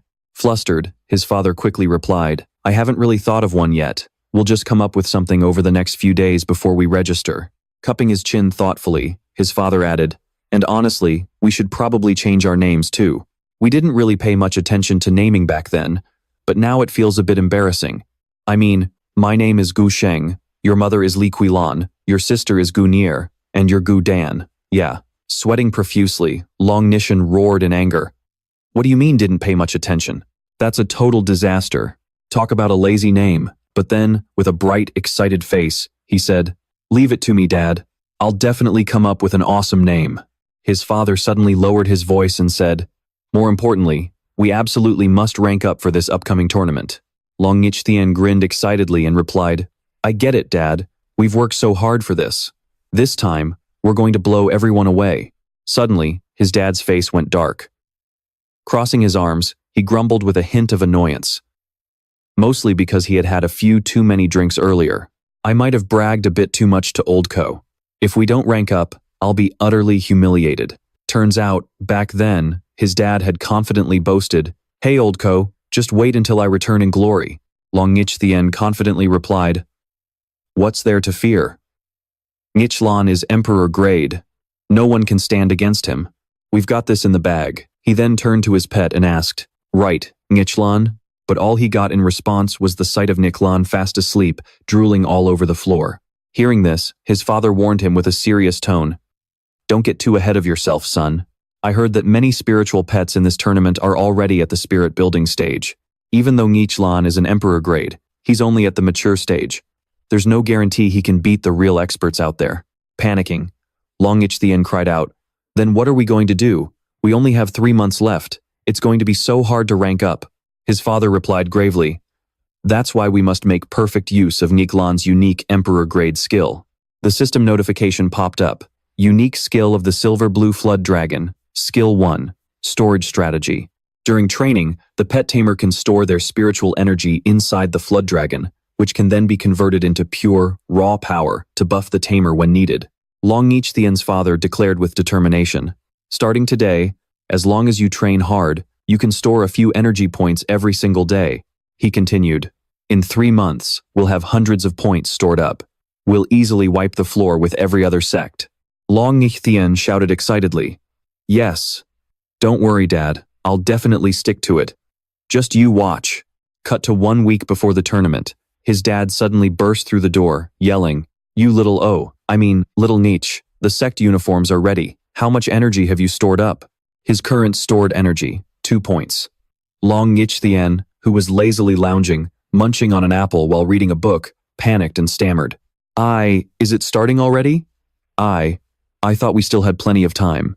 Fuming with rage, his dad ripped the book in half, while a sweat-drenched Long Nichthien frantically trained, crying out, I'm sorry, Dad. I'm on it. I'm training right now. Back to the present, Long Nichthien was lost in thought. After a whole week of training, he had only managed to store 25 points, and they were already completely used up. He quietly whispered, Nichlan? Then, with an expectant tone, he added, Let's use the forbidden move. Let's start with 10 points. Suddenly, Nichlan's eyes flashed, and a bright beam of light shot out from Long Nichthien's hand. His own eyes lit up in response. Clenching his fists, a swirling vortex of energy wrapped around his entire body.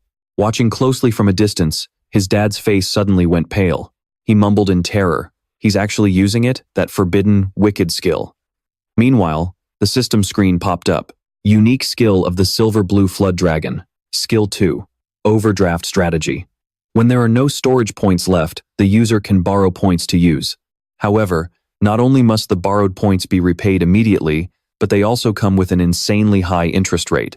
After a brief moment of hesitation, Long Nichthien's dad shouted with determination, If that's the case, we need to end this fast. On the other side, Long Nichthien smirked and muttered, You damn beast. He cocked back his fist and charged straight at Banyu Kungtik, roaring, Let's see how I smash you to pieces. Glaring intensely at his opponent, he dashed forward like a streak of lightning. Banyu Kungtik sneered, How pathetic. Is this how kids act these days? Swinging a massive rib bone at Long Nichthien, he mocked, A pet tamer fighting on the front lines? You're just throwing your life away. He screamed mockingly, Are you really that eager to die? A powerful shockwave blasted Long Nichthien backward, but Banyu Kungtik's smug expression instantly melted into utter confusion, his eyes widening in shock. Grabbing the giant bone mid-air, Long Nichthien sneered, Hey, old man, he scoffed, his voice dripping with pure sarcasm. What year do you think it is? Still trying to act tough just because you're old? It's time for you to retire. Long Nichthien then squeezed one of the monster's bones with a death grip. Banyu Kungtik's face went completely pale, his mouth agape in absolute terror. With a decisive slam, Long Nichthien crashed him hard into the ground. Banyu Kungtik slammed flat on his back, groaning in agony. Pushing himself up, he trembled and gasped. A mere mortal body.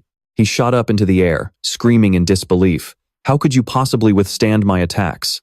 Long Nichthien desperately resists as Banyu Kungtik drags him away, spiraling up into the sky like a tornado. Drenched in sweat and filled with anxiety, Long Nichthien thinks, Shoot, I'm burning through energy way too fast. Seeing this, Banyu Kungtik is absolutely thrilled, unleashing a barrage of supersonic strikes on Long Nichthien. Feeling completely helpless, he shuts his eyes, grits his teeth against the pain, and blocks the blows with both arms. Seeing this, his father gasps in shock. This is bad. Trinhai's eyes widen and her jaw drops in sheer worry. Long Nichthien stumbles back, struggling to stay upright as he hunches over. Hell-bent on finishing him off, Banyu Kung Tich continues his assault from above. Wiping the blood from his mouth, Long Nichtien mutters, "Everyone's watching me perform. There's no way I can lose here. Reverse scale." Long Nichthien's eyes flare with power as he roars, 20 points. He clenches his fist and drives it straight into the lower ribcage of Banyu Kung Tich. An earth-shattering explosion erupts with a deafening boom. Fine dust swirls everywhere as the ground shatters into flying debris. Following another massive blast, a pile of rubble rises, and Long Nichtien finally lets out a sigh of relief. Suddenly, there's movement inside the rubble as a hand thrusts upward.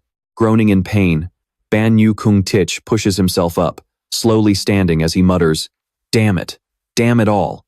Furious, he charges at Long Nichtien and roars, "You little brat, today I will tear you limb from limb." With that, he rockets straight up into the sky.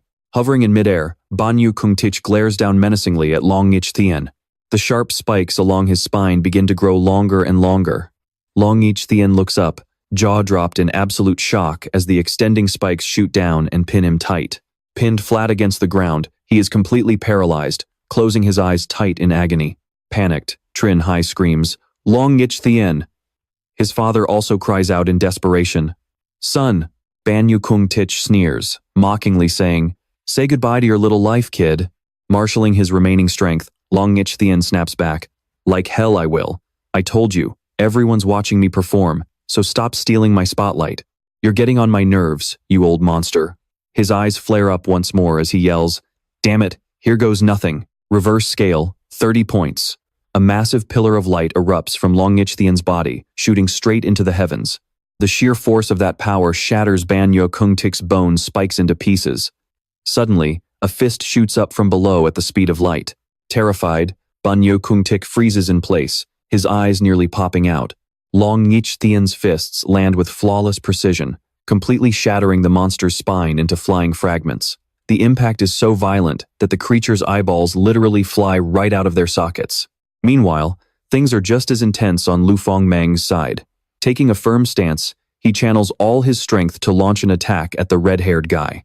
Raging whirlpools, looking like ferocious sea serpents, surge forward to swallow the enemy whole. Seeing this, the red-haired guy quickly takes to the air to dodge the blast. Leaning slightly forward, the wings on his back begin spinning like propellers at the speed of light, ready to shred anything in their path. As the raging waters crash in, they are instantly deflected by his spinning wings. From above, Tunio dives down with its jaws wide open, but before it can land a hit on the red-haired guy, 2D Jiaolok smacks it right on the head. The red-haired guy sneers with delight. 2D Jiaolok hooks its razor-sharp tongue right into Tunio's mouth, sending a jolt of agonizing pain through the poor creature. The red-haired guy chuckles excitedly, shouting, "Gotcha!" With a violent swipe of his arm, he sends Tunio flying off into the distance, whimpering in pain. He gloats triumphantly, "Well, that's another one down." Suddenly, Tai Dich Kuyen appears right on the red-haired guy's wing. Startled, the villain looks over just as the dog aims a direct kick straight at his face.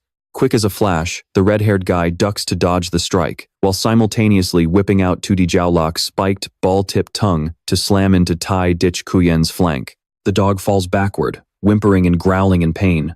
The red-haired guy's face pales as he mutters in disbelief, "Wait, wasn't this dog severely injured? How is it still able to fight?" Looking up, he is struck with shock at the sight of a pair of glowing green wings. There, standing before him, is Kok Lin, flanked by Thien Huangmei Dieptho, Tai Dich Kuyen, and Tunio. Cold sweat breaking out, the red-haired guy mutters, "So that brat is actually a healer."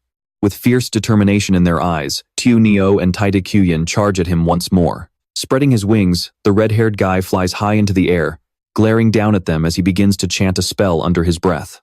Right behind him, 2D Jiaolok readies itself to strike. In an instant, a torrential rain of bullets pours down on Kok Lin, Thien Huangmi Dieptho, Tai Dich Kuyen, and Tunio. Caught completely off guard, Kok Lin is sent reeling backward. Terrified, she runs for her life, shielding her eyes with one hand before collapsing to her knees. She cries out, "Senior brother Don," spotting Don Deep sitting dazed just ahead, right in the direct path of the oncoming rain of bullets. Lunging forward, Kok Lin wraps her arms around. Sweating profusely, Kok Lin asks in a panic, "Senior brother Don, are you okay? Why on earth were you just sitting there like a statue?" Duanye lies motionless on the ground, completely silent. Guling turns to him in worry, warning him, "This is too dangerous. Senior brother, get a hold of yourself."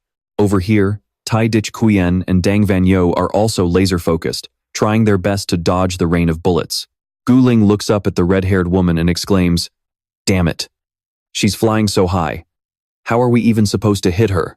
She then places the celestial fragrance butterfly rabbit onto her shoulder and shouts, "I'm counting on you. Huang Huang." Liu Fengmang warns her anxiously, "Guling, be careful."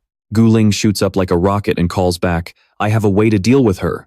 After 1 minute and 30 seconds, Guling is face-to-face with the red-haired woman. She glares at Guling, launching an attack while yelling threateningly, "Against just you? You're asking for death." Guling swiftly counters, then summons Nianbao. Nianbao's profile: Soldier Tier, Steel Element, Aquatics Tribe. Guling yells out her command, "Go, Nianbao." Glue her wings shut. Nianbao quickly obeys, rushing toward the red-haired woman and sticking itself right onto her. The red-haired woman screams in panic. "It's so sticky. Damn it. How can a little brat use such a disgusting spirit pet?" The red-haired woman then free falls to the ground. Guling grins in excitement. It worked.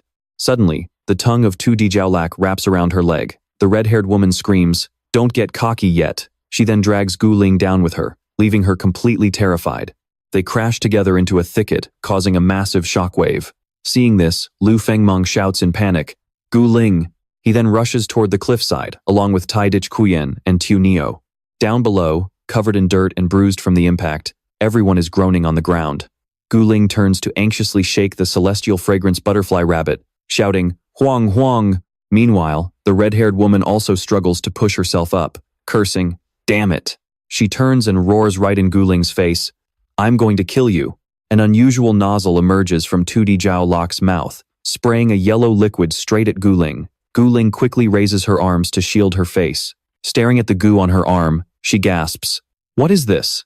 The sharp tongue of Tu Dijiaolak scrapes hard against a nearby boulder, creating sparks. Suddenly, a massive fire erupts right where Guling is standing, burning intensely. The red-haired woman retreats at lightning speed. She stands high above, casually looking down at the blaze, then laughs mockingly, "Burn to ashes in that sea of fire. You little brat." Suddenly, a vine flies out of nowhere and binds her tightly, freezing her in complete shock. Below them, Liu Fengmang shouts, "Tudang man, drag her down." The red-haired woman looks down at him and snarls, "Still trying, you suicidal brat."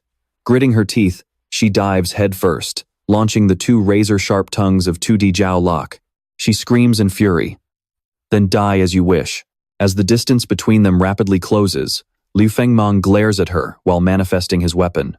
Moving at lightning speed, he slashes through her before she can even react. Her eyes widen in agonizing pain as she screams, blood spraying everywhere.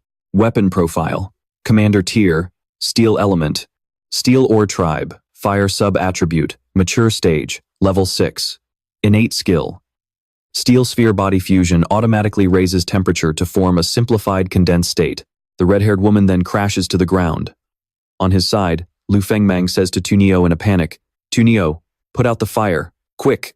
Tu Neo quickly does as told, spraying water at Guling's location.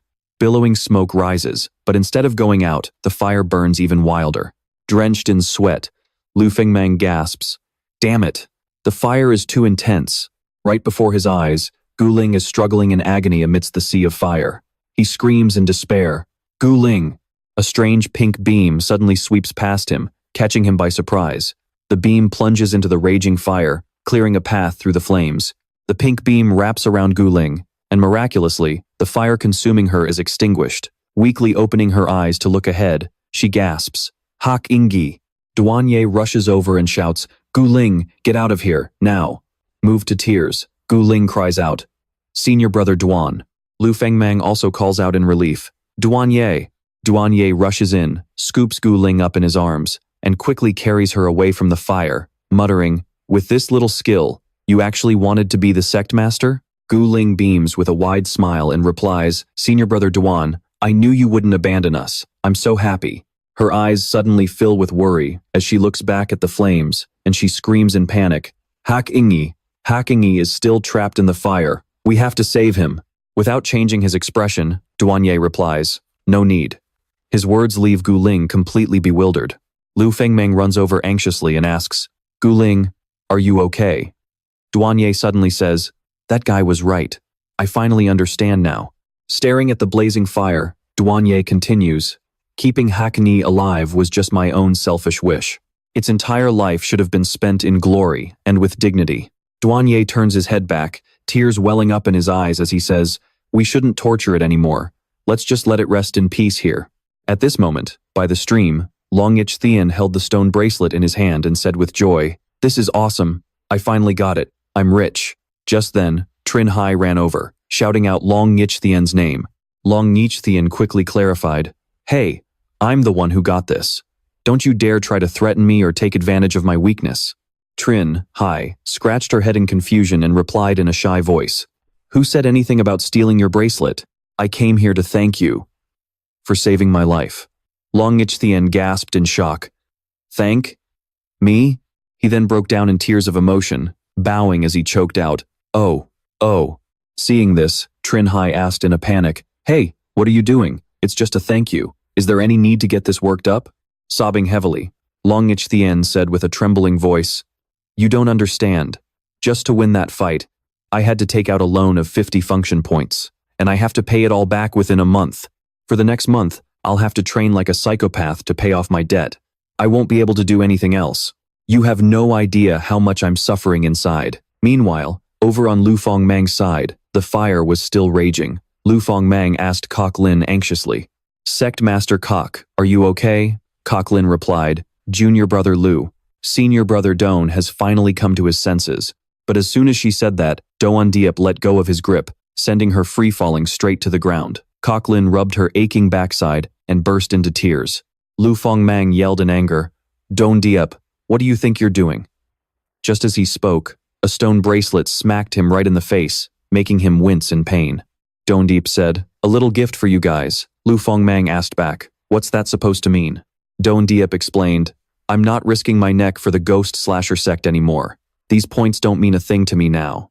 Kok Lin asked in joy, Senior brother Don, are you coming back to us? Don Diep, expressionless, replied, no, I'm staying with the ghost slasher sect. That answer left Liu Fengmang and Kok Lin disappointed and speechless. Don Diep quickly explained, idiots. If I don't stay, how am I supposed to investigate the truth behind Sect Master Fan's death? Once this competition is over, come find me.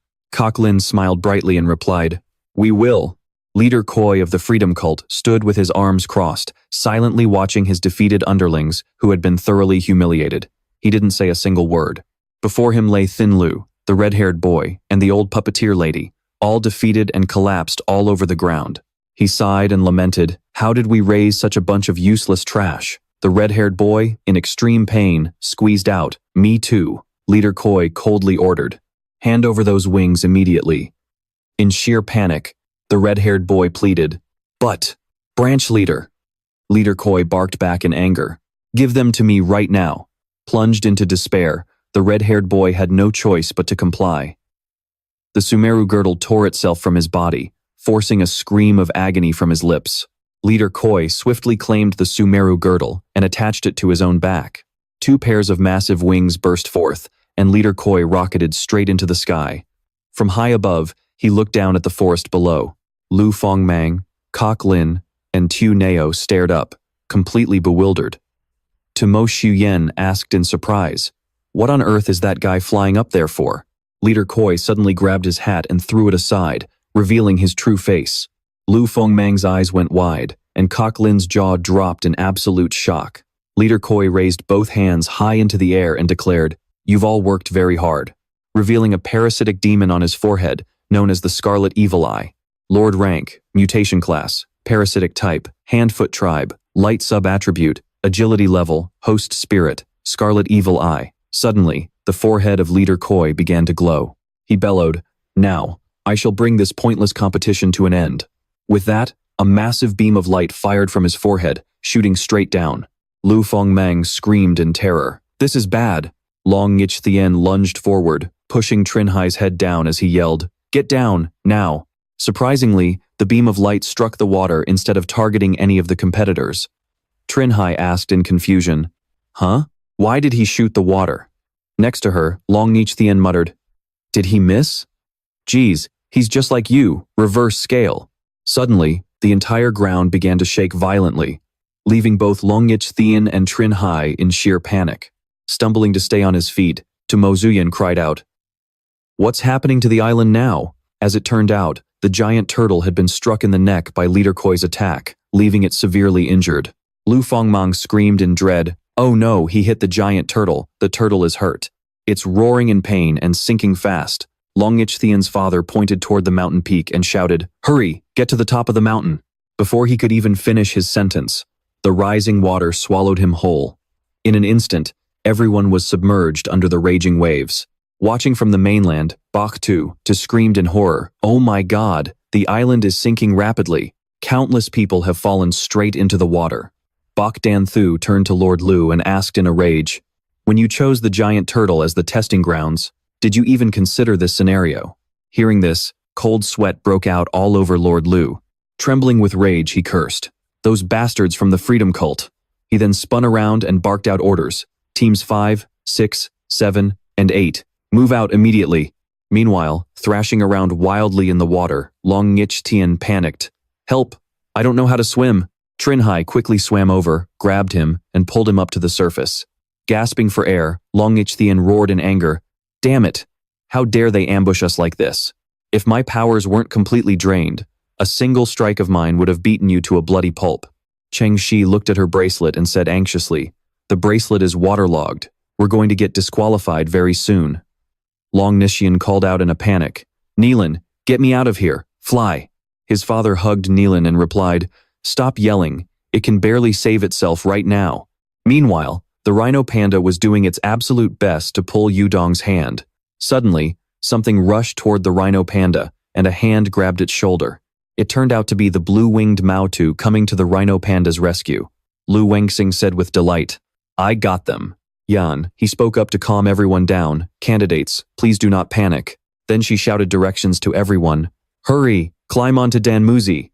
She then flew rapidly toward Branch Master Kuai.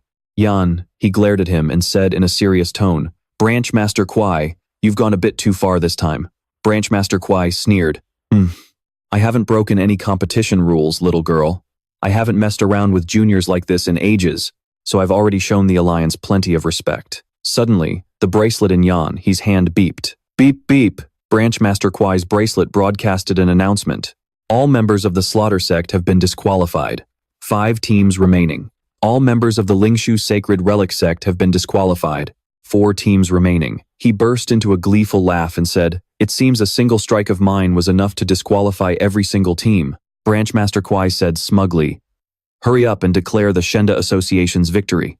A heavy silence fell over the island. Su Muchuan's bracelet also beeped with an announcement. All members of Bai Mu Jai have been disqualified. 3 teams remaining. Hearing this, he trembled with rage and spat. Damn it. Lu Wengxing said apologetically, I'm sorry everyone. Since you've been in the water for over 3 minutes, you're all disqualified. Seeing Long Nichthian and his father holding their bracelets in their mouths, she added, Holding it in your mouth doesn't count either. The bracelets have been off your wrists for over 3 minutes. Gu Ling asked, Then how will our scores be calculated? Examiner Li reassured them, saying, Don't worry, everyone. Whether you were disqualified for falling into the water, or because the bracelet came off your wrist, your points won't be reset to 0. They will still count toward your sect's overall score. We'll still determine which sects advance based on the final rankings. Hearing this, Su Muchuan thought to himself with joy, Huh? There were only 5 teams left just now. Doesn't that mean we can still advance? Long Nichthian and his father's bracelets announced, All members of the Nichthian Temple are disqualified. 2 teams remaining. Long Nichthian's father shouted happily, This is great, little Nichthian. We actually have a chance to advance. He also replied with sheer excitement, Awesome. Cheng Shi said to Gu Ling with a hint of worry, Sect Master, based on our points, we'll definitely advance. It's just, first place was still snatched away by the Zizai sect. Gu Ling smiled and replied, Though it's a bit of a pity, we can still consider this our first step toward rebuilding the Lingxiao Pavilion. Cheer up. We'll just have to keep working hard from now on. She suddenly looked around and asked, Where did junior brother Liu go? Hasn't he come up yet? Cheng Shi replied, Don't worry. He was fine the last time he fell into the water. He was probably rescued and taken somewhere else. To Liu Fengmang's astonishment, the bracelets broadcasted another announcement. Attention, all examiners. Everyone was completely bewildered as they listened to the broadcast. Please quickly evacuate the disqualified candidates from the venue. Guling thought in confusion. The competition isn't over yet? Will the remaining candidates please continue? Branch Master Kuai was stunned and muttered, "What?" The announcer declared, "Only 2 candidates currently remain on the island. One is Branch Master Kuai of the Zizai Sect's Shenda Association." He spat out in frustration, "Damn it, there's actually someone else left on this island. Who is it?" The announcer continued, "The remaining candidate is from the Lingxiao Pavilion, Liu. He was sitting on the shore, soaking wet, alongside Xiao Niu. Once all the other candidates had been evacuated, only 2 people remained on the island." Branch Master Kuai soared to the top of the mountain. Landing on the ground, he asked in rage, "Damn it, where's that brat hiding?" With his hands behind his back and the 2 wings of Zidiaole spinning, he said with contempt, "Fine, keep hiding. This island is going to sink sooner or later anyway.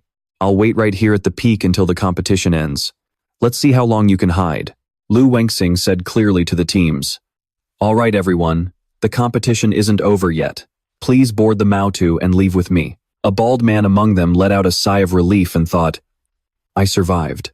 Guling turned to Cheng Shi and asked in worry, "Why is junior brother Liu still on the island?"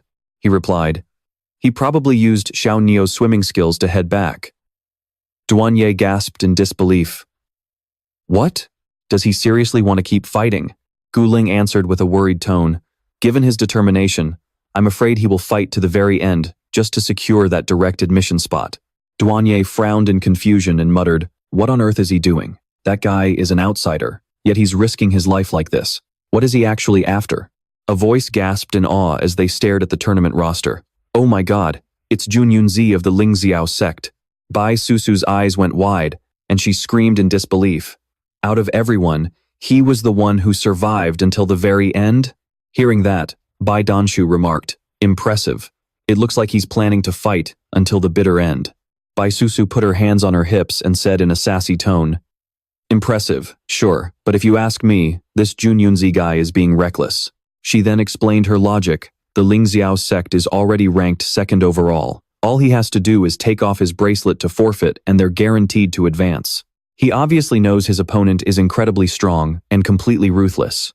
Why risk his life for this?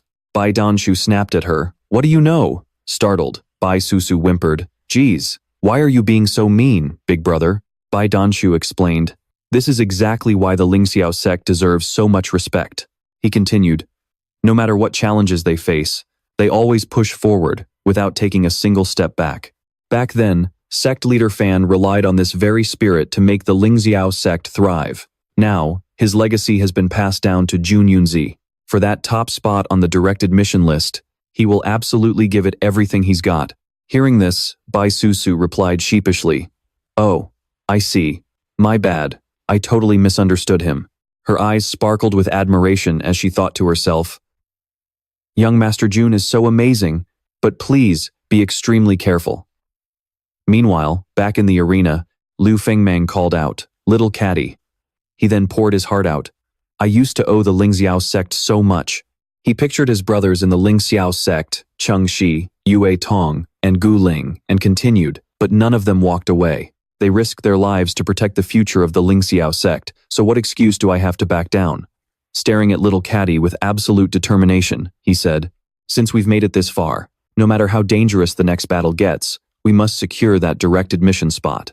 Understanding his master's intent, little catty let out a quick squeal. "Bo, bo." Liu Fengmang continued, "All our grueling daily training was for this very moment. You just swallowed the giant octopus and absorbed its water elemental core. It's perfect you've reached max level in the Zhu Ling stage. Max level Zhu Ling stage catfish profile." Frowning, he muttered, "And now, for what comes next." Liu Fengmang locked eyes with little catty and declared with absolute resolve, "Let's break through to the soul fusion stage." Cheng Ji looked down from above at the main VIP stands, saying anxiously, "That guy has 2 max-level parasitic spirit pets, 1 Lord grade and 1 General grade. Does junior brother Liu even stand a chance?" Gu Ling turned to him and replied, Before coming here, junior brother Liu asked for some materials to break through to the soul fusion stage. Could it be? Douanier glanced over and said, "We all know deep down that breaking through to the soul fusion stage is no walk in the park. Can he really guarantee a successful breakthrough on his very first try?" As little Caddy swam toward Liu Fengmang, he said, "Little Caddy, let's begin." Floating in midair, surrounded by countless materials, Liu Fengmang said, "I've been prepared for this for a long time." He picked up a moonlight warmstone and continued, "I already hoarded the breakthrough materials in my storage space long ago." Liu Fengmang thought to himself, once a spirit pet's experience reaches the maximum for any stage, it can't increase any further. If you want to break through to the next stage, you have to use specific evolution materials. You can deduce the required materials for any spirit pet based on its attributes and verify it with a quick search. To break through from the growth stage to the Zhu Ling stage, a fixed combination of materials is required. Liu Fengmang explained. For example, when the little teddy pup and the little vine demon break through to the Zhu Ling stage, they need the following specific materials. Little Caddy needs 5 luminous water grasses, the teddy pup needs 5 wild berries, and the vine demon needs 5 essence cores. Liu Fengmang crossed his arms and analyzed the situation seriously. However, breaking through from Zhu Ling to the soul fusion stage isn't nearly that simple. He thought to himself, you have to pick 1 out of 3 specific evolution materials to test it out. He then lamented, and there is absolutely no pattern to this choice. It depends entirely on pure luck. Even for spirit pets of the same species, the requirement is completely randomized. It's basically a 1 in 3 gamble. He thought, if you choose correctly, the spirit pet will instantly advance to the soul fusion stage.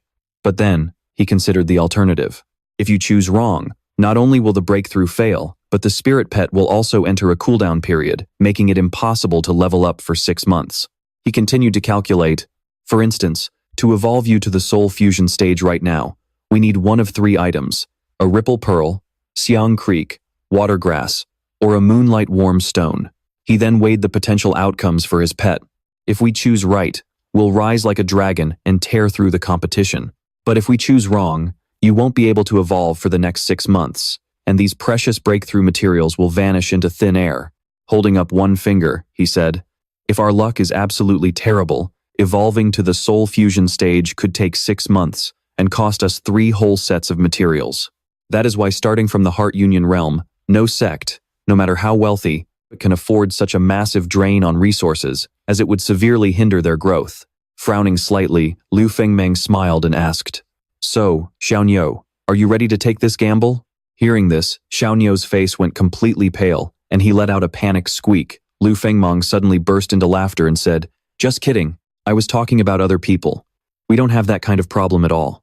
Spreading his arms wide, he looked at Xiaoniu and asked, Did you forget? Once you promoted to the spirit-building realm, your inner space unlocked a new ability. Part of it is pointing to a distant symbol, he yelled, identifying the exact materials needed to upgrade a spirit pet. Liu Fengmang explained. By devouring, we can gain upgrade experience from the spirit source. And by identifying the upgrade requirements, we can break through without fail. This is the ultimate secret. No one else knows the very method I use to evolve your ancestor to the transcendent realm in record time. Others get stuck at the breakthrough stage for years, failing over and over, but I have never made a single mistake. As he spoke, he stared straight ahead with eyes burning with absolute determination. Holding out a moonlight warmstone, he said, I've already figured out the 100% success formula for your evolution. Just swallow this moonlight warmstone, and you'll immediately ascend to the Heart Union realm. Xiaoniu gasped, his mouth and eyes wide open in shock, squealing, Bo bo bo. Looking up, Liu Fengmang said, and there's something even more exciting. Thanks to my meticulous nurturing, this evolution will be, he shouted, a high-grade ascension. On the island, waves crashed against the shore, and a heavy silence enveloped the area. Standing leisurely on the mountain peak, Branch Master Ku sighed. The dense forest has been completely submerged. That Junyunzi has nowhere left to hide. Did you really think you could just vanish? Suddenly, a massive whirlpool appeared on the surface of the water. Branch Master Ku's eyes widened in surprise as a massive pillar of water erupted from the sea, shooting straight into the sky. Bewildered, he muttered, What on earth is this? Water droplets sprayed everywhere, and suddenly, a hand gripped the edge of the cliff. Liu Fengmang climbed up, standing right before Branch Master Ku, and said, Sorry to keep you waiting. Branch Master Ku smiled with amusement and said, Ha! You finally crawled out. I thought you'd play the coward and hide like a turtle until the competition was over. Then, he taunted Liu Fengmang. You've wasted quite a bit of my precious time. I assume you actually have some skills to back up that arrogance? Preparing to make a move, he said. Don't disappoint me now. Folding his arms, Liu Fengmang replied, Don't worry. I'm going to smash you to pieces. Then, he summoned his spirit pet, shouting, Come on out, Xiao Niu.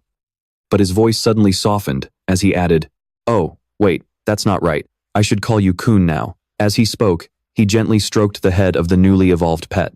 Introducing, Spirit Catfish, Warrior, Tier, Beast Class, Aquatic, Catfish Type, Sub-Attribute, Water, Maximum Level of Spirit, Building Realm, Kun Laut Tier Beast Class, Aquatic Kun Type, Sub-Attributes, Water and Wing, Level 1 of the Heart Union Realm. Seeing this, cold sweat broke out on Branch Master Ku's forehead as he thought, A Kun?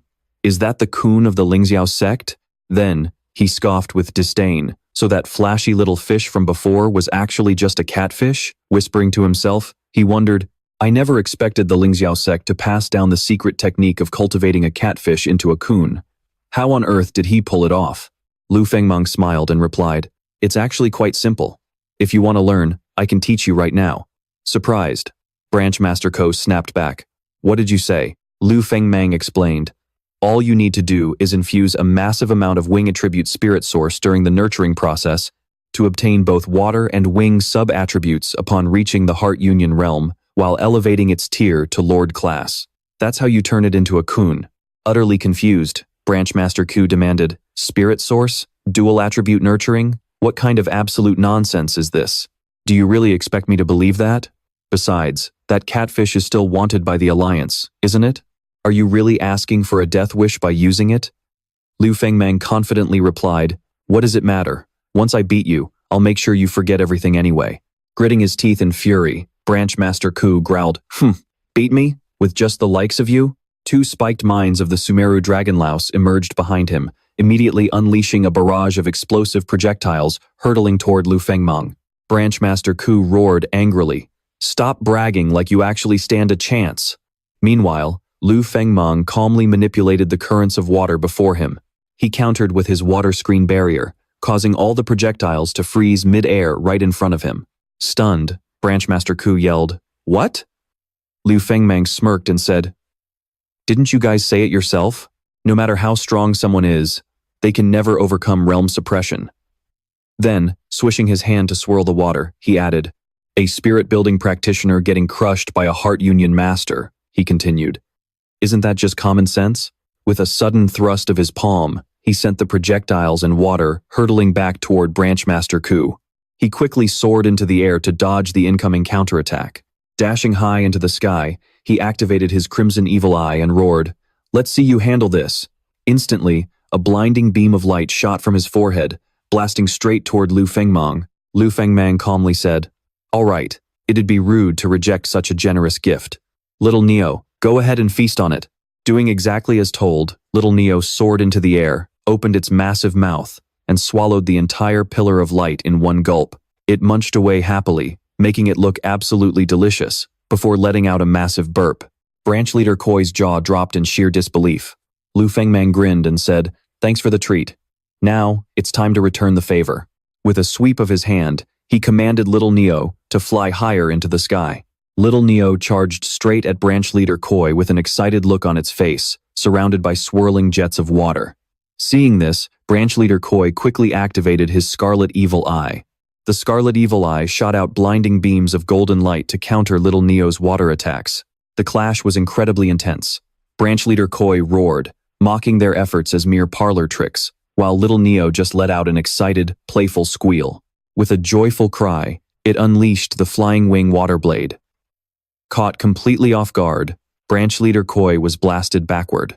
Struggling to regain his balance in a panic, he spat out in frustration, Damn it. Seizing the moment, Little Neo lunged forward. Spiraling water currents locked onto Branch Leader Koi, spinning around him at lightning speed and leaving him completely disoriented.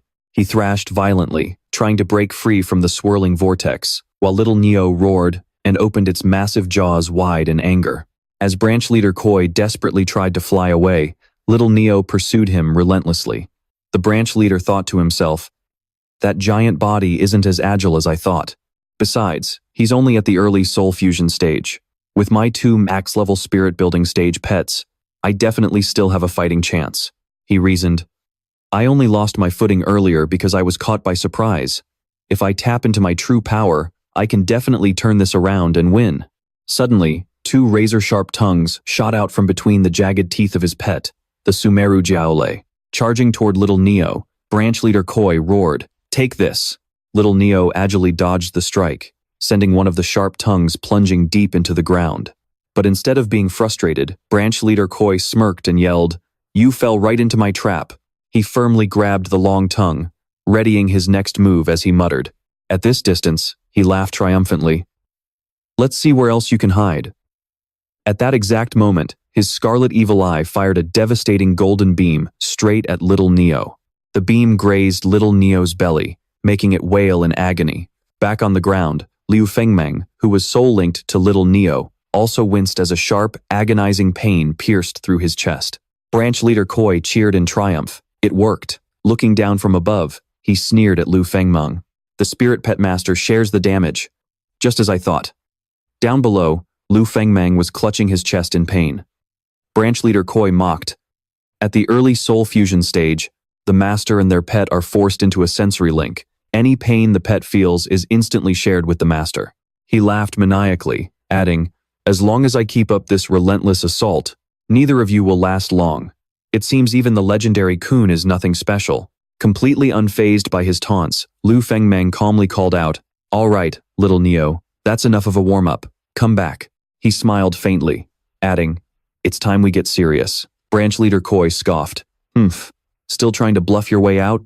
Liu Fengmang spread his arms wide, channeling a water bubble technique. Instantly, a surge of deep blue energy erupted from little Neo, enveloping Liu Fengmang in a protective glow. Before anyone could react, he floated up and entered little Neo's body through its open mouth. Dumbfounded, branch leader Koi muttered, "What on earth is he doing?" But as little Neo turned around and charged straight at him, he scoffed mockingly. "Do you honestly think hiding inside your pet's stomach will save you from the shared pain?" Activating his scarlet evil eye once more to unleash a volley of golden beams, he roared, "Quit deceiving yourself." But this time, little Neo's movements were incredibly fluid, effortlessly dodging the incoming blasts. Gritting his teeth in disbelief, branch leader Koi thought, "He dodged it. He was easily within my striking range." Desperate, he charged up the scarlet evil eye again, snarling, "There's no way you'll dodge this one."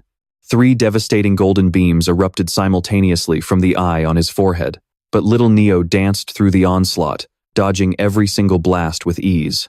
Horrified, the branch leader thought, "How is it dodging my attacks so perfectly every single time? Why is that Kun suddenly so agile?" Just then, Liu Fengmang's voice echoed from within little Neo. "Didn't you say it yourself? It's all thanks to the soul fusion sensory link," he explained. "Our link shares vision too. I can see exactly what little Neo sees." At 1/8 the speed of time, the spatial power of the soul fusion stage becomes even stronger. Smiling, Liu Fengmang continued, "Because of this, everything I see is slowed down 8 times." Recalling the enemy's sluggish attacks in slow motion, he added, "To me, your fastest attacks are nothing but slow motion." Enraged, the branch leader launched another assault, but little Neo easily avoided it and closed the distance in a flash. As it opened its massive jaws right in front of him, he panicked and screamed, "Damn it! I'll take you down with me," he roared, as his Sumeru Jiaole lashed out with all its deadly tentacles. Just as he slipped inside little Neo's mouth, the weird tassels suddenly morphed into a massive spider web, sealing it completely shut. Branch Master Koi was shaking with pure rage. He let out a low growl, stammering, There's no way a brat like you can defeat me." From inside, Liu Fengmang shouted back, "Just give it up already." With a burst of speed, he charged out to attack, roaring, "No one is going to stand in the way of my Lingxiao Pavilion rising back to the top." He clenched his fists, winding up a massive strike, and yelled, "Get the hell out of my way." He threw a devastating punch, slamming it squarely into Branch Master Koi's face, screaming, "Get lost!" The brutal blow completely shattered Branch Master Koi's face, knocking his front teeth right out of his mouth. Meanwhile, back on the ship, Liu Fengmang addressed the competing teams. All right, everyone, we've arrived at the registration point. Please wait here for the official results once the trial concludes. The straw hat guy from Yifeng residence sneered mockingly. Well, well, look who finally crawled back, the losers from the Lingxiao Pavilion. Hearing this, the cat-eared punk from the Mad Beast clan turned to Guling and smirked. So, what's the verdict? Did you guys actually pass? The straw hat guy chimed in with a smug grin. Look at them. They look so pathetic. They probably barely survived. The cat-eared punk burst out laughing. Only 2 of them made it back? Man, the Lingxiao Pavilion is completely finished this time. Right? The straw hat guy scoffed. Weren't they acting all high and mighty before? Now they're not even worthy of being our rivals. Come on, let's go teach these pathetic losers a lesson. Seeing this play out, Chengxi tried to comfort Guling, saying, Don't worry, sect leader. Junior brother Liu is definitely going to be fine. Just then, the straw hat guy walked right up to them and sneered, Oh, look, isn't this the famous Lingxiao Pavilion? What happened? Did you guys get kicked out already? The cat-eared punk laughed, mockingly mimicking Chengxi's voice. Oh, don't worry, little sect leader. The straw hat guy grinned maliciously and added, Hey, if things get too tough for you, our Yifeng residence is still looking for a maid. We might just take you in. The second the words left his mouth, the 2 of them doubled over laughing. Suddenly, a voice chimed from their bracelets. The D-tier trial has concluded. The final winner is the Lingxiao Pavilion. Chengxi squealed with joy. Oh my god, we won. Guling was also absolutely thrilled, crying out, First place, junior brother Liu is seriously incredible. Hearing this, the 2 jerks from Yifeng residence and the Mad Beast clan went pale, their knees shaking as they stood there frozen. Guling turned to them with a beaming, sweet smile and asked, I'm sorry, what were you guys saying just now? The cat-eared punk's jaw dropped in shock as he stammered, Nothing at all. The straw hat guy quickly bowed his head, his hands trembling as he squeaked out, The materials we promised. We'll have them delivered straight to your residence, first thing tomorrow morning. Bai Liansu gasped in awe. Wow, Jun Yunzi won. He's even stronger than I thought. Bai Danshu also cheered excitedly. This is amazing, the Lingxiao Pavilion actually won. Seeing his reaction, Bai Liansu nudged him and whispered, Brother, you're overreacting. You're totally ruining your cool image. Flustered, Bai Danshu quickly denied it. No, I'm not. He then pointed at the projection of contestant number 137 and said, Besides, Jun Yunzi's spiritual bead is still glowing bright green. That means he won this match without even breaking a sweat. He's on a whole different level. Bai Liansu flashed a bright smile and teased, Oh, cut the chatter, brother. Now that the tournament is finally over, can we please go to the arena to meet this young hero? Meanwhile, back on the island, Liu Fengmang's bracelet beeped with the announcement, The final winner is the Lingxiao Pavilion. He let out a long sigh of relief. Whew, it's finally over. That guy was hogging all the points. He continued, Now the Lingxiao Pavilion has secured first place. As for Branch Master Koi, he was left groaning miserably on the ground. Liu Fengmang smiled warmly and said to Little Neo, Little Neo, we couldn't have done it without you. Hearing this, Little Neo bounced around in sheer delight. He added, Once we officially enter the Alliance's system and secure their resources, we can grow stronger, at an even faster pace. The 2 of them shared a high five to celebrate their victory. Liu Fengmang chuckled and said, All right, let's keep charging straight to the top. Then, his tone grew a bit serious. The Alliance members will be here any minute. Your identity must remain a secret for now, so hide quickly. Suddenly, a strange rustling sound caught his attention, and he looked over curiously. The crimson evil eye parasitic on Branch Master Koi's forehead wriggled out. It crawled toward the cliff, emitting a creepy hissing sound. Lurking in the distance, 2 bizarre creatures slithered closer, making eerie whispering and rustling noises. It turned out to be the coiled terror lizard and the spike-toothed fiend. Liu Fengmang gasped in confusion. How on earth did those 2 spiritual pets end up here?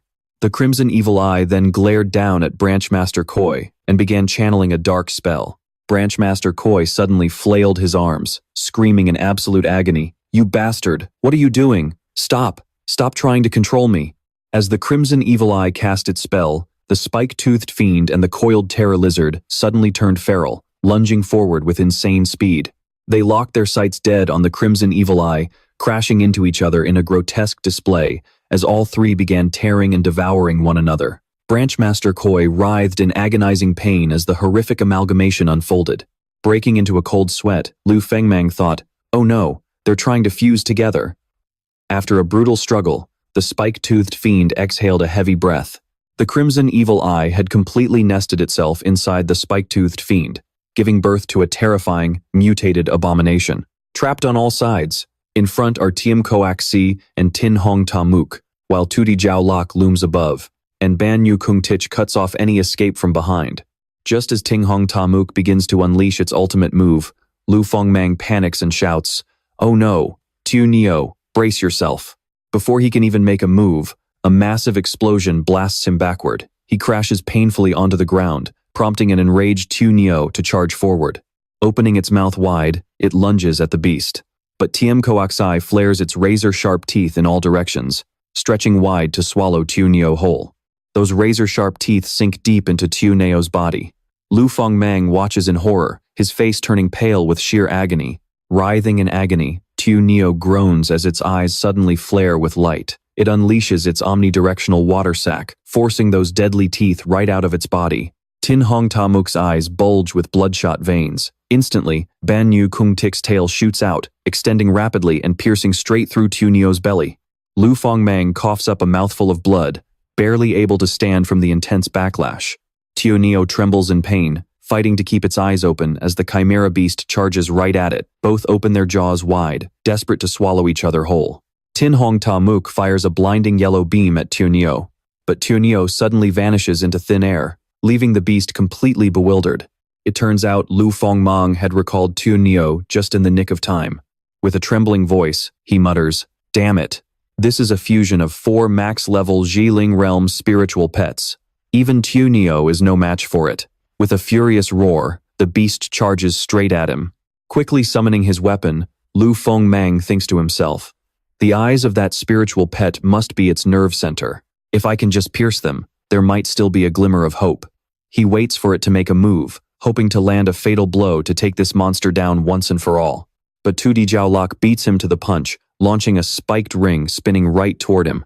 The impact sends Liu Fengmang flying backward, dragging him across the ground. Struggling to sit up while clutching his chest, he coughs heavily and wheezes. "Yeah, I was definitely overthinking things."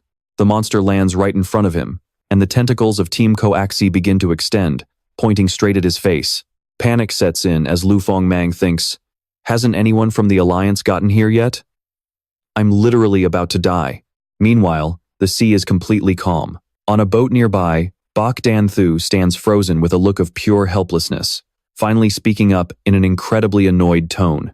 "Tu, how much longer are you going to spend on your makeup? We're literally all waiting for you."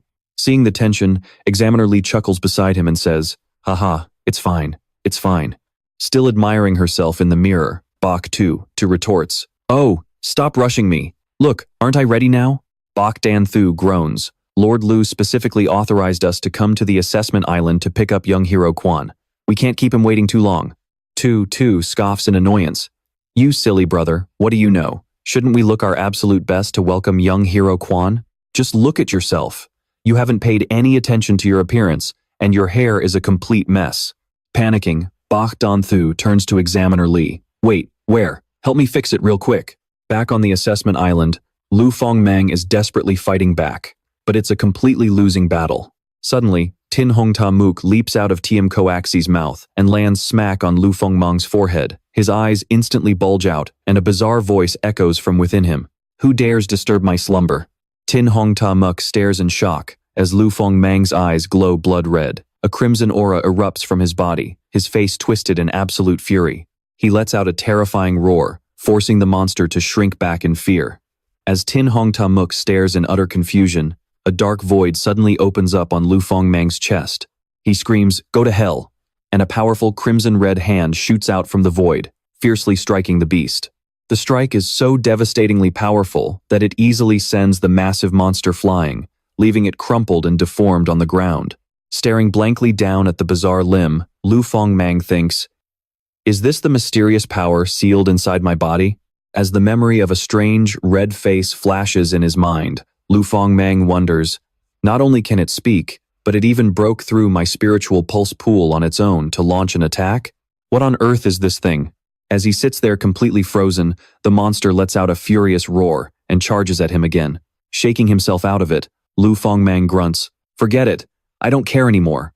Struggling to his feet, he clenches his fists and screams, "As long as I can win, nothing else matters." The bizarre arm extends further toward the beast. Then, a voice speaks from it. "I've been asleep for so long. I'm starving." This leaves him utterly bewildered. To his absolute horror, the arm suddenly detaches itself completely from his body. Liu Fengmang panics and yells, "Hey, why are you pulling a stunt like this at a critical moment?"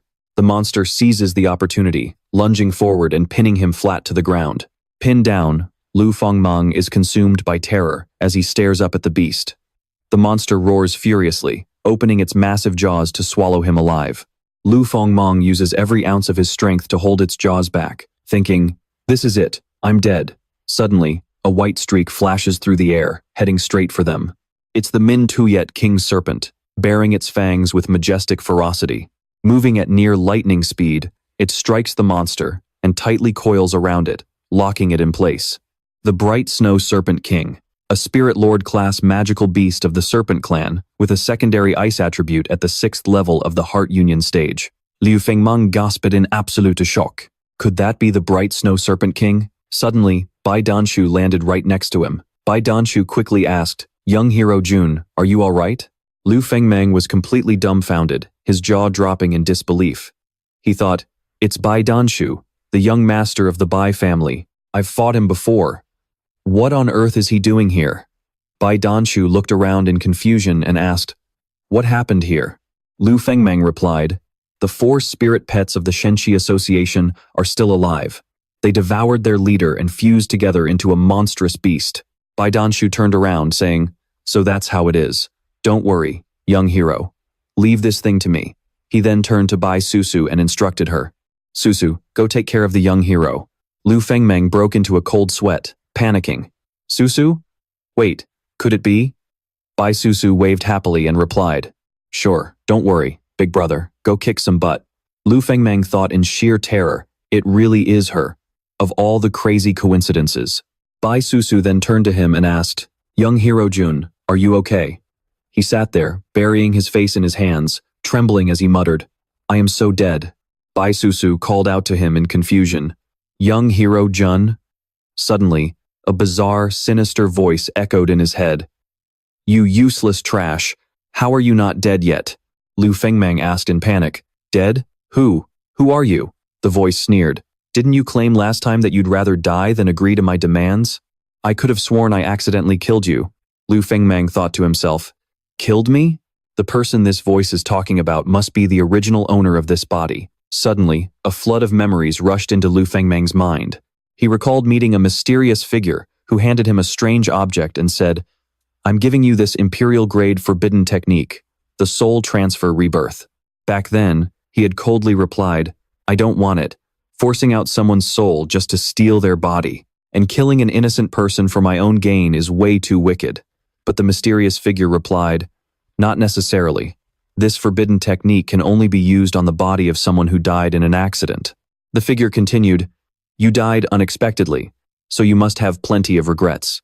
With this, not only do you get a chance at reincarnation, but you also indirectly keep their body alive. You can even help fulfill the deceased's final wishes. You'll never know if it's a blessing or a curse until you try. Think it over, Sect Master Fan." Back in reality, Liu Fengmang thought to himself, "Wait, so the original Liu Fengmang was actually killed by this demonic entity inside this body? What on earth is this thing? And what did the original Liu Fengmang go through?" He asked in anger, "Why did you want to kill me?" The voice replied, "I was just a bit too emotional last time. If you had actually died, where else would I have found such a perfect vessel like this?" Liu Fengmang thought in panic, "Damn it, is this guy some kind of spirit pet? It feels like he's already taken control of this body." The mysterious entity continued, "I won't kill you again from now on. But if you don't fulfill my demand, I'll make you wish you were dead." Liu Fengmang thought in shock. So the original Liu Fengmang died because he refused to do it. But what exactly is this demand? The mysterious voice suddenly softened and said, all right. Sleeping for so long has made me absolutely starving. Since you're not dead, just do what you used to do. Go find a beautiful young girl for me to feast on." Hearing that made him incredibly anxious and terrified. He gasped inwardly. What? Bai Susu approached him and said in a coy, shy voice, Young hero, why are you turning your back on me like that? Are you feeling unwell, or are you just shy? Hehe, my name is Bai Susu, and you were absolutely amazing back there. Come on, turn around and look at me. Liu Fengmang suddenly spun around and yelled, Get away from me! His eyes were burning a deep, glowing red. Bai Susu gasped in utter shock, her jaw dropping as she cried, Wait, you? With his face flushed red and eyes glowing, Liu Fengmang roared again, Get away. Bai Susu shook with pure rage, snapping, So Jun Yunzi is actually you, you complete bastard. To think I actually had such a good impression of a creep like you absolutely disgust me. She immediately summoned Xiao Bai, swung her arm and screamed, You shameless scumbag. If I don't kill you right now, I'll never be able to show my face again. Xiao Bai dived straight at him, landing on him and sinking its teeth into his shoulder. Bai Susu screamed, Xiao Bai, bite him to death. At that moment, Liu Fengmang seemed to completely transform into someone else, his eyes flashing with a predatory light. He violently flung Xiao Bai away and lunged straight at Bai Susu. She watched in sheer terror. Liu Fengmang grabbed both her wrists and pinned her hard to the ground. Examiner Li was shocked and roared, Jun Yunzi, what on earth do you think you're doing? Bai Susu struggled with all her might, trying to push him off while screaming, Let go of me. But her desperate resistance was completely futile. Shaking with fear, she cried out, You pervert, what do you want with me? Liu Fengmang leaned in extremely close to her face and began drawing out a stream of purple energy. Meanwhile, Bai Danshu was locked in a tense, fierce battle with the monster. The monster roared, snapping its massive jaws at him. In the blink of an eye, the bright snow serpent king shot like lightning straight into the monster's mouth. Bai Danshu declared coldly, Frost, scale, skill. Instantly, the monster's fangs began to freeze, and the icy frost rapidly spread until its entire body was completely frozen solid. A moment later, the beast's body shattered into a million icy pieces. Bai Danshu scoffed, In front of Dabai, you're nothing but a tiny minnow. Bai Danshu then turned back, saying, That's that. Sorry to keep you waiting, young hero Jun. But what he saw right in front of him was his little sister pinned to the ground by Liu Fengmang. Bai Danshu's face turned completely pale, sweat dripping down as he trembled with absolute rage. Examiner Li rushed forward, grabbing Liu Fengmang in a headlock, pulling him away, and demanding, Hey, Jun Yunzi, what on earth do you think you're doing to Lady Bai? Drenched in sweat, Bai Susu lay on the ground, sobbing uncontrollably. The mysterious entity inside Fan Lingxiao's body spoke with a satisfied tone, Finally, a full meal. This feeling is absolutely glorious. Furious, Bai Danshu rushed over at lightning speed and kicked Liu Fengmang, sending him flying. The kick was so brutal it practically deformed Liu Fengmang's face, sending him spiraling through the air. He crashed against the cliffside and free fell straight into the ocean. Meanwhile, Bai Danshu turned around to check on Bai Susu. Susu, are you okay? Meanwhile, sinking into the deep sea, Liu Fengmang regained consciousness, gritting his teeth in excruciating pain. Staring at his hands, Liu Fengmang thought to himself, I can control my body again. That creep inside me has suddenly gone quiet. Is it because he just got his fill? He suddenly froze, a thought hitting him. Wait, what? That position just now. He suddenly remembered what Jiang Runier had said. Has your strange illness gotten worse? He panicked, thinking, could the strange illness she was talking about actually be this? His face flushed bright red with embarrassment as he recalled her slapping him across the face and calling him a filthy pervert. He thought to himself, no wonder she reacted like that when I asked her. Oh my God, this is so incredibly embarrassing. Suddenly, something shot toward him, wrapped tightly around his waist, and yanked him straight out of the water into the air. The bright Snow King snake coiled its tail twice around his midsection, squeezing the air out of his lungs as he struggled to break free. Standing atop the massive bright Snow King snake, Bai Danshu glared down at him with pure hatred. Liu Fengmang gritted his teeth, scowling back at Bai Danshu. Bai Danshu returned his gaze with a chilling, icy glare. Bai Susu pointed and screamed Zhaoyu, That's him! That's the pervert Liu Fengmang who harassed me last time. Jun Yunzi is just an alias. Bai Danshu gritted his teeth, growling, Liu Fengmang, so it was you all along. Clenching her fists in sheer resentment, Bai Susu shrieked, Brother, beat him to a pulp, teach him a lesson and avenge me. Bai Danshu, trembling with absolute rage, spat out, "You absolute bastard." Bai Susu smirked, laughing triumphantly. That's what you get for crossing me." But then, out of nowhere, Bai Danshu demanded, "Where is my catfish?"